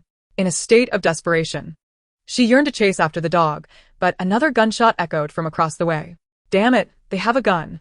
Zhang Xingyan pressed Li Bing down, trying to ascertain the enemy's shooting position. Suddenly, a scream pierced the chaos, followed by a cacophony of panic. "There's a dog. My God, help, help." The mix of screams and gunfire spurred Li Bing into action. Without hesitation, she rushed forward. At that moment, Zhang Xingyan fired again, accurately taking down the assailant. Li Bing sprinted towards the crumbling house, her eyes widening in shock at the sight before her. 3 corpses lay sprawled on the ground. 2 bore gunshot wounds to their heads and chests, indicative of the bullet's ferocity. The third body was marred by fierce bite marks around its neck, revealing it had been savaged by the sun. Additionally, 2 others suffered severe injuries, their bodies strewn in a pool of blood, gasping for breath as they teetered on the brink of death.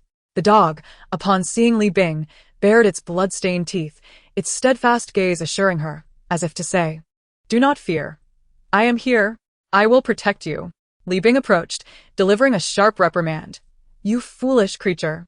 Who told you to rush in? What if you had died?" She could hardly fathom continuing without the dog should anything happen to it. Han Jingjing often claimed that she had rescued the dog, granting it a second chance at life, vowing never to part with it in this apocalyptic world, thus proving to be a devoted owner. Yet, the truth was different. It was not the dog that could not live without her, but rather, she could not endure without the dog. In previous lives, she had been abandoned, harmed, and betrayed by her biological parents, her spirit riddled with scars, resembling a desolate wasteland. Yet, amidst this barren world, a small life emerged, a little street dog. When it first entered Li Bing's life, it lacked a robust physique or noble lineage, merely a common stray. However, it offered her warmth. With its innocent heart, it soothed her myriad wounds. Its bright eyes looked upon her, as if to say, "Do not be afraid. I am here." Within her life, the dog became her companion, her family, her comrade, rekindling her sense of humanity's warmth. As the world descended into madness, with people turning on each other for survival, the dog remained a steadfast presence by her side. It brought her joy and hope, providing a glimmer of happiness amidst the apocalypse. Otherwise, in this wretched world, she could not bear to stay a single day longer. She still wished to unleash her pent-up anger and frustration, to deliver a few more reprimands to the dog. At that moment, Yu Shui rushed in, embracing Li Bing as if to calm her. "Sister Bing, do not worry. Everything has passed. The sun is fine, and we're all safe." Li Bing questioned, "What is wrong with this child? Why is she hugging me?" She had forgotten her earlier frenzy when rescuing Zhang Xingyan in the commercial district, wildly swinging her knife at the assailants until their flesh was a mangled mess, bones protruding, blood splattering, nearly staining the river red. At that time, Yu Shui began to suspect that Sister Bing had suffered severe psychological trauma. Once triggered, she would exhibit an extreme reaction. After that incident, she had not confided in anyone, including Han Jingjing, fearing that others might misconstrue Sister Bing as a cruel psychopath. The current scene frightened Yu Shui. Would Sister Bing revert to her former violent self? With so many bodies of villains around, what if Sister Bing truly lost control and began slashing at them? At this moment, Yu Shui simply wanted to soothe Li Bing, preventing her from reliving past memories. Her Sister Bing was a hero and must not be misunderstood as a deviant. "Sister Bing, you must remain calm and composed," she whispered, gently stroking her back with a soothing voice, like a clear spring flowing into Li Bing's heart. Understanding that the previous incident in the commercial district had frightened the young girl, Li Bing stepped back from Yu Shue's embrace, smiling as she assured, "All right. I will remain calm. I will not harm the dog." After speaking, she shot a fierce glare at the sun. The dog released its grip on the feet of the two individuals, trotting over to Li Bing's feet, looking pitiful as it nipped at her pant leg, Li Bing duja. preventing it from making contact. Chapter 65. Oh my, they have guns. To kill a dog? Which one do you intend to slay, Sister Bing? Surely not the son? At this moment, Han Jingjing had yet to enter. Only overhearing the last remark from outside, her voice laced with confusion. Indeed, it's too dirty, let it go. Li Bing teasa. Don't kill the son. If it's dirty, it can be washed. Han Jingjing chimed in as she stepped inside, adding, besides, the son was quite brave just now. Seeing the foolish girl about to enter, Yu Shui, worried she might be frightened, and also concerned that Li Bing might lose her temper, shouted, "Don't come in." Why not? It was too late. Han Jingjing had already entered. She surveyed the scene within the room, forcing herself to remain calm. She clenched her mouth tightly, suppressing the urge to vomit. There was no fear, only disgust. She then calmly addressed Li Bing, "Sister Bing, look, the sun has once again contributed. I'll wash it when we get back. Please don't disdain it." Yu Shui and Li Bing were somewhat taken aback by Han Jingjing's composed demeanor. This little girl was progressing swiftly, even in the face of such a gruesome sight. She could maintain her poise. Even Zhang Xingyan and Meng Zifeng, who stood behind, found it hard to believe. Women, indeed, are ever so changeable. They remain an enigma. At that moment, the sun perceived Han Jingjing as particularly endearing. Unexpectedly, this somewhat annoying woman spoke words that were quite agreeable. Although she had previously referred to herself as a little mutt, it forgave her, recognizing that big dogs possess great hearts. The sun once more attempted to nip at Li Bing's pant leg, and this time, she did not refuse. Instead, she crouched down, wiping the dog's bloodied mouth with a tissue, while sternly remarking, "Son, next time, if I don't permit you to charge out, you mustn't rush out, otherwise you'll have to sleep in the living room forever and never return to the room." Li Bing's movements were quite rough, and the son dared not flinch. The dog understood Li Bing's threat. If it continued to misbehave, it would be barred from entering the space. Oh, how it lamented. It did not want to part with its little bunny, its little fish, or its grassy field. The group dared not linger any longer, fearing that accomplices might arrive. Hastily gathering their belongings and embarking on their return journey, they had just acquired 2 makeshift handguns, 3 machetes, and a Swiss Army knife.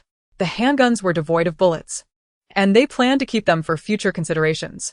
As for the knives, Li Bing did not want them and distributed them among the others. Upon reaching the ground floor of the apartment building, they intended to enter through the 9th floor corridor window, but were stopped by Song Tiandong and a few others. Song Tiandong, bundled up in thick clothing, stood at the forefront, flanked by 7 or 8 young men, with only a middle-aged woman trembling at the back. One couldn't help but speculate that the elderly residents in the building had largely perished in the frigid night. Han Ye. "Thank you for your hard work in fetching wood. We'll help you carry it in," Song Tiandong flatteringly offered. Zhang Xingyan, blocking the way, coldly replied, "No need. We'll move our own belongings, no trouble for others." Feigning ignorance, Song Tiandong questioned, "Building leader, what does this mean? Wasn't he agreed that we would gather supplies and share them equally?" Ha. "Spare us the act. The mask has already been torn off. The supplies we found are ours, and they have nothing to do with you. If you want wood, go find it yourself." Han Yingying hoarded. No longer afraid of these people, she noticed Sister Bing had already begun to draw her bow, and the sun was poised for action. Song Tiandong angrily declared, "If you don't hand over the wood today, don't think about going up." Upon finishing, he exchanged glances with his companions. All of them revealed knives, cleavers, and wooden sticks concealed behind their backs, surrounding the corridor. Clearly, this group had plotted beforehand. "Son, prepare yourself. Anyone who blocks the way, bite their necks off." Li Bing kumanda. The sun's eyes gleamed, immediately adopting an aggressive stance. "A single dog? Who did it intimidate? There were 10 of us here." Song Tiandong dismissed the sun, his gaze greedy. He hadn't had meat in a while, and this dog, with its sinewy flesh, would surely taste delicious. Oh. "You aren't afraid of dogs? Then are you not afraid of arrows?" Li Bing coldly stated, aiming her arrow at Song Tiandong. Song Tiandong, thumping his chest, made metallic sounds. He sneered, We're prepared for you, we all have weapons, ha ha ha. Indeed, Li Bing's bow could hardly be drawn in the corridor. With these individuals fully prepared, it seemed they held the advantage. Then, are you afraid of this? Zhang Xingyan raised his handgun, aiming it at Song Tiandong's head. Song Tiandong's laughter abruptly ceased as he stared in disbelief at the gun in Zhang Xingyan's hand. Oh my, they have guns. We need to leave quickly. Song Tiandong. You fraud. You didn't say they had guns. Zhang Ge, it was Song Tiandong who called us here. It has nothing to do with us. Yes, Zhang Ge. Please don't be angry. We'll leave right now. Song Tiandong forced himself to appear calm, shouting at the flustered group, don't frighten yourselves. Although he is a retired soldier, he couldn't possibly have a real gun. It must be a fake. He then taunted Zhang Xingyan. I don't believe that's real. Shoot a bullet, let me see. Zhang Xingyan squinted. This man was adept at inciting trouble. But he truly couldn't pull the trigger. These were just ordinary folks. Tell me, who should be the first target? Song Tiandong, you choose and I will shoot. Li Bing seized the gun from Zhang Xingyan, calmly inquiring. Zhang Xingyan still clung to hope, but she was unwilling to wait any longer. Today, she wanted Song Tiandong's life. Come, shoot me. Song Tiandong foolishly pointed at his own forehead, laughing at Li Bing. Zhang Xingyan, observing Li Bing aim at Song Tiandong, attempted to intervene. Li Bing, they just want to survive. Li Bing paid no heed, preparing to shoot. Seeing her hesitation, Song Tiandong believed he had struck a nerve and laughed heartily, seemingly mocking the other side's performance, which he deemed pathetic. He knew that the gun across from him could not possibly be real. Li Bing halted, pulling 10 bullets from her pocket, loading them calmly while smiling. No rush. I just worry that there won't be enough bullets for all of you to join together below. Zhang Xingyan realized this girl was serious, wanting to press down on Li Bing's arm. Although the world was in chaos, he wasn't sure if the apocalypse would end soon. Murder was always a crime. Moreover, the other side only had knives and sticks. Retaliating with a gun wouldn't count as self-defense. Most importantly, if she truly shot and killed someone, those within the building would likely band together, and they wouldn't be able to remain there any longer. At that moment, the sun leaped up, biting Zhang Xingyan's arm, attempting to tear at him. Son, don't hurt him, just keep an eye on him. Li Bing kumanda. Then, she tried to relax her mindset, contemplating how to shoot all 10 of the opposing group in the head. After all, her marksmanship wasn't particularly impressive. Li Bing opened her eyes once more, aiming for Song Tiandong's forehead, preparing to fire. He was still laughing, unaware of the peril he faced. The lives of others mattered little, but Song Tiandong must die. Otherwise, she wouldn't feel at ease. Don't. Whatever you do, don't shoot.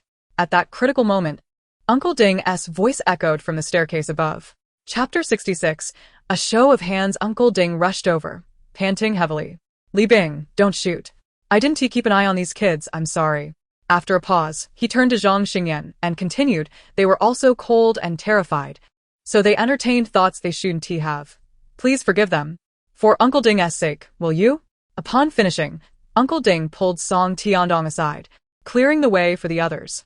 Uncle Ding, don't pull me. Our plan is about to succeed. Song Tiandong protested defiantly. Uncle Ding covered his mouth and exclaimed, be quiet.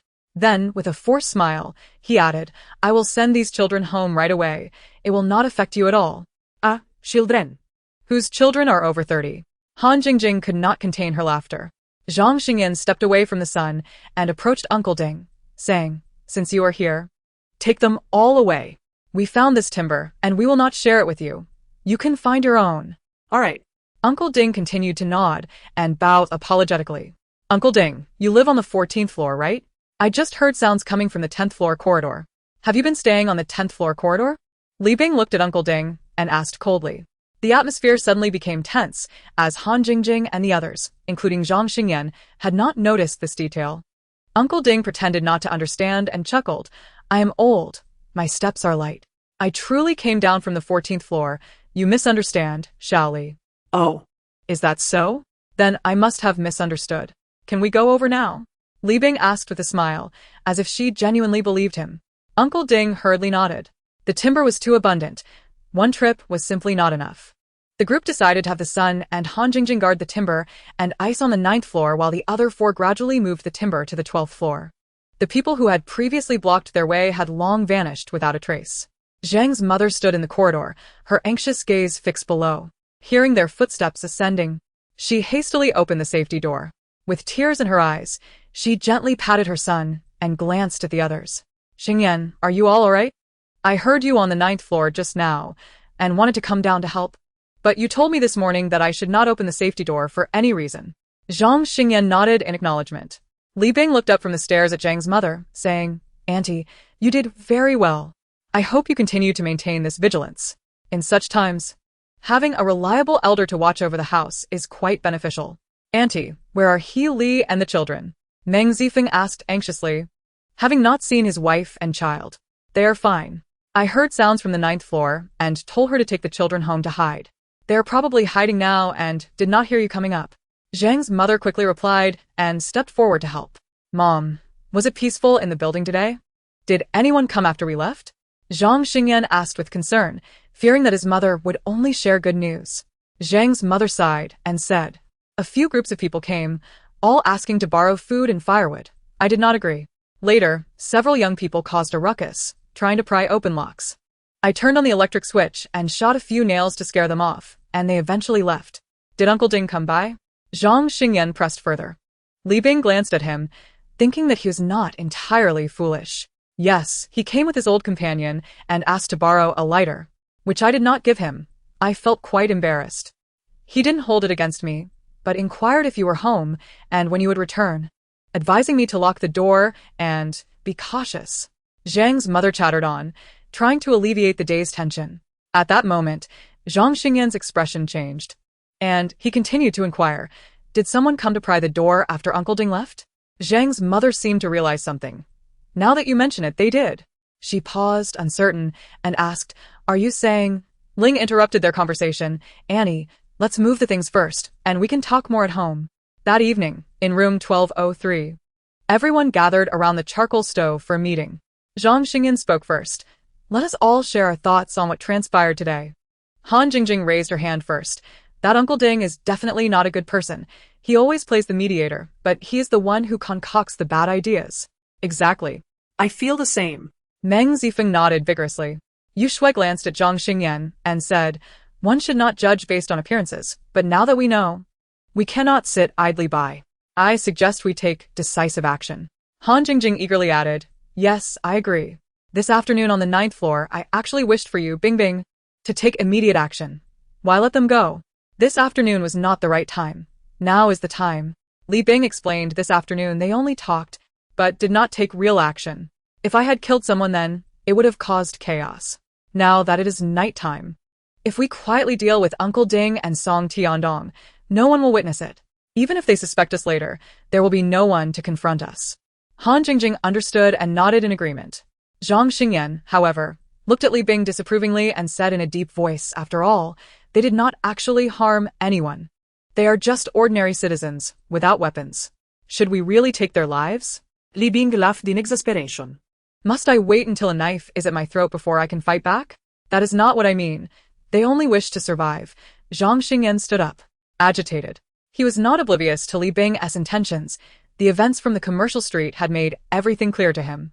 However, after 8 years of military service, protecting the people had become ingrained in him. In truth, Li Bing was not adamant about killing those two. She preferred to let them grow fat before striking, believing it to be more virtuous. But today, she was frustrated and did not wish to continue the argument. She detested the laziness of the people in the building, as well as Zhang Xingyan's hesitance. Let us put it to a vote. Li Bing rose and continued, those in favor of secretly eliminating Uncle Ding and Song Tiandong, raise your hands. Han Jingjing and Yu Shui promptly raised their arms. Zhang Xingyan and Zhang's mother remained still, seemingly unwilling to vote. Meng Zifeng and He Li were still hesitating, unsure of what to do.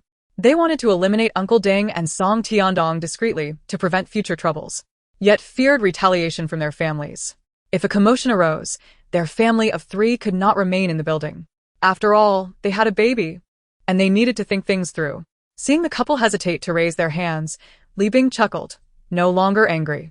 Why be upset? She was not their mother, nor was she responsible for teaching them how to act.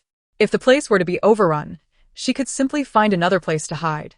Chapter 67. The 12th floor under siege. Since that's the case, let the majority rule. We want to kill anyone, and everyone can return home. Li Bing said calmly. After a pause, she added, don't call for me tomorrow. I want to go out to gather supplies. With that, Li Bing decisively left room 1203. The group exchanged glances, and Healy cautiously asked, is Li Bing angry? Most likely, yes, Meng Zifeng replied, feeling a sense of loss. He was worried about the upcoming outing without Li Bing's participation. What do you mean most likely? My sister Bingbing is definitely angry. Han Jingjing lamented with urgency. She shot a glare at Meng Zifeng, rolling her eyes. Zhang Ge is oblivious. Can't you see it either? Do you still want to continue being robbed? Meng Zifeng realized he was at fault and muttered, it's unavoidable. I have to consider the child. For the sake of the child, you must be resolute. If resources are truly taken from us, what will the baby eat? Yu Shui, rarely verbose, chastised him.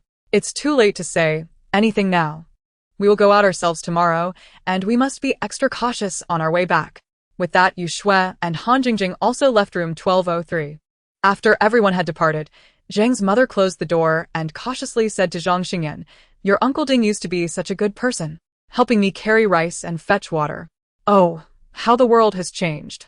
Then, Zhang's mother covered her mouth with her hand and continued in a lowered voice. I secretly agree with Bingbing's suggestion, but your Uncle Ding has helped us before. Oh, don't think of her as heartless. Mom, she saved my life. How could she be heartless? Zhang Xingyan replied earnestly. In truth, he understood deeply that Li Bing's suggestion was correct. They should eliminate Uncle Ding and Song Tiandong immediately to prevent future troubles. However, Zhang Xingyan grew up in a military family, where his father and grandfather instilled in him the values of aiding the weak. Additionally, his 8 years of military service rendered him incapable of crossing the moral line etched in his heart. He resolved to grant them one final opportunity. Should they fail to cherish it, he would take matters into his own hands without mercy. Yet, fate seemed to conspire against Uncle Ding and Song Tiandong, denying them this chance. In the dead of night, Li Bing was roused by the sun, signaling that someone lurked outside the corridor's sliding door. She promptly retrieved her intercom, tapping it to alert others. Stealthily, she approached the apartment door, peering through the peephole to glimpse the reflection of the corridor wall. 2 shadowy figures were attempting to pick the lock. They were cautious, their voices barely above a whisper. Without the sun's warning, they could have been apprehended without a sound. Initially, she presumed these intruders to be Uncle Ding and Song Tiandong, returning for another unpleasant encounter. To her dismay, she realized that the visitors were not residents of the building. Quickly, Li Bing relayed the situation to the others, instructing Han Jingjing to power the retractable security door to its maximum setting. A scream erupted, swiftly muffled by another. The intruders retreated into the hallway, and Li Bing could no longer see their silhouettes through the peephole. Li Bing, open the door and toss me the gun. Zhang Xingyan's voice crackled over the intercom. If someone from the building is involved in this operation, will you fire? Li Bing caria coldly. Zhang Xingyan affirmed with conviction, yes, and I shall not show mercy. Remember what you said. Li Bing retorted before opening the door and tossing the gun to him. Just then, unfamiliar voices echoed in the corridor. They've discovered us. We must force our way in. Prepare to ram the door. Li Bing responded over the intercom. Everyone be ready. Open your doors, hide behind them, and fire nail guns at them. Aim for their thighs. The assailants had somehow procured a wooden beam, nearly half a meter in diameter, to batter the door. Judging by the chaotic footsteps, there were approximately 10 of them. Calmly, Zhang Xingyan's voice returned over the intercom. Li Bing, you hold your position here. I'll descend from the bathroom window and attack from the corridor. Understood. Li Bing agreed. Zhang Xingyan seemed to ponder momentarily, then sincerely added, spare one alive for questioning. Do not kill them all. Li Bing chuckled, recognizing that Zhang Xingyan had come to understand her. Very well. Yet, she was taken aback that he would consent to eliminate the building's inhabitants. The assault on the door had already commenced. Li Bing first secured the sun inside to prevent any chaotic movements. Afterward, she opened her door, wielding the modified nail gun as she discharged nails toward the intruders. The sound of her nail gun acted as a signal. Rooms 1202, 1203, and 1204 also began to retaliate. The nails struck the intruders' legs, yet none penetrated flesh, merely clattering to the ground with a crisp sound. Sister, they have metal plates on their legs. We can't hit them. Han Jingjing's frustrated voice rang out. Ha! I knew you'd have this trick up your sleeve. I was prepared. A man's derisive tone echoed from the corridor. Luo Hua laughed in the hallway, dismissing the nail gun and arrows as insignificant. Listen, if you hand over your supplies, I won't take your lives. He continued to shout. Yet no one paid him heed. Over the past days, he had robbed dozens of places, but today's were the most challenging targets. However, he was patient. Another resounding crash echoed as the first door neared collapse. Li Bing smirked. With such thorough preparations, it was inconceivable that there was no collusion between the inside and outside. Timing her calculations, she deduced that Zhang Xingyan must have reached the 9th floor by now. Drawing a submachine gun, she unleashed a flurry of bullets toward the security door. Admittedly, her aim was far from precise, yet she refused to believe she would miss entirely. Indeed, cries of agony erupted from the opposite side, a sound strangely melodious. Quick! Retreat to the corridor. Luo Hua shouted in frustration, his body trembling with rage. He seized the man he had previously choked, snarling. You dared to conceal that they had guns. And submachine guns at that. The man, his face flushed and gasping for air, stammered, I didn't know. I've never seen them use guns. Han Jingjing jubilantly exclaimed, sister, you're amazing. Kill them all. Li Bing called to Yushui, come to room 1201. I'll cover you. Yushui promptly crouched and made her way to the side of room 1201's door. Observing the explosive shields arranged inside, she no longer felt astonished. Compliantly, she grasped one and held it before the two, asking, sister, what is the plan? Chapter 68. There's hope for her marksmanship, Li Bing replied calmly. Wait for the signal. She observed the 3 gunshot victims lying behind the security door, still displaying signs of life. Had none of her shots struck a vital area? She began to contemplate her abysmal marksmanship. Ding! For directly eliminating 1 life form, you lose 10 points of merit. Ding! For indirectly saving 22 life forms, you gain 22 points of merit. Excellent, 1 finally perished. Ding! For directly eliminating 2 life forms, you lose 20 points of merit. Ding! For indirectly saving 51 life forms, you gain 51 points of merit. Another 2 have met their end. This indicated that there was still hope for her marksmanship.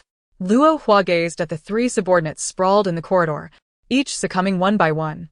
These were the men he had nurtured with abundant resources. Pain. Anger. Fury. Grinding his teeth, he forced out each word. Old 4. You have good aim. Lead the way. Everyone, maintain cover and continue ramming the door. We must seize this today. Luo Ping vowed, for since the apocalypse, he had been unstoppable and had never encountered such a setback. Today, we must prevail. Men will be flayed alive. Women will be toyed with. Today, he had been too careless, believing he faced merely a veteran with a few girls, and had even heard there were elderly. Suddenly, gunfire erupted from below, striking one of their own, who fell without a sound, lifeless. A bullet to the head. Luo Ping shouted, "Get down. Stay hidden." He seized the man who had earlier been choked. Trembling, the man nervously stammered, "It wasn't me, I swear," before Luo Ping silenced him with a knife, discarding him to the ground. The gunfire had originated from downstairs. Zhang Xingyan. Upon confirmation, Li Bing exchanged a knowing glance with Yushui. They understood and swiftly concealed themselves behind the blast shield, making their way toward the security door. "Boss, what do we do?" Old 4, clutching a hunting rifle, anxiously inquired. "Should we continue our assault?" "Assault my foot." Luo Hua seethed through clenched teeth. That's the sound of handguns below. "We're going down. We'll come back another time. As long as the green hills remain, there's no fear of running out of firewood. We cannot all fall here, or we'll be wiped out. This grudge must be settled." Luo Hua vowed not to rest until he avenged it. "Brothers, charge down." Old 4 shouted, leading the way, armed with a handgun, eager to take the lead. Meanwhile, Li Bing and Yushui had already taken refuge behind the security door. Li Bing concealed her entire body behind the blast shield, exposing merely the muzzle of her gun. With a steady demeanor, she unleashed a barrage of fire into the corridor. It seemed as though she were not killing, but merely enjoying a scenic view. The sound of merit accumulating and dwindling echoed continuously. Li Bing felt an overwhelming sense of tranquility within, a sensation too exquisite to describe. What a thrill! The notion that one could reap merit from taking lives was exhilarating indeed. Yushui shuddered at the sight of her sister Bing Bing in such a state. She resolved to heed her sister's words. Leaving? Says it. Zhang Xingyan's voice resonated from downstairs. They're all dead. Don't waste any bullets. He silently cursed, wondering if the girl remembered her promise to leave one alive. Fortunately, he had anticipated this situation and had secured a lookout on the 9th floor corridor. Otherwise, there would be no one left to interrogate, as Li Bing had already taken care of them all. He had no time to ponder how she had acquired a submachine gun. She certainly wouldn't divulge the details if he asked. Zhang Xingyan sighed. None of these children were easy to manage. Li Bing set down the submachine gun, intending to assess the situation in the corridor. Sister Bing Bing, you must be weary. Return and rest while we clean up the battlefield. You can join us shortly. Yu Shui urgently grasped Li Bing's arm, not wanting her to venture further. What if Sister Bing Bing encountered the corpses in the corridor and was further traumatized? This time, Li Bing was certain that Yu Shui harbored a misunderstanding of her. Yet, she was too apathetic to clarify. She opened the 2 security doors and proceeded down the corridor. Between the 12th and 11th floors, a chaotic pile of bodies lay scattered. The corpses were riddled with bullet holes, and blood saturated the corridor, dripping steadily. Some had been running downward, while others had attempted to climb upward. Yet regardless of their efforts, none could escape their grim fate. Among the heap, one figure stood out distinctly. Clad in a black mink coat and adorned with a large gold chain, he had to be their leader, Luo Hua. His eyes were wide open in fury, as if he had been seething until his last breath. He seemed utterly unprepared to find such a fierce underbelly within an ordinary residential building, armed not only with handguns but also submachine guns. Amidst the bodies, a familiar face emerged, Song Tiandong. He was hidden in a corner and scathed by gunfire. Yet his breath was faint. Zhang Xingyan pulled him from the pile and discovered a deep stab wound in his abdomen. Just as he opened his mouth to inquire, he realized Song Tiandong had already succumbed. How unfortunate. Han Jingjing had also come down, exhaling sharply. The girl who had been terrified at the sight of death just the previous day now wore an impassive expression, evoking a sense of melancholy. In the wake of such chaos, no one had emerged to investigate. They must have been soundly asleep. Are they truly that oblivious? Han Jingjing remarqued sarcastically. Her gaze flickering toward room 1205. Suddenly, a swift sound of a door slamming reverberated in the 12th floor corridor, indicating the young couple in room 1205 were quite frightened. Don't stray too far. Stay here and keep watch. I'll go downstairs to fetch someone. Zhang Xingyan commanded coldly. Leaving Smilat. I knew you would leave one alive. Zhang Xingyan paused momentarily before continuing down the stairs. The remaining few began to rummage through the bodies for useful items, such as weapons, coats, and winter jackets. Meng Zifeng held a mink coat peppered with bullet holes and lamented, Sister Bing, could you perhaps show some restraint next time? I had intended to wear it to look impressive. Yu Shui, fearing Li Bing's ire, retorted, if you have the capability, why not handle it yourself? It's easy to criticize from the sidelines. Exactly. You hide in the back and only emerge once everyone else is gone, yet still have the audacity to complain. Han Jingjing added disdainfully. Meng Zifeng touched his nose, perplexed by the 2 girls' sudden aggression. However, he did acknowledge his own cowardice. He admitted to himself that he would not argue. He fully recognized Li Bing's strength and thus felt it appropriate to call her sister. Society respects my Sister Bing Bing. She is fierce and few of words, he declared, chuckling as he clutched the coat. Though the front of the mink was rendered useless, the back and sleeves remained intact. Perfect for his wife and child. As a man, he may not possess the courage or integrity expected, but as a father and husband, he had strived to provide for his family. Ultimately, they managed to collect a hunting rifle, 3 kitchen knives, 2 cleavers for torches, a large wooden stump, 3 pairs of snow boots, and 2 backpacks. The backpacks contained 4 packs of compressed biscuits, 2 bottles of liquor, 3 packs of cookies, 2 thermoses, and some dry provisions. At that moment, Zhang Xingyan emerged, escorting a man upstairs. He addressed the group, let us head back to the living room in room 1203 and inquire about the situation. Shortly thereafter, Li Bing and the others gathered in the living room of room 1203. Opposite them knelt a man tightly bound, appearing to be in his 30s, sporting a full beard. He was of average build, his eyes nervously darting between his captors and the room itself. Enough of your glances. Answer my questions directly. Do you understand? Zhang Xingyan spoke coldly. The man averted his gaze, wearing a sycophantic smile. Yes, of course. Ask away, and I shall speak freely. Li Bing found his chatter unbearable and regretted not having administered a silencing pill earlier. Such a person surely spoke no truths. Zhang Xingyan shook his head, already familiar with Li Bing's impatience. He turned back to the man. What is your name? Where do you live? I am Wu Men, residing in the Lianyuan community. 5 kilometers from here, the man responded obediently. Zhang Xingyan continued. What is the nature of your group? Wu Men raised his head, eager to explain. We have no place to stay. We heard this building has many vacant apartments, so we came to look for one. Li Bing, having heard enough, stood and departed. Upon her return, she was accompanied by the still fuming canine. Sunday, continue your questioning. Li Bing instructa Zhang Xingyan. Zhang Xingyan toyed with his handgun. Answer the previous question. Once more. Wu Men appeared to falter, stammering, I don't know what they do. Today was the first time I saw them. They gave me a pack of biscuits and told me to guard downstairs and call out if anyone came. I swear, today's events have nothing to do with me. Son, this man seems disinclined to speak the truth. Perhaps you should break one of his legs, Li Bing remarked nonchalantly to the dog. Son, taken aback by the command, displayed a look of disbelief. What? Bite off this filthy man's leg? I'm not keen on that. ISN teed about biting his neck. Noticing the dog's confusion, Li Bing elaborated. First, break his leg. If he remains disobedient next time, then we will target his neck. Zhang Xingyan, concerned for the child's well-being, instructed He Li to take the children back to room 1204. Sun gradually approached Wu Men, gently nudging his leg with its mouth, contemplating where to inflict the most significant pain. Standing at a height of 1 meter, Sun exuded an aura of terror. Its warm breath sent shivers down Wu Men's spine. As the menacing jaws descended, Wu Men cried out, I will tell you everything. Son, hold on. Li Bing swiftly interjected, halting the dog. We earn our living through robbery. Yet we never inflict harm upon others. I have only just joined. Otherwise, I would not have been reduced to merely keeping watch. Wu Men hastily finished his words, shifting nervously to distance himself from the dog. Never hurt anyone? Then let the son bite off his leg. Li Bing ordered with a smile. The son stood up again, easily placing Wu Men's knee in its mouth and gradually applying pressure. The dog understood the art of coercion. Wu Men felt the bite's intensity increasing on his knee. He paid no heed to the fear that made him wet his pants and hurriedly spoke. We originally had 5 members.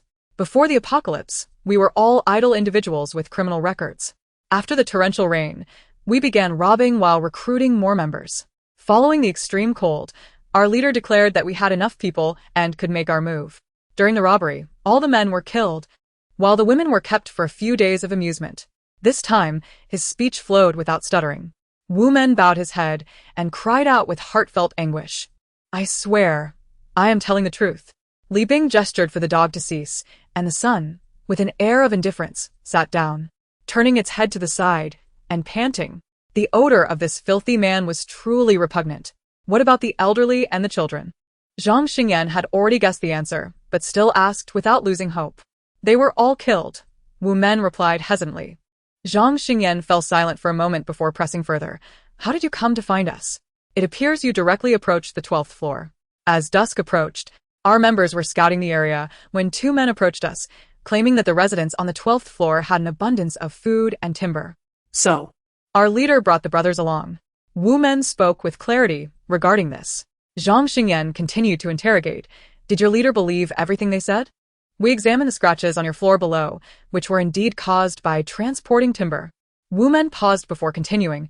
They guaranteed their lives and willingly offered to lead us, stating that we would only need to give them 1/5 of our supplies. Describe the appearances of these 2 men, Zhang Xingyan said coldly. Wu Men furrowed his brow in thought, then replied, One of the men is already dead. I just saw him in the hallway. The other man is in his 40s. Thin, with a slightly dark complexion. They came up with the leader, but I don't know where they are now. That man is not in the hallway. Li Bing and the others, upon hearing the description, exclaimed in unison, Uncle Ding. Zhang Xingyan stood up and swiftly walked towards the door, saying Yu Shui, Meng Zifeng. Take the nail gun and come with me to the 14th floor. Li Bing, you stay here and continue the interrogation. Seeing Zhang Xingyan leave, Wu Men looked at Li Bing and asked, Are you planning to kill me? Yes. Li Bing replied honestly, contemplating how to distract Han Jingjing to slip this man a compliance pill. She suspected that there might still be accomplices in their lair that needed to be dealt with. Otherwise, it would be a significant trouble. Additionally, this group had started robbing since the apocalypse and must have amassed a wealth of supplies. I always knew this day would come. I am deeply sinful, having killed so many. This is my retribution. Wu Men said despondently. Li Bing and Han Jingjing exchanged glances, wondering why he had suddenly changed. What else would you like to know? I have told you everything. Consider it atonement. I hope you will grant me a swift end. Wu Men said calmly. He understood that even if he were released, he would still be hunted down by those in the lair. What you just said. Is it all true? Li Bing inquired. Wu Men nodded. It is all true. Since the torrential rain, how many people have you killed? Li Bing pressed on. I can't count. It must be several hundred. Li Bing continued with determination. Where's your lair? How many supplies are there? How many guards? Chapter 70. The canned food factory. Li Bing questioned Wu Men further. What weapons do the guards have? Are they men or women?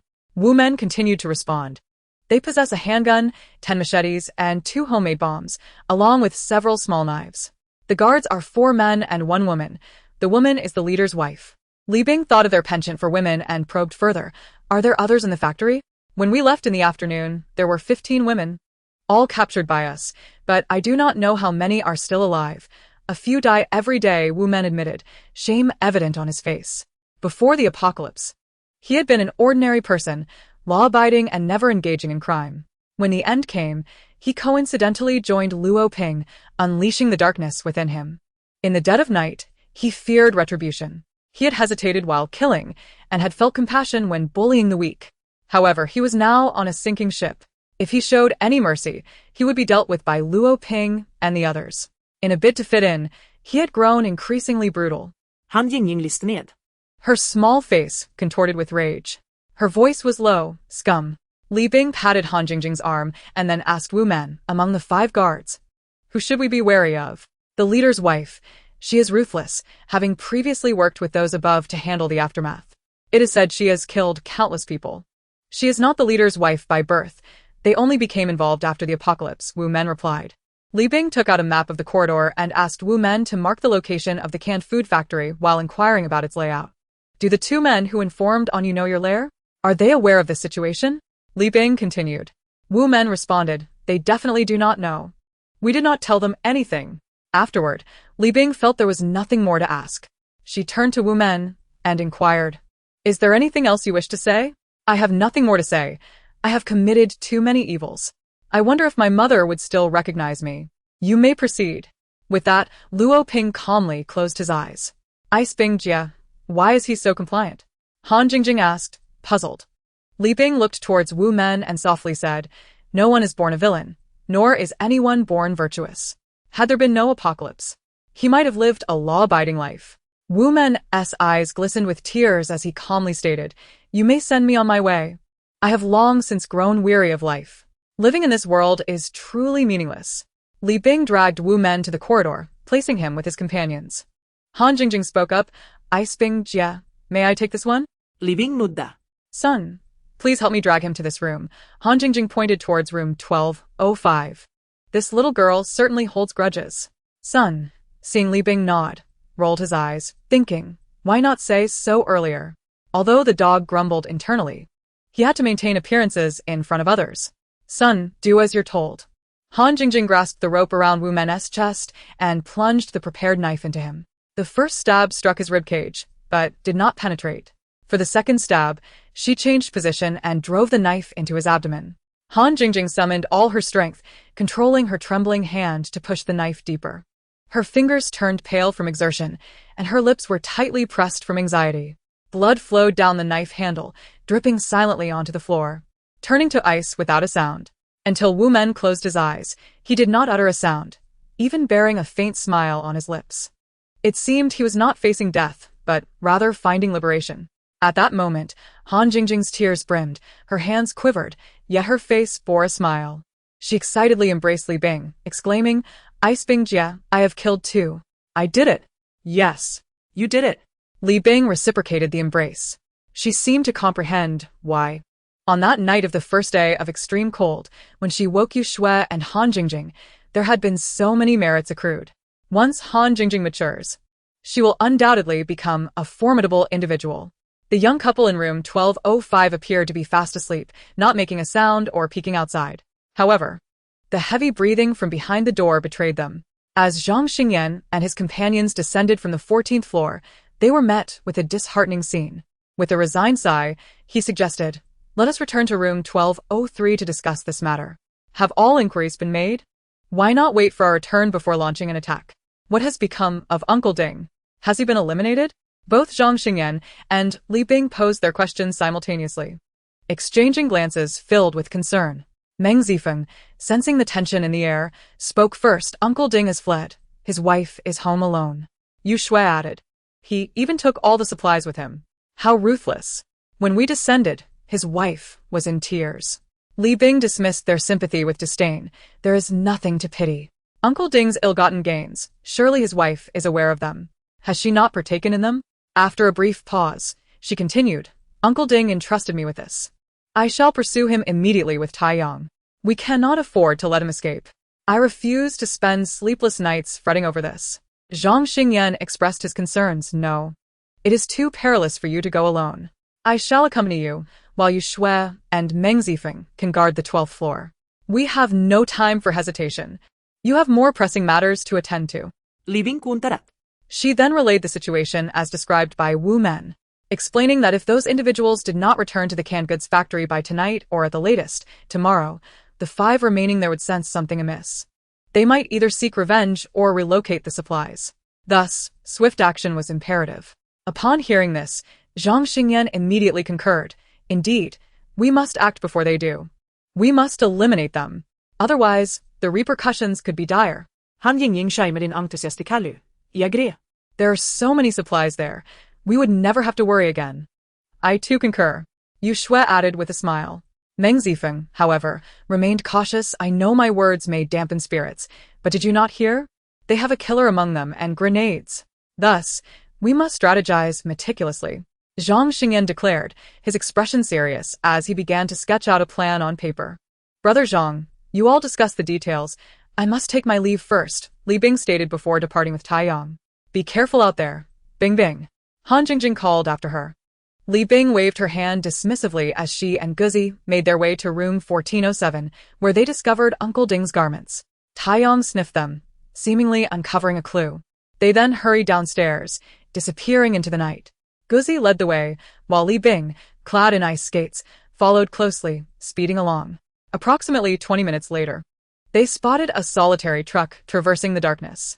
Chapter 71. The demise of Uncle Ding. The vehicle appeared exceedingly dilapidated, as if it might fall apart at any moment. Li Bing stealthily glided to the side of the truck and observed that only one occupant was present in the driver's seat. It was indeed Uncle Ding. It seemed he had taken advantage of the chaos to abscond with Luo Ping and his group's truck. Due to its age, the truck made an enormous racket. Luo Ping's group, wary of being detected, had parked some distance from the apartment building. Otherwise, Wu Men would have surely noticed during his watch. Wishing to conserve ammunition, Li Bing quietly maneuvered to the rear of the truck and signaled Guzi with a glance. Go. Take him down. Receiving the signal, Guzi sprang into action like lightning, entering the driver's cabin through the window devoid of glass. A series of anguished screams erupted, causing the truck to veer erratically across the icy surface until it collided with an obstruction and came to a halt. Notification: you have indirectly extinguished 1 life form, deducting 5 points of merit.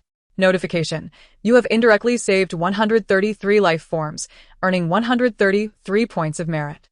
Uncle Ding met a just end. Li Bing approached to inspect the scene. Finding the driver's cabin drenched in blood, Uncle Ding's neck grotesquely twisted. She kicked his lifeless body from the vehicle and summoned a bucket of river water from her space to cleanse the cabin. Regret washed over her. She should not have allowed Guzi to engage.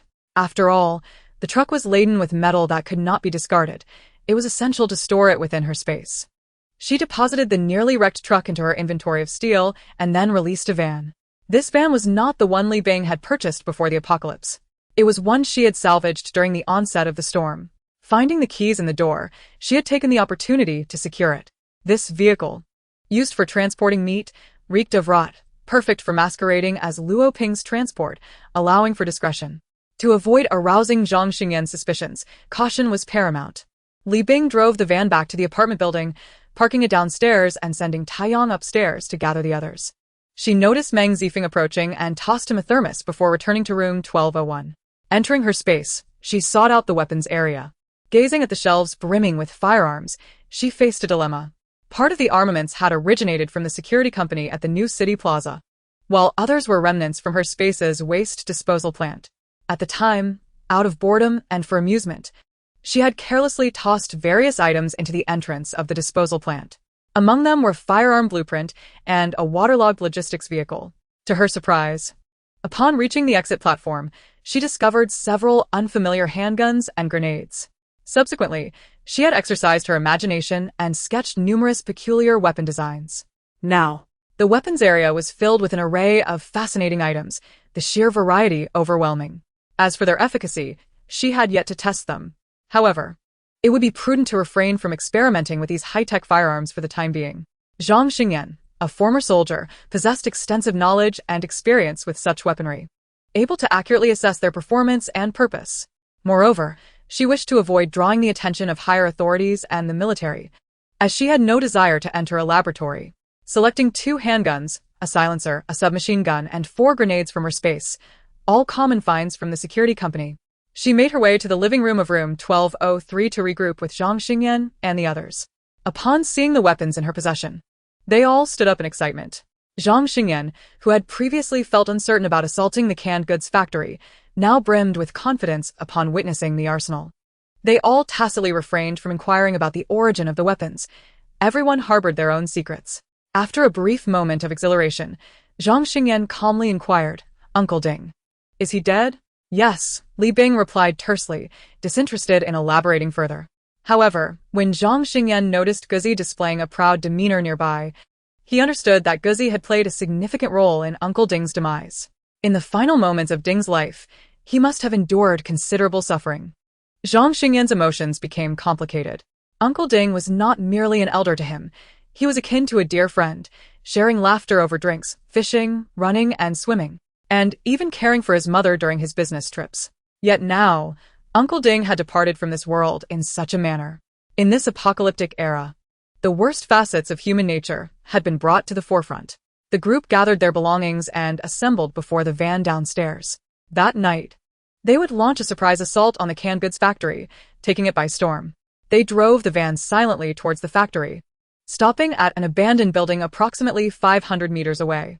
Li Bing, Zhang Xingyan, Han Jingjing, Yu Shui, and Meng Zifeng cautiously approached the canned goods factory, each step taken as if traversing thin ice, not daring to be careless. Dressed in black, they blended seamlessly into the night. They halted outside the office building described by Wu Men, where both the villains and hostages were confined. The warehouse and factory, which housed the supplies, lay on the opposite side.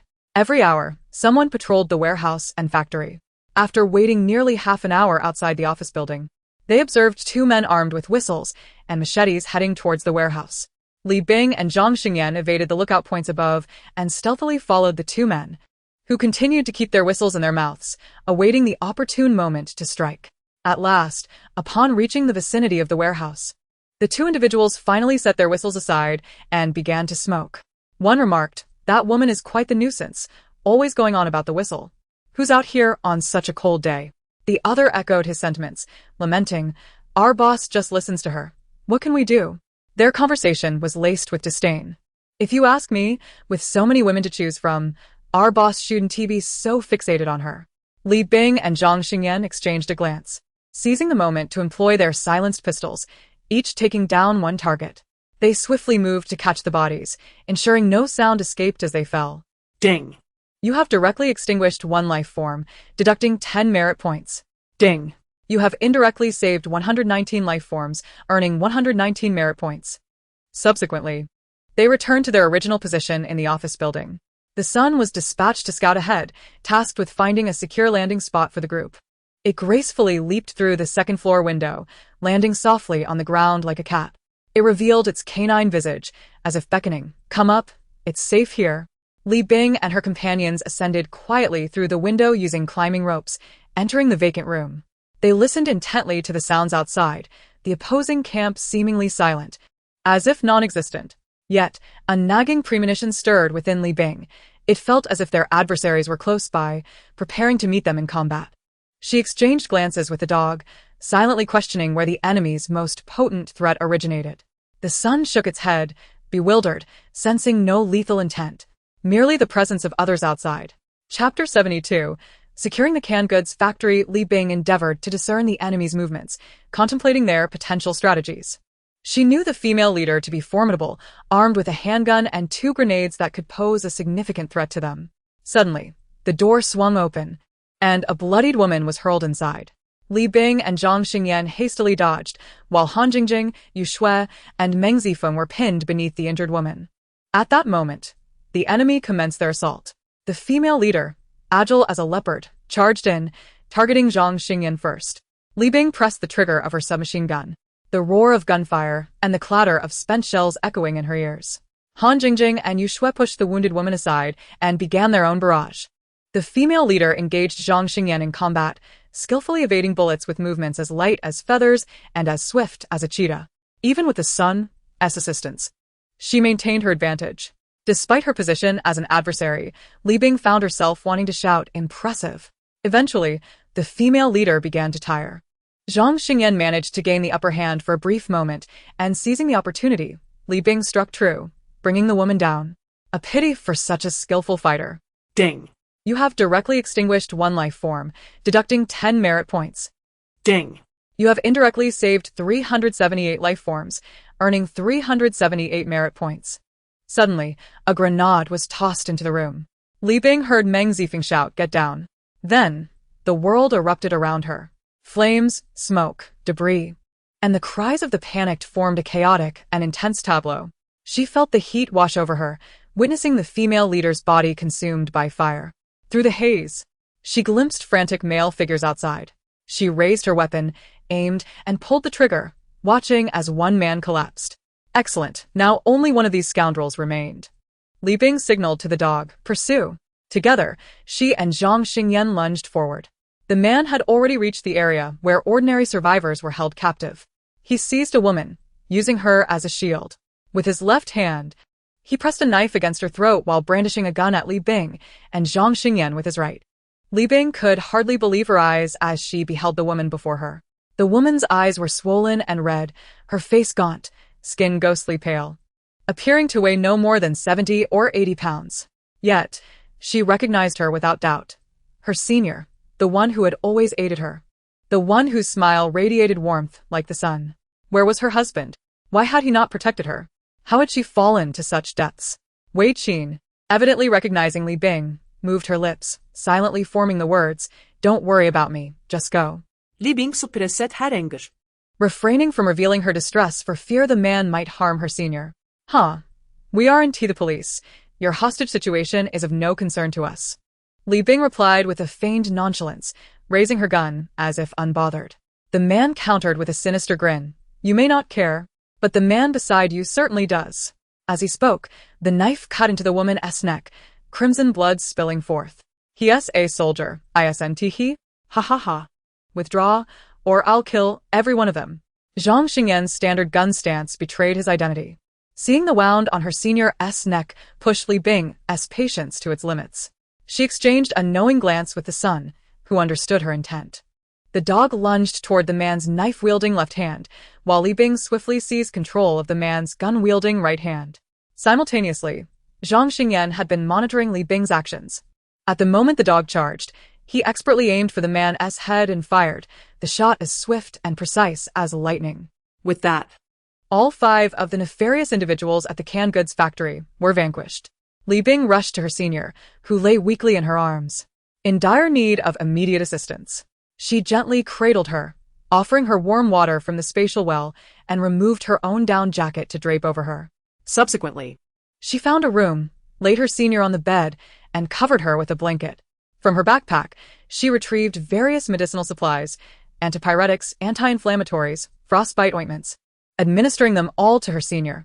Zhang Xingyan had never witnessed such tenderness from Li Bing, realizing how important this woman was to her. He called upon Han Jingjing and Yu Shui for assistance, knowing they could tend to her with greater ease. "Bing Bing, don't fuss over me. I was destined to die," Wei Qin murmured, attempting to prevent Han Jingjing from bandaging her wound. Li Bing gestured for Han Jingjing to continue. Her senior could not perish. Senior, how did you end up here? Where's my brother-in-law? Li Bing inquired anxiously. Wei Qin scoffed. Don't mention him. Then she continued. But you've changed so much.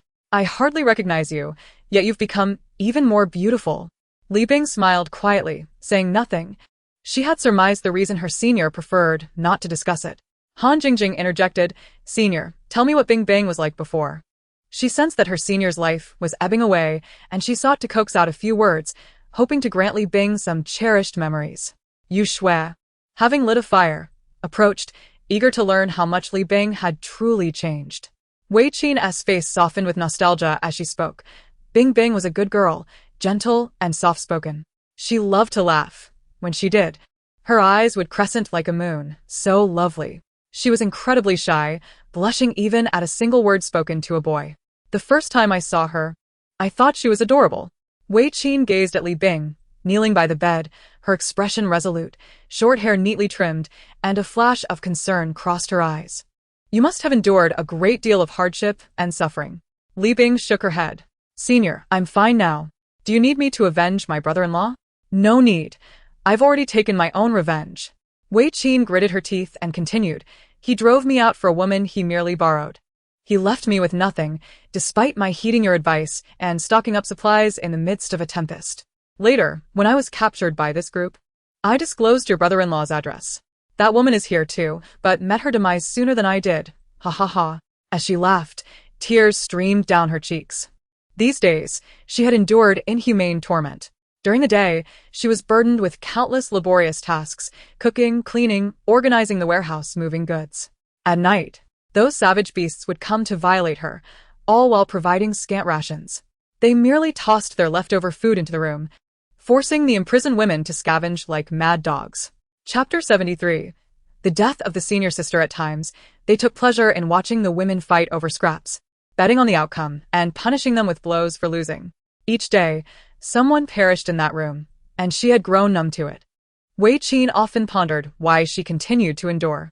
But now, she understood it was because she had yet to meet this junior sister. Yu Shui and Han Jingjing, shocked by the sight of Sister Bingbing's former self, withdrew from the room, leaving the two a private moment to bid farewell. Wei Qin tenderly to Li Bing, Resolutely and slowly saying, Bing Bing, you made a grave mistake today. You should not have saved me. It is perilous. We are in the apocalypse. You must stock up on supplies.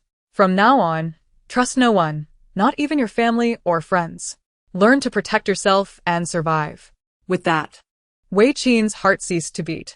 Li Bing silently wept, her mind flooded with cherished memories of the past.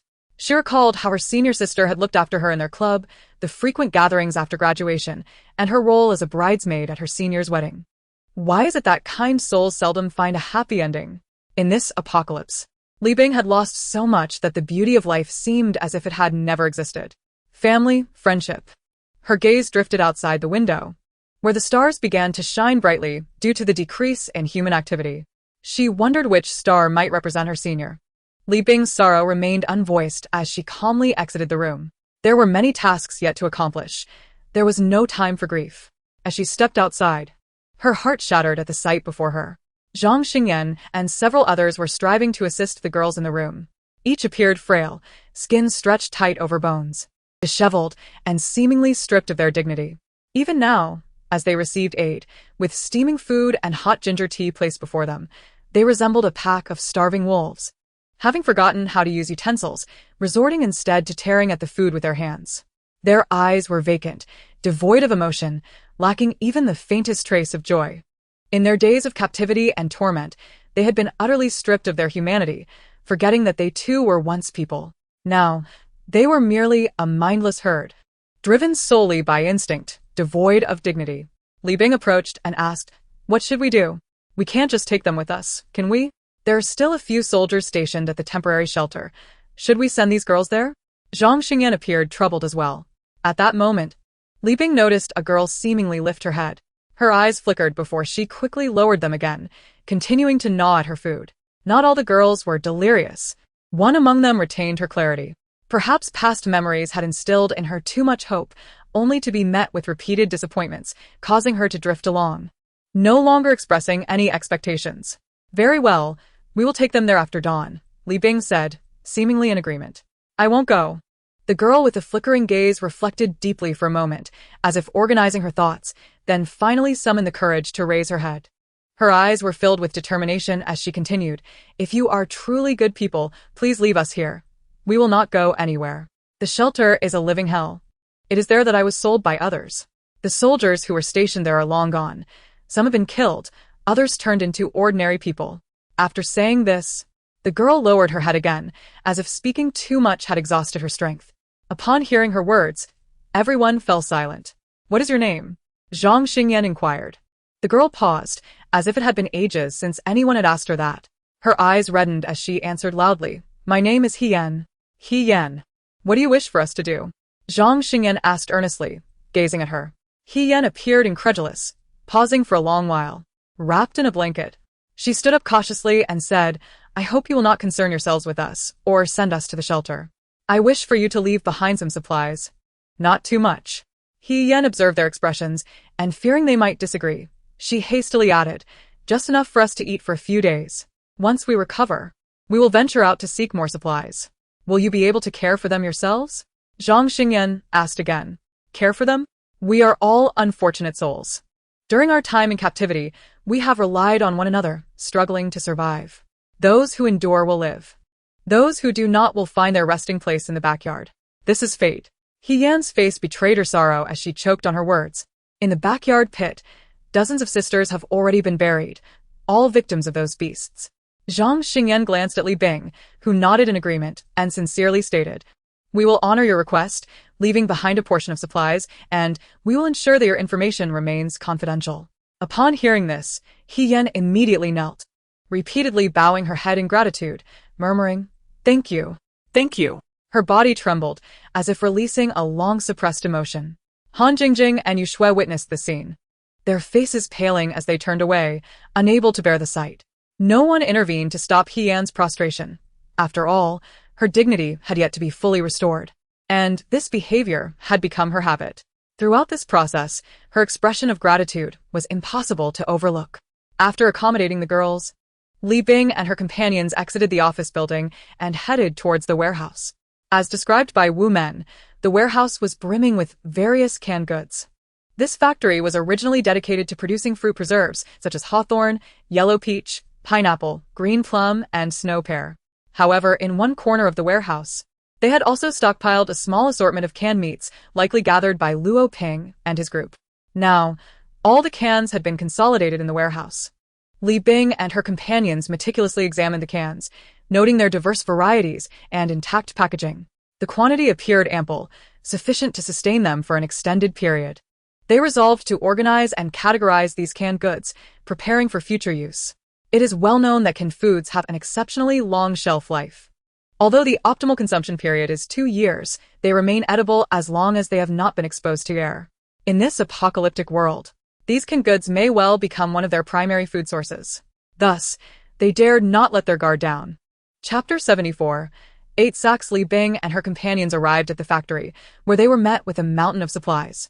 The factory was filled with an array of vacuum-sealed foods, a dazzling assortment that left them awestruck. In the corner, warm clothing and blankets were piled up, sufficient to withstand the prolonged chill. Mountains of rice and flour emitted rich aromas, filling the air with their comforting scents. Along the walls stood rows of gasoline, diesel, and kerosene, an astonishing quantity. Additionally, an entire wall was neatly stacked with timber. The onlookers gazed at the scene before them, their hearts racing with excitement. If they could transport all these supplies back home, they would never again need to worry about scarcity. Men Sifeng exclaimed, Han Yi, Bing Yi. Let's just move in here. Han Jingjing jumped up in excitement. Yes, we could guard this place, and wouldn't have to venture out daily to scavenge for supplies. Even Yu Shui displayed an expression of yearning. Zhang Xingyan and Li Bing exchanged glances, both sensing each other's helplessness. Have you forgotten? If we can break in, so can others. The only reason this place hasn't been occupied is that Luo Ping and his gang have been guarding it. We are too few to defend this location. Zhang Xingyan explained.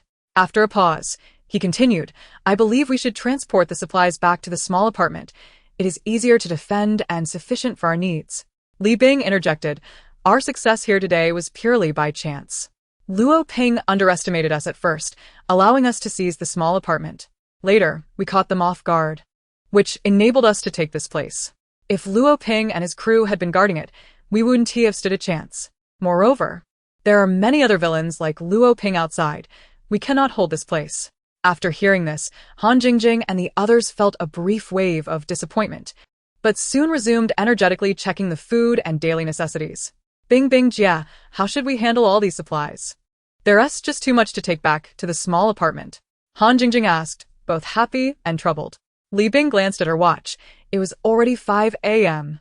In 1 hour, it will be dawn. Zhang Xingyan, along with Yu Shui and Meng Zifeng, decided to take the first load of supplies back to the small apartment, rest at home, and return after dark to continue transporting supplies. Meanwhile, Han Jingjing, and the dog would stay here to guard. Agreed. Everyone concurred with this decision, and they began loading the supplies onto the van. For the first trip, they chose the most stable supply, rice.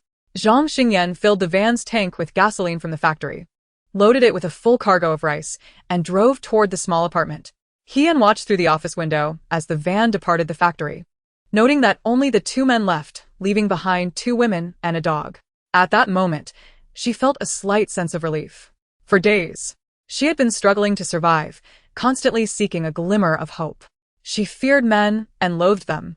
The women who chose to stay behind demonstrated their commitment to their promises. They would no longer be imprisoned and mistreated, nor endure the repugnant presence of men. Li Bing and Han Jingjing closed the door of the canned food factory and entered the workshop. Jingjing, take these blankets to the office for the girls. It's still too cold there, Li Bing instructed, pointing to the supplies set aside.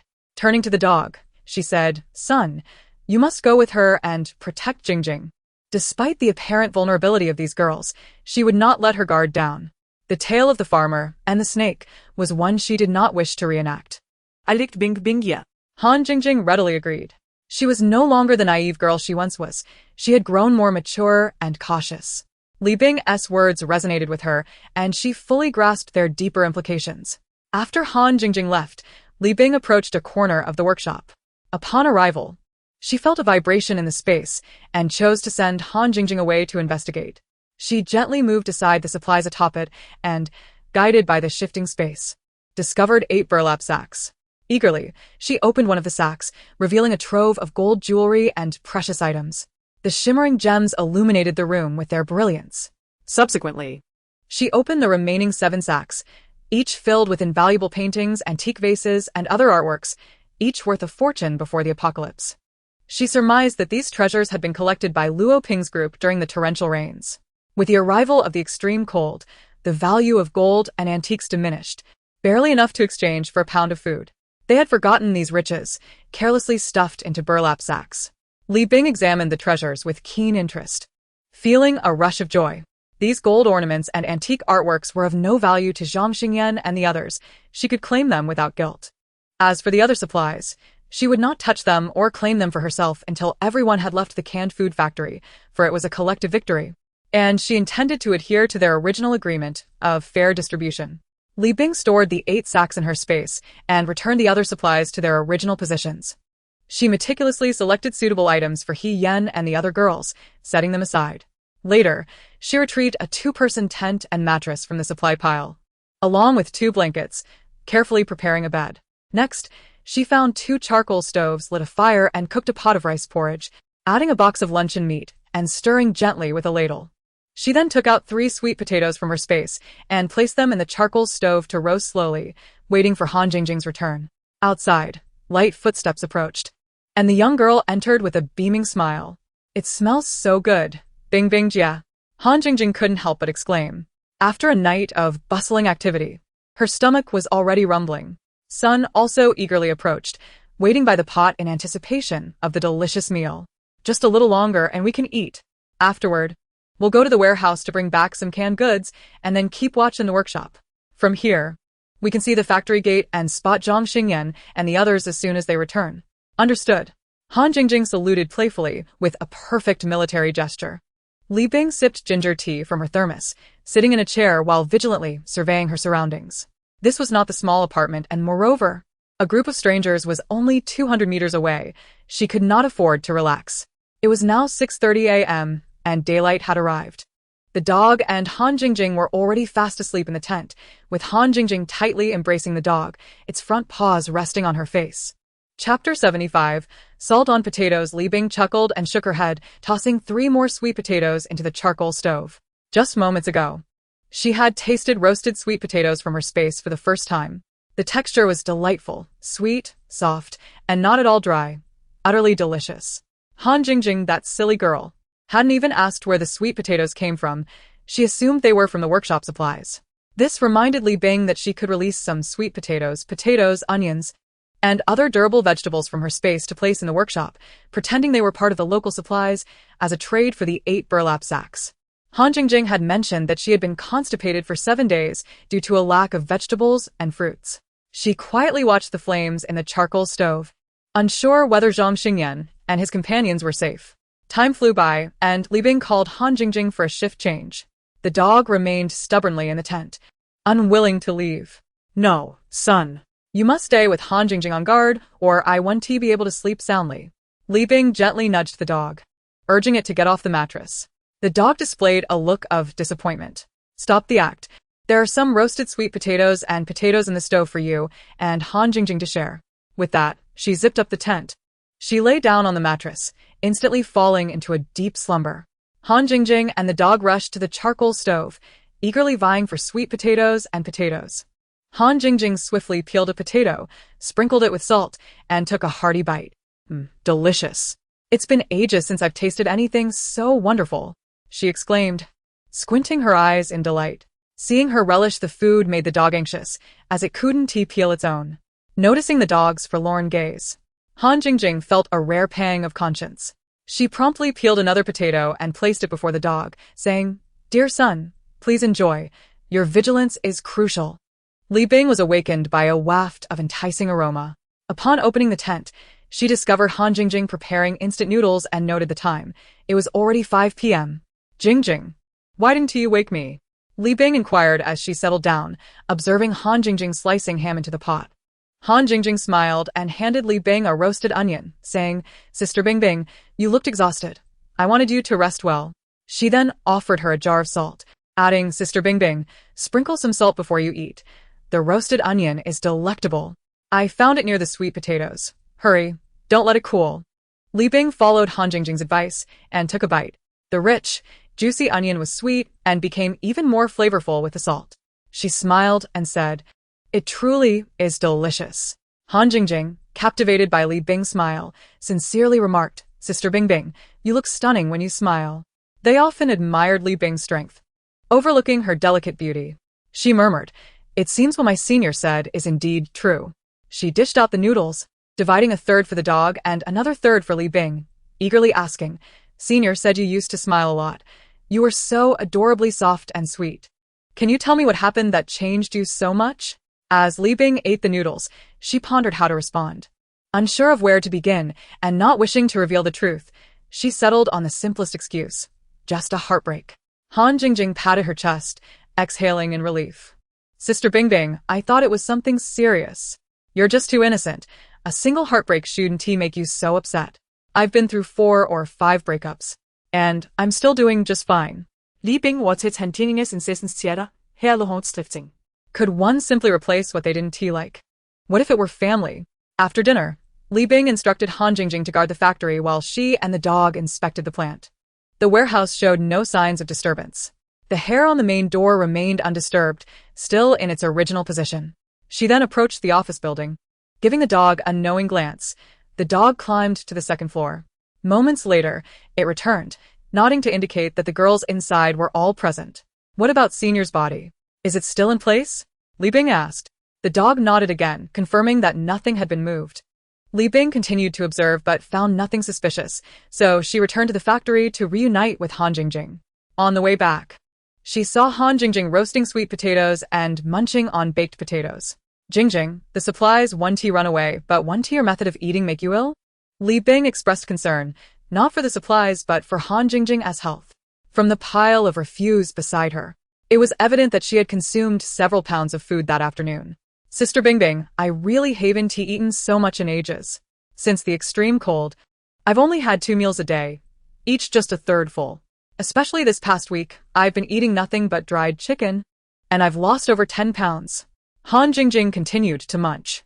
Sister Bingbing, can you understand how I feel? My stomach is already full, but my mouth just can't stop. It feels like I have two stomachs. I'm eating to the point of nausea. Li Bing listened to Han Jingjing's words. How could she not empathize? She had once been confined by Wang Handong for nearly a month, given only a morsel of food each day, living in darkness, dampness, and cold. During that time, her sole wish was to have a warm meal. In her rebirth, she too had succumbed to endless cravings, unable to stop until she felt sick. She understood that feeling, the agony of being unable to control oneself. Li Bing's heart swelled with tumultuous emotions, yet her exterior remained calm. She smiled and said, overindulging in sweet potatoes can lead to bloating. In severe cases, it may cause flatulence.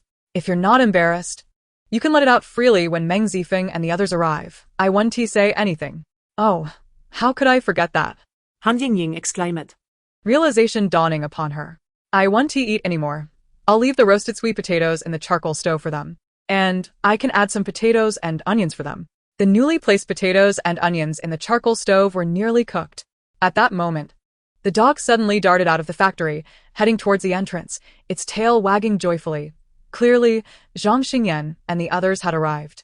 Li Bing peered through the crack of the door and noticed no other vehicles or people following the van, so she opened the door, allowing the van to enter.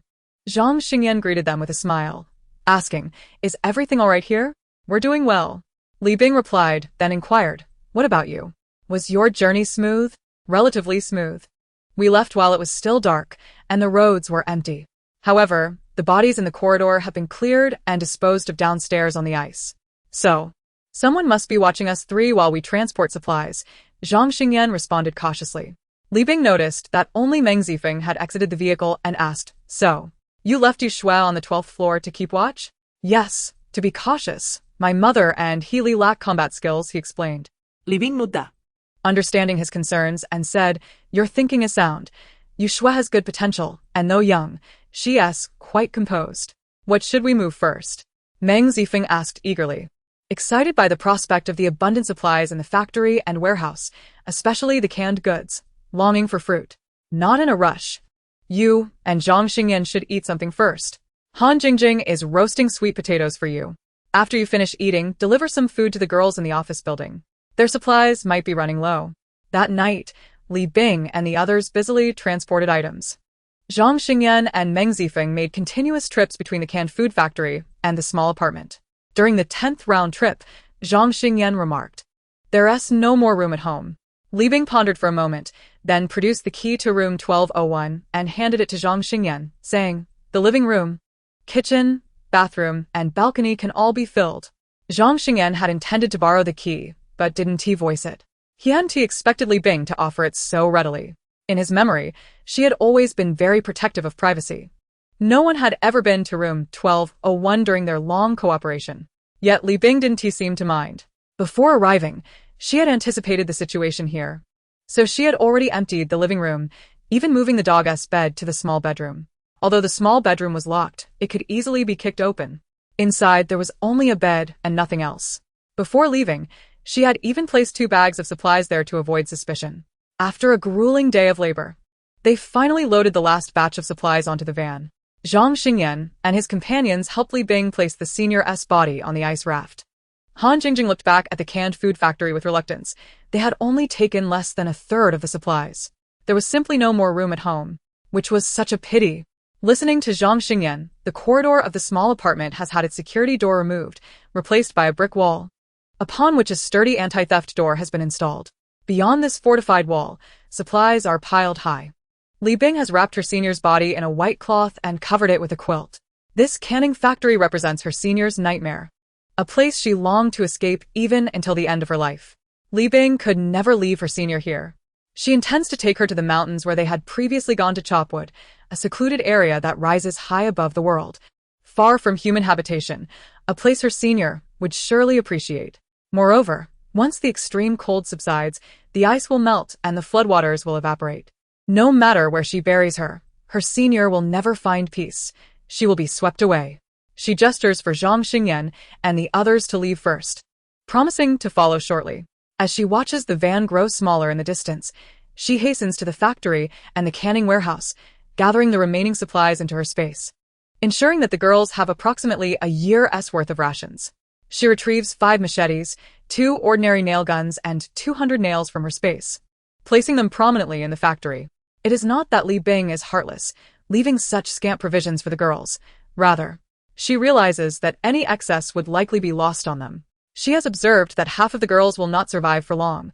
They have endured too much, their bodies already damaged beyond repair. The remaining supplies should sustain those who survive for about 2 years. Li Bing turns back, glancing at the direction of the office, then signals for her dog to steer the ice raft away. He Yan hides behind the curtains, watching everyone depart until Li Bing vanishes from the doorway. She enters the warehouse and factory, surveying the supplies and weapons left behind. Though she feels a flicker of joy, she remains tense, grasping the nail gun. She wastes no time in locking the factory door. Only after securing it does this resilient girl lean against the wall to catch her breath. She begins to strategize how to protect the factory, safeguard the supplies, and care for her sisters. She does not perceive them as burdens. She knows that if she stops, the memories of her past will ensnare and torment her. Li Bing arrives at the mountain, a desolate and tranquil place. She digs a deep pit, laying her senior to rest before covering it with earth. She does not erect a tombstone, not from a lack of desire, but from fear of discovery. In this apocalyptic world, the clothing of the dead is worn, and their flesh consumed. She wishes no one to find her senior's body. She hopes for her peace here. She does not shed tears, for in this frigid world, tears would frost her skin. Standing amidst the mountains, she gazes up at the sky. She speaks not a word, refraining from uncontrolled weeping, instead standing in silence, allowing all her pain and resentment to spill forth. Here, she is alone. No one will witness her vulnerability. In this desolate world, only the strong may survive. Weakness becomes a weapon for enemies to exploit. With her emotions gathered, Li Bing searches for a few vacant houses on her way back to the small apartment. Once she ensures the area is clear, she releases the supplies. Ding. You have indirectly saved 77 lives, earning 77 points of merit. Ding. You have indirectly saved 59 lives, earning 59 points of merit. Ding. You have indirectly saved 41 lives, earning 41 points of merit. Li Bing listens to the voice from her space. The merit points dwindle, noticeably less than the previous influx. She understands that the number of surviving humans in this city is shrinking. By the time Li Bing returns to the small apartment, it is already 1 in the afternoon. Zhang Xingyan and Yu Shui wait for her downstairs, their worries alleviated upon her return. Sister Bing, where have you been for so long? Yu Shui asks, concern etched on her face. If you hadn't come back, we would have gone looking for you. Zhang Xingyan adds, Jingjing has come down several times. I can hardly keep her at bay. Yu Shui continues. Li Bing dismounts the ice raft, sincerely thanking them for their concern. I was just up on the mountain, keeping my senior company for a bit. Yu Shui notices the redness in her eyes, realizing she must have been hiding her sorrow. Chapter 77. The home piled with supplies. Yu Shui gazes at Li Bing's reddened eyes. A pang of sympathy strikes her. She wonders what Li Bing has endured to change so profoundly. She does not believe Han Jingjing's words. Li Bing could not have transformed so drastically over a mere heartbreak. Yet everyone has secrets. If Li Bing does not wish to share hers, she will not pry. Li Bing retrieves 2 rabbits from the ice raft and tosses them to Zhang Xingyan. You handle these. The sun caught them, she instructs, preparing to head upstairs. Let us have dinner tonight at my place. I save some space in the living room for everyone's training, Zhang Xingyan replies with a grin. Li Bing nods in agreement. Still lost in thoughts of Li Bing's past, Yu Shui feigns nonchalance as she quietly remarks, Sister Bing, you should check our base. It's overflowing with supplies. Jingjing keeps muttering that there's hardly any room to sleep at night. Though her words sound like complaints, her eyes sparkle with excitement. In this apocalypse, supplies symbolize hope and vitality. No one genuinely complains about having too many resources, as it reflects a deep fondness for them. Zhang Xingyan assists in carrying the ice raft as the trio and their dog ascend to the 12th floor. Before they reach the corridor, Sun catches a glimpse towards room 1205 and barks softly, alerting Li Bing that someone is watching. Li Bing signals Zhang Xingyan and Yu Shui to remain vigilant. The couple in room 1205 harbors ill intentions. Li Bing observes the makeshift wall behind the security door, which has been fitted with an anti-theft door. From whose house was this door removed? Li Bing Carías. Zhang Xingyan admits, it's from the 9th floor. No one is alive there. I hope you don't mind. Of course I don't mind. I just didn't expect you to take down someone else's door. It seems unlike you, Li Bing replies with a shrug. Things are different now. I must change. I hope it's not too late. Zhang Xingyan responds calmly. It's not too late. Li Bing smiles faintly, adding, but it's still not enough. When she pursued Uncle Ding, Zhang Xingyan did not intervene. At that moment, she realized this man was different from before. Yet, the change is still insufficient. Stepping through the security door, she touches the wall, still damp with cement and bricks. Where did these materials come from? It's difficult to find such things now. The cement was found at the canning factory. You may not have noticed because you were preoccupied with your senior S situation. Zhang Xingyan pauses, lowering his voice, then continues, and the bricks came from Uncle Ding's house. Uncle Ding's? Would his wife have agreed to this? Li Bing recalls that Uncle Ding had bricked up the entrance corridor, leaving only a small passage to enter. At the time, she thought Uncle Ding's strategy quite clever. It facilitated defense. One could hide inside and launch attacks without exposure. If one wall fell, there was still a second to retreat behind. His wife, she jumped. Zhang Xingyan states solemnly, the weight of his words heavy with sorrow. Li Bing falls silent for a moment, piecing together the situation. Uncle Ding must have taken all their supplies and fled, leaving his wife in despair to end her life. Though this outcome is tragic, such occurrences have become all too common in this apocalyptic world. The difficulty of acquiring resources far exceeds what people can imagine. For someone like Aunt Ding, of advanced age, the struggle is even more daunting. It is not that Li Bing looks down upon Aunt Ding, rather, since the arrival of the apocalypse, she has remained confined within her home, unable to adapt to this brutal world. In this treacherous end-time scenario, Uncle Ding's ruthless departure dealt a severe blow to Aunt Ding. She chose to end her life by jumping from a building, finding in death an escape from the harsh realities of the apocalypse. Consequently, in this desolate world, trust in others has become a rare commodity. Even couples who have supported each other through thick and thin may betray one another in an instant. The apocalypse has unleashed the darkness within people's hearts, selfishness, greed, jealousy.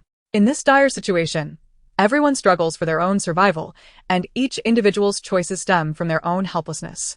Had there been no apocalypse, perhaps Uncle Ding and Aunt Ding would have grown old together, supporting each other. Li Bing could not help but reflect on her own plight. Having been sold by her parents, what right did she have to sympathize with others? She took a deep breath, attempting to calm her agitated heart. The painful memories were in the past.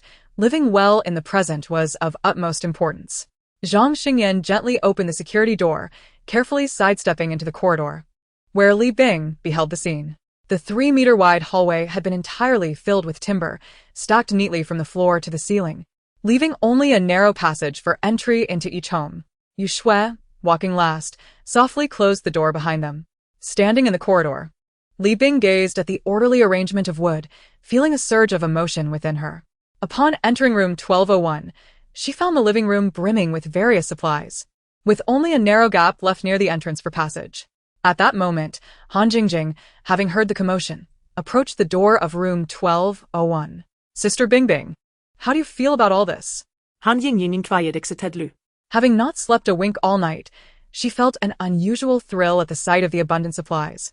Ecstatic that she would no longer endure the pangs of hunger. I am pleased, but could you keep your voice down? The soundproofing in this small apartment is quite poor. Li Bing cautionat. She did not wish to dampen the spirits of others, yet Han Jingjing's exuberance was rather overwhelming. Li Bing gestured towards Zhang Xingyan's residence, suggesting they converse in room 1203. They gathered in a corner of the living room, where a 2-by-2-meter space had been intentionally cleared for their daily training.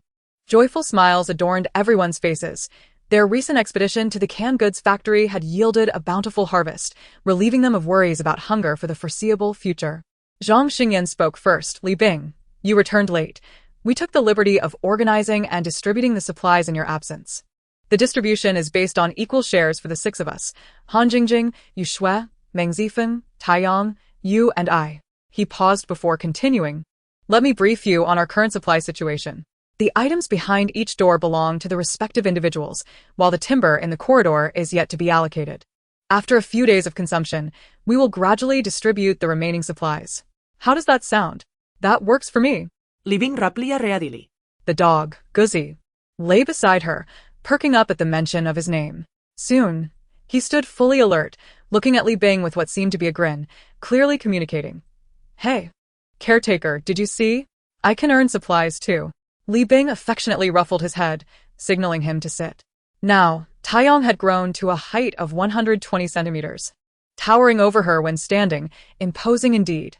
Additionally, we discovered 10 cans of baby formula among the supplies, which we have set aside, Zhang Xingyan informed, glancing at Li Bing. Meng Zifeng quickly interjected, I can trade supplies for that.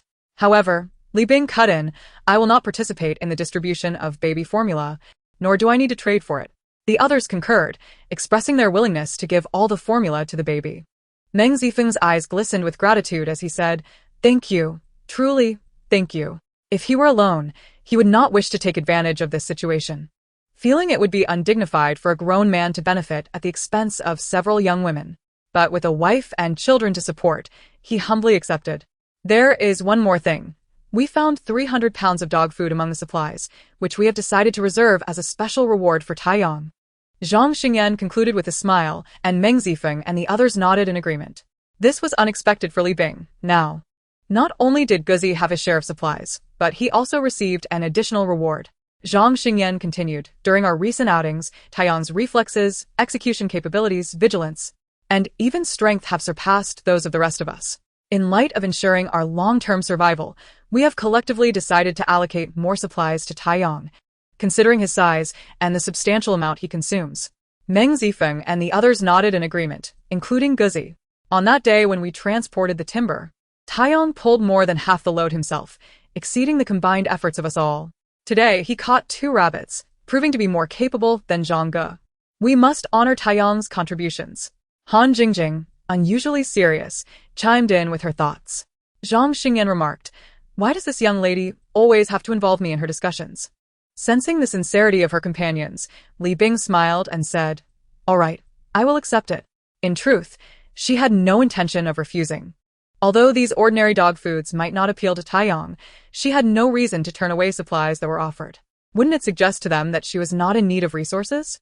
This incident led Li Bing to believe that, while these individuals might lack certain abilities, their character was commendable. On the night of the vote to eliminate Uncle Ding, she had indeed felt disillusioned with them, even deciding not to join any temporary teams with them again. Yet, she had not anticipated the ensuing attack on the 12th floor and the subsequent conquest of the canned goods factory, which intertwined their fates. She reflected that even if they were no longer teammates, these individuals, as neighbors in the apocalypse, were safer than the others in the building. Since she did not plan to leave the small apartment for the time being, Li Bing resolved to maintain the status quo. They were not teammates, merely neighbors in the small apartment. Zhang Xingyan, a veteran, hailed from a military family. His character could be encapsulated in 8 words: integrity, kindness, and a willingness to help others.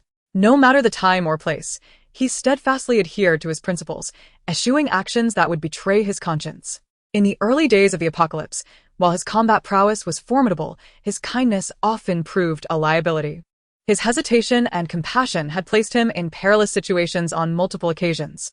After enduring numerous betrayals, he had learned to relinquish the notion of prioritizing small personal interests over the greater good. The Zhang Xingyan of today was no longer the indecisive man swayed by kindness and integrity. He had learned to let go. Now, his primary focus was on himself and his mother. Han Jingjing was petite, yet strong, brave, and optimistic. Standing at merely 152 centimeters, she had long, dark hair and large, expressive eyes, speaking rapidly with enthusiasm. In the early days of the apocalypse, her combat abilities were weak, leaving her unable to protect herself. Yet she never felt inferior or gave up. When confronted with robbery, she actively assisted, never lagging behind. During training, she would often exclaim her exhaustion and pain. Yet she never missed a session or fell behind. Through sweat and effort, she proved her worth, earning the respect and admiration of her teammates. Yu Shui was kind, calm, meticulous, and possessed great explosive power. Though she spoke little, each word she uttered struck at the heart of the matter, earning her admiration for her intelligence and sharpness. Her only weakness lay in her relationship with Han Jingjing. Yu Shue's combat prowess ranked between Zhang Xingyan and Meng Zifeng. Although she is an athlete, she is not reckless. Rather, she possesses a keen eye for observation and meticulous attention to detail. This quality enables her to swiftly devise solutions in the face of complexity, thus sidestepping unnecessary risks. When venturing out to procure supplies, Yu Shue fully utilized her strengths, assisting the team in overcoming numerous challenges and becoming an indispensable member of the group. Meng Zifeng can be succinctly described as ordinary. He is a man striving to survive in a post-apocalyptic world, accompanied by his frail wife and a hungry infant.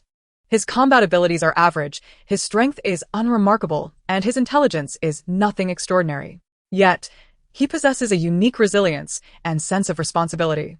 He is acutely aware that he is neither the bravest nor the smartest, but he consistently upholds his duty towards his family. He conserves nearly all resources for them, bravely facing danger and adversity, never easily surrendering. His profound love for his family coexists with feelings of confusion and unease about the future. However, he has never entertained thoughts of abandoning his wife and child, earning Li Bing's admiration for this alone. He steadfastly guards his family, using his meager strength to protect them, bringing them hope and warmth. Chapter 79. Embracing life with optimism. His wife and young child are both his vulnerabilities and his armor. Meng Zifeng, while the most ordinary man in this dystopian world, engages in the most extraordinary acts. Outside, many men abandon their families, even trading their children for supplies. In this desolate world, while some may possess great strength or remarkable wisdom, Meng Zifeng's ordinariness profoundly impacts Li Bing. His actions reveal that even the most mundane individuals can wield extraordinary power. In this apocalypse, he refuses to give up, using his limited strength to safeguard his family and cherish his happiness. Li Bing gazes at the individuals huddled around the fire. They are ordinary people struggling for survival in a harsh world. They are frail yet resilient, facing endless calamities with unwavering determination and optimism. Despite each person's flaws, they confront the apocalypse with greater positivity than she does. As a reborn individual with spatial abilities, she hoards an abundance of supplies, yet she drifts aimlessly through life. This realization stirs her conscience, filling her with guilt for her passive attitude. This feeling had begun to germinate when she encountered He Yan in the canning factory. He Yan's suffering far exceeds her own, yet she persists. This is something Li Bing has not achieved. Since her rebirth, she has been overly sentimental, ensnared in a mire of nihilism. At this moment, Li Bing understands that she must live purposefully, not merely to survive but to witness the eventual outcome of this post-apocalyptic world. She cannot squander the opportunity granted by her rebirth. She has already been fortunate beyond measure. The apocalypse has revealed to Li Bing the fragility of life. Yet it has also illuminated the resilience and hope inherent within it. In this moment, she comprehends that her previous lives are irretrievable and unchangeable. She cannot remain mired in the past. She must live vibrantly and confront life with vigor, rather than wallow in despair and resentment. This is what her grandmother wishes to see in her. That evening, the group gathered in room 1203 to enjoy a sumptuous dinner. The main course featured 2 delectable rabbits, accompanied by potatoes and onions, which everyone relished. Zhang Xingyan, the cook, employed a red braising technique, adding dried chilies for a dish that was both spicy and warming.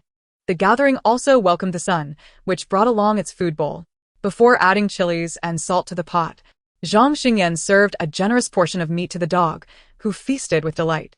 In this resource-scarce world, such a dinner was a rare indulgence.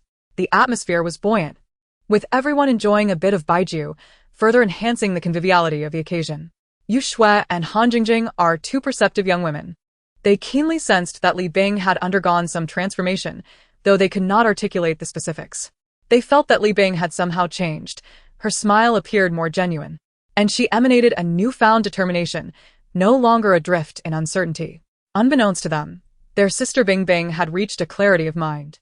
Li Bing resolved to cease struggling in the quagmire of her past and instead to savor life and face the apocalypse with positivity, utilizing her spatial abilities and the advantages of her rebirth. She was determined to look forward, refusing to allow the past to bind her steps. After a hearty meal, everyone returned home to rest. Li Bing entered room 1201, storing all the supplies in her space, leaving the items in the hallway untouched to obscure the doorway's view. She retrieved empty mineral water bottles from her space, filled them with bottled water, and placed them on the balcony to freeze for easy access during extreme heat. Following this, she took a hot shower in her space, set 2 charcoal basins in her bedroom, and cuddled with the sun as she drifted into sleep. In the deep of night, Li Bing was awakened by the sound of someone pounding on her door.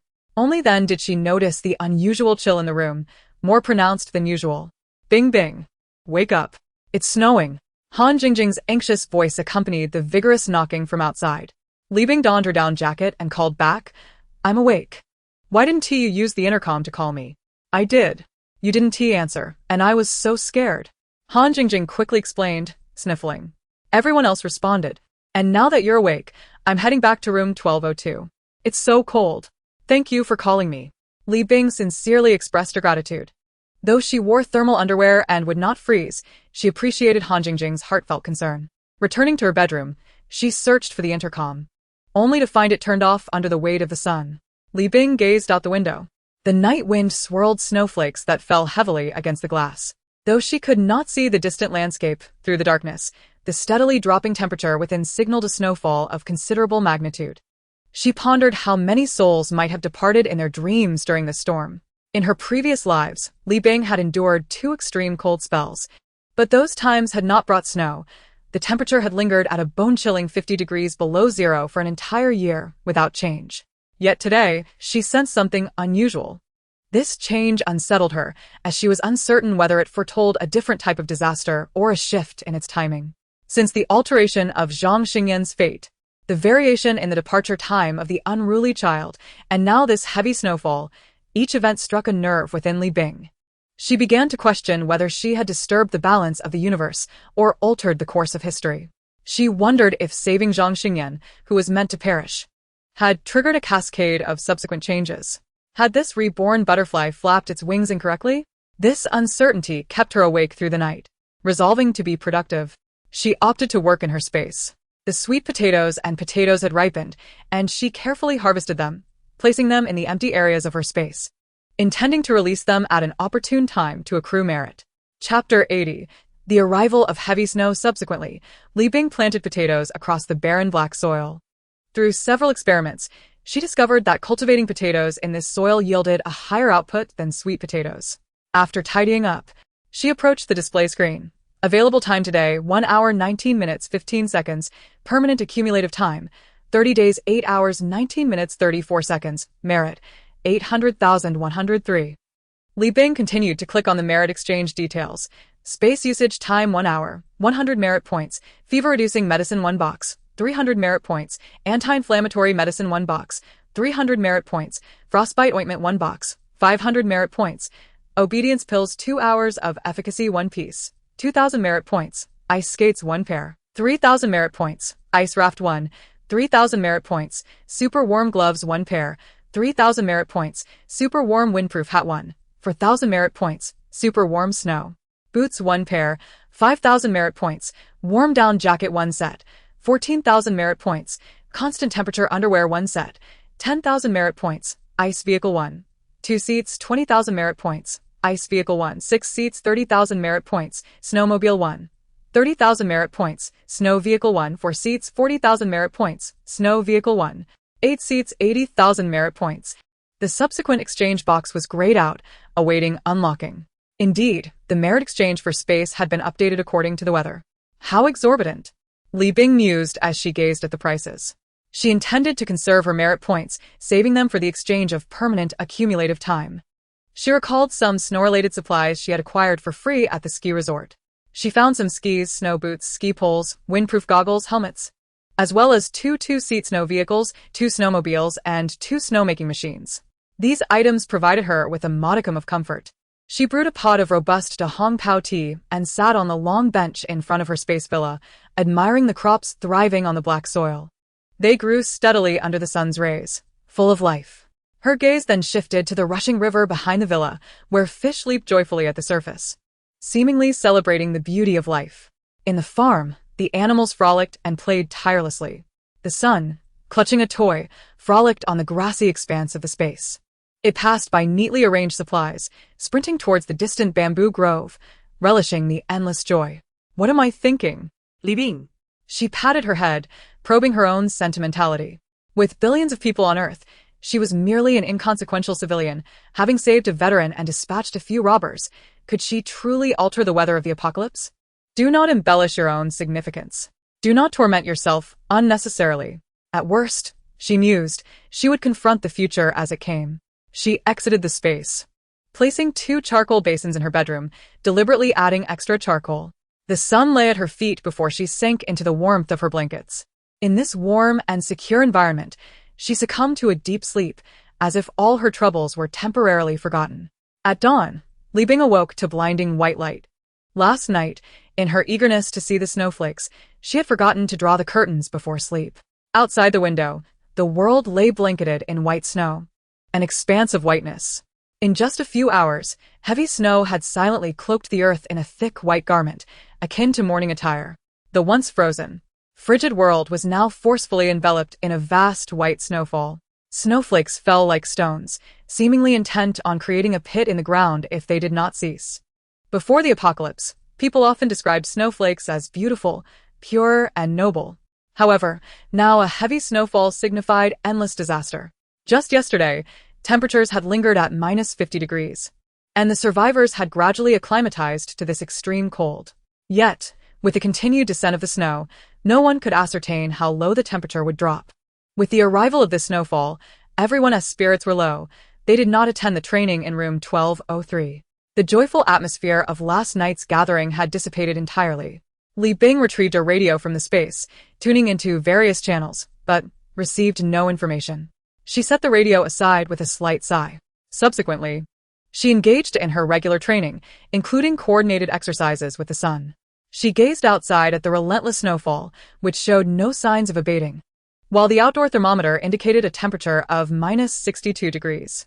At that moment, Zhang Xingyan's voice crackled through the intercom. The snow hasn't stopped. I feel something is amiss. Everyone come to room 1203 to discuss. Li Bing donned her down jacket, put on her hat, laced up her snow boots, and headed to room 1203 with the sun. Han Jingjing and Yu Shui had already arrived, both girls appearing somewhat dispirited.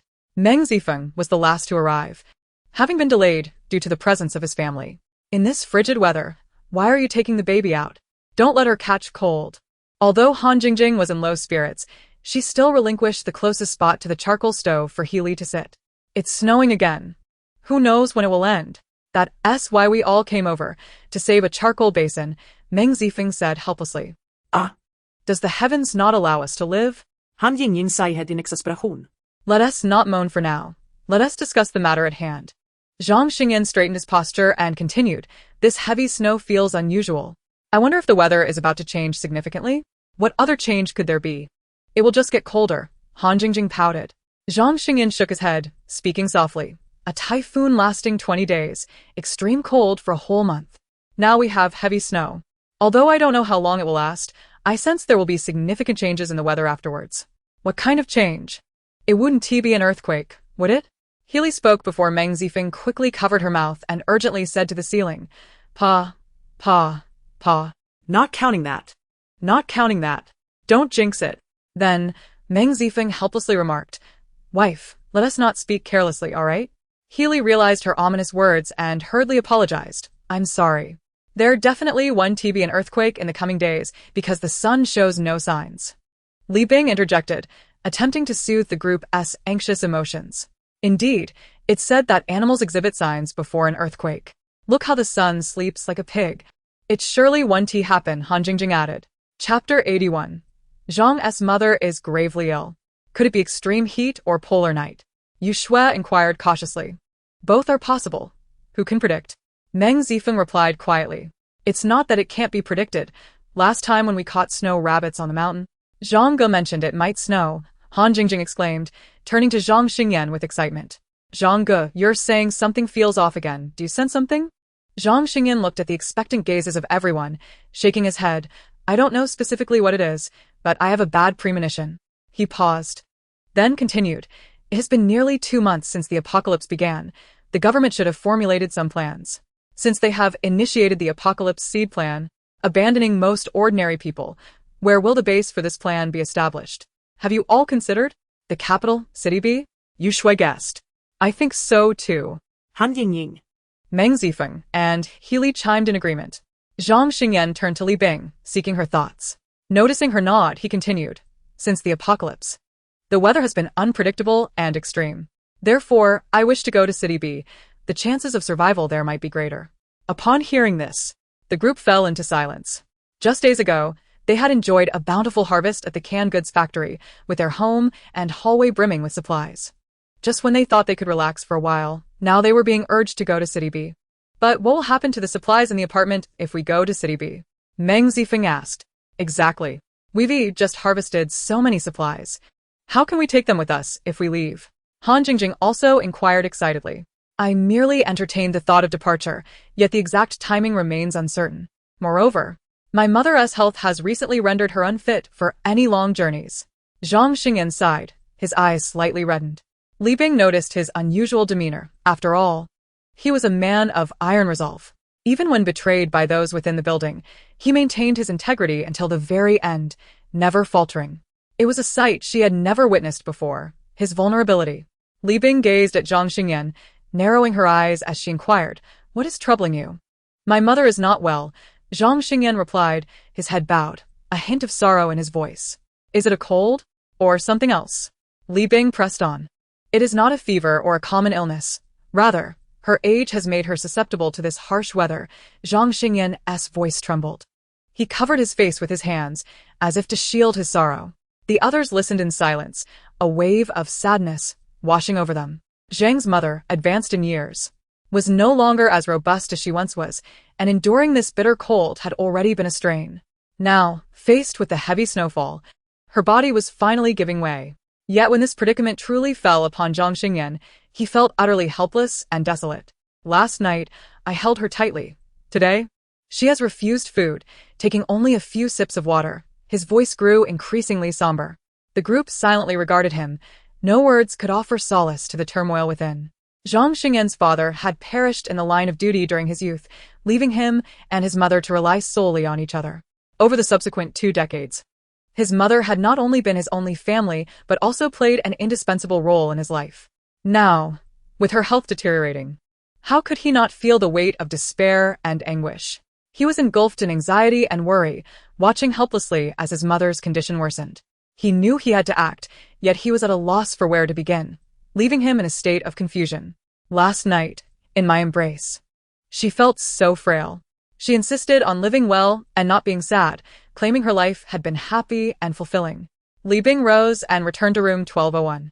After much contemplation, she gathered a set of thermal undergarments and a down jacket purchased before the apocalypse, a 10-kilogram thick quilt, a cup of ginger tea brewed with spatial water, and 2 hot water bottles, offering them to Zhang Xingyan.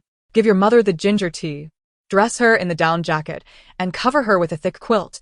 We shall endure the snow together. Li Bing spoke softly. Her heart ached as Zhang's mother was a kind elderly woman, evoking memories of her own grandmother. A cup of ginger tea, she hoped, would be of use. Thank you. I will repay you with supplies later, Zhang Xingyan said, taking the items and leading the way. Come inside with me. As Li Bing opened the bedroom door, she noticed 2 charcoal basins beside the bed. Zhang's mother was already covered with 2 thick quilts, her eyes closed, appearing weary. Upon hearing the noise, she opened her eyes and, seeing Li Bing, managed to exert a faint smile, as if speaking was a challenge. Bing Bing, you've come. Li Bing suppressed her own sorrow and moved closer to support Zhang's mother into a sitting position, feeding her the ginger tea. This tea was enriched with a generous amount of spatial well water, the last kindness she could offer. After finishing the ginger tea, Zhang's mother seemed to regain a bit of strength, even expressing a desire to rise and prepare sweet potatoes for the children in the living room. No need, mother. If you have strength, please change into the thermal undergarments, Zhang Xingyan said, his heart lifted at seeing his mother regain some vitality. These provisions were brought by Li Bing. He believed it was the effect of the ginger tea, quietly chastising himself for not having brewed it sooner, especially since they had acquired a significant amount of ginger from the canning factory, with over 20 pounds distributed to their household. Bing Bing, thank you for thinking of my mother, but I cannot accept this. The fabric feels quite thick. You should wear it yourself. I am old, and it would be a waste for me. Zhang's mother gently refused with a smile, having come to terms with her fate, wishing not to burden her son any longer. Mother, please accept this. It is Li Bing's goodwill. Zhang Xingyan interjected firmly, turning to Li Bing. Let us step outside and allow her to change. Li Bing opened her mouth, as if to say something, but complied and left the bedroom. She did not hear the sound of merit being recorded in the spatial realm. She understood. Zhang's mother would not endure much longer. Watching her son's back, Zhang's mother shook her head with a smile. She donned the thermal undergarments and covered herself with a thick quilt, closing her eyes to rest. She knew her body could not hold out much longer.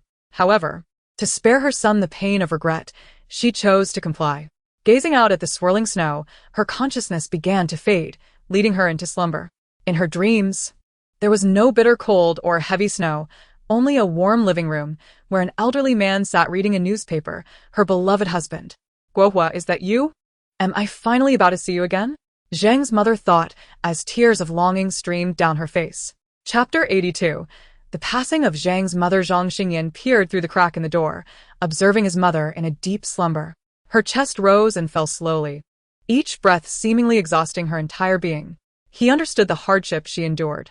First, there were the typhoons and torrential rains, followed by the bitter cold. Although she had not lacked for necessities under his care, anxiety plagued her heart. After the snowfall, her condition had worsened considerably. He noticed the tears at the corners of her eyes, a rare sight. Zhangge, try not to think too much. It's just that the sudden heavy snow caught your mother off guard, and she will recover in a couple of days. Han Jingjing consoled, observing Zhang Xingyan's seated form. I know, thank you, he replied, nodding in agreement, simultaneously comforting himself. Seeing the somber atmosphere, Li Bing spoke up. Zhangge, what are your plans for traveling to City B? My mother cannot endure the fatigue. She certainly cannot leave Lang City at present, Zhang Xingyan remarked, looking at everyone. He continued, going to City B is merely an idea. I wanted to gather your opinions first. If any of you wish to accompany me, I will arrange for a larger vehicle. Otherwise, I will seek a smaller one. Han Jingjing glanced at Yu Shui, who nodded, and said, Zhangge, traveling to City B will take us past our hometown.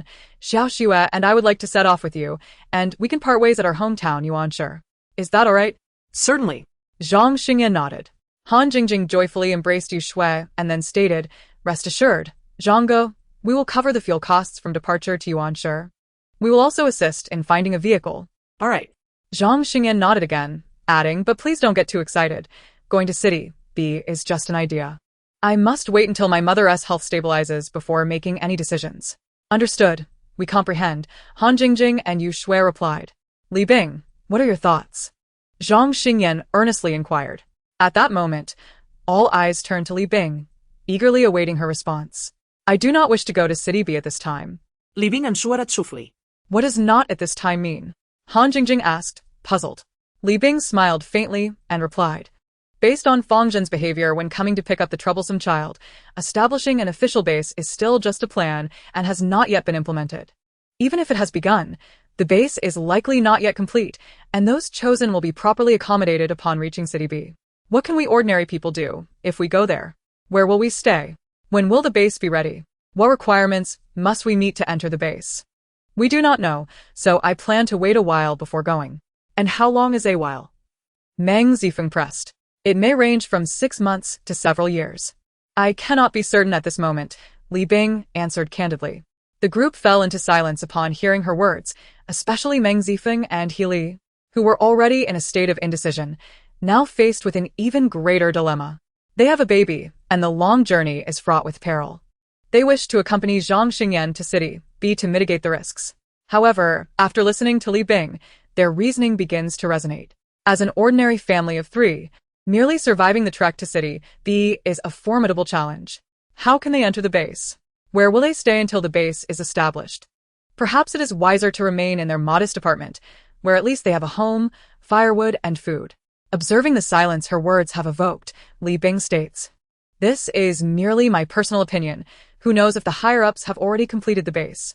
She scans the group, noting that even while the base is still under construction, Meng Zifeng and brother Zhang are both adult men who should be able to find work in City B to support their families. For instance, the establishment of the base requires manpower, and construction necessitates heavy metals. You could seek heavy metals in exchange for supplies. Of course, these are merely my conjectures. You must deliberate carefully. This matter is of great significance, so take your time to reflect.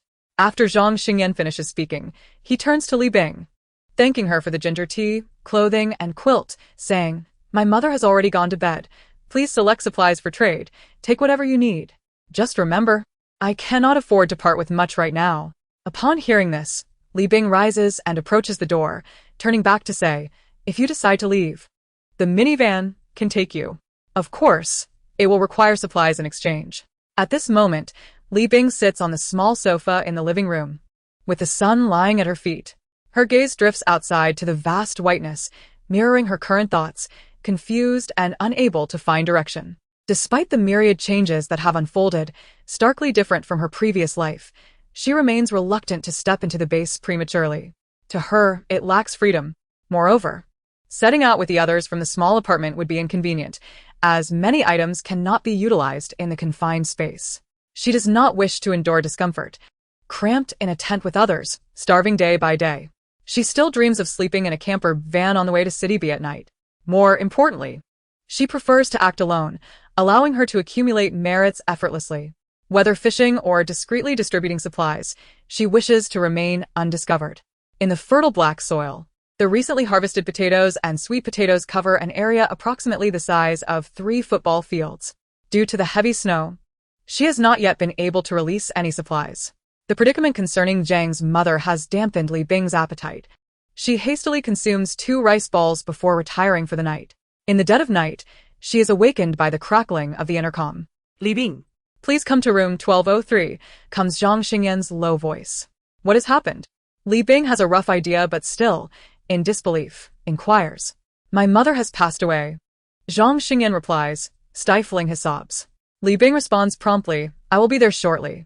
She quickly dons her down jacket, takes the sun, and hastens to Zhang's mother's bedroom.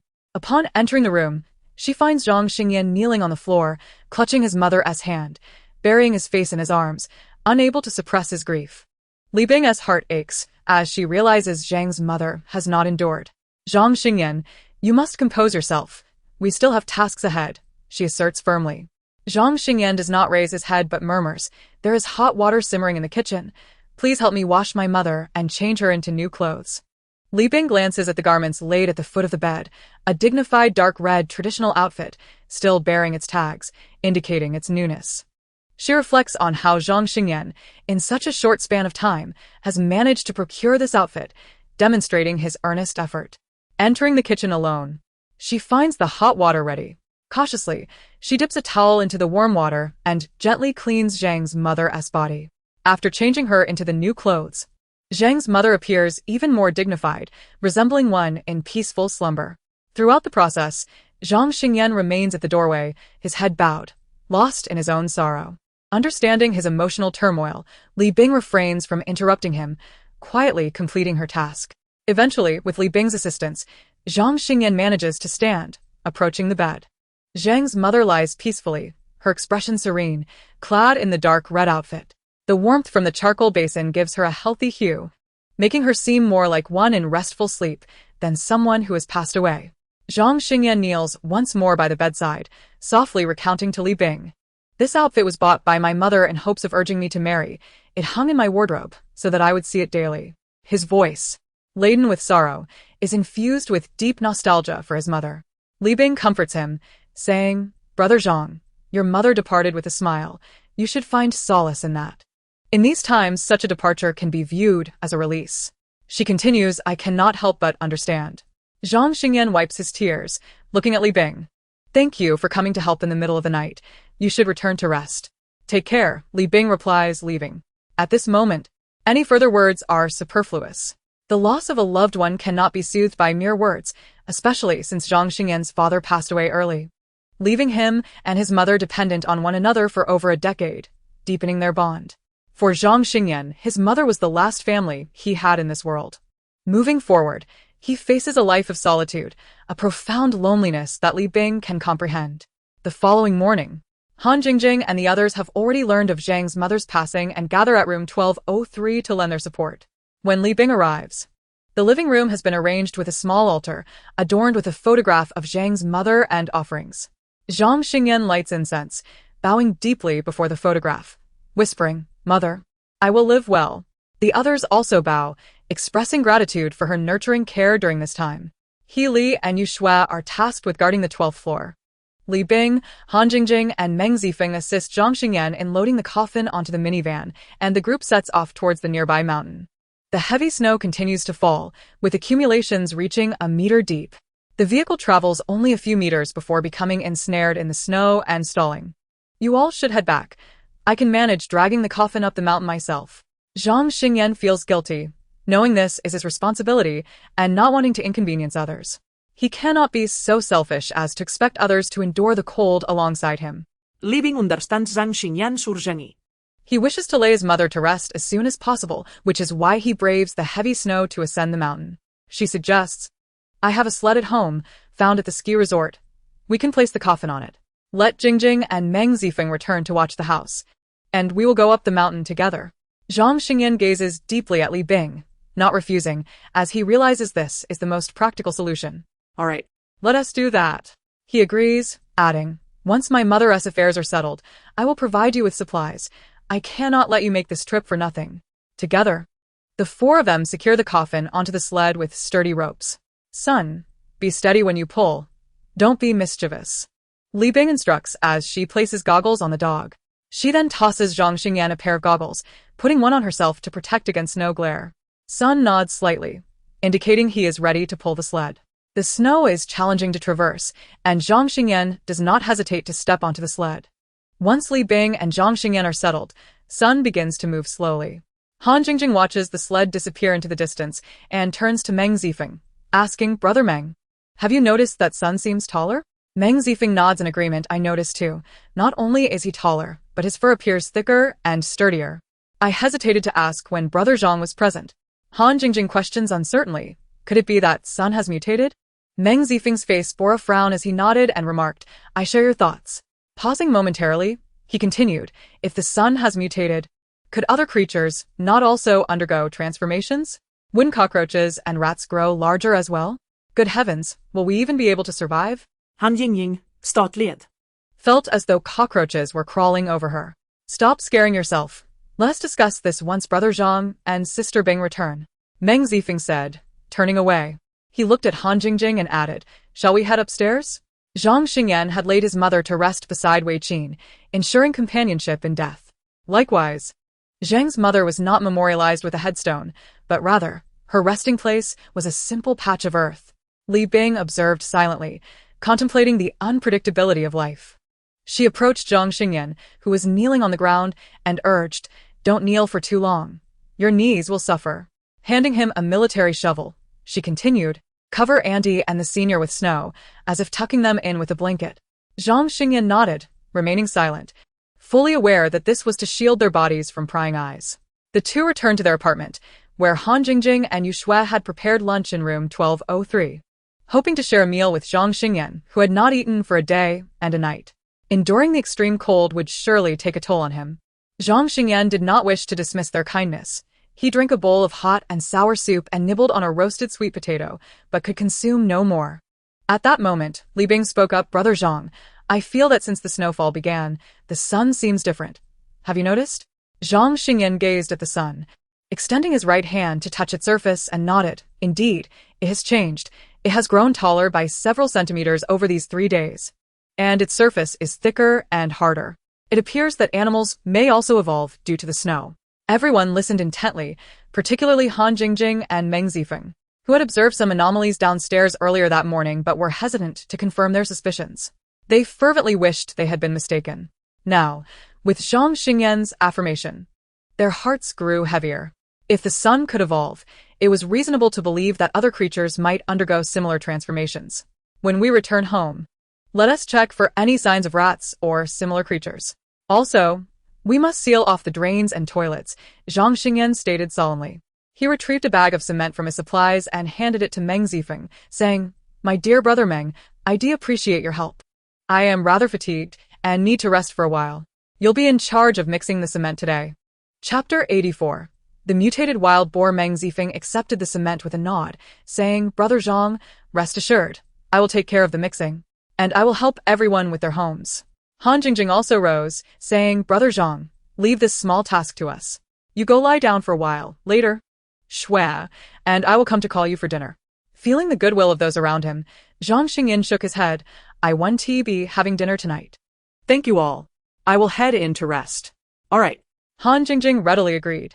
Li Bing filled a small bucket with cement and returned to room 1201, personally sealing off the gaps in the drains and pipes, ensuring that no cockroaches, ants, or rats could intrude.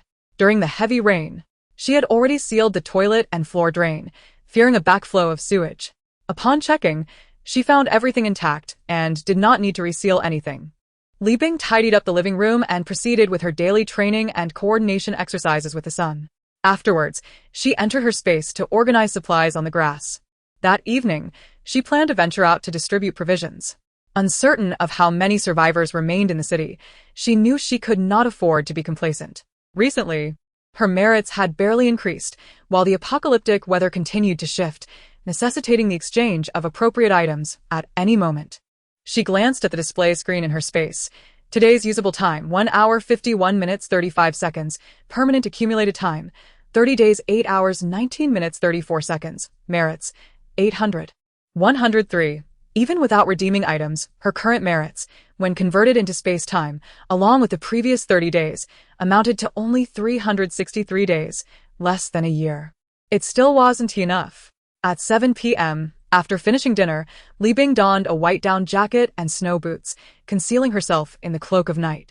She exited through the corridor of the 12th floor, using climbing ropes to descend slowly.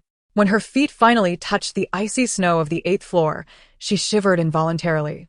The frigid night air, with snowflakes falling like blades, mercilessly sliced through the atmosphere, making even breathing a laborious task. She retrieved her snowboard and donned her goggles before calmly leaving the community. She scoured several vacant houses with intact roofs and no accumulated snow inside. She released the pre-prepared supplies. This time, the distribution of provisions had changed. Each set included 100 gene of potatoes, 50 gene of sweet potatoes, 50 gene of firewood, a box of fever-reducing medicine, and 3 blankets. Ding. By indirectly saving 39 living beings, you have gained 39 merits. Ding. By indirectly saving 27 living beings, you have gained 27 merits. Ding. By indirectly saving 58 living beings, you have gained 58 merits. Listening to the sounds of merits accumulating, Li Bing felt her heart sink further. The number of survivors in the city was dwindling. She glanced at her watch. It was 11 p.m. She entered her space, equipped the dog with goggles, and donned thermal underwear and her down jacket. Preparing everything, she released the sled and the sun from her space, intending to make another trip to the neighboring city of Su. Surrounded by counties and districts, with a developed railway network and a higher influx of outsiders, the survivors there would surely be more plentiful than in Lang City. The journey was smooth. Due to the heavy snow, there was no sign of anyone. She paused in the wilderness to collect some snow for her space, intending to use it for cooling during the heat. The snow had been falling relentlessly for 2 days and nights, accumulating to a sufficient depth. As she gazed at the snowdrifts in her space, resembling small mountains, she halted her efforts. Upon arriving in Sioux City, this time, Li Bing did not linger at the city's edge, but directed the sun toward the crowded city center. Under the cover of the snowstorm, she placed provisions at 20 locations, each containing 500 gene of potatoes and 200 gene of sweet potatoes. Not being in familiar territory, she refrained from distributing a wide variety of items. Ding. By indirectly saving 166 living beings, you have gained 166 merits. Ding. By indirectly saving 109 living beings, you have gained 109 merits. Ding. By indirectly saving 214 living beings, you have gained 214 merits. As the sounds of merits continued to ring in, she felt grateful that this trip was worthwhile. That night, Li Bing accumulated a total of 788 merits. On her way back, she sensed something pursuing her. She pulled out her binoculars to discern the situation behind her.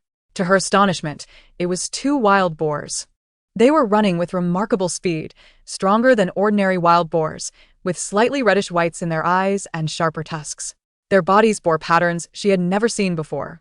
They must be mutated wild boars. Li Bing had no time for contemplation and yelled to the dog pulling the sled, "Son, run faster. Wild boars are chasing us." At that moment, the dog seemed to sense the danger, pulling the sled swiftly across the icy expanse, moving like the wind. Earlier in Sioux City, the Sun had killed a rabbit in the snow and tossed it onto the sled. Li Bing's heart tightened. The wild boars must have caught the scent of blood and would pursue them with greater fervor. She readied her submachine gun to confront the boars. As the gunfire erupted, she heard the anguished cries of the wild boars. They had been hit, their howls mingling with pain and fury. A glimmer of joy flickered within her. It seemed her marksmanship was still commendable. One wild boar collapsed in agony, howling frantically, while the other continued its relentless chase. She had only managed to strike one of the wild boars. The distance to the wild boars was gradually diminishing. She had to fell them before they caught up. At that moment, she switched to a submachine gun produced by space and unleashed a frenzied barrage at the remaining wild boars. Suddenly, the wild boars' cries ceased abruptly.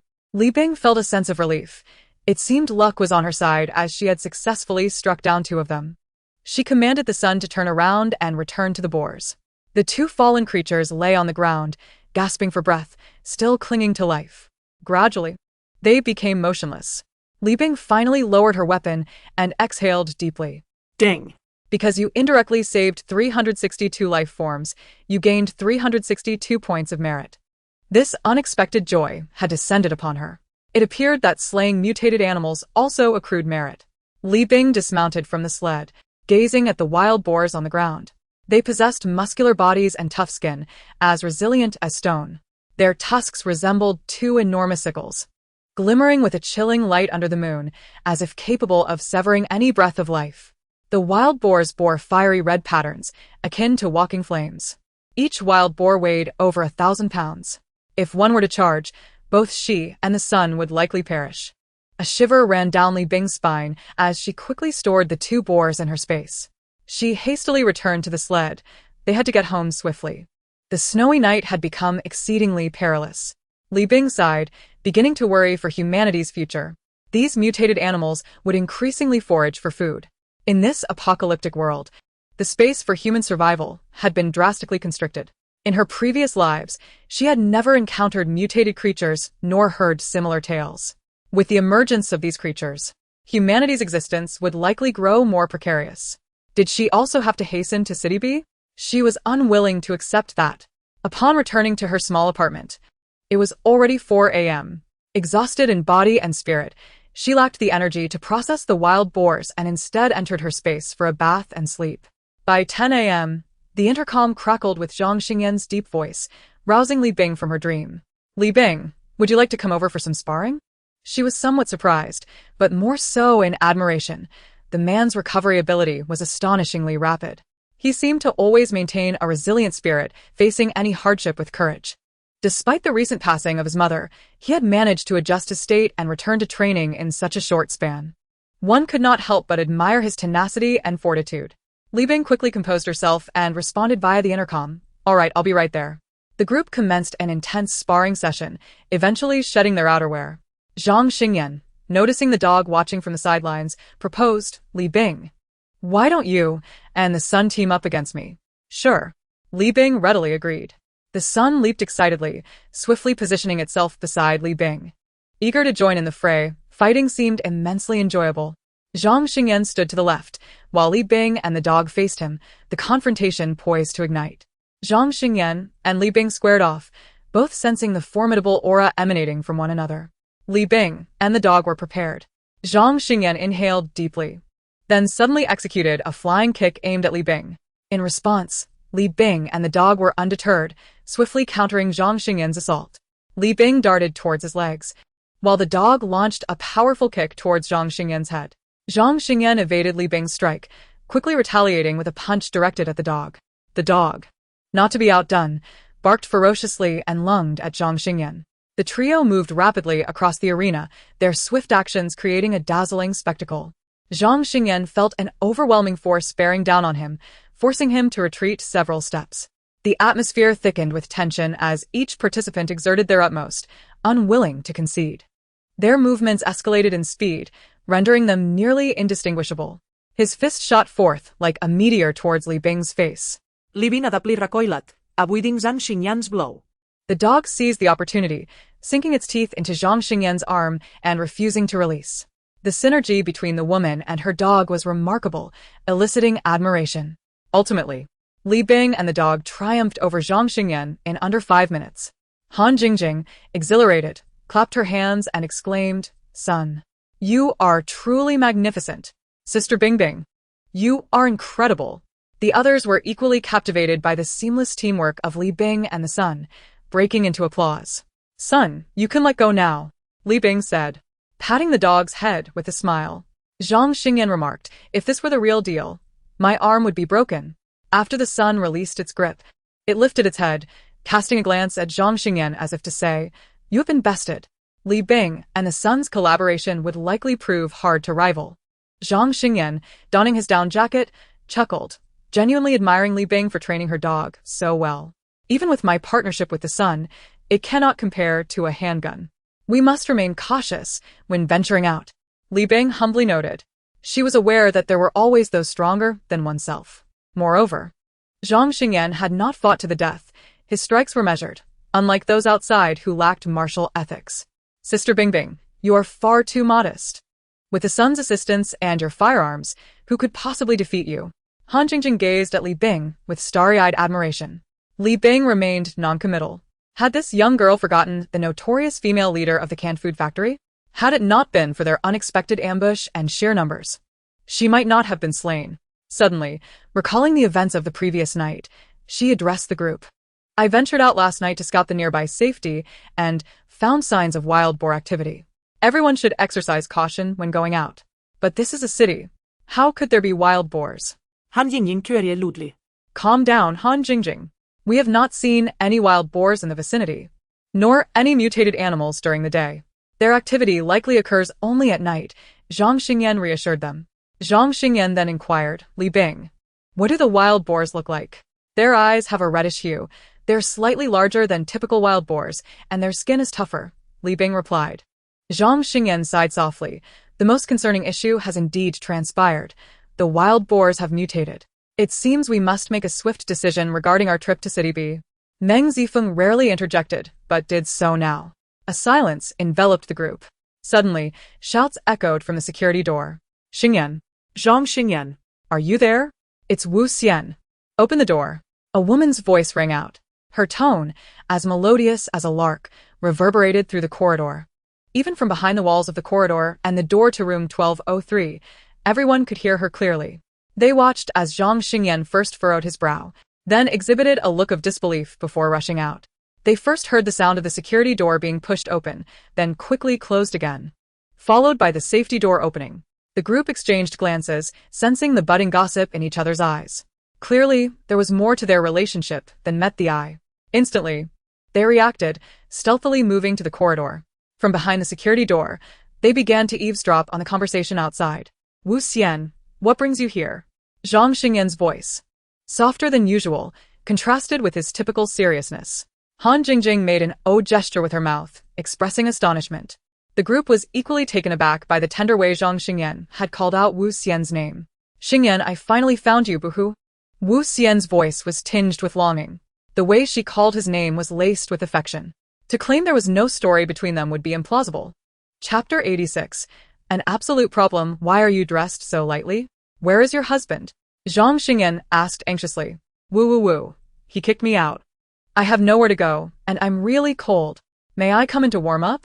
Wu Xian replied through her intermittent sobs. The onlookers exchanged glances, their hearts filled with suspicion. Wu Xian's appearance seemed too coincidental. She showed up on the 12th floor just as they had discovered a large cache of supplies. Moreover, Zhang Xingyan's residence was on the 11th floor, and he had only recently moved in. "Wu Xian, please wait for me here," Zhang Xingyan said, as he took off his down jacket and draped it over her shoulders. He continued, "My apartment is on the 11th floor, but I'm currently staying with someone else. I will return to discuss this with them." "All right, I will wait for you here," Wu Xian replied gently. Upon hearing the sound of the security door closing, the group quickly retreated to the living room of room 1203, pretending they had heard nothing. "Stop pretending. I know you all heard," Zhang Xingyan exclaimed before hastily heading to the bedroom to find a cotton jacket to wear. Han Jingjing hesitantly asked, "Zhangge, you wouldn't really bring this Wu Xian in, would you?" "Absolutely not. The supplies we gathered were hard-earned by everyone. I won't let anyone else in," Zhang Xingyan replied sternly. "Then what do you plan to do?" living in with it, herbal following. After a moment of silence, Zhang Xingyan spoke. I intend to place her in room 1103, my former apartment. It is currently vacant and uninhabited. But the front door is broken. How can anyone stay there? Meng Zifeng questioned. Isn't that simple? We can just find a door from an empty apartment and install it. We can help, Han Jingjing suggested. Excited to hear that Wu Xian wouldn't be residing on the 12th floor. Thank you so much. Zhang Xingyan expressed his gratitude sincerely, then turned to Li Bing. Li Bing, could you keep an eye on Wu Xian? I sense something is off about her. Li Bing understood his unspoken concern but felt intrigued. The ever-helpful and benevolent Zhang Xingyan was surprisingly calm when faced with an old flame. Was the allure of the white moonlight not powerful enough? According to the usual narrative, he should have disregarded everyone's objections and led Wu Xian directly into room 1203. Had his previous foolishness merely been a facade? No wonder Li Bing was astonished. Influenced by television and novels over the years, she had grown accustomed to the notion that men should unthinkingly and selflessly welcome the return of their white moonlight. However, Zhang Xingyan was no longer the man he had been 2 months ago. Wu Xian's timing was too coincidental, appearing just as they had gathered a substantial amount of supplies. Furthermore, the heavy snowfall had yet to cease. A delicate woman, dressed so scantily, found herself in the building, her fair skin untouched by hardship. She hardly resembled someone who had been cast out, prompting Zhang Xingyan to ponder deeply. Moreover, he was no longer alone. He was part of a group and had responsibilities towards others. His personal desires could not jeopardize the safety of the team. Yu Shui and Healy remained on the 12th floor to keep watch. Zhang Xingyan and Meng Zifeng searched the building for a spare security door to install in room 1103. While moving the bed from the secondary bedroom of room 1203 to room 1103 to provide Wu Xian with temporary accommodation, Li Bing and Han Jingjing stayed with Wu Xian, warming themselves by the fire in room 1103. Li Bing scrutinized Wu Xian, aware that this woman was the same age as Zhang Xingyan, both being 38. Yet she appeared to be in her early 30s. Wu Xian's skin was as pale as jade, though the apocalypse had rendered her complexion somewhat pallid. Nevertheless, she remained slender and graceful, exuding an air of gentility. Her delicate facial features and soft lines made her inherently approachable. Yet, Li Bing recognized the danger this woman posed. In the midst of the heavy snow and sub-zero temperatures, her solitary presence in the small apartment was no trivial matter. Moreover, there was a familiar yet repugnant scent emanating from Wu Xian that Li Bing could not ignore. Han Jingjing, catching Li Bing's gaze, feigned curiosity and asked, Sister Wu Xian, are you and Zhang Ge in a romantic relationship? I've never seen him speak so tenderly to anyone. A blush crept onto Wu Xian's fair face as she shyly replied, We did date, but then we parted ways. She then looked up, hope gleaming in her eyes as she queried Han Jingjing. Are you saying that Xingyan is only gentle with me? Yes, he can be quite fierce with us, but he is so gentle with you, Han Jingjing exaggerated, her youthful innocence making her sincerity undeniable. Wu Xian lowered her gaze, murmuring, Does that mean Xingyan still loves me? Zhang Ge must love you. After all, isn't he married in all these years, waiting for you, right? Han Jingjing asked, puzzled. You don't understand. We've been apart for many years, and I have since married. I am unworthy of him, Wu Xian said, tears glistening in her eyes, a beautiful sight. Li Bing observed the scene, thinking that if Zhang Xingyan were present, he would be unable to resist embracing her. Han Jingjing grasped Wu Xian's hand in comfort. Sister, we all heard it. Your husband is not human. He kicked you out. Tell me where he lives, and we will avenge you. Wu Xian fell silent, tears streaming down her cheeks, like pearls. It seemed the mention of her painful past rendered her unwilling to speak further. Concerned, Li Bing asked, Sister, if you're distressed, we won't pry. But where have you been staying since you were cast out? You must have suffered greatly in this heavy snow. Wu Xian forced a smile and replied, After being thrown out, I encountered a few kind-hearted people who provided me with some supplies, and I made my way here, finally reuniting with Xingyan. Woo. My life is so hard. Li Bing and Han Jingjing exchanged glances, realizing that they had gleaned nothing from her. What was her home address? How had she traveled here? Who had she met along the way? She had revealed nothing. This woman was extremely guarded. At that moment, Zhang Xingyan returned after finishing his tasks. He addressed Li Bing and Han Jingjing, Thank you for keeping Wu Xian company. Please head back for now, and help me gather some supplies suitable for women. If I don't have them at home, feel free to take from yours and make a list. I'll return them once I'm back. Li Bing furrowed her brow as she made her way back to the 12th floor. Chapter 87. Cannibalism. Bing Bing. She cries so much. Her tears flow like a faucet. Effortlessly, Han Yingying complained. Though she cries beautifully, I really want to slap her. Isn't this the quintessential green tea, BTCH? She has seen it today. Keep your voice down. We can discuss this at home. Li Bing replied helplessly. Women might not fall for that, but it works on men. Upon returning to room 1201, she gathered some toiletries for Wu Xian. The truth was still undiscovered, and to avoid alarming her, she would do her best to assist. However, when the dog saw Li Bing, it did not run joyfully to her for affection, as usual. Instead, it kept a distance of several meters, barking loudly in warning. Li Bing finally recalled the source of the scent emanating from Wu Xian. It was the lingering odor of human flesh, a remnant from consuming human meat. The scent on Wu Xian was so potent that it made the dog overly sensitive. Perhaps it was indeed just a recent occurrence. She must have been consuming human flesh for an extended period. Li Bing recognized this odor from her past life, finding it both familiar and repulsive. In the 4th year of the apocalypse, following a devastating earthquake, people, deprived of resources and aid, eventually crossed the line of desperation and began to consume the deceased from the quake. She wished to forget that haunting image. Yet, how could it be that just a short time into the apocalypse, some had already resorted to cannibalism? Li Bing resolved to uncover the truth at the earliest opportunity. In the evening, a gathering took place in the living room of room 1203, where discussions regarding Wu Xian ensued. Zhang Xingyan solemnly assured everyone, "Rest assured. I have already settled Wu Xian in room 1103. Moreover, she herself has expressed a firm resolve never to ascend to the 12th floor, sparing us from complications." Zhang. Could you share your past with her? We are not being nosy, it is just that this Wu Xian appears to be quite extraordinary, someone inquired. Zhang Xingyan fell silent for a moment before speaking softly. We were classmates in high school and continued our relationship into college, both residing in the same city. Later, I enlisted in the military during my university years. After graduation, Wu Xian returned to Lang City, and soon thereafter, she married. Zhang's words were vague, yet Li Bing grasped the essence of the narrative.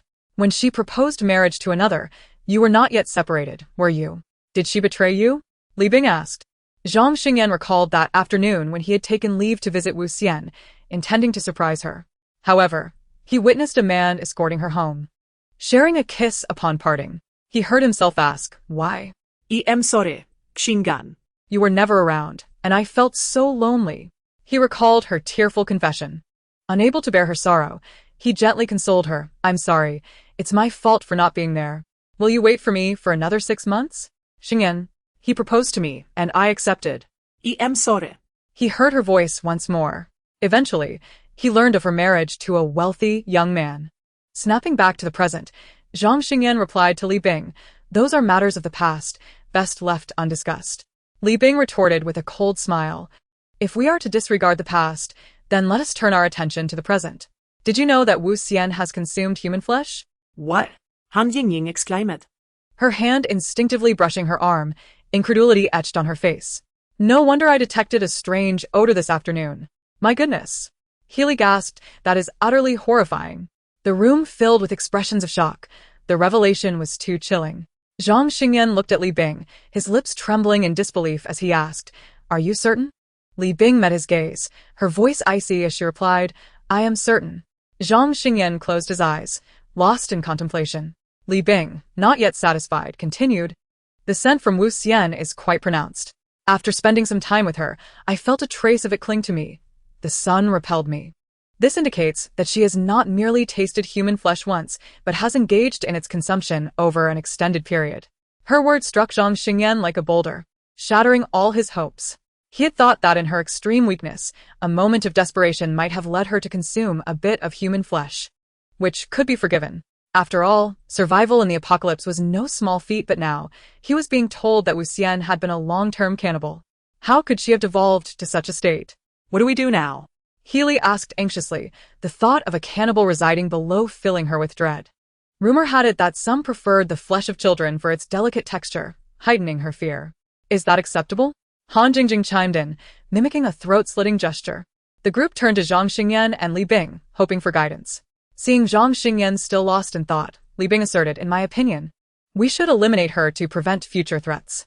She appears pristine and composed, suggesting she is not driven by desperation. She may very well have killed before consuming human flesh.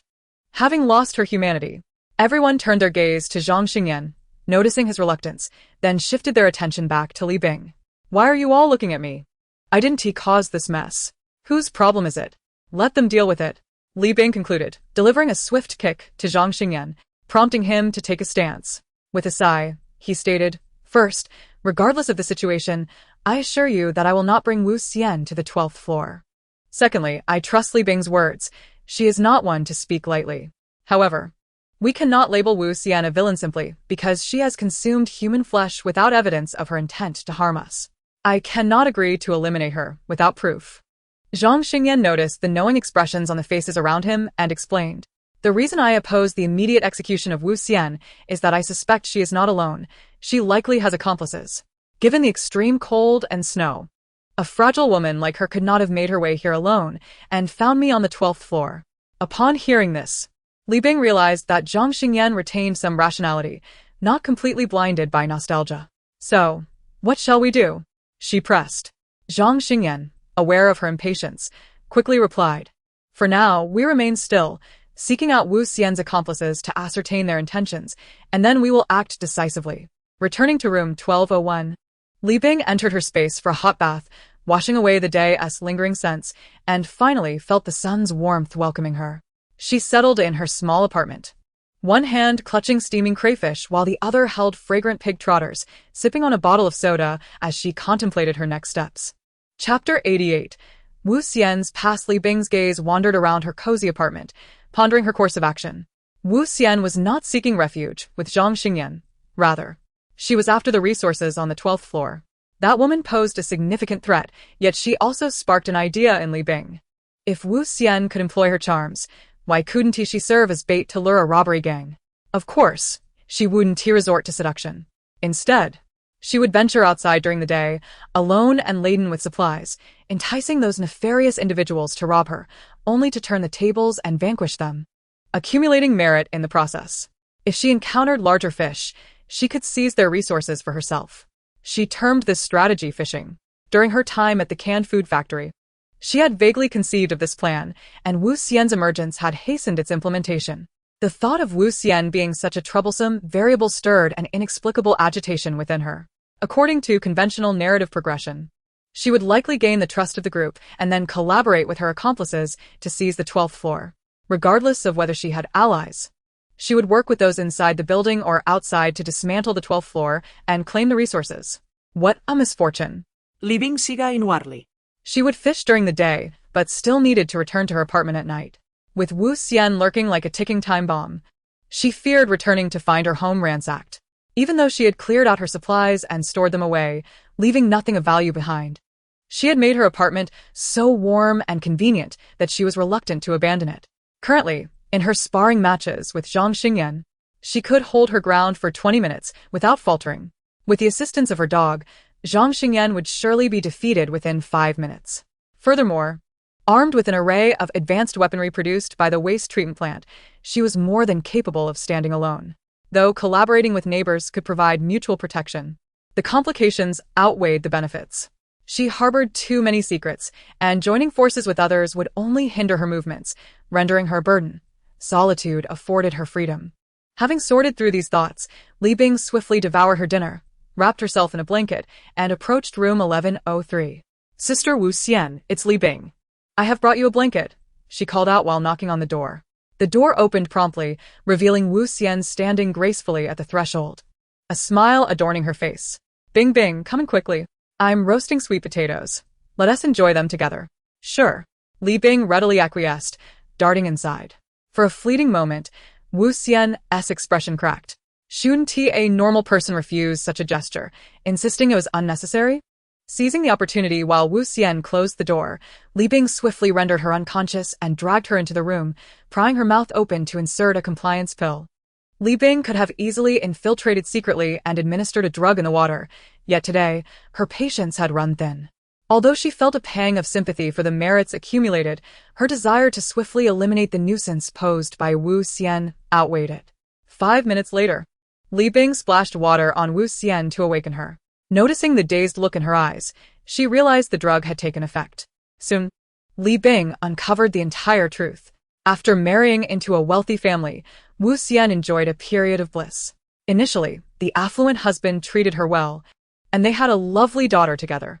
However, as time progressed, his true nature emerged. He began to stray, and some women even came to confront her with children in tow. Having experienced years of luxury, Wu Xian was understandably reluctant to return to her previous hardships. Thus, she chose to endure, even bringing the wealthy man's illegitimate child into her home to care for. The wealthy man was pleased with her accommodating nature. Yet his behavior became increasingly outrageous. During a storm, Wu Xian sheltered with her 2 children in their villa, while her husband did not return. After the typhoon, the 3 of them followed a rescue team to a shelter. Initially, the environment at the shelter was cramped, but food supplies were relatively sufficient. However, as the bitter cold set in and the military withdrew, chaos ensued. Countless individuals who once relied on the shelter now faced dire survival challenges. Their accustomed sense of security vanished, replaced by endless fear and despair. The interior of the shelter spiraled out of control as people scrambled for resources, each desperate to survive in this apocalyptic scenario. Looting and violence occurred almost constantly within the shelter. Outside, the frigid cold made it impossible for Wu Xian to seek supplies, leaving her to resort to selling her body for sustenance. One day, several men abducted the 3 of them, taking them to a derelict factory. There, Wu Xian endured torment and violation, with even her young daughter not spared. She pleaded desperately, but her cries fell on deaf ears. Ultimately, while attempting to rob others, these men were killed, allowing Wu Xian to escape their clutches. However, as supplies dwindled, she began contemplating how to survive. Looking at the boy who was not her biological child, a wave of resentment surged within her. Despite her efforts to suppress her emotions, the flames of hatred burned fiercely in her heart. Taking advantage of her daughter's slumber, Wu Xian killed the boy with a stone. It was her first experience consuming human flesh. The texture and taste revolted her, making her feel as if she would vomit everything up. Yet, in the name of survival, and recalling the grievances and humiliations she had endured, she forced herself to swallow each bite of human flesh. Her daughter, unaware of the true nature of the meal, ate happily and simply asked, "Where did brother go?" Wu Xian replied, "He left on his own to find daddy." Not long after, her daughter succumbed to fever in the dead of night. Unable to bear the hunger, Wu Xian turned the knife toward her daughter's body. Later, she was discovered by other men, who took her in and kept her close. These men had also tasted human flesh, making Wu Xian feel a sense of kinship. She no longer felt alone. They engaged in looting, killing, and consuming any young, healthy bodies they encountered, having long since lost their humanity. Eventually, these men discovered a van transporting supplies, and they followed it to an apartment complex. They captured a man from the building and inquired about the situation. Upon hearing the name Zhang Xingyan, Wu Xian volunteered to go undercover. Li Bing was aware of everything that transpired afterward. She shook her head, feeling no sympathy for Wu Xian. She had numerous opportunities to escape the clutches of despair, yet she willingly descended into the abyss. Her own cowardice, fear of the cold, and reluctance to venture out in search of supplies led her to fabricate excuses. Li Bing continued to inquire about the other men. There were 5 in total, who took pleasure in consuming human flesh, all of whom were Wu Xian's boyfriends, sharing in her joys. Chapter 89. The Ruthless Li Bing. Due to Wu Xian's meticulous self-care over the years, coupled with her innate charm, she managed to keep these men enchanted, resulting in them treating her well. Thus, she remained pristine and well-groomed amidst the apocalypse. The 5 men were currently situated in a house outside the community, waiting for Wu Xian to signal them to launch a coordinated assault on the 12th floor and seize the supplies and residents. They possessed 5 machetes, but no firearms. After gathering this information, Li Bing acted without hesitation, sending Wu Xian to reunite with her daughter. Ding. You have directly eradicated 1 life form, deducting 10 points of merit. Ding. You have indirectly saved 2, 788 life forms, granting you 2, 788 points of merit. Upon hearing the notification of merit entering her account, Li Bing mused. The heart of a woman can be the most venomous. Zhang Xingyan had been played by this woman without even realizing it. Li Bing arrived at a small house outside the community, using the power of space to observe the 5 men. One was on watch. holding binoculars and gazing intently towards room 1103. The other 4 men huddled together, deeply asleep and motionless. Li Bing first employed a silenced pistol to swiftly eliminate the watchman, who fell without uttering a sound. Ding. You have directly eradicated 1 life form, deducting 10 points of merit. Ding. You have indirectly saved 298 life forms, granting you 298 points of merit. Subsequently, Li Bing switched to a submachine gun, aiming at the other 4 men. The muzzle flashed, and they were instantly struck down. Indeed, today Li Bing was exceptionally volatile. Ding. You have directly eradicated 4 life forms, deducting 40 points of merit. Ding. You have indirectly saved 690 life forms, granting you 690 points of merit. She placed Wu Xian's corpse in that dilapidated house, alongside her boyfriend's, before returning to her own small apartment to sleep soundly. The following morning, Li Bing was awakened by a furious pounding at her door. After slowly completing her morning routine, she opened the door to room 1201. Zhang Xingyan stood there, his expression ashen, coldly asking, "Wu Xian is missing. There are bloodstains in the bedroom. Was it you?" "Indeed." Li Bing rapidly succinctly. Why? "Did we not agree to wait until I uncovered the truth? Can you not tolerate a weak woman? You are far too ruthless." Zhang Xingyan's fists clenched tighter, clearly reaching the limits of his patience. Li Bing realized that her genuine feelings during this time had been wasted. She had foolishly hoped to change someone. Zhang Xingyan was kind yet naive, sincere yet impulsive. Instead of answering him directly, Li Bing pulled out her phone and played a recording of Wu Xian's voice from the previous night. "Am I ruthless? Is this how you treat your savior?" Li Bing put away her phone, casting a scornful glance at the man before her. Zhang Xingyan's face turned pale as parchment, clearly shaken. Anyone would be struck profoundly upon learning that their beloved not only consumed her own child, but conspired with others to murder him and seize resources. Li Bing remained unfazed by Zhang Xingyan's reaction, continuing, "Wu Xian's body is outside the community, alongside her boyfriend's. If you seek revenge on me, feel free." Finally, Zhang Xingyan regained his composure and, filled with remorse, said, "I'm sorry, Li Bing. I promised that once I uncovered the truth, I would handle it personally and would not seek revenge on you. Since you want to seek revenge, then be on your way. Also, when going to City B, there's no need to inform me. I want to leave, so a farewell is unnecessary." Li Bing concluded, calmly shutting the door. Han Yingying. And Meng Zifeng had already emerged when Zhang Xingyan began to pound on the door. They had been attempting to thwart Zhang Xingyan, but his strength was overwhelming, rendering their efforts futile. Sister Bing was genuinely furious this time. "It's over," Meng Zifeng lamented, covering his head. Han Jingjing scoffed, her tone dripping with sarcasm. "What? Shouldn't my Sister Bing be angry? You men, upon encountering a beautiful woman, forget your friends. My Sister Bing even saved Brother Zhang's life." Suddenly struck by a thought, she exclaimed with excitement, "There are 5 men in the voice recording, right? Wow, my Sister Bing is truly impressive, taking down 6 people on her own. She's my idol. When will I become that strong?" In the face of absolute might, all schemes and tricks seemed insignificant. Yu Shui envied Sister Bing's decisiveness. "Are you two still here laughing foolishly? Didn't you hear Sister Bing say she won't leave with us?" Meng Zifeng, growing anxious, spoke without thinking. Ha! "Both of us girls understand that we cannot rely on others forever, yet you blame my Sister Bing. Brother Meng, who can follow you for a lifetime." Han Jingjing retorted sarcastically before departing from the door of room 1201, returning home. "Whether Sister Bing chooses to leave with us is her own freedom," Yu Shui remarked sternly. Continuing, "If I were Sister Bing, I would also choose to act alone. Aren't we just burdens?" Even Brother Zhang's mind is often unclear. Meng Zifeng sighed repeatedly, well aware of the truth. Why would Li Bing, with such formidable strength, burden herself with a group of weaklings? For the past few months, they had been taking advantage of Li Bing. Zhang Xingyan silently walked to room 1103, retrieving the remaining supplies, remaining speechless. When he recalled the debt he owed Li Bing, he realized that she had not only saved his life, but had also given clothes to his mother, and even assisted with her burial. Regret washed over him for his impulsive actions. He truly was a fool. He had even spoken thoughtlessly, labeling Li Bing as brutal. Though the girl could be impulsive at times, she had always been righteous and kind-hearted. How could she kill without cause? This time, his perspective had been too narrow. He hoped Li Bing would calm down soon. Carrying 200 pounds of rice, Zhang Xingyan approached Li Bing's door and knocked. He heard her cold voice respond. What is it?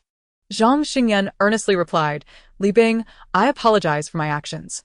Please open the door. I will place the 200 pounds of rice in the living room. This is the supply I owe you from these past days. Li Bing gazed at her empty living room, unwilling to let him in. She was unsure how to explain where the supplies had gone. I've taken the supplies.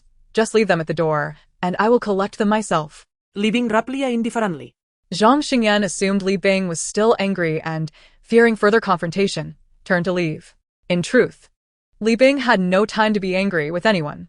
She found a snowmobile in her space and attached a sled to it, placing 2 bags of soybeans on the sled as bait. Tomorrow would be her first fishing trip, and it would also mark her first time venturing out alone during the day since the extreme cold set in. She felt a thrill of excitement. Chapter 90. Fishing for merit. She did not plan to take the sun with her tomorrow. After all, the dog's height and size were too conspicuous. She needed to maintain a low profile in the city. With everything prepared, Li Bing took out a portion of sweet and sour ribs, a serving of boiled fish, and a cup of milk tea, savoring a delightful dinner. Starting tomorrow, she would embrace independence, earn merit diligently, and accumulate enough time to remain in her space indefinitely. At that point, she could wake naturally without interruption, enjoy fruits, sip tea, play with the dog, and bask in the sun. It would be blissful to fish in the river, dig bamboo shoots in the forest, fly kites in the grassy fields, take leisurely drives, and sunbathe. It would be invigorating. She envisioned working out at the gym, cultivating the fertile land, and raising animals at the farm. She would never be bored. Her heart brimmed with longing. If she could accumulate enough merit in advance, even the official base would not be a necessity. The next morning, Li Bing rose early with excitement. After breakfast, she strapped on her backpack, clutching her snowboard as she exited the hallway. In one breath, she glided 10 kilometers to a secluded area, discovering an abandoned house. She stored her snowboard in her space and released the snowmobile and sled. Driving the snowmobile cautiously along the road, she remained vigilant of her surroundings. As the sun was absent, and she had to be on guard. Half an hour passed, and all she saw was snowflakes. There were no signs of human presence. She paused, retrieving a thermos from her backpack to sip some ginger tea, warming her body. Just then, she heard the sounds of approaching footsteps. The crunch of snow beneath their boots was faint, masked by the howling wind and snow, yet she detected it. They had evidently been waiting for her to stop. Next time, she would take note and alternate between moving and pausing, making it easier for them to approach, all while conserving fuel. Hands up. Turn around. A gruff voice commanded. Li Bing obediently raised her hands and turned. There were 4 of them, all men judging by their stature and attire. With hats and scarves obscuring their faces, their ages were indiscernible. They wielded watermelon knives and cleavers, but no firearms. Well, a woman. A shrill voice exclaimed. Haha. We are in luck. Look at her delicate skin. She will surely be more enjoyable than those scrawny ones. One man stepped closer, halting 2 meters away from Li Bing. Where did you get that snowmobile? The leader inquired, his tone assessing. Li Bing timidly responded, I work at the ski resort. I've been there for days. Today is my first trip down the mountain to deliver supplies for my boss. Ah, still a little lamb, the sharp-voiced man interjected. Throw your backpack on the ground and dismount the vehicle, the gruff voice ordered again. Li Bing complied, feigning innocence as she pleaded, please spare my life, brothers. There are soybeans on the sled, you can take them. Don't kill me. I have children to care for. I'm so scared. Beautiful. Do not fear. Follow your brother, and he will protect you, the sharp-voiced man said, stepping forward. Li Hai, we have important matters. Kill this girl. We are out of supplies and need to find more. The leader interrupted. Stop fixating on that. In the future, when we have supplies, women want to be hard to come by. Upon hearing this, Li Bing realized these men had little in the way of provisions and did not wish to wait any longer. A submachine gun appeared in her hand, and she unleashed a hail of bullets at them. Ding. You have directly eliminated 4 life forms, deducting 40 merit points. Ding. You have indirectly saved 1398 life forms, earning 1,398 merit points. The men could hardly believe their eyes as a submachine gun materialized in her grasp. Li Bing collected the backpacks from the fallen men, totaling 15 packs of compressed biscuits, 3 bottles of drinking water, a box of fever medicine, 2 thermoses, and 3 loaves of bread. She also stowed their weapons in her space and turned to leave. Continuing her journey, Li Bing still did not dare to release the sun. She feared that if they happened to possess firearms and perceived the sun as a threat, they would eliminate it first, leaving her with regret. After walking a bit further, she encountered another pair. They appeared to be a couple. The man brandished a watermelon knife while the woman held a wooden stick. Clearly, it was their first attempt at robbery, and they appeared extremely nervous. The woman remarked, "We are quite famished. We only desire food and mean no harm to your life." The man responded, "Leave the food, and you may depart." At that moment, Li Bing finally realized her mistake. In this post-apocalyptic world, many resorted to robbery to survive, targeting only food without inflicting harm, unlike the initial wave of villains. She had been using food as bait, clearly provoking the darker side of human nature. If she were to kill to accrue merits at this juncture, she would become a slave to her own moral gains. A sudden clarity washed over her. She should not use food as bait, for it was fundamentally wrong. Alone in the snow, devoid of any supplies, she would attract the true evildoers. Subsequently, she put away the yellow beans, shouldering an empty backpack, appearing as if she were merely searching for resources. Her next encounter involved 3 men, 2 of whom were armed. Li Bing discerned that they possessed substantial supplies. However, prioritizing safety and considering the potato yield in her space, she decisively abandoned the idea of infiltrating their lair. This was her first day of fishing, and safety was paramount. Seizing an opportunity when they were lax, she swiftly dealt with the armed man. Ding. You have directly eliminated 1 life form, deducting 10 points of merit. Ding. You have indirectly saved 178 life forms, earning 178 points of merit. She then sent the remaining 2 to reunite. Ding. You have directly eliminated 2 life forms, deducting 20 points of merit. Ding. You have indirectly saved 269 life forms, earning 269 points of merit. The backpacks of these 3 men were laden with ample supplies. Without inspecting them closely, she tossed them into her space to organize later. Throughout the day, Li Bing dispatched 5 groups of robbers, the largest comprising 6 individuals and the smallest 3, accumulating a significant amount of merit. Along her journey, she would occasionally distribute potatoes when convenient. Upon returning to her modest apartment, she indulged in a hot bath and reclined on her small sofa. The sun was somewhat displeased, having been left in the space for an entire day, growing bored. She was certainly off on another adventure. Li Bing disregarded the dog's petty grievances, offering it a chicken leg while her consciousness delved into the space to sort through the supplies collected that day. She also organized the items needed for her next outing before resting. In the following days, Li Bing devoted herself entirely to earning merit, venturing out early and returning late. The combination of fishing, killing, and the potatoes released from her space allowed her to amass an impressive 20,000 points of merit in a short span. She noted that during her excursions, she had not encountered any mutated animals, possibly due to her daytime outings or the lack of forests and wildlife reserves near the city, suggesting that residing in the city was relatively safer. That night, as Li Bing lay on her small sofa, munching on an apple while accessing the display screen of her space, the available time read 1 hour 01 minutes 21 seconds. And the permanent cumulative time indicated 30 days 8 hours 19 minutes 34 seconds, with her merit totaling 909,812.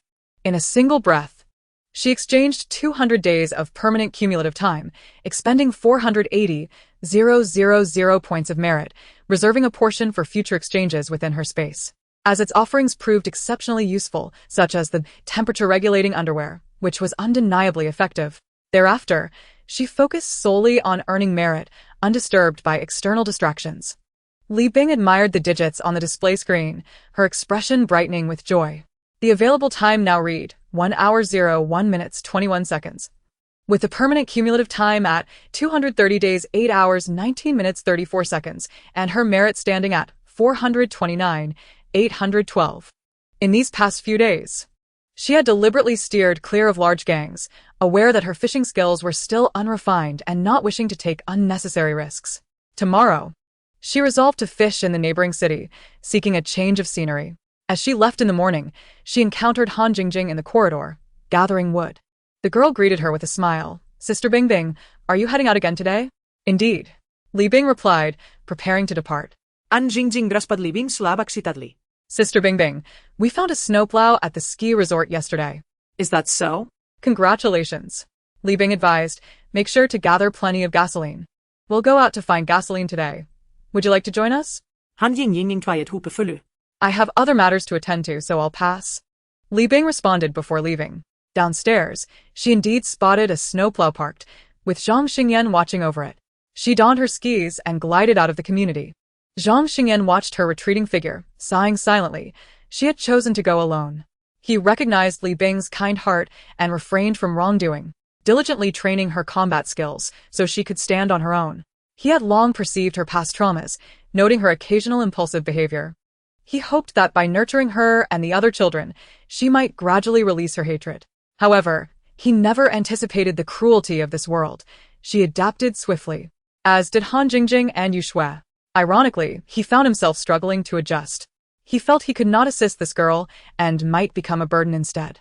She would soar alone, perhaps flying even further. Li Bing ventured beyond the city, releasing the sun, and sled in a secluded area. The sun, having been confined in the space for several days, was particularly exuberant today, its speed propelling Li Bing forward. Approximately 50 kilometers from Sioux City, the dog suddenly slowed its pace, coming to a gradual stop before a dilapidated wall. Sensing trouble ahead, Li Bing stealthily dismounted the sled and peered over the wall. Before her stood a colossal logistics truck, its enormous wheels capable of easily crushing a meter of snow, signifying its immense power. The vehicle moved slowly, perhaps at only 20 miles per hour. Based on the tire tracks in the snow, she deduced that the cargo within was quite heavy. The situation in the driver's cabin was obscured by wind and snow, rendering it difficult to see. On top of the truck, two individuals wrapped in thick blankets stood guard, wielding shotguns, evidently protecting something of great importance. Li Bing crouched behind the wall, waiting for the truck to vanish from sight before continuing her journey toward Sioux City. Not half an hour into her travels, she encountered another group. This gang drove a dirt truck, laden with abundant supplies, yet there were no guards atop. Estimating the size of the driver's cabin, she inferred there were around 35 individuals aboard. Initially, she considered waiting for the truck to depart before proceeding to Sioux City. However, she noticed the chaotic assortment of supplies in the truck's bed: baby formula, blood-stained clothing, timber, and frozen meat chunks, though the type of meat remained unclear. Almost every item bore traces of blood, indicating they were likely stolen goods. Determined not to let this opportunity slip by, Li Bing stowed her sled in her space, donned a full white outfit, and retrieved her white skis, stealthily following the dirt truck. The son's attire was already all white, eliminating the need for a change. Li Bing and the son stealthily approached the rear of the dirt truck, signaling the dog to remain still behind her, or else she would stow it in her space. Waiting for the opportune moment, she drew her silenced gun and fired at the truck's tire. Immediately after, she and the son slipped into her space. As the vehicle came to a halt, two men emerged from the driver's cabin, one wielding a shotgun. Upon seeing the deflated tire, one man shouted to the cabin, "We've got a flat. Everyone get out and change the tire." "How did it go flat?"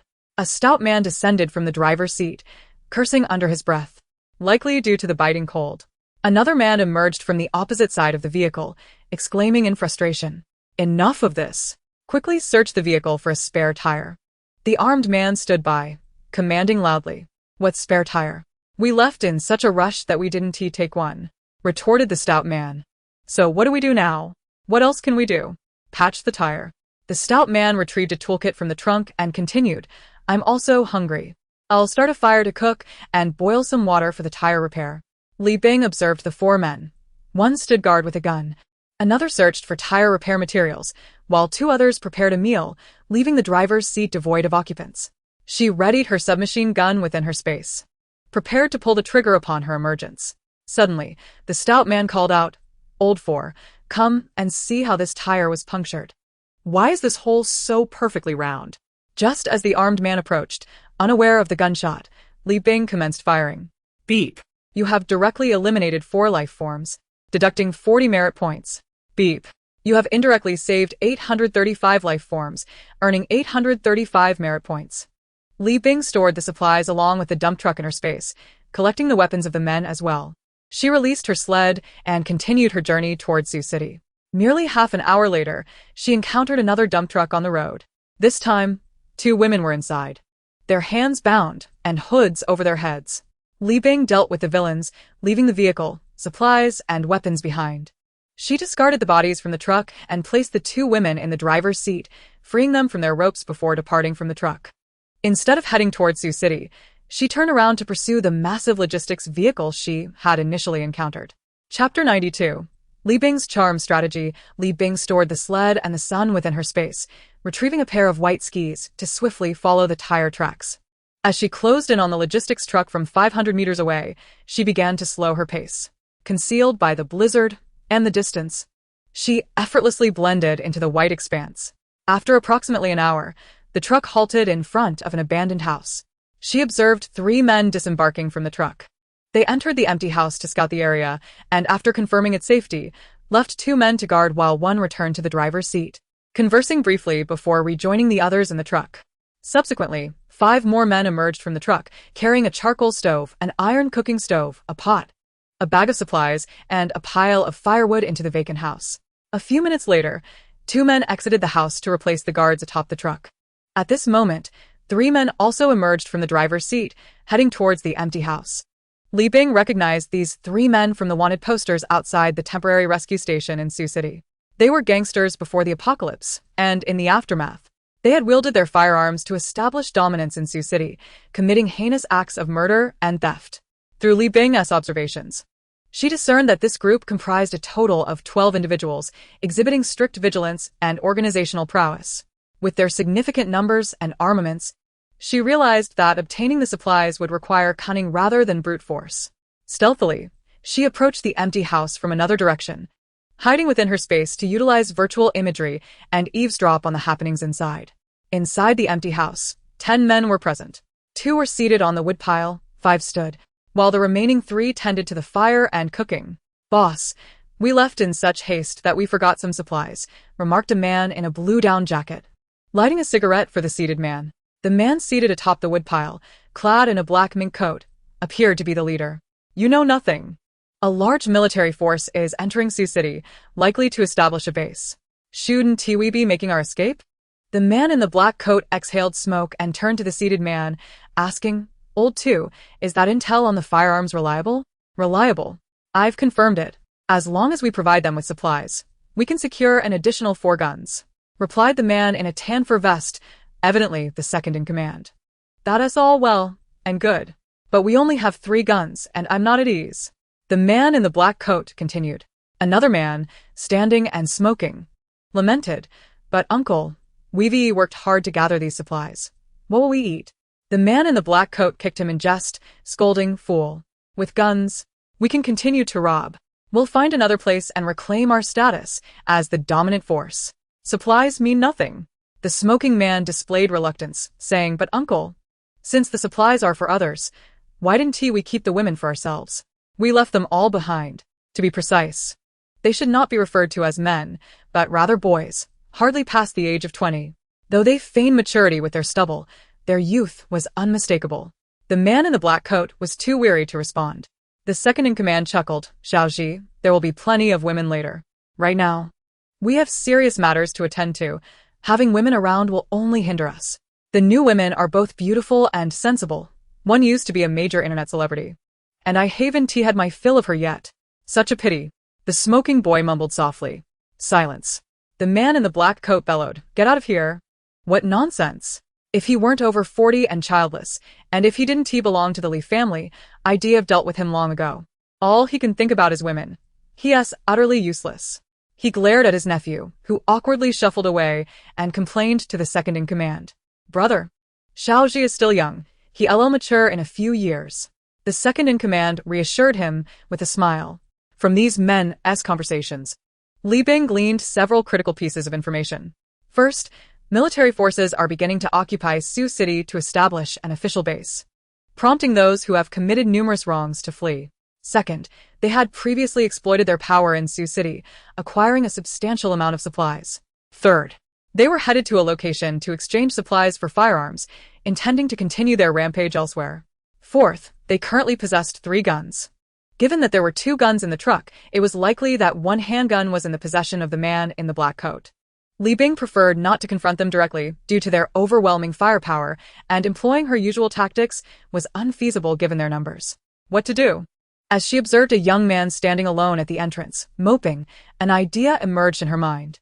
Li Bing donned a white cartoon hat with distinctly feminine features and wrapped a red scarf around her neck, evading the watchful eyes on the logistics truck, and stealthily beckoned to the young man. She had previously claimed she would never resort to seduction like Wu Xian. "My lady, are you calling for me?" Li Ji gazed at the slender eyebrows and large, expressive eyes peeking from beneath the scarf, his heart racing with intrigue. Living esak YLY nudda. Lizzie gulpat, slulia pruaking. Is this woman not more beautiful than that internet celebrity? Her skin is so delicate. He thought to himself, assuming she was a resource seeker intimidated by their group. Now approaching him for assistance. Unbeknownst to Li Bing, she was oblivious to Li Ji's thoughts.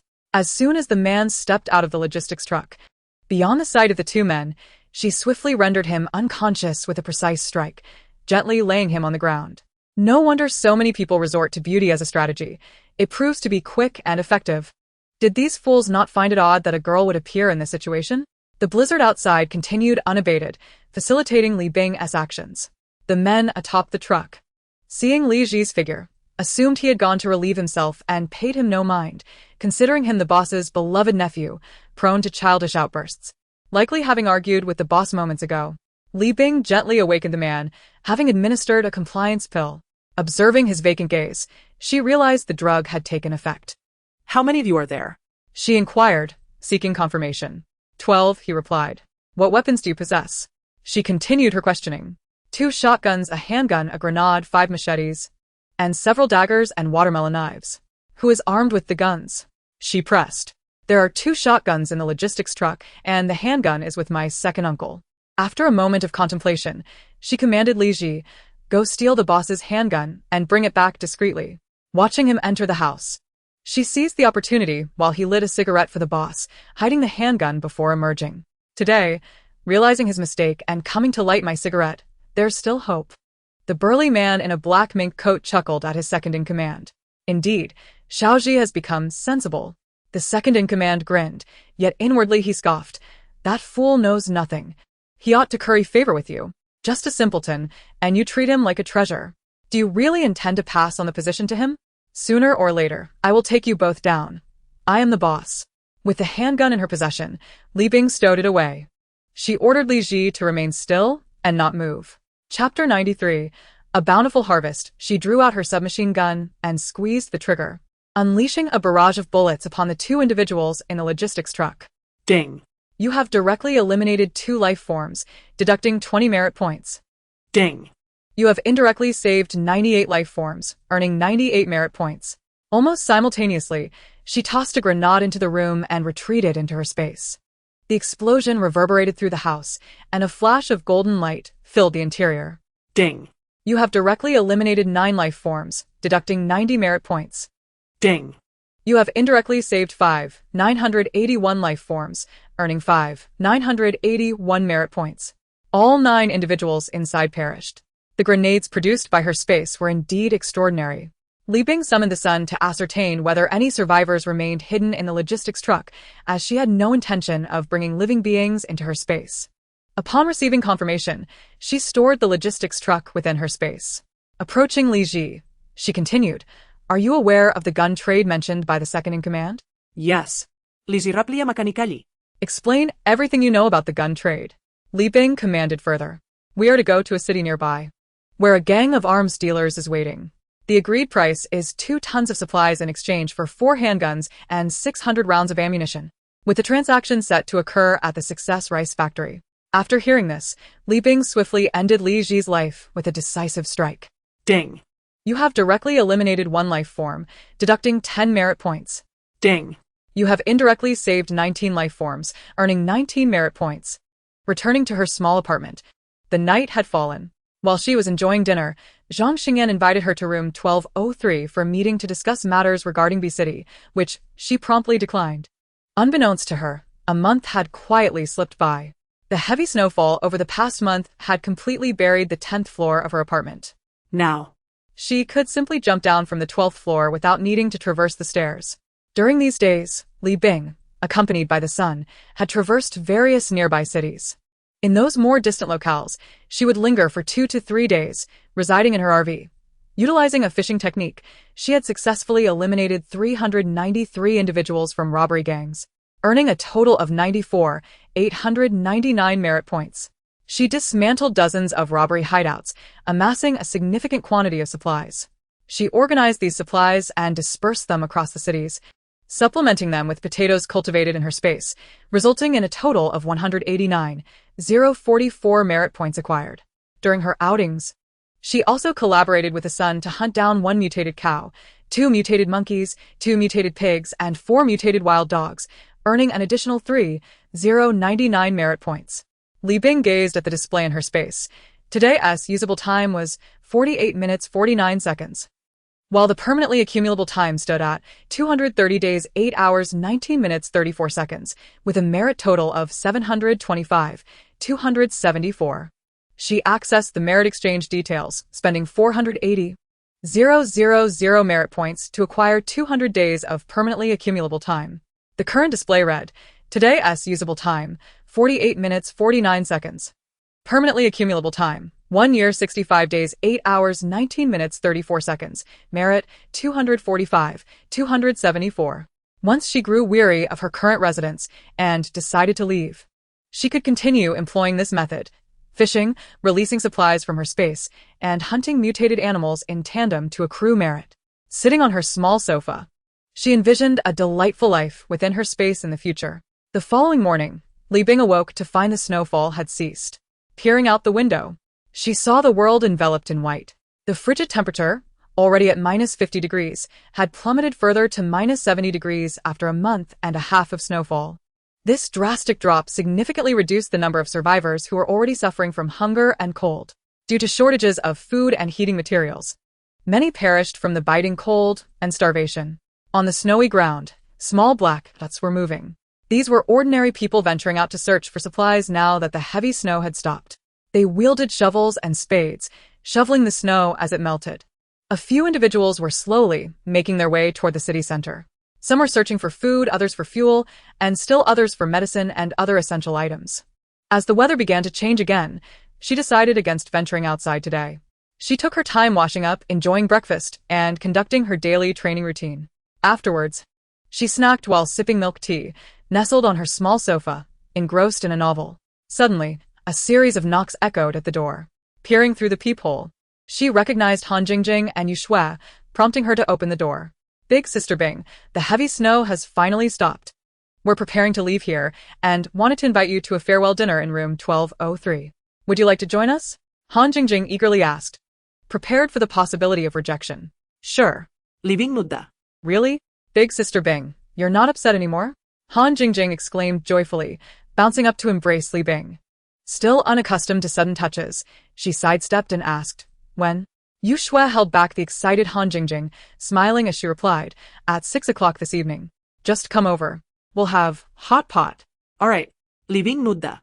Returning to the living room, she retrieved 10 pounds of wild boar meat, a barbecue grill, and various seasonings from her space, intending to take them to room 1203 for the gathering. This wild boar meat had been harvested during her recent excursion to Sioux City, and she had portioned it out while feeling bored in her space. After conducting tests, she confirmed that this mutated meat was not toxic. It should make for a delicious barbecue. Over the past few days, mutated animals had been scarce, likely sensing the impending change in weather, causing them to hide. She had encountered a few wild chickens but had been too eager to fish to pause for hunting. Now that the heavy snow had ceased, mutated animals would gradually emerge to forage. She contemplated venturing to the nearby outskirts to see if she could hunt some different mutated creatures. Arriving at room 1203, she found a table set up in the center of the living room, complete with hot pot base and a plethora of ingredients. The selection included sausages, cured meats, lamb, tripe, kelp, and radish slices, a remarkable spread that could be considered quite luxurious in the apocalypse. Upon seeing the wild boar meat Li Bing had brought, the others displayed expressions of surprise. Wow. Han Jingjing exclaimed exaggeratedly, then inquired, Big Sister Bing, what kind of meat is this? I've never seen it before. Chapter 94, Farewell Dinner, 1. This is wild boar meat. I hunted it a few days ago. Li Bing replied calmly. Han Jingjing marveled. So this is what wild boar meat looks like. A few days ago, while venturing out to gather gasoline, they encountered a mutated wild chicken. its size comparable to that of a nightstand, exhibiting remarkable agility and possessing a beak that could inflict considerable pain. At that moment, Zhang Xingyan, Yu Shui, and Meng Zifeng worked in unison to capture the creature.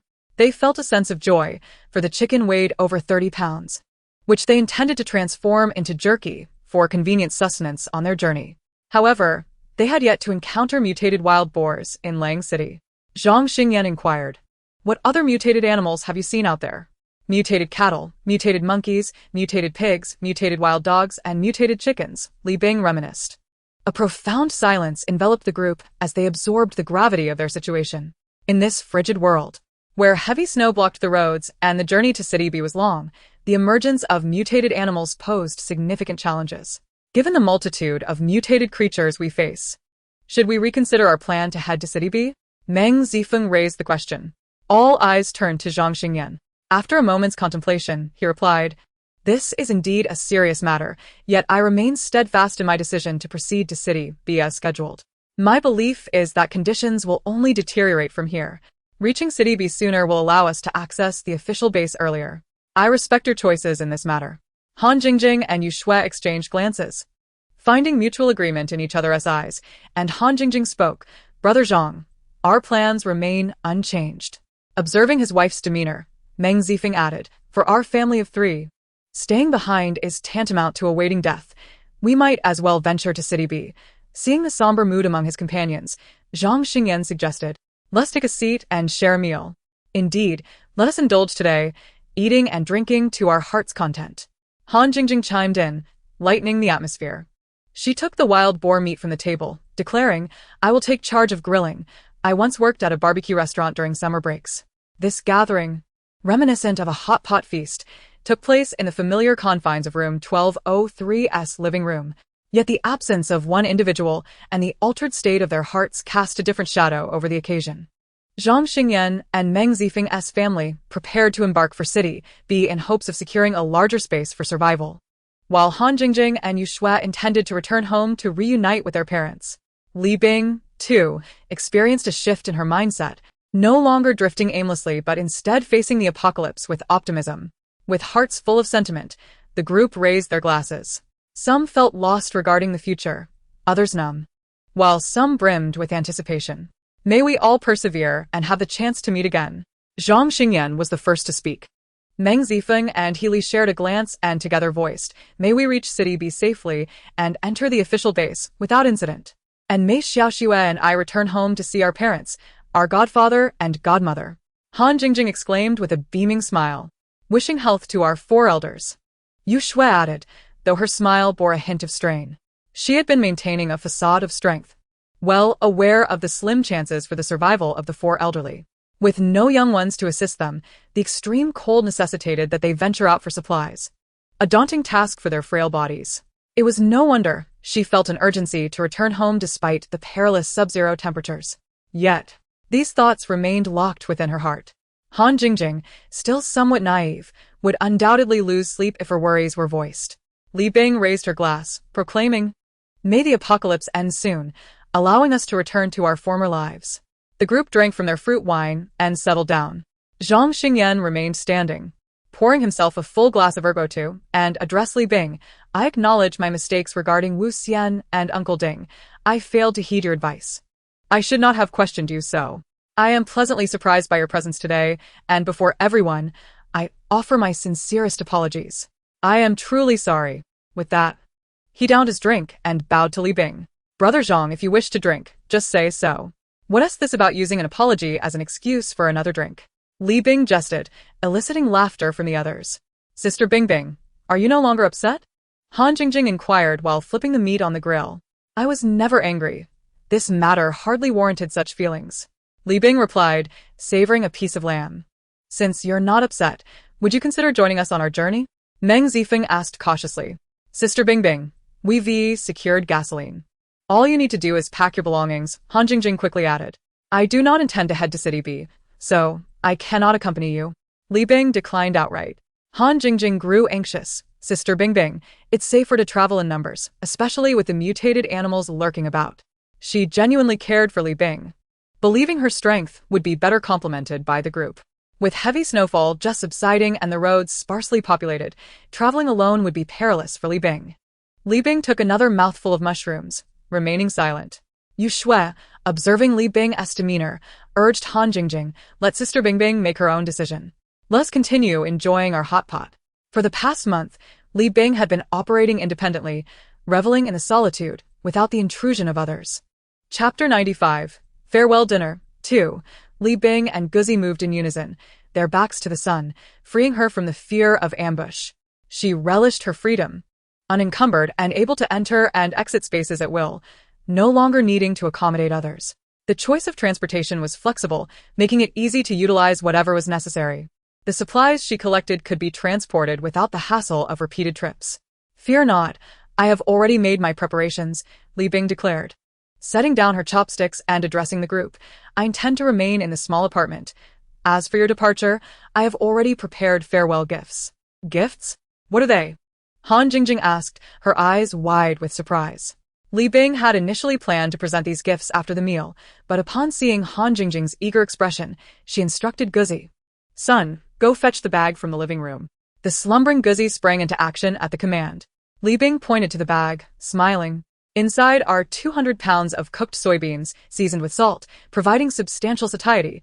They can serve as a staple or a snack. These soybeans were sourced from the supplies at the canning factory. She had plenty more soybeans in her space and felt no regret in sharing. Besides, the black earth in her space could yield an astounding harvest of soybeans if planted.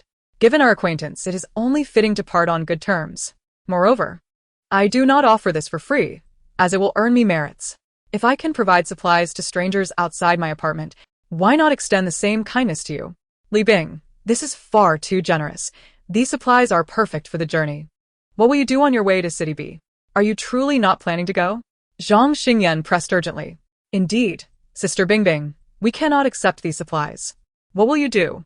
Han Jingjing was overwhelmed with emotion, tears welling in her eyes. Do not worry about me. There are plenty of mutated animals outside.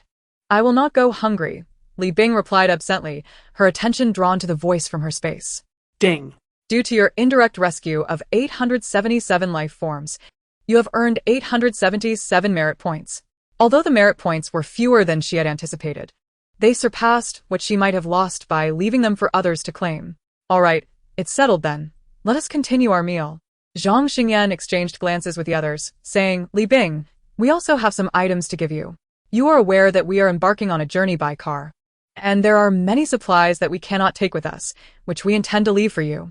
Approximately 2,000 pounds of firewood, over 100 glass fruit jars, and some bulky food that is inconvenient to store. Additionally, there are 3 blankets. After we depart, the keys to the 4 houses will be left in your care. Please tidy up and take any useful items to your home. Moreover, the furniture and appliances from our families will also be left for you, Sister Bingbing. Feel free to move them once we are gone. Han Jingjing added. After listening, Li Bing pondered, I can accept the other items, but 2,000 pounds of firewood seems excessive. However, wood does take up space. I will trade you some charcoal in exchange. Zhang Xingyan declined, saying, No need for a trade. The 200 pounds of soybeans you provide are sufficient. Let us keep it straightforward. The food is a gift from me to you. Li Bing responded, What a jest. Goods exchanged do not count as virtue. I do not wish to relinquish the merit that is rightfully mine.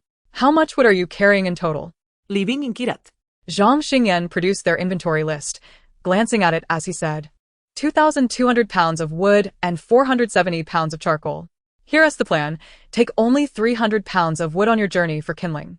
Use the freed space to bring the 3 blankets. We do not know how long this extreme cold will last. Li Bing contemplated for a moment and suggested, I will offer you 1,000 pounds of charcoal in exchange. That seems unfair. Charcoal burns longer and takes up less space, Zhang Xingyan protested. There is nothing unfair about it. 3 pounds of wood can be converted into 1 pound of charcoal.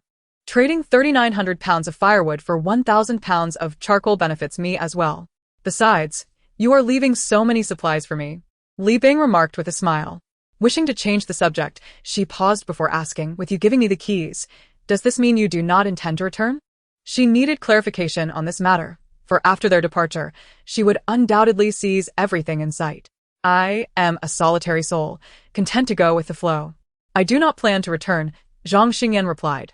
As long as our family of 3 is together, any place can feel like home. If the apocalypse ends, perhaps we will return. But in the near future, I doubt we will, Meng Zifeng said, glancing at He Li and then at the baby. Speaking with a sense of resolution. We are heading back to our hometown to be with our parents and likely one tea return, Han Jingjing expressed. Her voice tinged with sadness.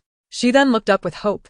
Sister Bingbing, I will leave you my hometown address. If you pass nearby, could you come to visit me and Xiaoxiwa? Certainly. Living raplia readily. She cherished her friendship with Han Jingjing and Yu Shui in this building. Though they were still university students, they exhibited independence, courage, strength, kindness, and optimism. With Li Bing's enthusiastic affirmation, Han Jingjing regained her vibrant spirit.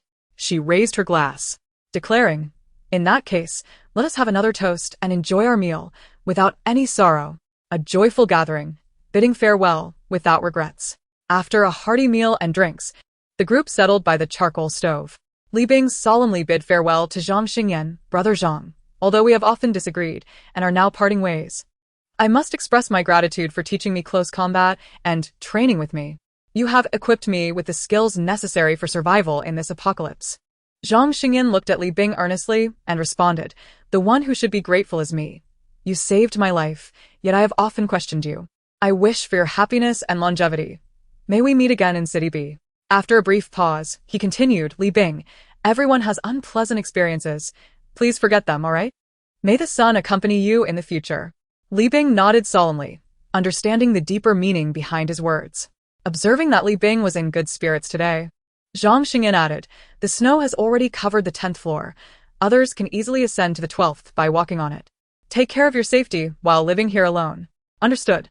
Li Bing replied, not anticipating the heavy snowfall in this extreme cold, as it had not occurred in her previous lives. She had perhaps been overly confident and trusting in her rebirth experiences. Chapter 96. Mutant rats, I suggest you move to the upper floors, Zhang Xingyan said earnestly. Han Jingjing also stood up, looking at Li Bing. Yes. Sister Bingbing should move upstairs. While we are still together, we can help you relocate. We can also assist in bringing the safety doors, safety walls, and security doors up there. What do you think? Li Bing had considered this matter a few days prior. She was reluctant to move upstairs. Every unit on those floors had seen death. However, that was not the fundamental reason for her hesitation. Residing on the lower floors allowed her to fish from home, earning merit without stepping outside. Why would she not take advantage of that? Additionally, she would not be staying here for long. She would follow her heart and leave whenever she desired, exploring the outside world while accruing merit. Even if one day her merit allowed her to stay in the space for a lifetime, she would still want to visit City B, to see the level of development in the official base and their measures to cope with the apocalypse. She also wished to witness how many humans could ultimately survive. However, she would not enter the official base of City B too early. In summary, she yearned for a life free of constraints. Li Bing declined the offers of assistance in moving and inquired about their specific departure time. Tomorrow during the day, we will make our final preparations and leave early the day after, Zhang Xingyan said with reluctance. Li Bing nodded and then exited room 1203. Reflecting on the moments she shared with Zhang Xingyan over the past few months, she recognized the treachery of human nature from her experiences in the apocalypse. Thus, she had dedicated herself to drawing Zhang Xingyan into her camp, firmly believing that together they could fortify each other against the perils of the apocalypse. Yet, she had overlooked the differences in their worldviews and experiences. He had always taken it upon himself to help others, preferring to shield the vulnerable, such as Meng Zifeng's family or her past self in the first life. When faced with the harm inflicted by others, his first instinct was self-defense, never to retaliate. It seemed that as long as others did not kill him, he would not take the initiative to harm others or take lives. Individuals like Zhang Xingyan were a microcosm of countless soldiers before the apocalypse. They selflessly aided the populace, rescuing during floods and disasters, always at the forefront to protect lives and property. Having enjoyed these benefits, how could she fault Zhang Xingyan for not being selfish enough in the apocalypse? She fully understood the principle that paths diverge when values differ. She was an ordinary person, wishing only for her own well-being, not aspiring to be a saint. Before the apocalypse, such individuals were the backbone of society, the pillars of the nation. Their selflessness and altruism remained resolute even after the apocalypse. In her second life, those soldiers had long since run out of supplies, yet still starved while aiding earthquake victims. Meanwhile, she, a mere ordinary person in this perilous world, sought only to survive. She harbored no lofty ideals or grand ambitions. She merely wished to live safely. Every individual possesses their own stance and values, and she could not blame others for their actions based on her perspective. Thus, she understood that parting ways was for the best. Upon returning to her small apartment, Li Bing retrieved a mountaineering backpack and headed to room 1202. She opened the backpack, revealing its contents: a bow, 30 arrows, a handgun, and 10 bullets. These are gifts for both of you. Please take them. Li Bing paused before continuing. Jingjing has always wanted to learn archery from me, and though I promised, I never had the chance. I hope these will be of help to you. With tears welling in her eyes, Han Jingjing took the offered embrace and exclaimed, Sister Bingbing, why are you so kind to us? Why? Li Bing was at a loss for words. Perhaps it was because she admired their courage. During her first encounter with the apocalypse, she lacked their bravery, resilience, and independence. You deserve it. Li Bing replia. Suddenly, a voice echoed from the space, announcing, Ding. You have indirectly saved 904 lives, earning 904 points of merit. This unexpected fortune took Li Bing by surprise. At that moment, Yu Shui also approached. The three of them embraced, cherishing their final moments together. Upon returning to her small apartment, Li Bing filled 10 bags with charcoal, accumulating over 1,000 pounds, and placed them by the entrance, intending to deliver them to Zhang Xingyan the following day. She then succumbed to a deep slumber. In her dreams, the weather was sweltering, and she indulged in ice cream that seemed to multiply with every lick. Upon awakening, she realized it was her dog licking her face. What is it? Li Bing inquired. Noting that the sun, under ordinary circumstances, would not disturb her at night, the dog indicated that something was amiss in the hallway. After dressing, she peered through the peephole, finding the corridor deserted and silent.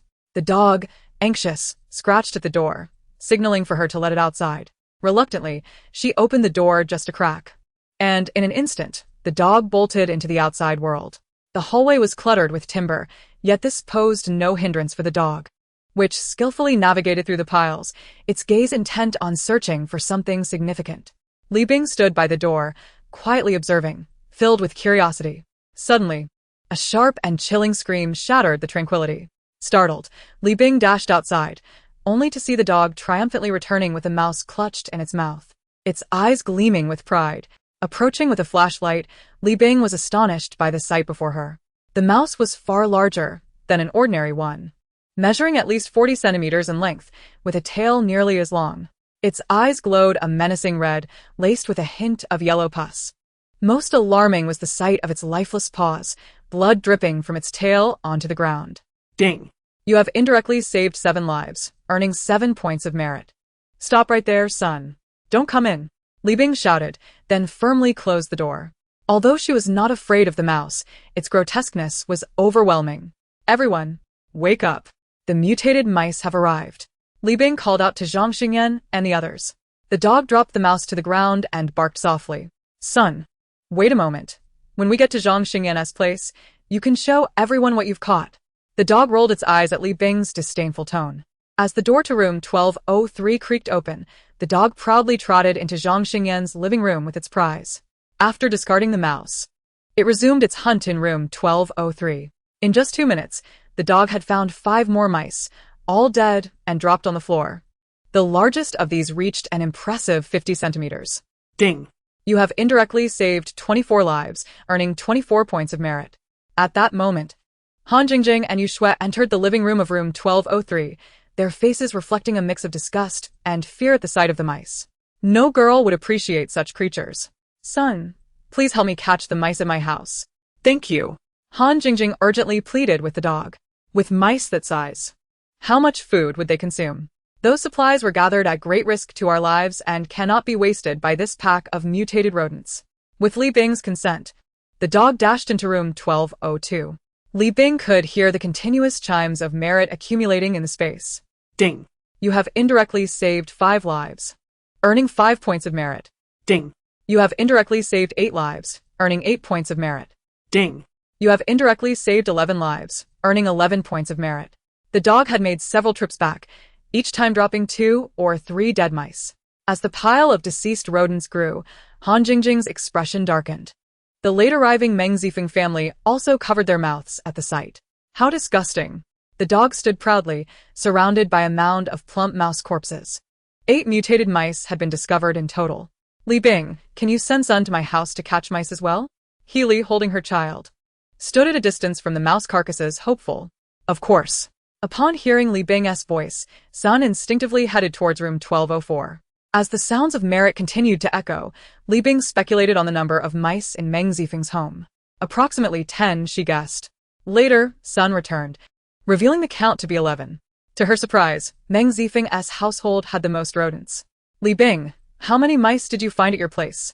Zhang Xingyan inquired. Not a single one, Li Bing replied.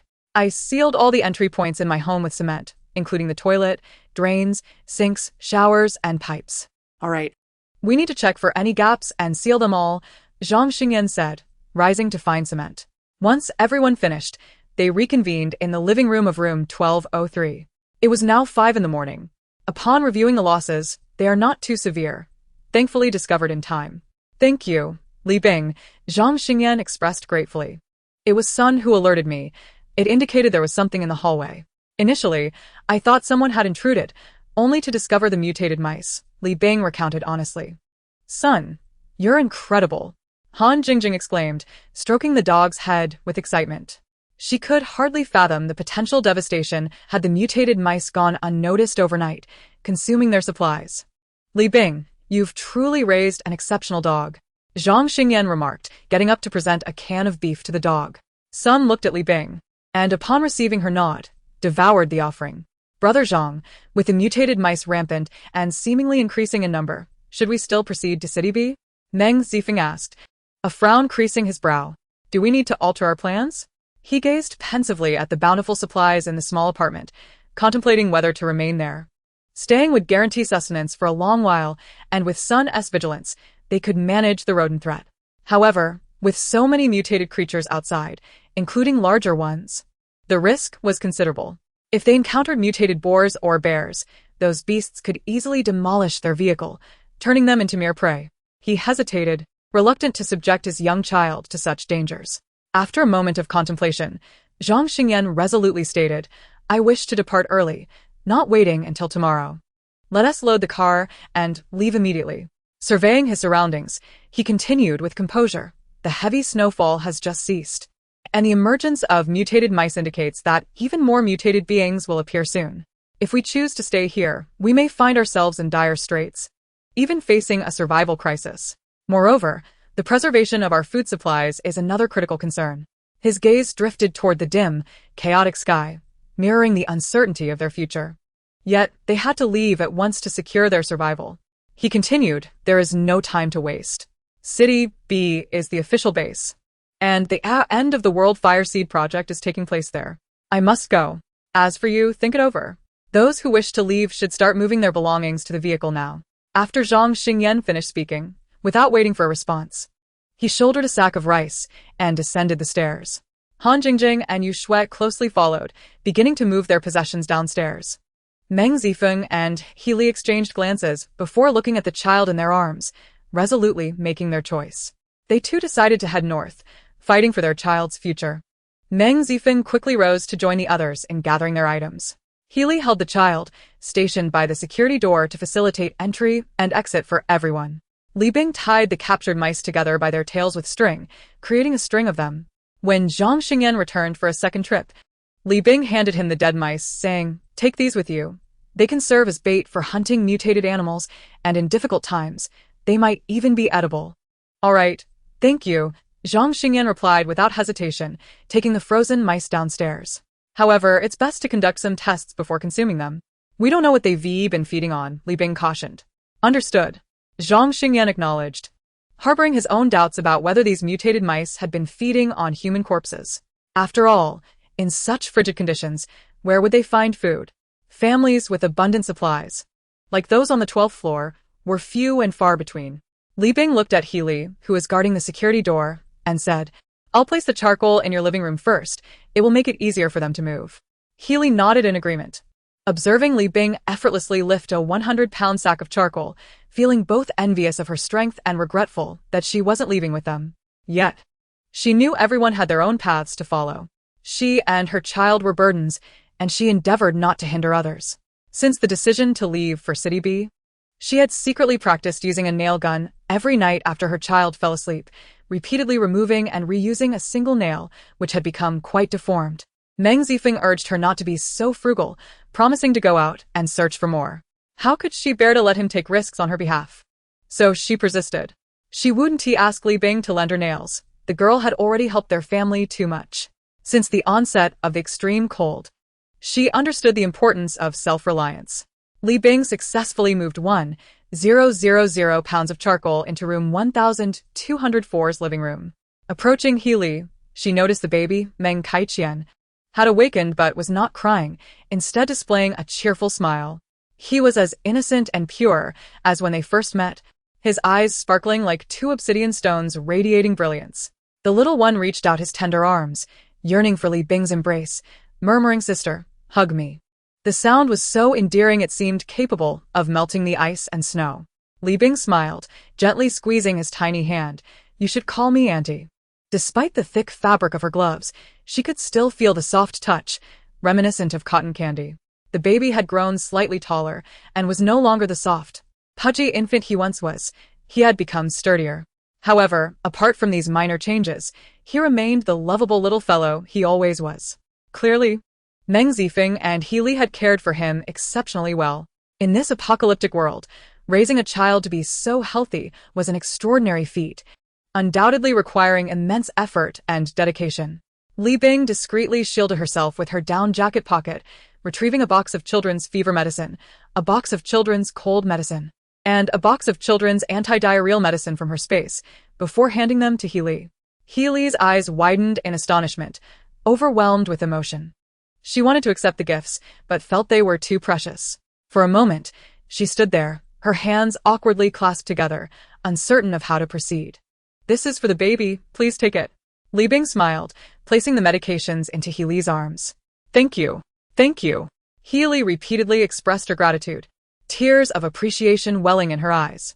Ding. "Because you indirectly saved one life form, you have gained 1 point of virtue." Li Bing smiled at the voice emanating from her space. "Wonderful. This child will survive." Following this, she joined Zhang Xingyan and the others in helping to move items to the vehicle. Meanwhile, the son and Healy remained inside, keeping watch. Eventually, dawn broke. Occasional screams echoed through the building. There are mice. Oh, my help. My food. Curse mice." The son was restless, jumping around the corridor, eager to catch mice. Healy, holding the nail gun, suggested to Li Bing, "Why not let the son go down to check on the vehicle and catch some mice?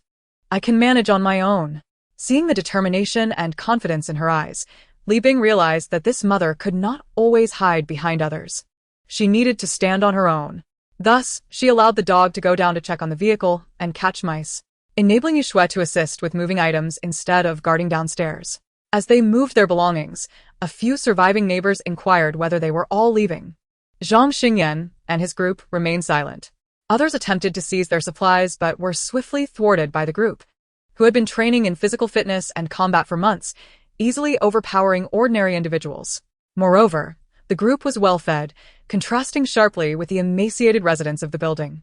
A young couple from room 1205 finally stepped outside. The girl was bundled in a down jacket and scarf, with only her eyes visible, making her features indistinguishable. The boy eagerly asked if they needed help. His face was gaunt, appearing as if skin was stretched over bones. And there was no sign of them having ventured out in search of supplies, leaving one to wonder how they were surviving. Li Bing chose to ignore them. Upon completing the final round of moving supplies, Li Bing began to meticulously inspect their equipment. At the forefront was a snowplow, featuring 2 seats in the cabin, connected to a small bed measuring 60 centimeters in width for resting. The vehicle had been modified into a box truck, filled with various supplies. Although Li Bing could not see the specific contents, the depth of the tires indicated a substantial load. Behind the snowplow was a sled piled high with timber. Meng Zifeng was covering it with a plastic sheet to protect the wood from being soaked by melted snow.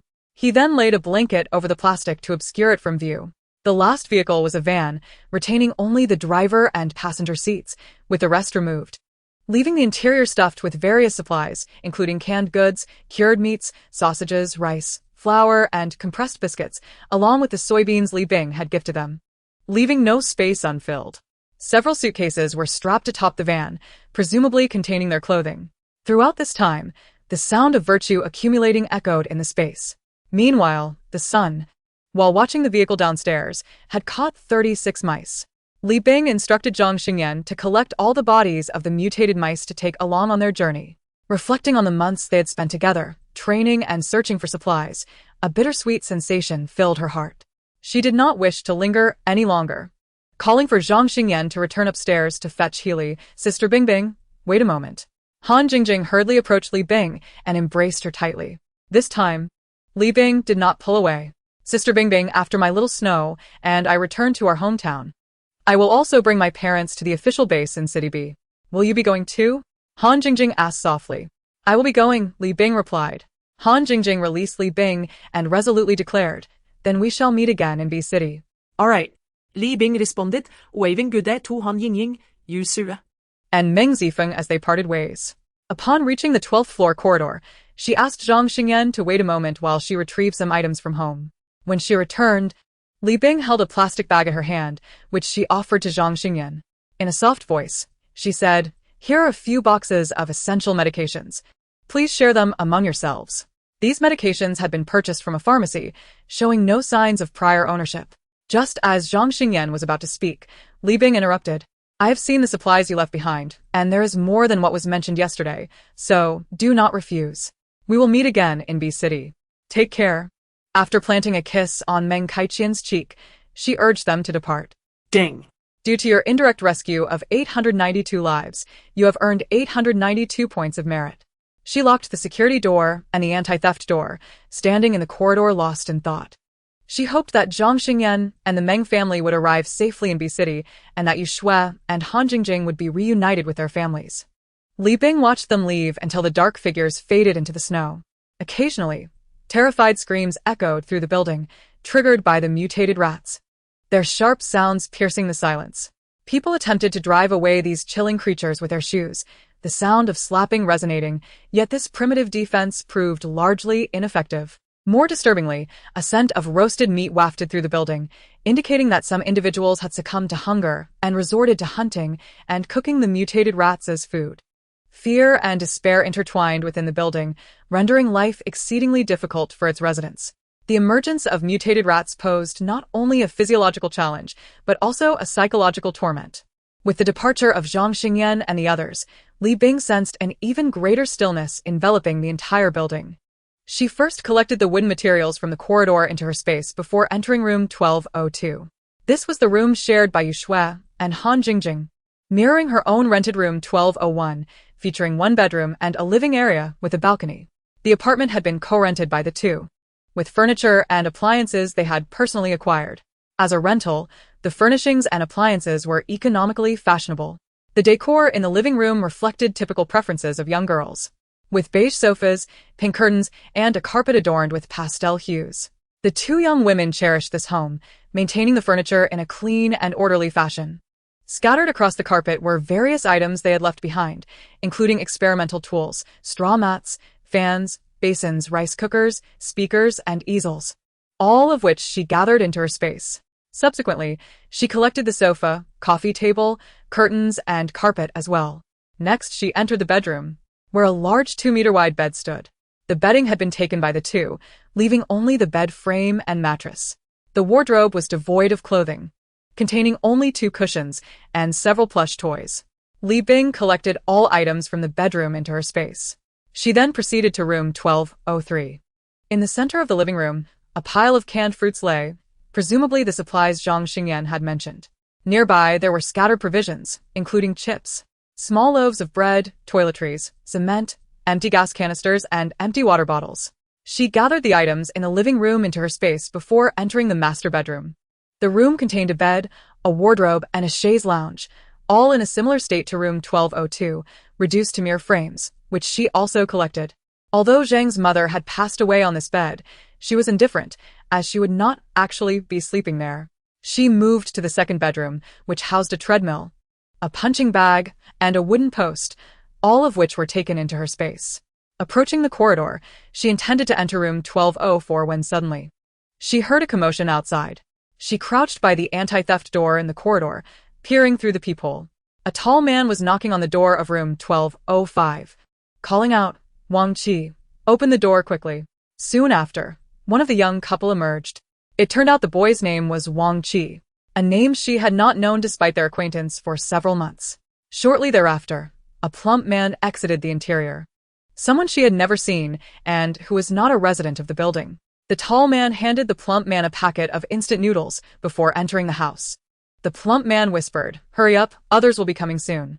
"Got it, so troublesome," the tall man grumbled as he followed the plump man inside. The door closed behind them, leaving Wang Qi outside, stamping his feet as he waited. At this point, Li Bing grasped the situation. No wonder the young couple had never ventured outside to gather supplies yet managed to survive for so long in the apocalypse. This boy named Wang Qi was indeed of questionable character, relying on his girlfriend to sustain him while he refused to seek provisions himself. Such occurrences were commonplace in the apocalypse, and Li Bing lost interest in watching further. She opened the door to Meng Zifeng's home and stepped inside. The layout mirrored room 1203, comprising 2 bedrooms and a living area with a balcony. This was the newlywed couple's home, decorated with warmth and brightness, reflecting Healy's thoughtful touches. Upon entering the living room, the first thing that caught her eye was a warm, yellow sofa. Despite being slightly soiled during the storage of supplies, it still radiated hope amidst the oppressive cold, infusing the entire room with a bright and welcoming atmosphere. Continuing through the living room led her to the kitchen. Though small, it was fully equipped, with some kitchen utensils blackened by smoke on the walls, seemingly recounting tales of the past. Newer utensils and pots had already been packed away by Healy. Exiting the kitchen, she arrived at the balcony, which was spacious, furnished with a small table and several chairs, offering a panoramic view of the community. Before the apocalypse, Meng Zifeng's family must have created countless joyful memories here. Now, however, the view was a desolate expanse of white, seemingly endless. In a world devoid of an apocalypse, they would likely have been a very happy family. Li Bing could not bear to linger, promptly gathering the items into her space. The master bedroom belonged to the young couple, and although many items had been taken, the cozy atmosphere and minimalist decor intertwined to create a space brimming with love. The room's color palette primarily featured light tones, complemented by warm wooden hues. On the wall hung a hand-painted mural depicting a newlywed couple strolling along the beach, sunlight gracing their faces while the ocean breeze lifted their wedding attire, a warm and romantic scene of Meng Zifeng and Healy. On the bedside table rested an exquisite lamp, which had not been taken. Li Bing collected these items into her space. The second bedroom was a delightful nursery, adorned with various animal-themed cartoon patterns that infused the room with innocence and joy. Adorable teddy bears decorated the windowsill, while colorful fabric dolls filled the bookshelf. Though it was a heartwarming place, she felt a heavy sense of oppression. In a world without an apocalypse, Meng Kaiqian, their little baby, would have thrived in this nurturing nursery, enjoying a joyful and beautiful childhood. Yet in this reality, there are no what-ifs. Countless happy families have been shattered by the apocalypse.